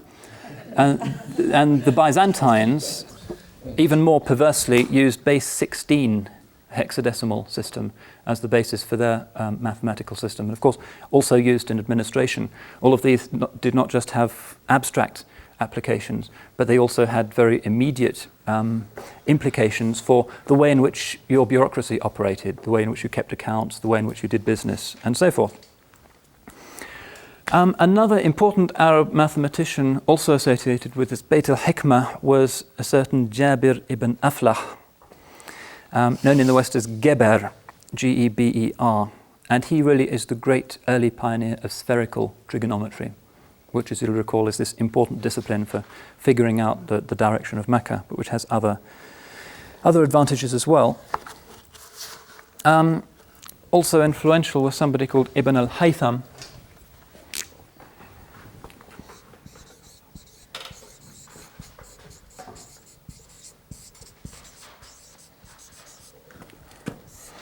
known because the Latins had understandable difficulty getting their mouth muscles around the Arabic syllables, known to the West as Al-Hasan.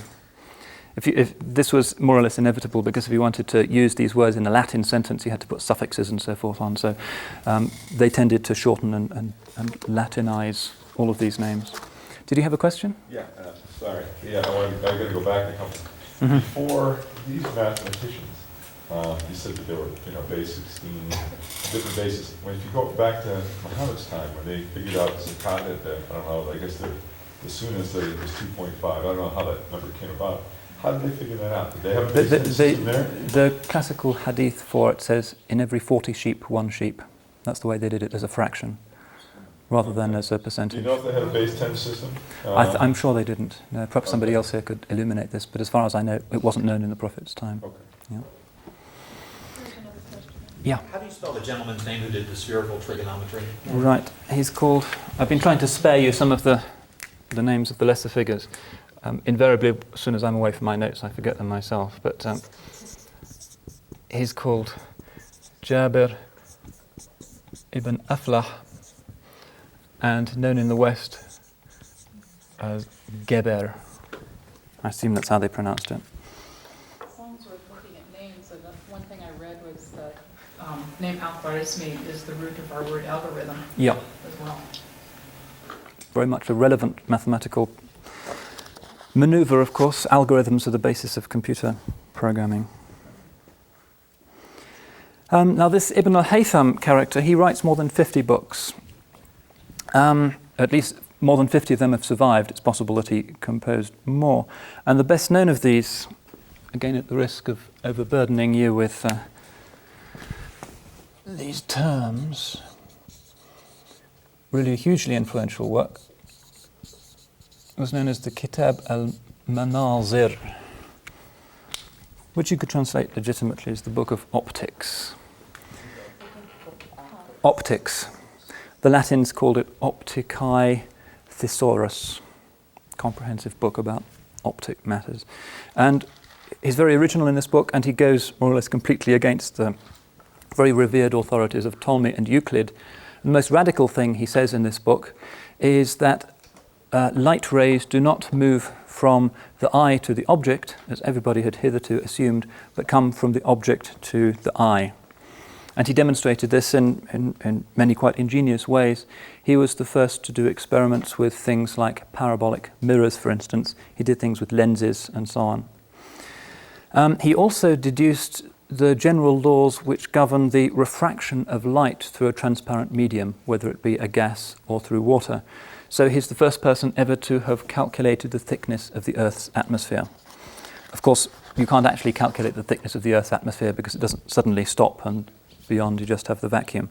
But the fact that he thought he could do that and that he used the correct principle, which is measuring the way in which the sun's rays are refracted through it, shows the originality of his thought. Now, obviously, Ibn al-Haytham's discoveries were a very considerable application in the sphere of astronomy. The Arabs, again, making the most of their geographical position, had access to both the Greek and the Indian astronomical traditions. So they translated books not just from Greek, but also from Sanskrit, and also some books from Pahlavi, which was the pre-Islamic language of Iran. And they soon go on to make their own contributions. So we find that the Arabic version of Ptolemy, amended and improved by a number of scholars, becomes known as the Almagest.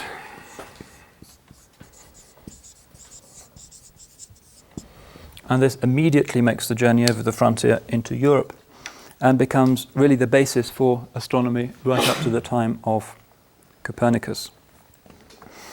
The astronomers were also interested in what they called the Zij, that's Z-I-J, which are astronomical tables.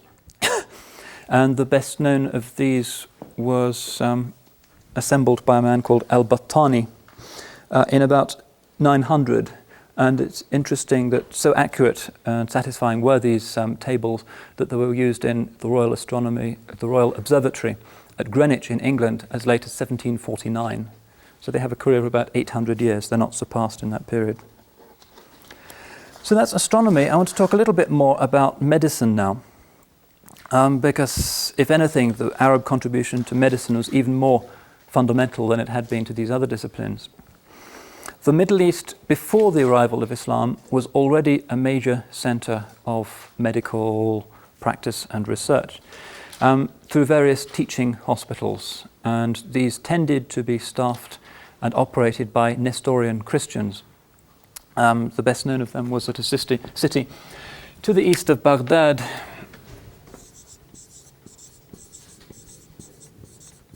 called Gondeshapur, which remained a significant center for about 200 years into the Islamic period. And in fact, for the first 200 years of Islam, Nestorian physicians tend to be the best known. And a Nestorian Christian from Gondeshapur called Ibn Bakhtishur, I'll write it up if you want, but it's not centrally important. He moves to Baghdad in about 800, hoping for caliphal patronage. And with cash from the caliph, he opens the capital's first medical academy. This is under the caliph Harun al-Rashid, probably the best known of them all. And this immediately establishes one of the most consistent cultural patterns and phenomena of classical Islam, namely the rich and the wealthy competing with each other, both to buy prestige in the eyes of the world and also to curry favor with God by endowing hospitals and teaching academies. One of the most recurrent and characteristic features of a medieval Muslim city is the bimaristan, or the hospital. I mentioned incidentally already on Monday the use of music therapy in some medieval Muslim hospitals in the treatment of medical disorders. But that was only part of a much wider system which very often provided free treatment. And to understand how this was possible, not possible in some countries even today, of course, was a system known as the awqaf. Is this a familiar word? Waqf, awqaf? Something that should be known. I'll give you the singular of it only. Perhaps slightly easier. Waqf is roughly the equivalent, well, the nearest thing to it in European law is the thing called mutmain, which means a charitable endowment in perpetuity, an inalienable endowment. And what this meant simply was that some wealthy pasha or amir would have 1 million dinars or so spare, and he would sign a document in which this money was made over in perpetuity for the support of a particular establishment. And generally the ruling of Islamic law was that the money itself had to be invested in a physical phenomenon, so that land would become the endowment of a particular mosque or college or hospital or whatever, or shops. So you'll see sometimes in some Muslim cities that a mosque is actually built over a row of shops. And that's because both were constructed by a particular patron, and the shops are simply there to provide income for the maintenance and upkeep of the mosque. So this institution, one of the most characteristic in medieval Islamic societies, it's been estimated that by the close of the Ottoman period, around 40% of land in the city of Istanbul was actually held by these charitable foundations. An enormously important institution, and one that did make possible free education for those who wanted it, and also made possible these great hospitals. It's interesting to remark that the world's oldest continually functioning eye hospital is the waqf of a Mamluk sultan in Cairo called Sultan Qalawun, who was, I think, 13th century. And I've actually visited it, and it's next to his mausoleum and next to his mosque, and it's been functioning, treating eye diseases for the best part of 800 years. But just to give you an idea of the scale of operations which were made possible by this system, there was also in Cairo one, almost certainly the world's biggest hospital, called Al-Mansouri. And this could accommodate, we are told, 8,000 patients. And it had many of the features of a modern hospital.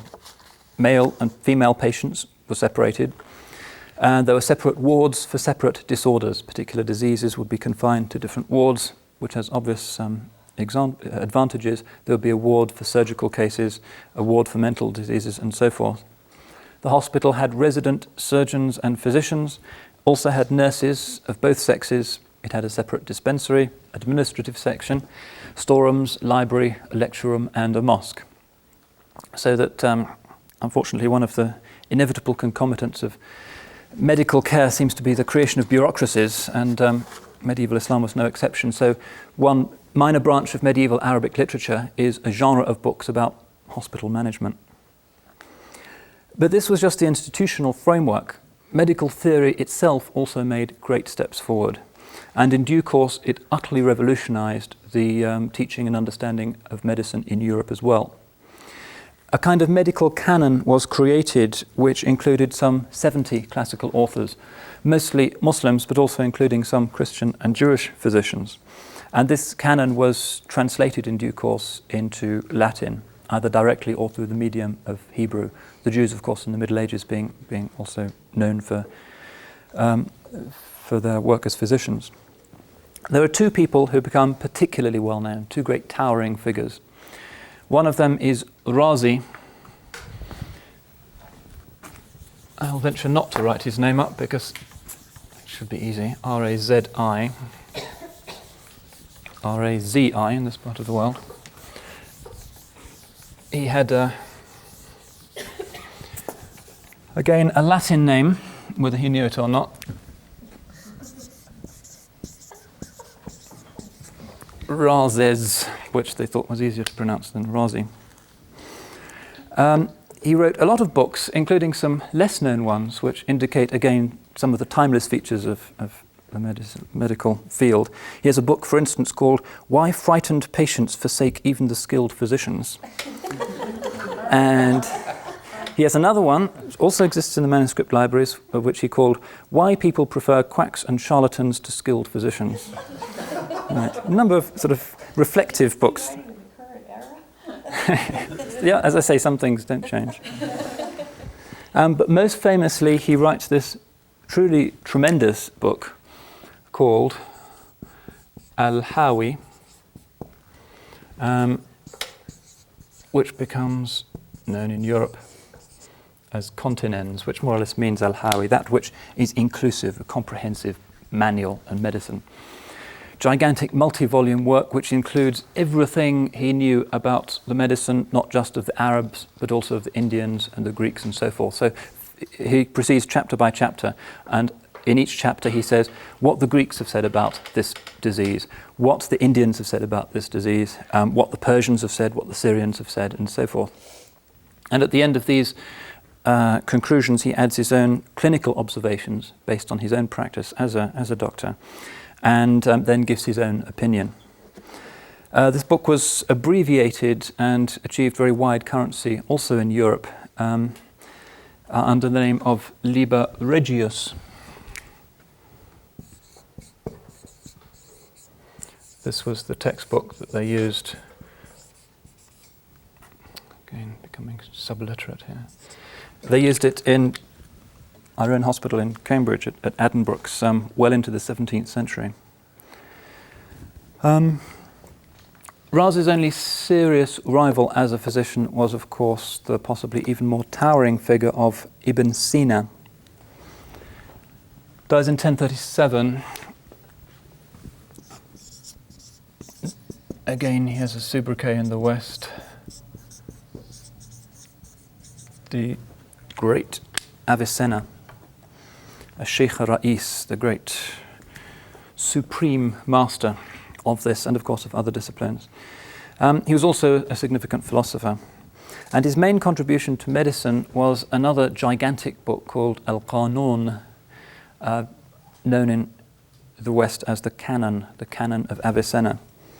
Translated into Latin in the 12th century, completely dominates medical teaching in Europe until at least the late 16th century. There are even cases of it being used in the 18th century in some hospitals in France. So popular is it that in the 16th century alone, 20 different editions of the book are printed in Italy, all in Latin. And there are also endless, innumerable commentaries on this book. Another great physician, this time from Spain, was a man called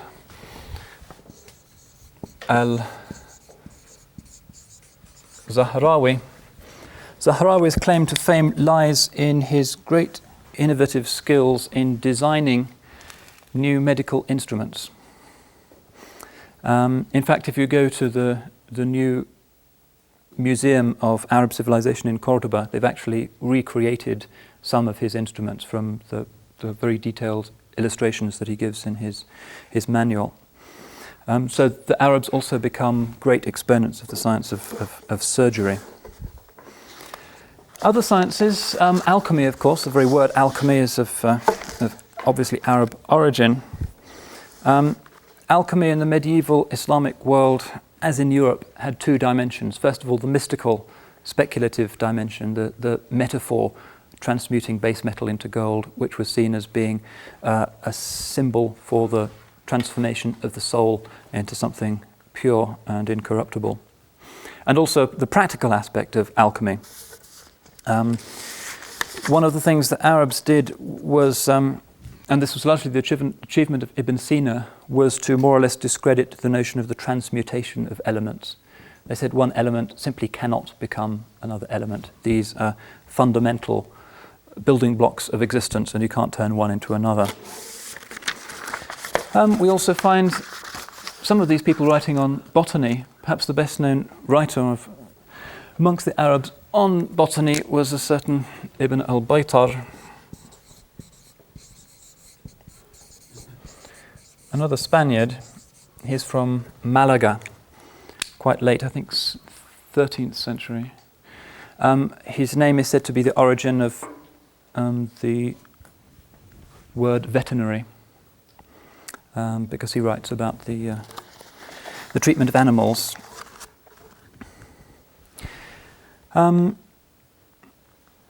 Now, all of these thinkers form part of what I have described as probably the greatest single process of cultural osmosis in history.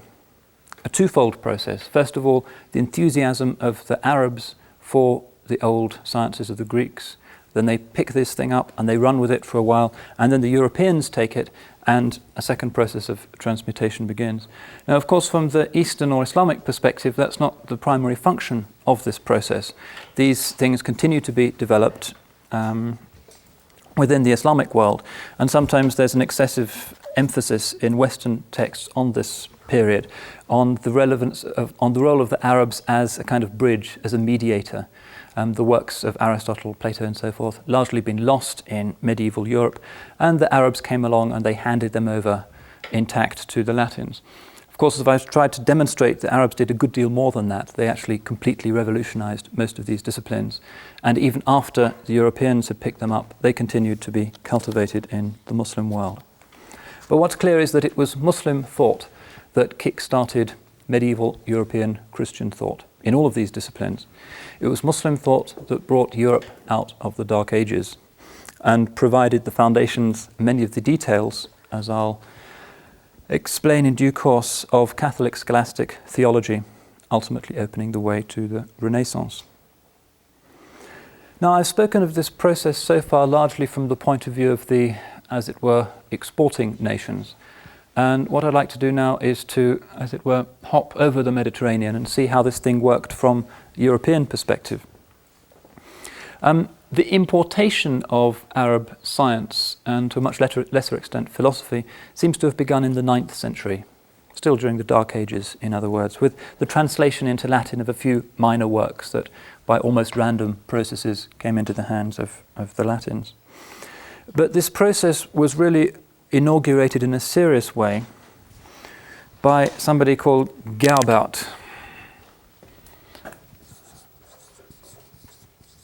Quite a brilliant mind, Gerbert of Aurillac in France, and he later becomes Pope as Pope Sylvester II, dying in 1003.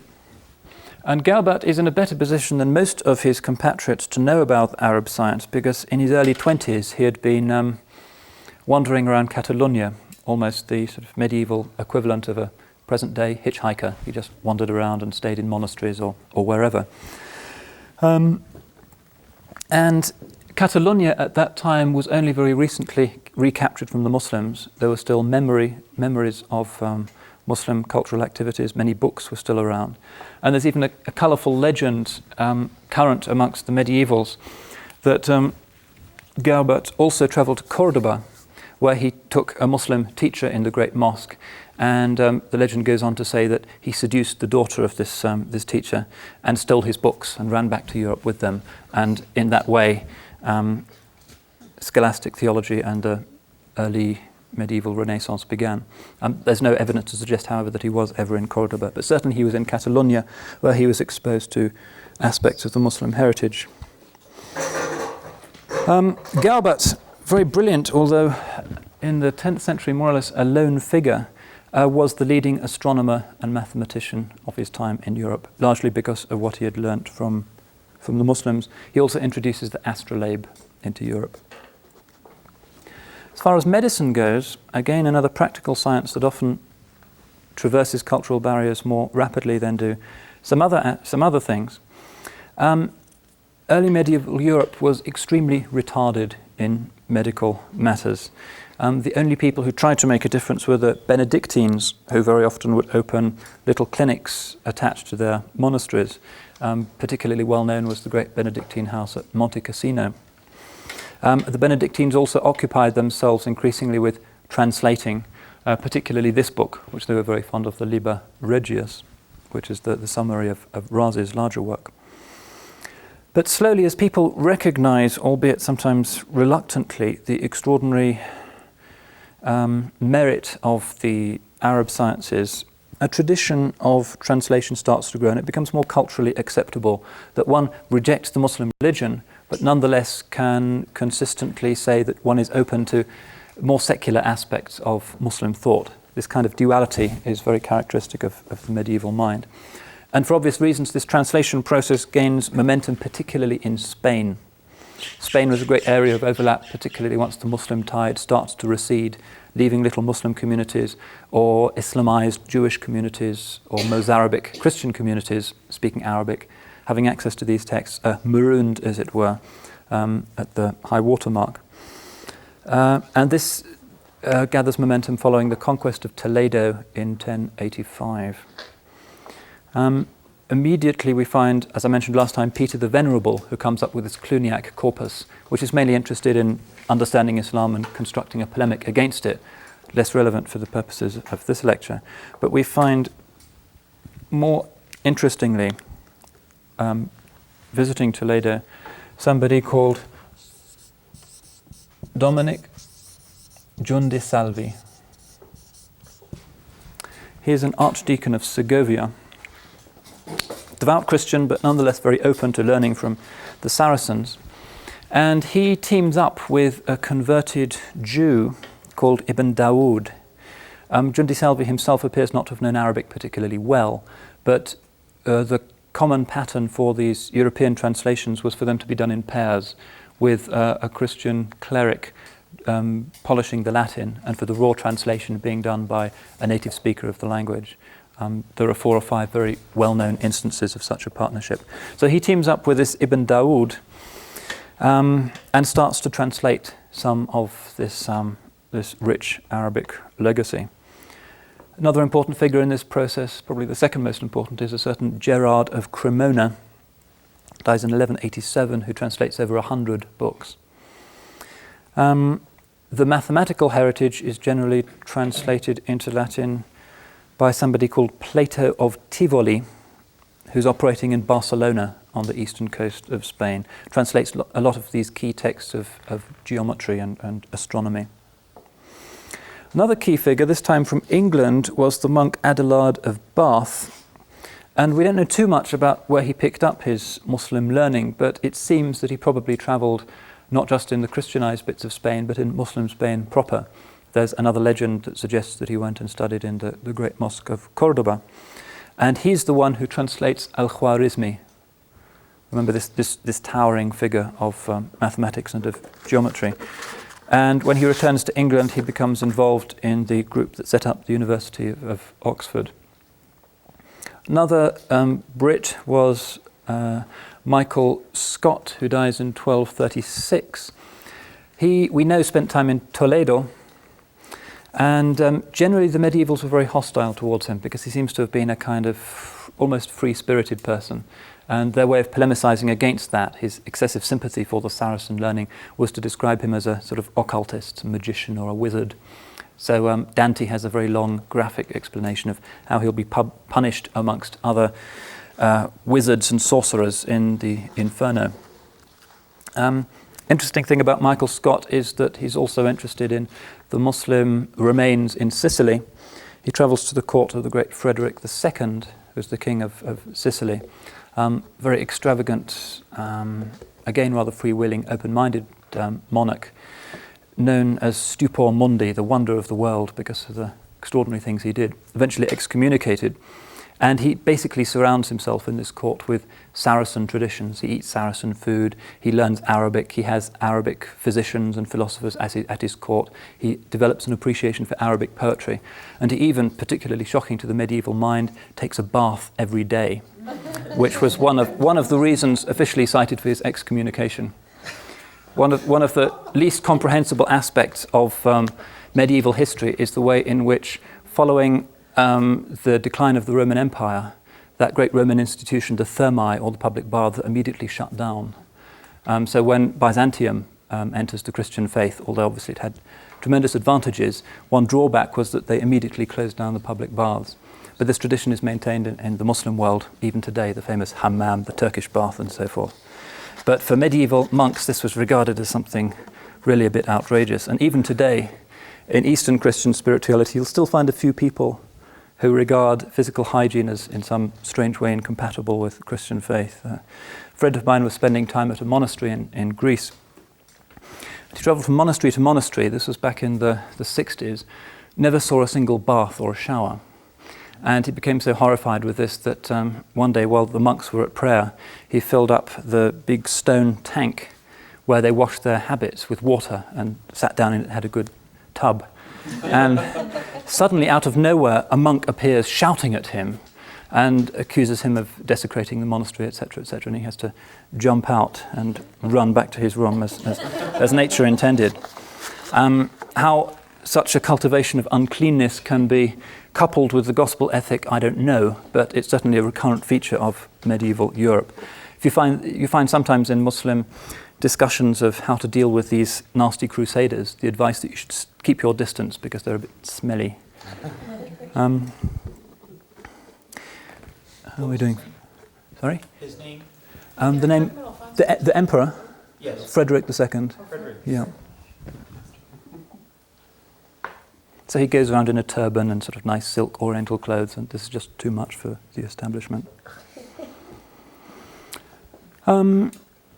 Frederick's an interesting example of a particular type of Christian. It's all too easy to assume that all medieval Christians were kind of rabidly hostile to anything that came from the wrong side of the Mediterranean, or to Muslim life or respect for Muslims. But Frederick II, as I've mentioned, while remaining, it seems, a Christian, was actually very sympathetic to his Muslim subjects. Many Sicilians at that time were still Muslim. Another example of this, not to be forgotten, is the great Alphonse X of Spain, known as Alfonso el Sabio, Alphonse the Wise, dies in 1284, rules the still largely Muslim city of Cordoba.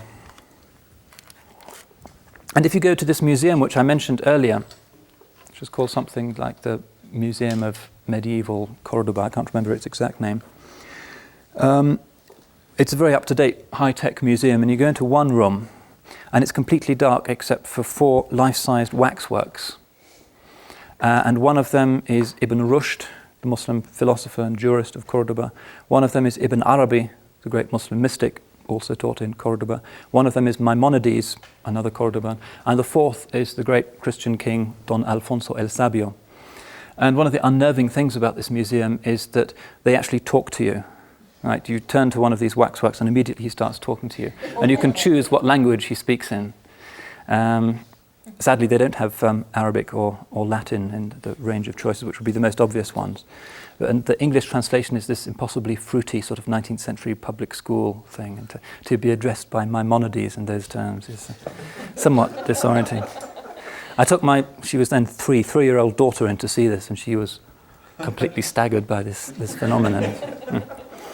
But Alfonso el Sabio is an important reminder that it was indeed possible for medieval Christians, including monarchs, to be open to this Arab heritage.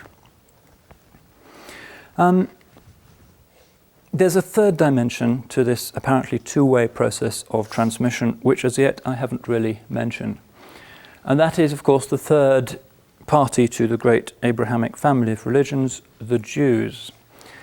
Now, in Muslim Spain under Umayyad rule, there develops a quite unique symbiosis between Arabs and Jews. And the most obvious initial reason for this was the fact that it was the Jews who had invited the Arabs in the first place. They had been persecuted by the Visigoths. They sent a message to the Umayyad governor in Morocco saying, please come and deliver us because we know that things are much better for Jews in North Africa than they are for us. And in 711, Muslims go in and take Spain very easily with Jewish support. So they're quite close to each other. And we find that the greatest Muslim monarch of Spain, the great Abdurrahman III, had a Jewish physician, Hasdai bin Shaprut. Actually, one of the more significant figures, I'll just give you his patronymic. A great scholar of the Haggadah, the doctrinal exegesis of the Hebrew Bible. Ben Shaprut becomes very close to Abdurrahman III, and he's appointed the chief Umayyad diplomat. So he goes off representing Umayyad Spain to various European courts and also to the east. Ben Shaprut also establishes, with caliphal support, Spain's first Talmudic colleges. And the importance of this is that Hebrew immediately becomes a major academic scholarly language. The great medieval flourishing of Hebrew is basically the achievement of medieval Moorish Spain. So we find Spain becoming the great centre for Jewish civilization in the Middle Ages. Maimonides, the most obvious example, died in 1204. Also somebody called Avicebron, that's Ibn Jabirol, who dies in 1058. I'll just give you his Latin name.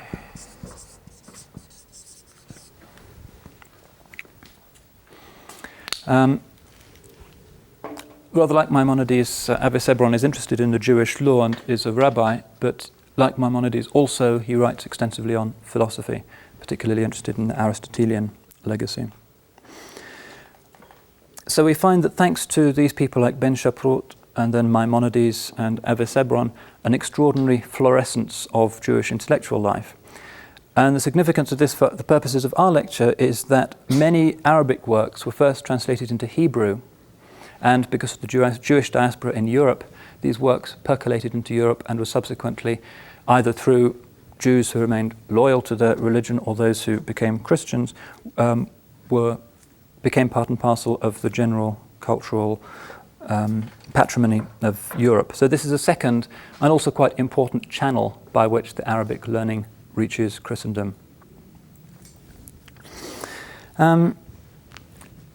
I've talked a little bit about the early medieval period and the impact of Islamic civilization on it.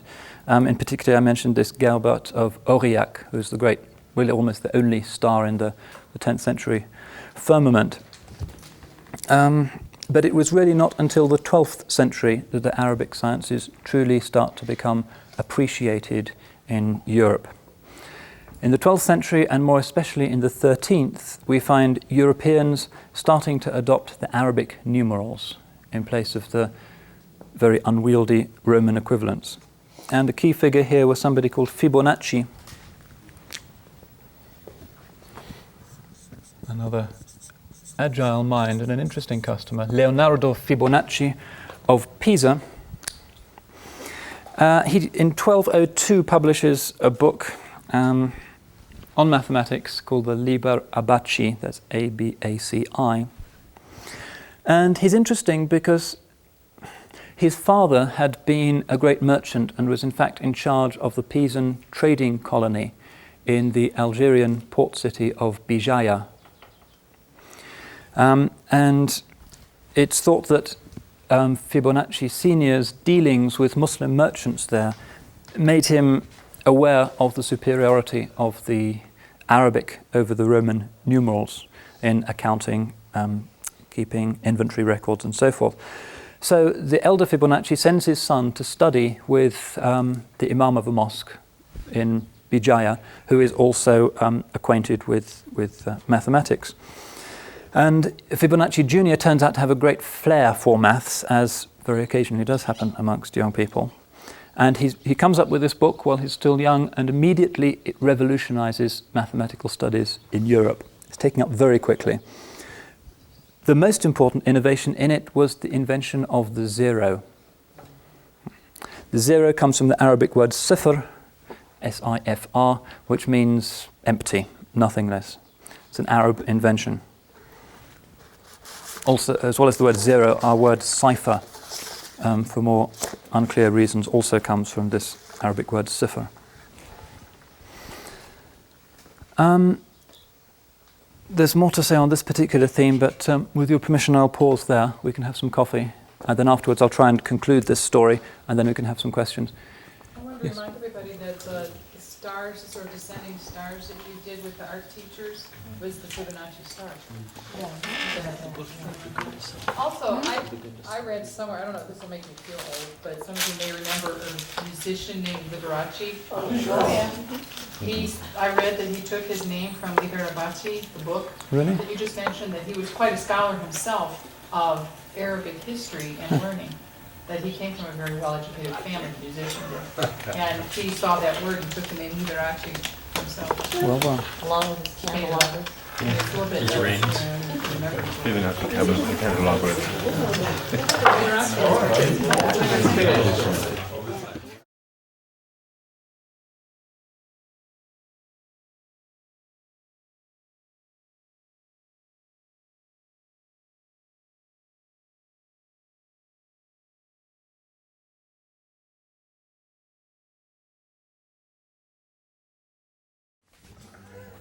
Anyway, what I've been doing so far is, first of all, to trace the story of this great process of cultural transmission from the point of view of the Muslim world, and I've just begun to explain it from the point of view of the receiving end, namely medieval Europe. And I talked a little bit about the introduction of mathematics via this man Fibonacci, and also some other aspects of science. What I want to do now is to talk about astronomy. Mathematics, traditionally one of the handmaids of astronomy, they tend to go side by side. And the pioneer here was a Spanish Jew who was brought up in a largely Muslim environment, and who, upon his baptism, took the name of Petrus Alfonsi.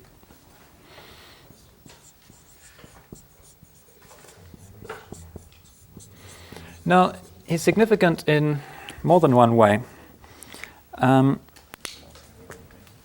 He wrote a book called the Disciplina Clericalis. I won't write it up because it's not immediately relevant. But the Disciplina Clericalis is essentially a collection of stories and anecdotes which were current in Muslim Spain. Some of them clearly have antecedents in things like the Arabian Nights.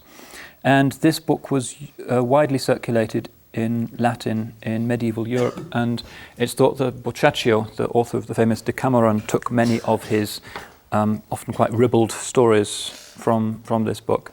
And you can even find some considerable influence of this book, the Disciplina Clericalis, through 2 or 3 intermediaries in Grimm's fairy tales. Now, Petrus Alfonsi was also interested in astronomy. He fetches up in England at the court of Henry I, and he starts to communicate at least the elements of Islamic astronomy to a monk at the court. And this monk, whose name doesn't seem to have been preserved, himself started a school of astronomical learning for the first time in England, and the most distinguished exponent of this school was the great Robert Grosseteste.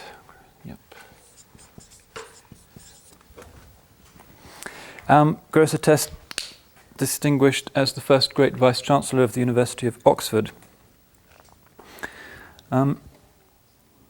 Again, there are rumours that Grosseteste travelled in southern Spain. Certainly some of his predecessors, like Adelard of Bath, had done. It's conceivable that Bacon was down there.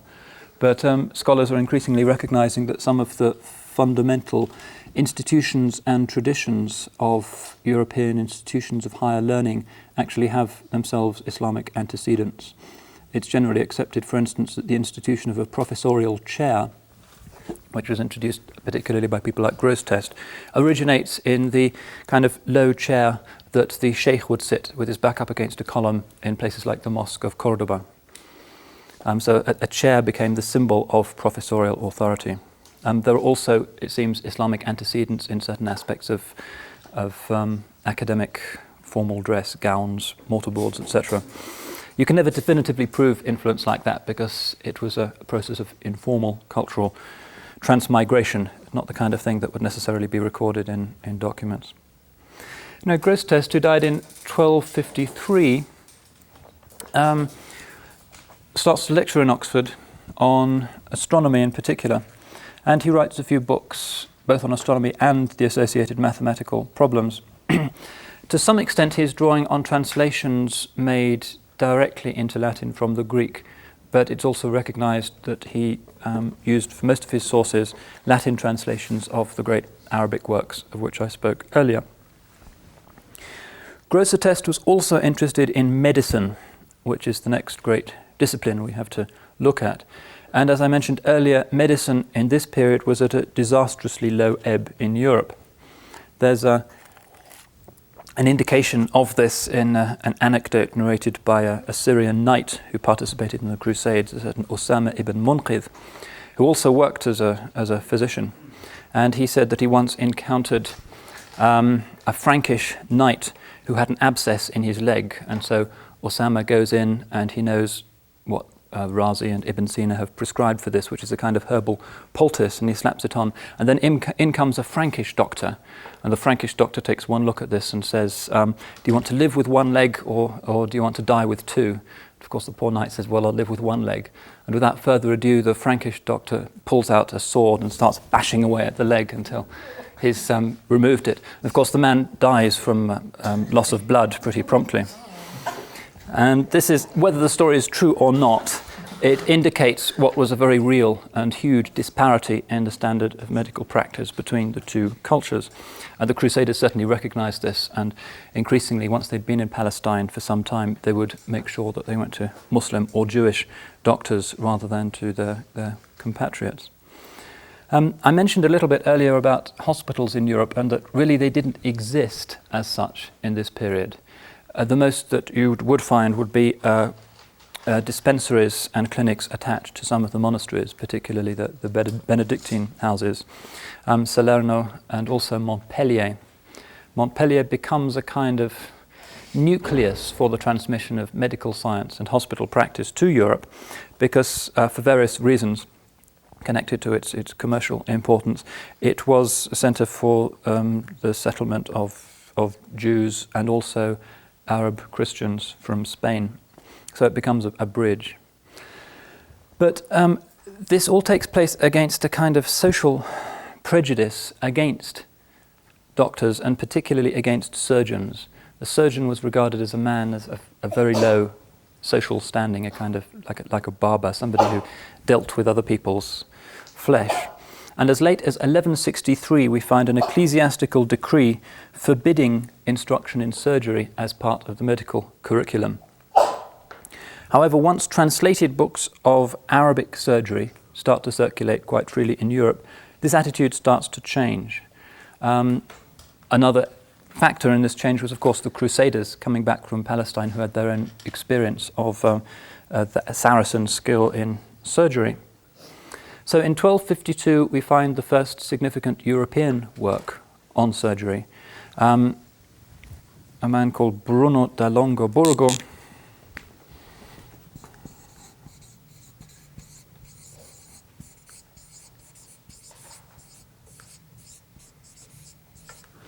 who writes a manual of surgery called the Chirurgica Magna. And this is basically just a translation of snippets from the great Arabic works, particularly the work of Zahrawi, the writer on surgery from Cordoba, who's the picture of whose instruments we've just been looking at. He's the principal source for this book on surgery. And it's also thought that the first, as it were, dedicated hospitals in Europe come into being following the Crusades. From about 1200 onwards, we don't have an exact date for the foundation of Europe's first hospital, but from about this period we start to find institutions established whose sole purpose was to heal the sick, rather than being wards or clinics attached to other larger institutions such as monasteries.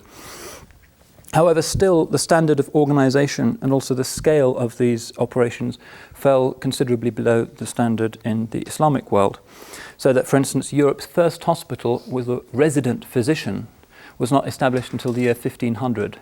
Remember, I mentioned this place called Al-Mansouri in Cairo, which had several resident physicians, which was not at all unusual at that time. Another Arab practice, clinical instruction in hospitals, so that students would actually see the sick and learn, as it were, on the job, rather than learning in an abstract lecture hall environment. This was a tradition that the Arabs had maintained for several centuries. It was not copied in Europe until the year 1550. Again, the publication of medical textbooks offers another proof of the almost complete reliance of medieval European doctors on the Arab science. First book on medicine ever to be published in Europe was a commentary on the 9th book of Razi's great thing, the Continens, Al-Hawi. But the most significant publishing event in the medical world was the publication in 1473 of the great Canon of Avicenna, a book which it's realistically claimed is the most studied book of medicine in history. There was some reliance in Europe on Greek medicine, text translated directly, Hippocrates, Galen, Dioscorides, and so forth. But the great preponderance of Arab influence is revealed by the fact that in the works of the leading medical physician of Italy, a certain Ferraro de Grado, we find, and some busy academic has actually totted up this and quantified it, that in his books the works of Avicenna are mentioned more than 3,000 times, while Hippocrates appears over 100 times. So that's some quantifiable evidence of the weight of authority that the medievals attached to the Arab as opposed to the Greek medical heritage. That's really all I think I should say about medicine. What I want to do now is to turn to what is perhaps an even more fundamental instance of this process of cultural transmission, namely philosophy. Medieval Europe, as just about everybody knows, owes a great debt to Arab philosophy, not just the philosophy of the ancients transmitted through Arabic translations into the West, but also original works written by Arab Muslims themselves. In a previous lecture, I already have sketched the development of this thing called the Kalam, which is Islamic dialectical theology, and I indicated that this drew often in quite a considerable, substantial way on things like Aristotelian logic, for instance, and also some discussions of metaphysical questions, the nature of atoms, causality, and so forth, which had precedence in Greek thought and which were found to be useful. However, as well as this thing called the Kalam, there existed something a good deal more contentious called the Falsafa. Looks like an Arabic word, but doesn't require great ingenuity to see that this is just an Arabization of the Greek word that means philosophy. The Arabs called it Falsafa. This is a tradition that grew up side by side with Kalam, but the Kalam scholars and the people of Falsafa regarded each other with a certain amount of disdain. The Kalam scholars didn't like the Falasifa very much because they seemed to place too much emphasis on the authoritative ancient Greek texts and marginalized the Quran and the Hadith.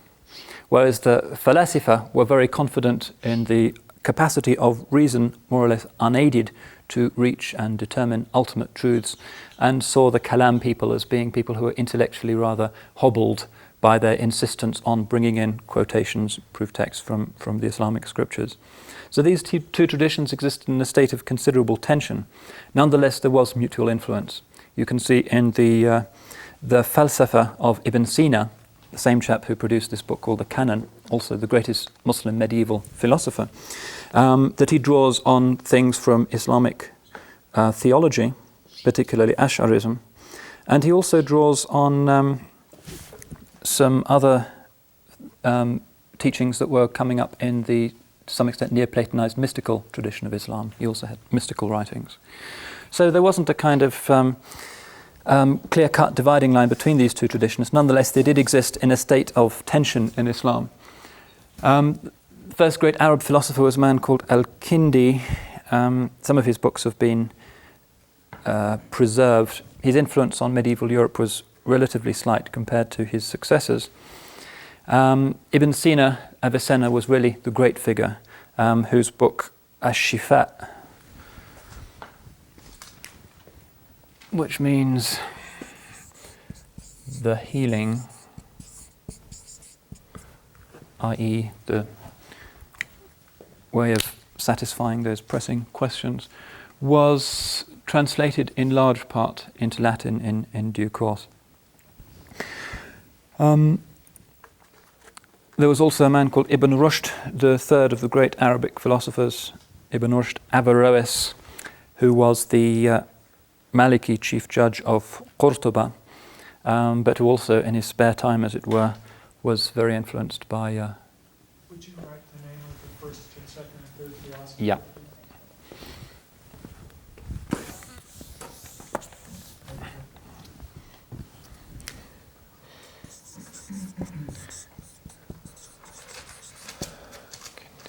There's also a man who I can include called Al-Farabi, who was quite influential in Europe.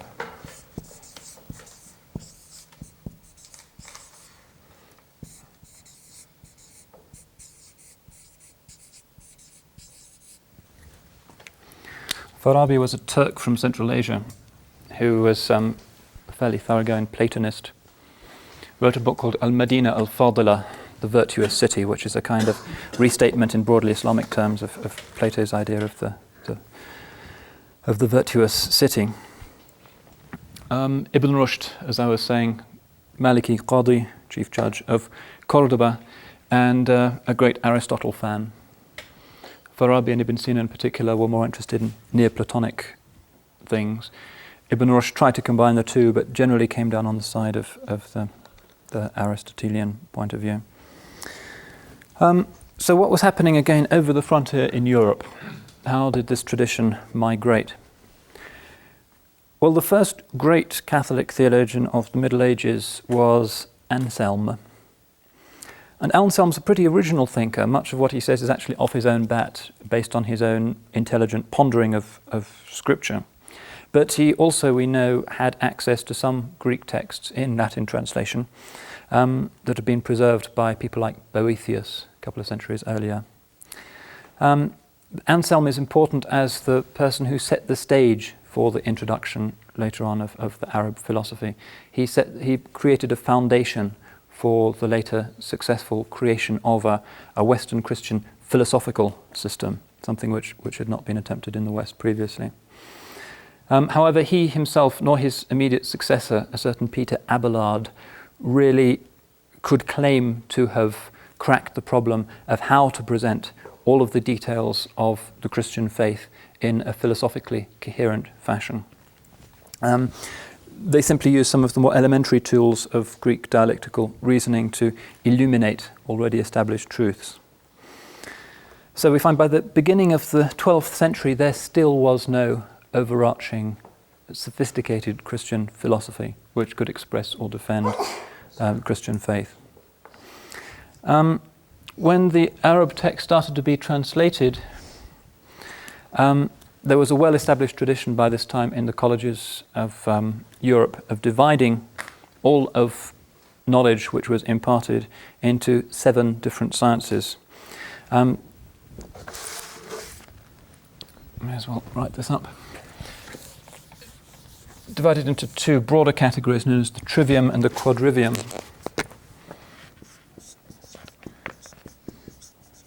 The trivium included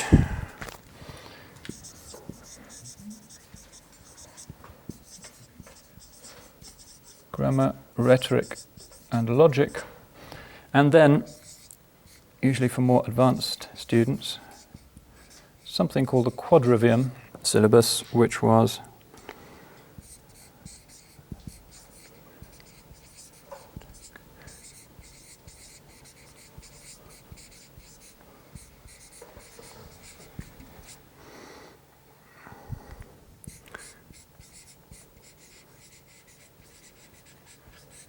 this basically was the syllabus in these early medieval schools. Now you'll notice that there's little room here really for the study of philosophy or philosophical theology.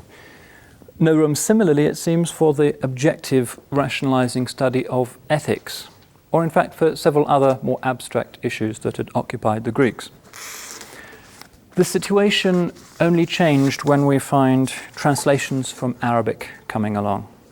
And these translations, the most important of these translations were those made by this Segovia priest, Domenico Giundisalvi, whom I mentioned a while back.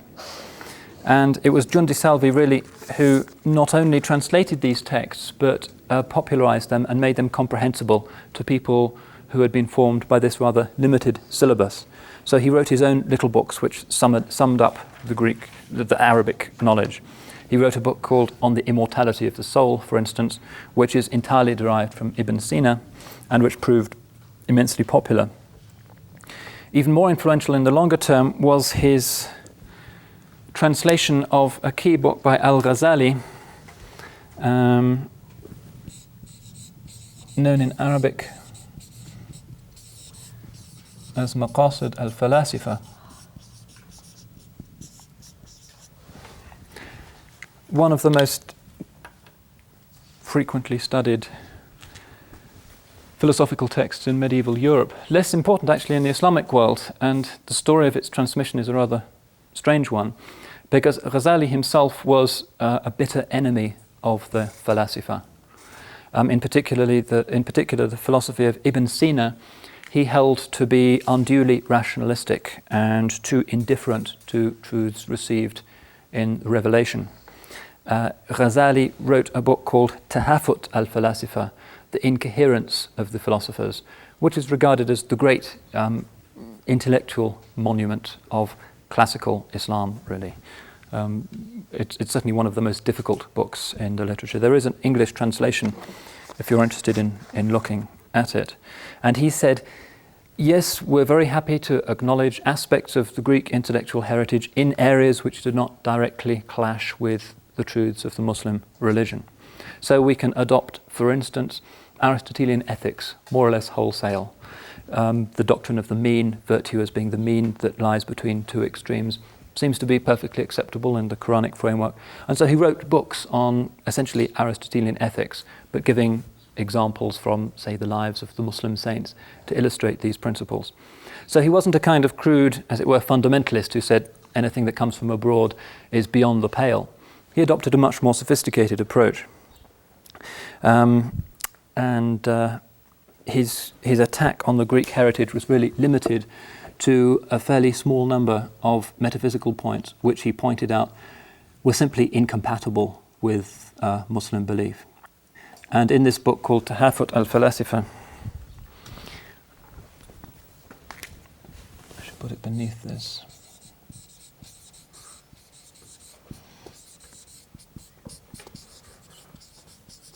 Might be more useful if I just give you the English translation, but you remember it means the incoherence of the philosophers. What he does in this book is to recognize that these stubborn philosophical types only accept rational arguments, and that you can quote the Quran at them until you're blue in the face, but they're not going to be moved by that. And so he, very unusually and courageously for an Orthodox Muslim scholar, decided to use rational tools in order to show the internal contradictions of the Ibn Sina Neoplatonizing worldview. And he gives, the book is in 20 chapters, each of them pointing out a flaw, an internal contradiction in the Ibn Sina worldview.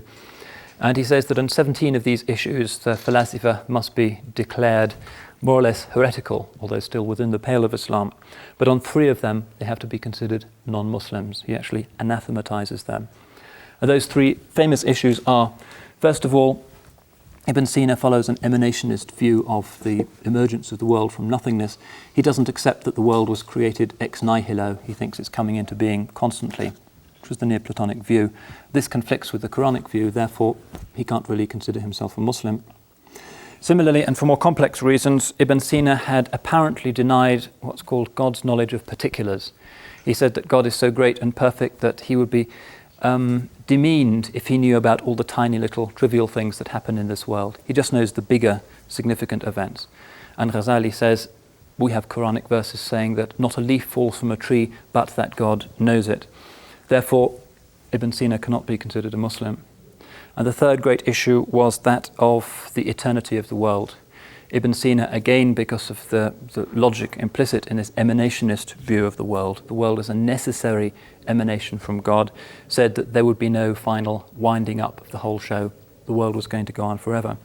And Ghazali comes up with some very interesting ways of arguing against this.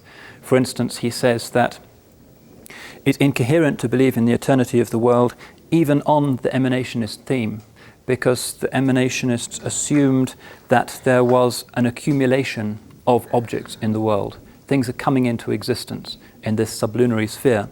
And yet, Plotinus also says the sublunary sphere is finite, and hence we have a contradiction. How can you have an infinite accumulation of objects which each take up a finite, discrete space in a finite sphere? He says the world is going to fill up, therefore the emanationist theory makes no sense. So that's an example of the kind of argument he's using. He's not just quoting the Quran at them, he's showing how their own system is incoherent and doesn't add up. So this is a key debate in medieval Islam. And I mention it because one of the interesting things Ghazali does is, because he's really dedicated not just to firing off a polemic or to show off before his pious colleagues, but he really wants to refute them, is that he is very careful to ensure that he does not misrepresent their doctrines. If he does that, they can just say, well, that's not what we're saying anyway. Yeah. I was wondering, does he comment at all on Plato's concept of the cave, Platonism's approach to the created world manifest? He uses the cave, and it's quite a common idiom in Muslim mystical writing, but as an illustration of the mystical topos, that what we see around us we take to be real, but we have no rational proof that there isn't a greater reality that lies behind it. So that's the way he deploys it. Accept that conceptual structure as possible? Yeah, Ghazali is a mystic, yeah, and many of his greatest works are precisely about the transience and the illusory nature of this world. Yeah, but he doesn't put it in this book because it's not relevant to his rather severe metaphysical concerns here. So Ghazali is interested in presenting very fairly the views of his adversaries. And to do this, he sums them up in this book, which is a kind of preface to the Tahafut. And Maqasid al-Falasifa means the intentions of the philosophers. And he sums up their views, particularly the system of Ibn Sina, with very great brilliance. And the philosophers themselves acknowledge that this is a fair summation of their views. And what happens when the transmission to Europe becomes almost a torrent in the 12th and 13th century is that this book, although it's occasionally referred to, doesn't seem to have been widely read. Whereas this book, which is just the prologue to it, the overture, becomes extraordinarily popular. It's translated into Latin and everybody's reading it. And so Ghazali, for the medieval European, becomes a kind of Ibn Sinian philosopher. They don't realize that he's merely setting up this as a target in order subsequently to knock it down. And this book, Maqasid al-Falasifa, becomes the classic short manual. It's about 300 pages of the Neoplatonic synthesis as advanced by Ibn Sina. So Aquinas, for instance, when he quotes from al-Ghazali, which is his way of referring to al-Ghazali, is usually talking about this work, and he assumes that Ghazali was a kind of Aristotelian Neoplatonic skeptic rather than a Muslim theologian. So that book is translated. I mentioned that Ibn Sina's book, the Shifa, is also translated. The Arabic Shifa becomes the Sufficientia in Latin. So when we find Thomas Aquinas creating this thoroughly brilliant intellectual summation of scholastic learning, Thomas Aquinas draws particularly on Ibn Sina, especially this work, Sufficientia. He draws on the Maqasid al-Falasifa of Ghazali, but he also draws on this man, Ibn Rushd, known to the West as Averroes.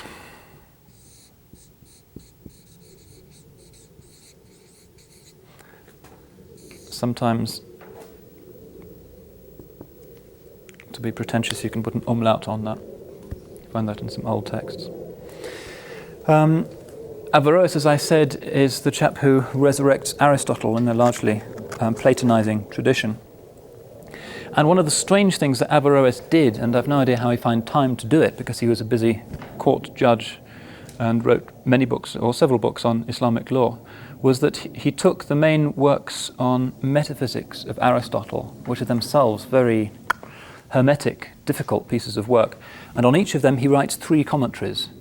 He writes a lesser commentary, which is short, about the same length as the original, a middle commentary, which is a bit more serious, and then a large commentary.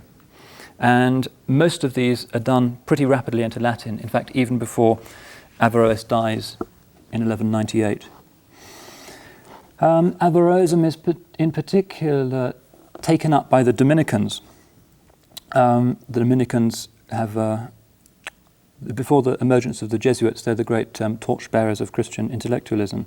Albertus Magnus died in 1280, was quite deeply influenced by Averroes' commentaries. Aquinas himself, obviously also a Dominican.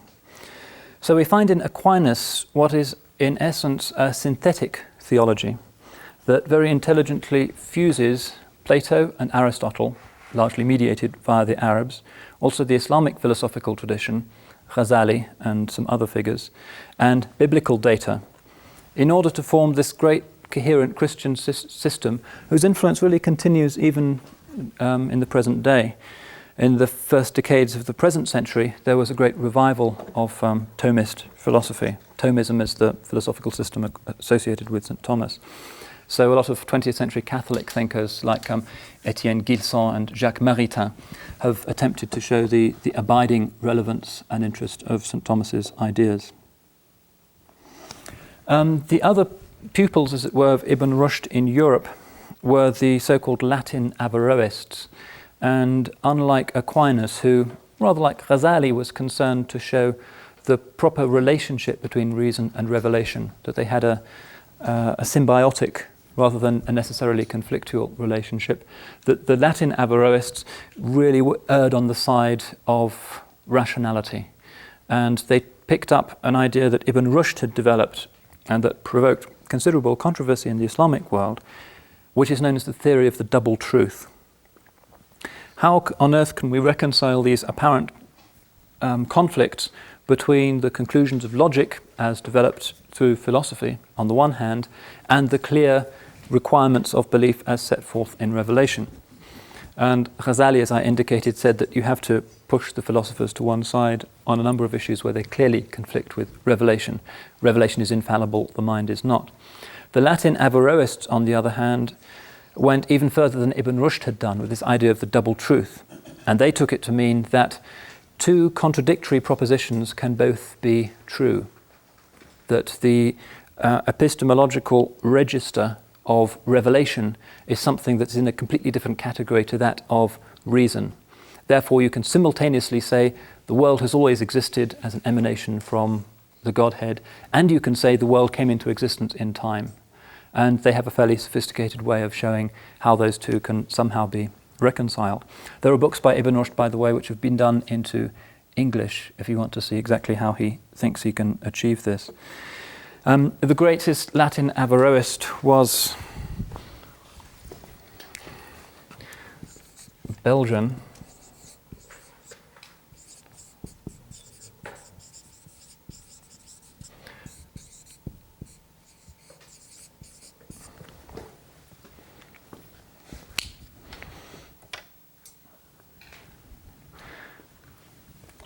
See, it's not true that Agatha Christie's Detective Poirot was the only famous Belgian there's been in history. Apologies to Abdul Raouf for that one. He was a Belgian scholar who was the great Averroes, and actually Siga of Brabant and also the Italian school, the Padua Averroists, got into very hot water with the church, as you can imagine, and the school eventually died away. Side by side with this, you find translations of text on logic. Bits of Aristotle's Organon, it seems, had already been known, perhaps through the medium of Byzantine scholars.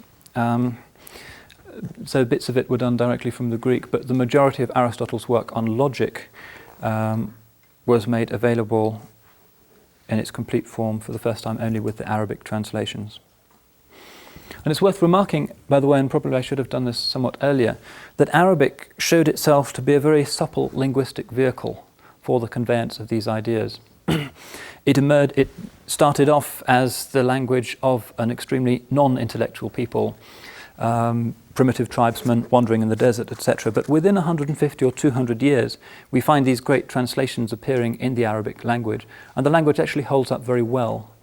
If you look at Hunayn bin Ishaq's version of Aristotle's Nicomachean Ethics, it's actually quite brilliant. It's regarded as a translation no less accurate than are the modern English translations of the Nicomachean Ethics.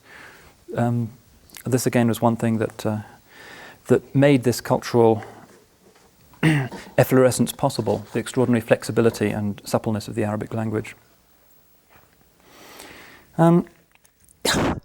I said I wanted to leave time for questions.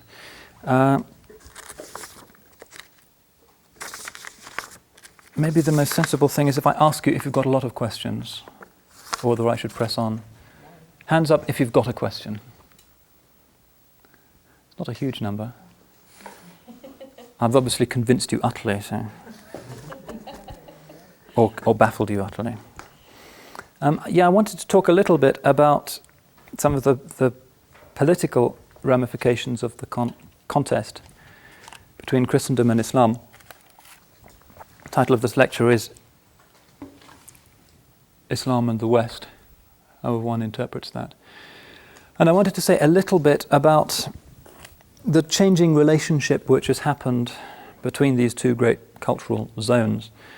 For 4 centuries, as I indicated, Christendom was really completely on the defensive, reeling from the shock of this completely inexplicable, certainly theologically inexplicable, triumph of this new religion that had popped up from nowhere. And the only area really where Christian territory was retaken by Christianity from Islam was the very northern fringes of Spain. Of all of the areas overrun by the companions of the Prophet and their pupils, Spain is the only area that has since been lost to the world of Islam. So we find in northern Spain, the kingdom of Asturias is established, the first independent Christian state in Spain following the Arab conquest. And this was the work of Alfonso I, died in 757. Followed by the end of the next century with the establishment of the kingdom of Leon. This is happening, as it were, at the top left-hand corner of Spain. Something is happening also in southern France, much of which has been under Muslim rule. So we find the city of Narbonne returning to Christian hands in 751. And this little nibbling at the edges, very insignificant in terms of the whole of the world of Islam, started to convince Christians that the Muslims were not invincible, and that perhaps some kind of ideology of Christian revanchism, of the pushing back of the frontiers of this strange new phenomenon was possible. And much of the development of early European literature cannot be understood except against this cultural background. Most obvious and frequently cited case of this is the great Chanson de Roland, the Song of Roland, which was composed, it seems, sometime in the 10th or the 11th century, but which relates to Charlemagne's ill-fated expedition to the then Muslim city of Saragossa in 778. And this chanson in various versions, remained right at the centre of the European literary canon for some time, in fact well into the Renaissance. And its ethos really explains to us the twofold European response to the world of Islam. On the one hand, the absolute hatred of it as a rival or heretical religion, and on the other hand, the kind of admiration and envy of an enormously successful, prosperous, more populous, more economically and scientifically and intellectually advanced civilization. So you have this kind of almost schizophrenia in the early medieval European mind. And it's paralleled in some ways by what's happening today in the Muslim world, where you see a lot of Muslims equivalently horrified by the triumph of the West. How are Muslims to understand this thing? It's really no less bewildering than what happened to medieval Christendom. The West was supposed to have been definitively overcome. Christianity is an older religion, the newer religion has come, and how come these people have bounced back again after the Renaissance?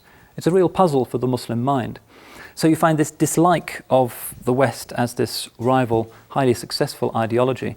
And at the same time, you find amongst a lot of Muslims a kind of admiration or envy for the West's administrative, military, scientific prowess. So there's a kind of interesting mirror image there.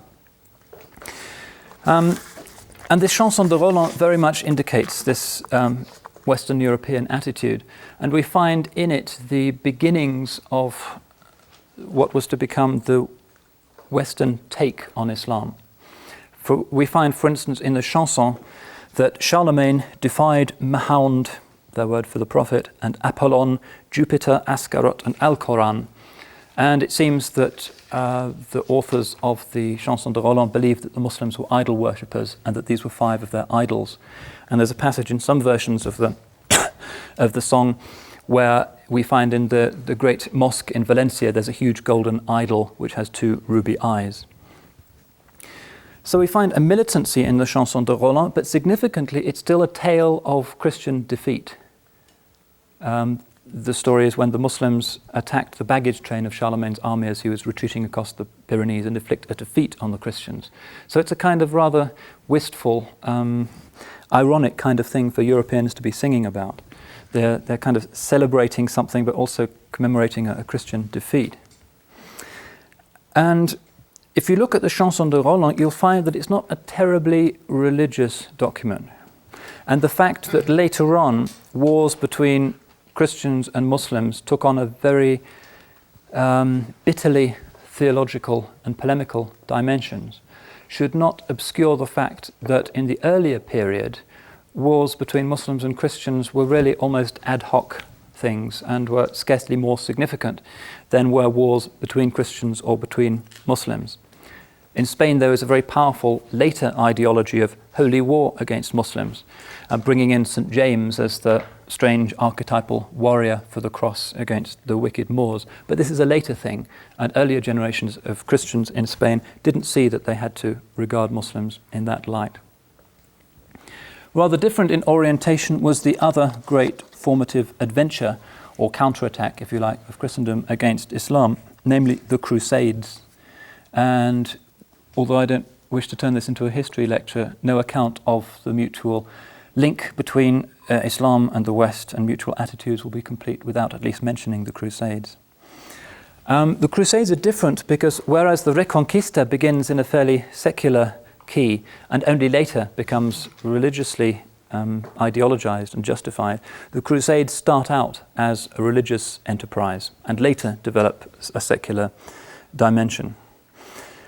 The idea of fighting for the Christian faith probably goes back at least as far as the Emperor Constantine.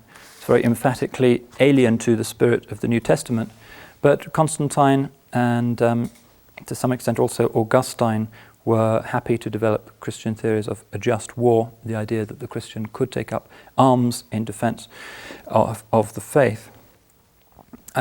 So we find, for instance, in the middle of the Dark Ages, somebody called Agobard, who's from Lyon, writing that the subjugation of barbarous nations so that they may embrace the faith and widen the frontiers of the kingdom of the faithful is to be recommended.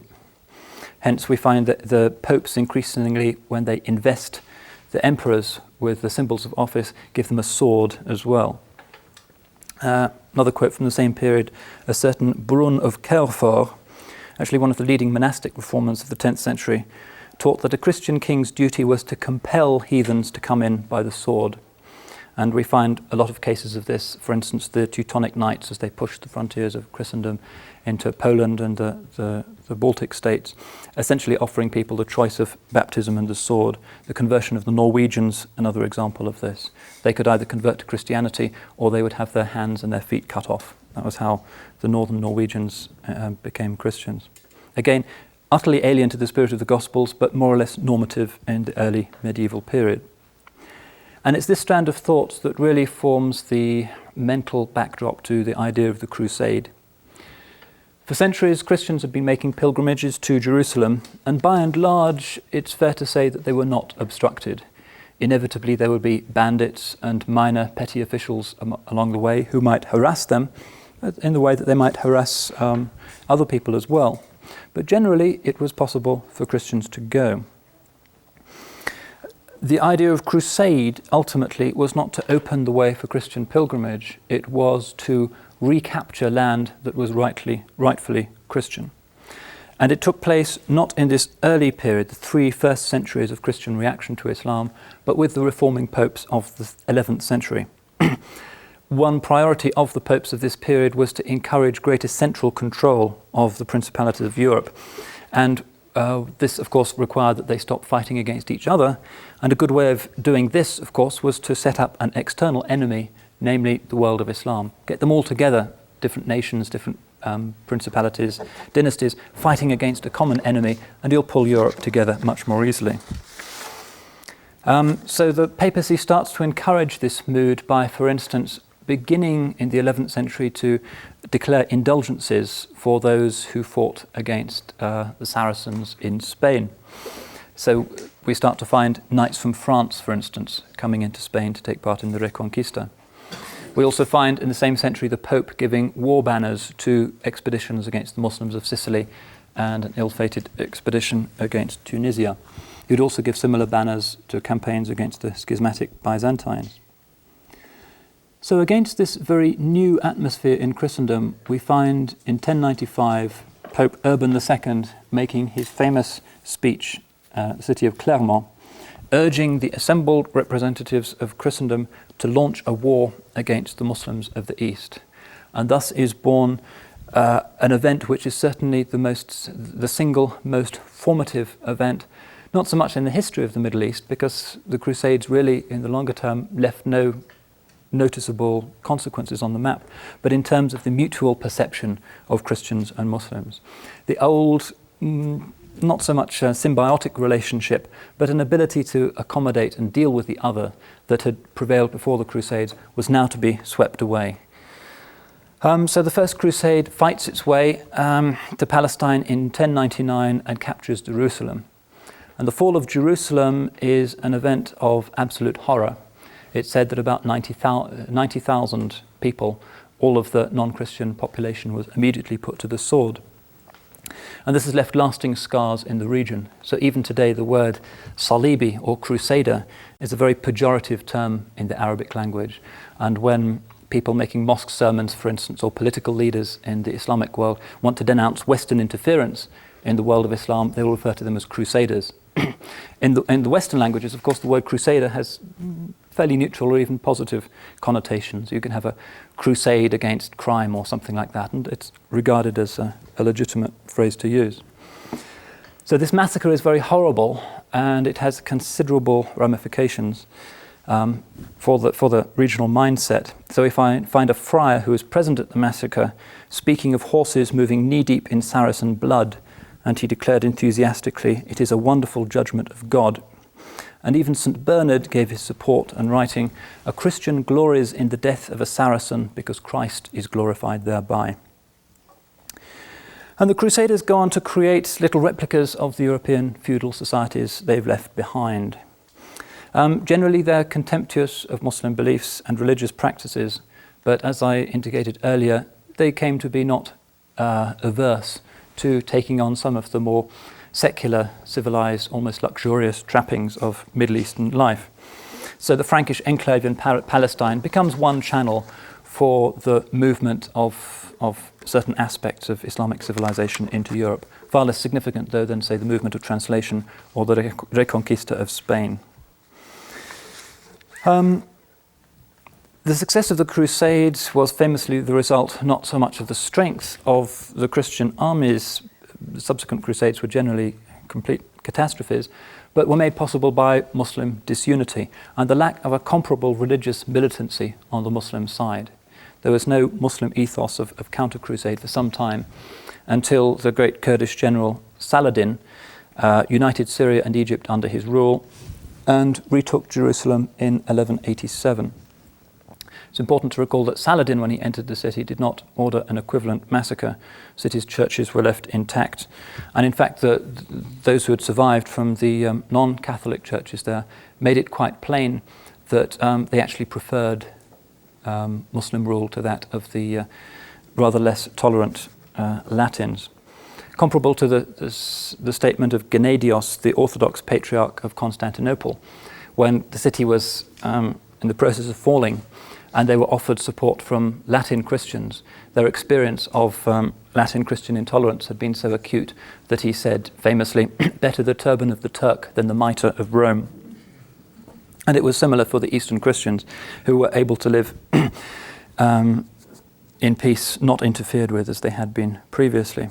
Waves of further crusaders still turn up from Europe. Generally, they're beaten off without much difficulty.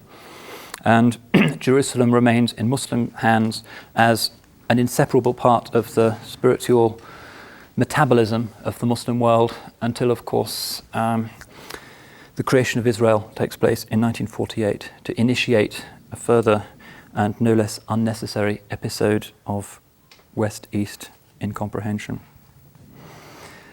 One effect of the Crusades in Europe was to bring home to Europeans the continued strength of Islam. Subsequent Crusades operated on a different and more cautious strategy, recognizing that Palestine could only be held for Christendom if one adopted a more sober, larger policy towards the region as a whole.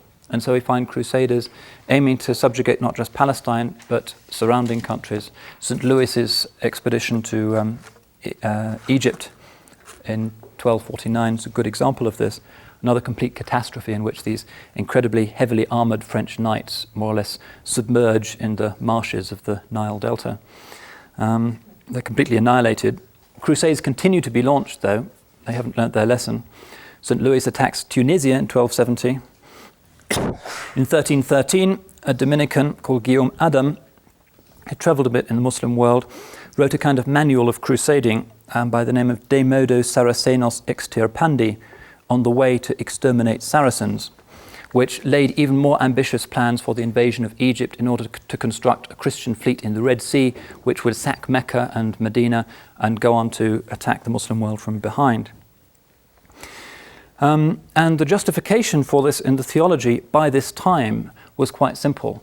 One didn't need any provocation to attack Muslims because they were, by their very existence on the earth, a provocation and a flagrant blasphemy against God. They were summa culpabilis. They were the sum of everything that is blameworthy, and hence it's the Christian knight's religious duty to try and extirpate them. As I said, the Crusades left very little impact on the map of the Near East, but they did have an effect on the shaping of Muslim attitudes towards these strange people who lay beyond the ocean. But their consequences for European history were far more considerable.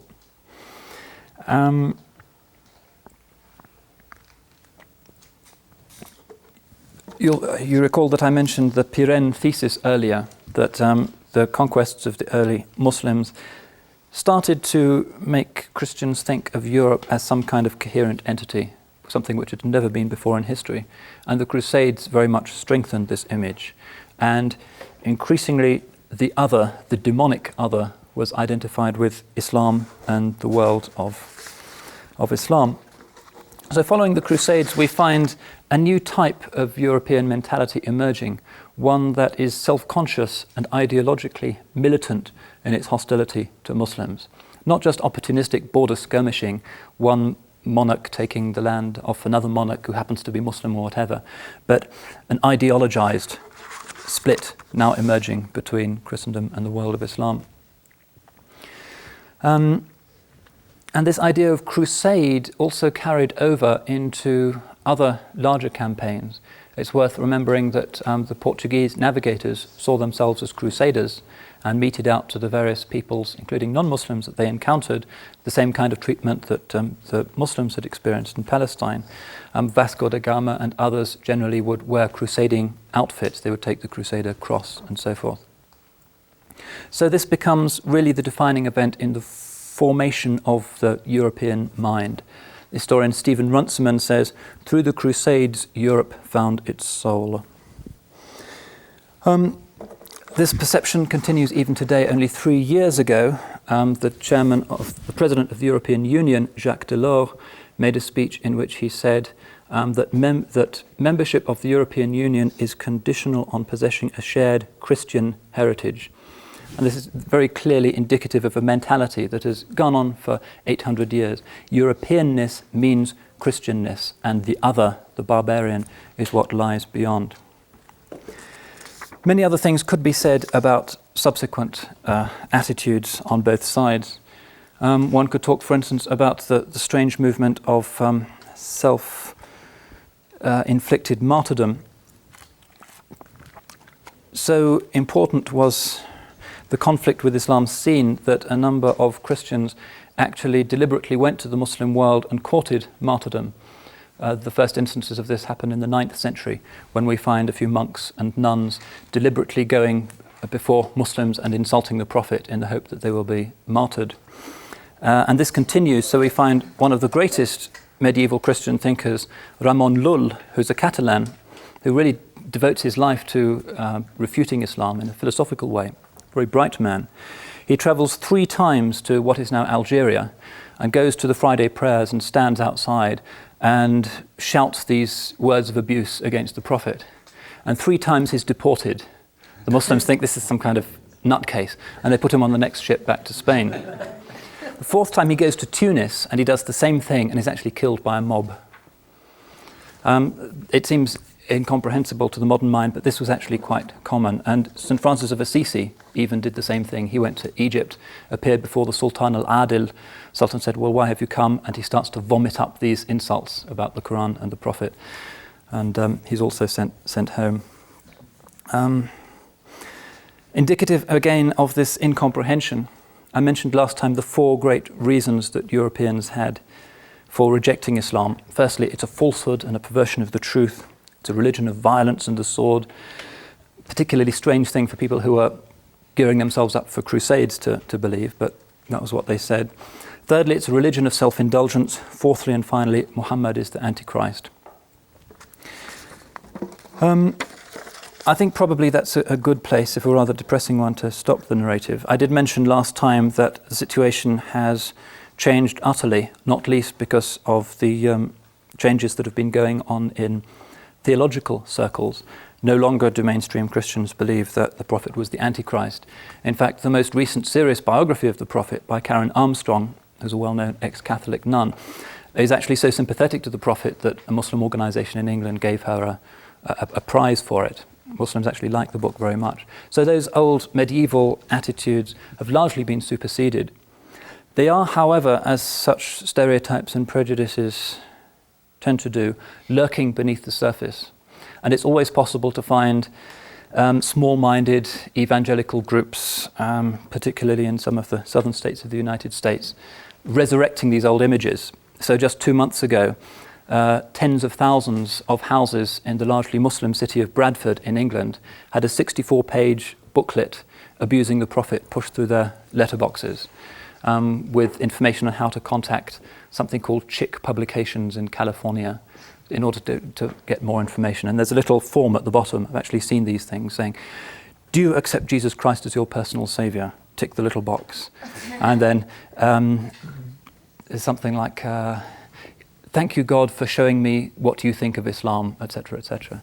And it's a pretty horrifying thing. And Muslims in England do recognize that this is something that is horrific and rejected by the mainstream churches. I mention it simply to remind us that this, in many ways, quite miserable epic of mutual incomprehension is still continuing, that there are still classical stereotypes of Islam as a religion of violence, the sword, martyrdom, etc., which are trotted out by journalists. And the enthusiasm with which journalists and other cheap cultural commentators will attribute Muslim political violence to Muslimness rather than to the objective causes of their violence. The idea being that somehow, even if Palestine hadn't been occupied by the Israelis, Hamas would still be in existence, there would still be terrorist bombs, etc. This is a very dangerous thing. The worst error one can make in contemplating somebody else's religious world and civilization is to judge the mainstream on the basis of the antics of the lunatic fringe. Unfortunately, this is all too common amongst our journalists in the West, and the consequences for it are potentially quite frightening. And I think it's fair to remark that the incomprehension is mutual, that there is a Muslim stereotype also of the Christian world and of the West, generated in large part not just by the memory of things like the Crusades, but also more recently by the journalistic propensity to focus on extreme, unpleasant, frightening manifestations which are newsworthy and ignoring the mainstream. So that, for instance, when the Waco siege was covered in the Arabic press, somehow people got the impression that this was some kind of typical mainstream messianic Christian event. The Moonies are also regarded as a very important Christian phenomenon. The bloodthirsty declarations of the Serbian bishops are taken as being normative rather than marginal. So it's a process of mutual incomprehension. And since this is my last lecture, perhaps I could close on the note that encounters such as this, while they might seem to be important and insignificant, actually can play a very fundamental and much needed role in overcoming this incomprehension, which is certainly one of the most frightening and urgent needs as we approach the new millennium. And my experience of you all has been that you are very open-minded, decent and concerned people. And it's my confidence that we will all work as hard as we can to overcome these prejudices, which have caused such misery and gratuitous warfare and suffering in the past, and which we must now definitively set behind us. A few minutes for questions, and then that's that. Yes? I have a question that goes back to music. Mm-hmm. You mentioned the lute, I believe, and the flute as being Islamic instruments. That's right. What about the guitar? The guitar also is from the Arabic ithara, which was a Spanish thing. Yeah. Inevitably, there's no definitive form of any of these instruments until very recent times, and it has demonstrable Arabic precedent. Yeah. I had a question about the concept of zero. I've read in several other places that zero was originally conceived of by Indians, Buddhists, perhaps Hindus, through the construct of being and nothingness, the void, and so forth. I was wondering if you could clarify that. Short answer is that I don't know. I'm merely parroting the usual academic consensus, which is that it comes from the medieval Arab world, but very often you can find precedents further east. Like the invention of paper, for instance, which was taken up by the Islamic world, originally came from China, so it's possible that that came from further east. I tend to teach it as coming through the Arabic world, but from India. Mm-hmm. Yeah, I have to look that up.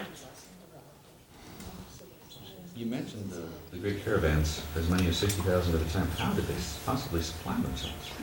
Well, good question. The Silk Route, you can still travel it today. There have been various people who've gone along it on four-wheel drive vehicles, and you'll see huge cisterns which they'd reach at the end of each day's travelling. They would travel just in the morning and then pitch camp.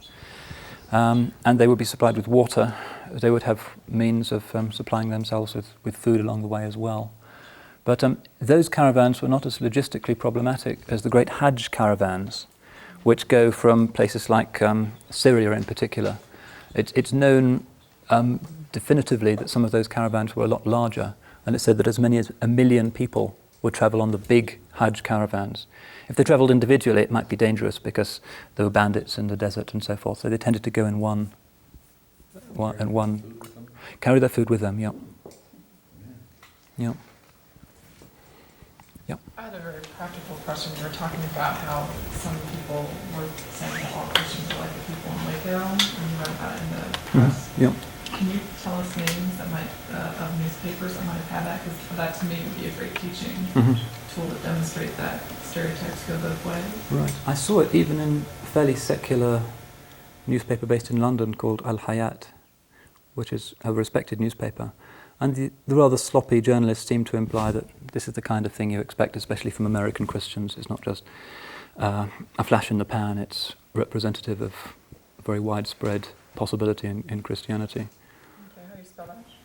Al-Hayat, Al-Hayat.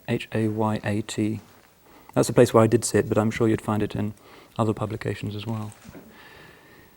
Maybe one should add, as a footnote to that, that the stereotype is not entirely reciprocal, because Muslims generally have more experience of Christians than vice versa, because Christians have been around as substantial minorities, living and working amongst Muslims for so long, that your average Egyptian, when he reads that, will know that the Copt who is down the road or who's Minister of the Interior or whatever isn't like that.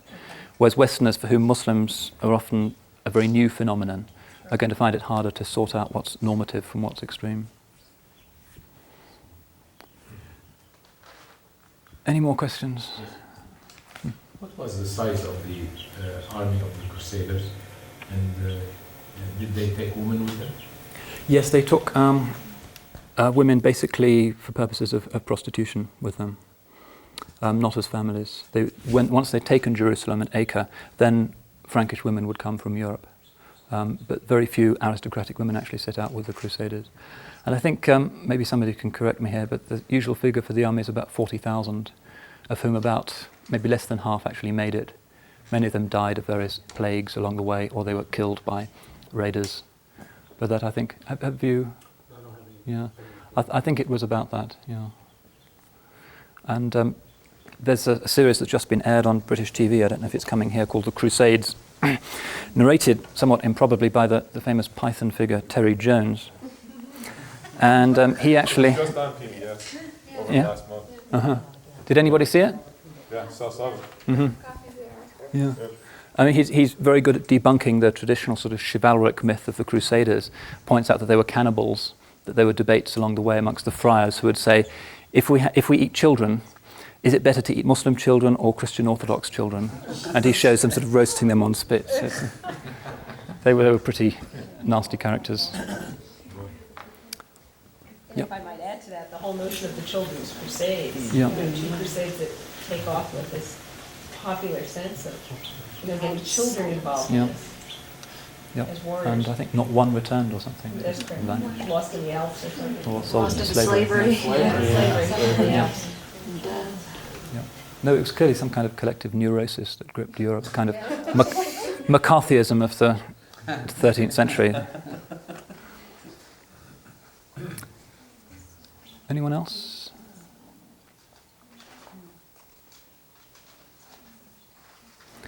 Okay, that's the last you're going to hear from me. Thanks very much for your patience.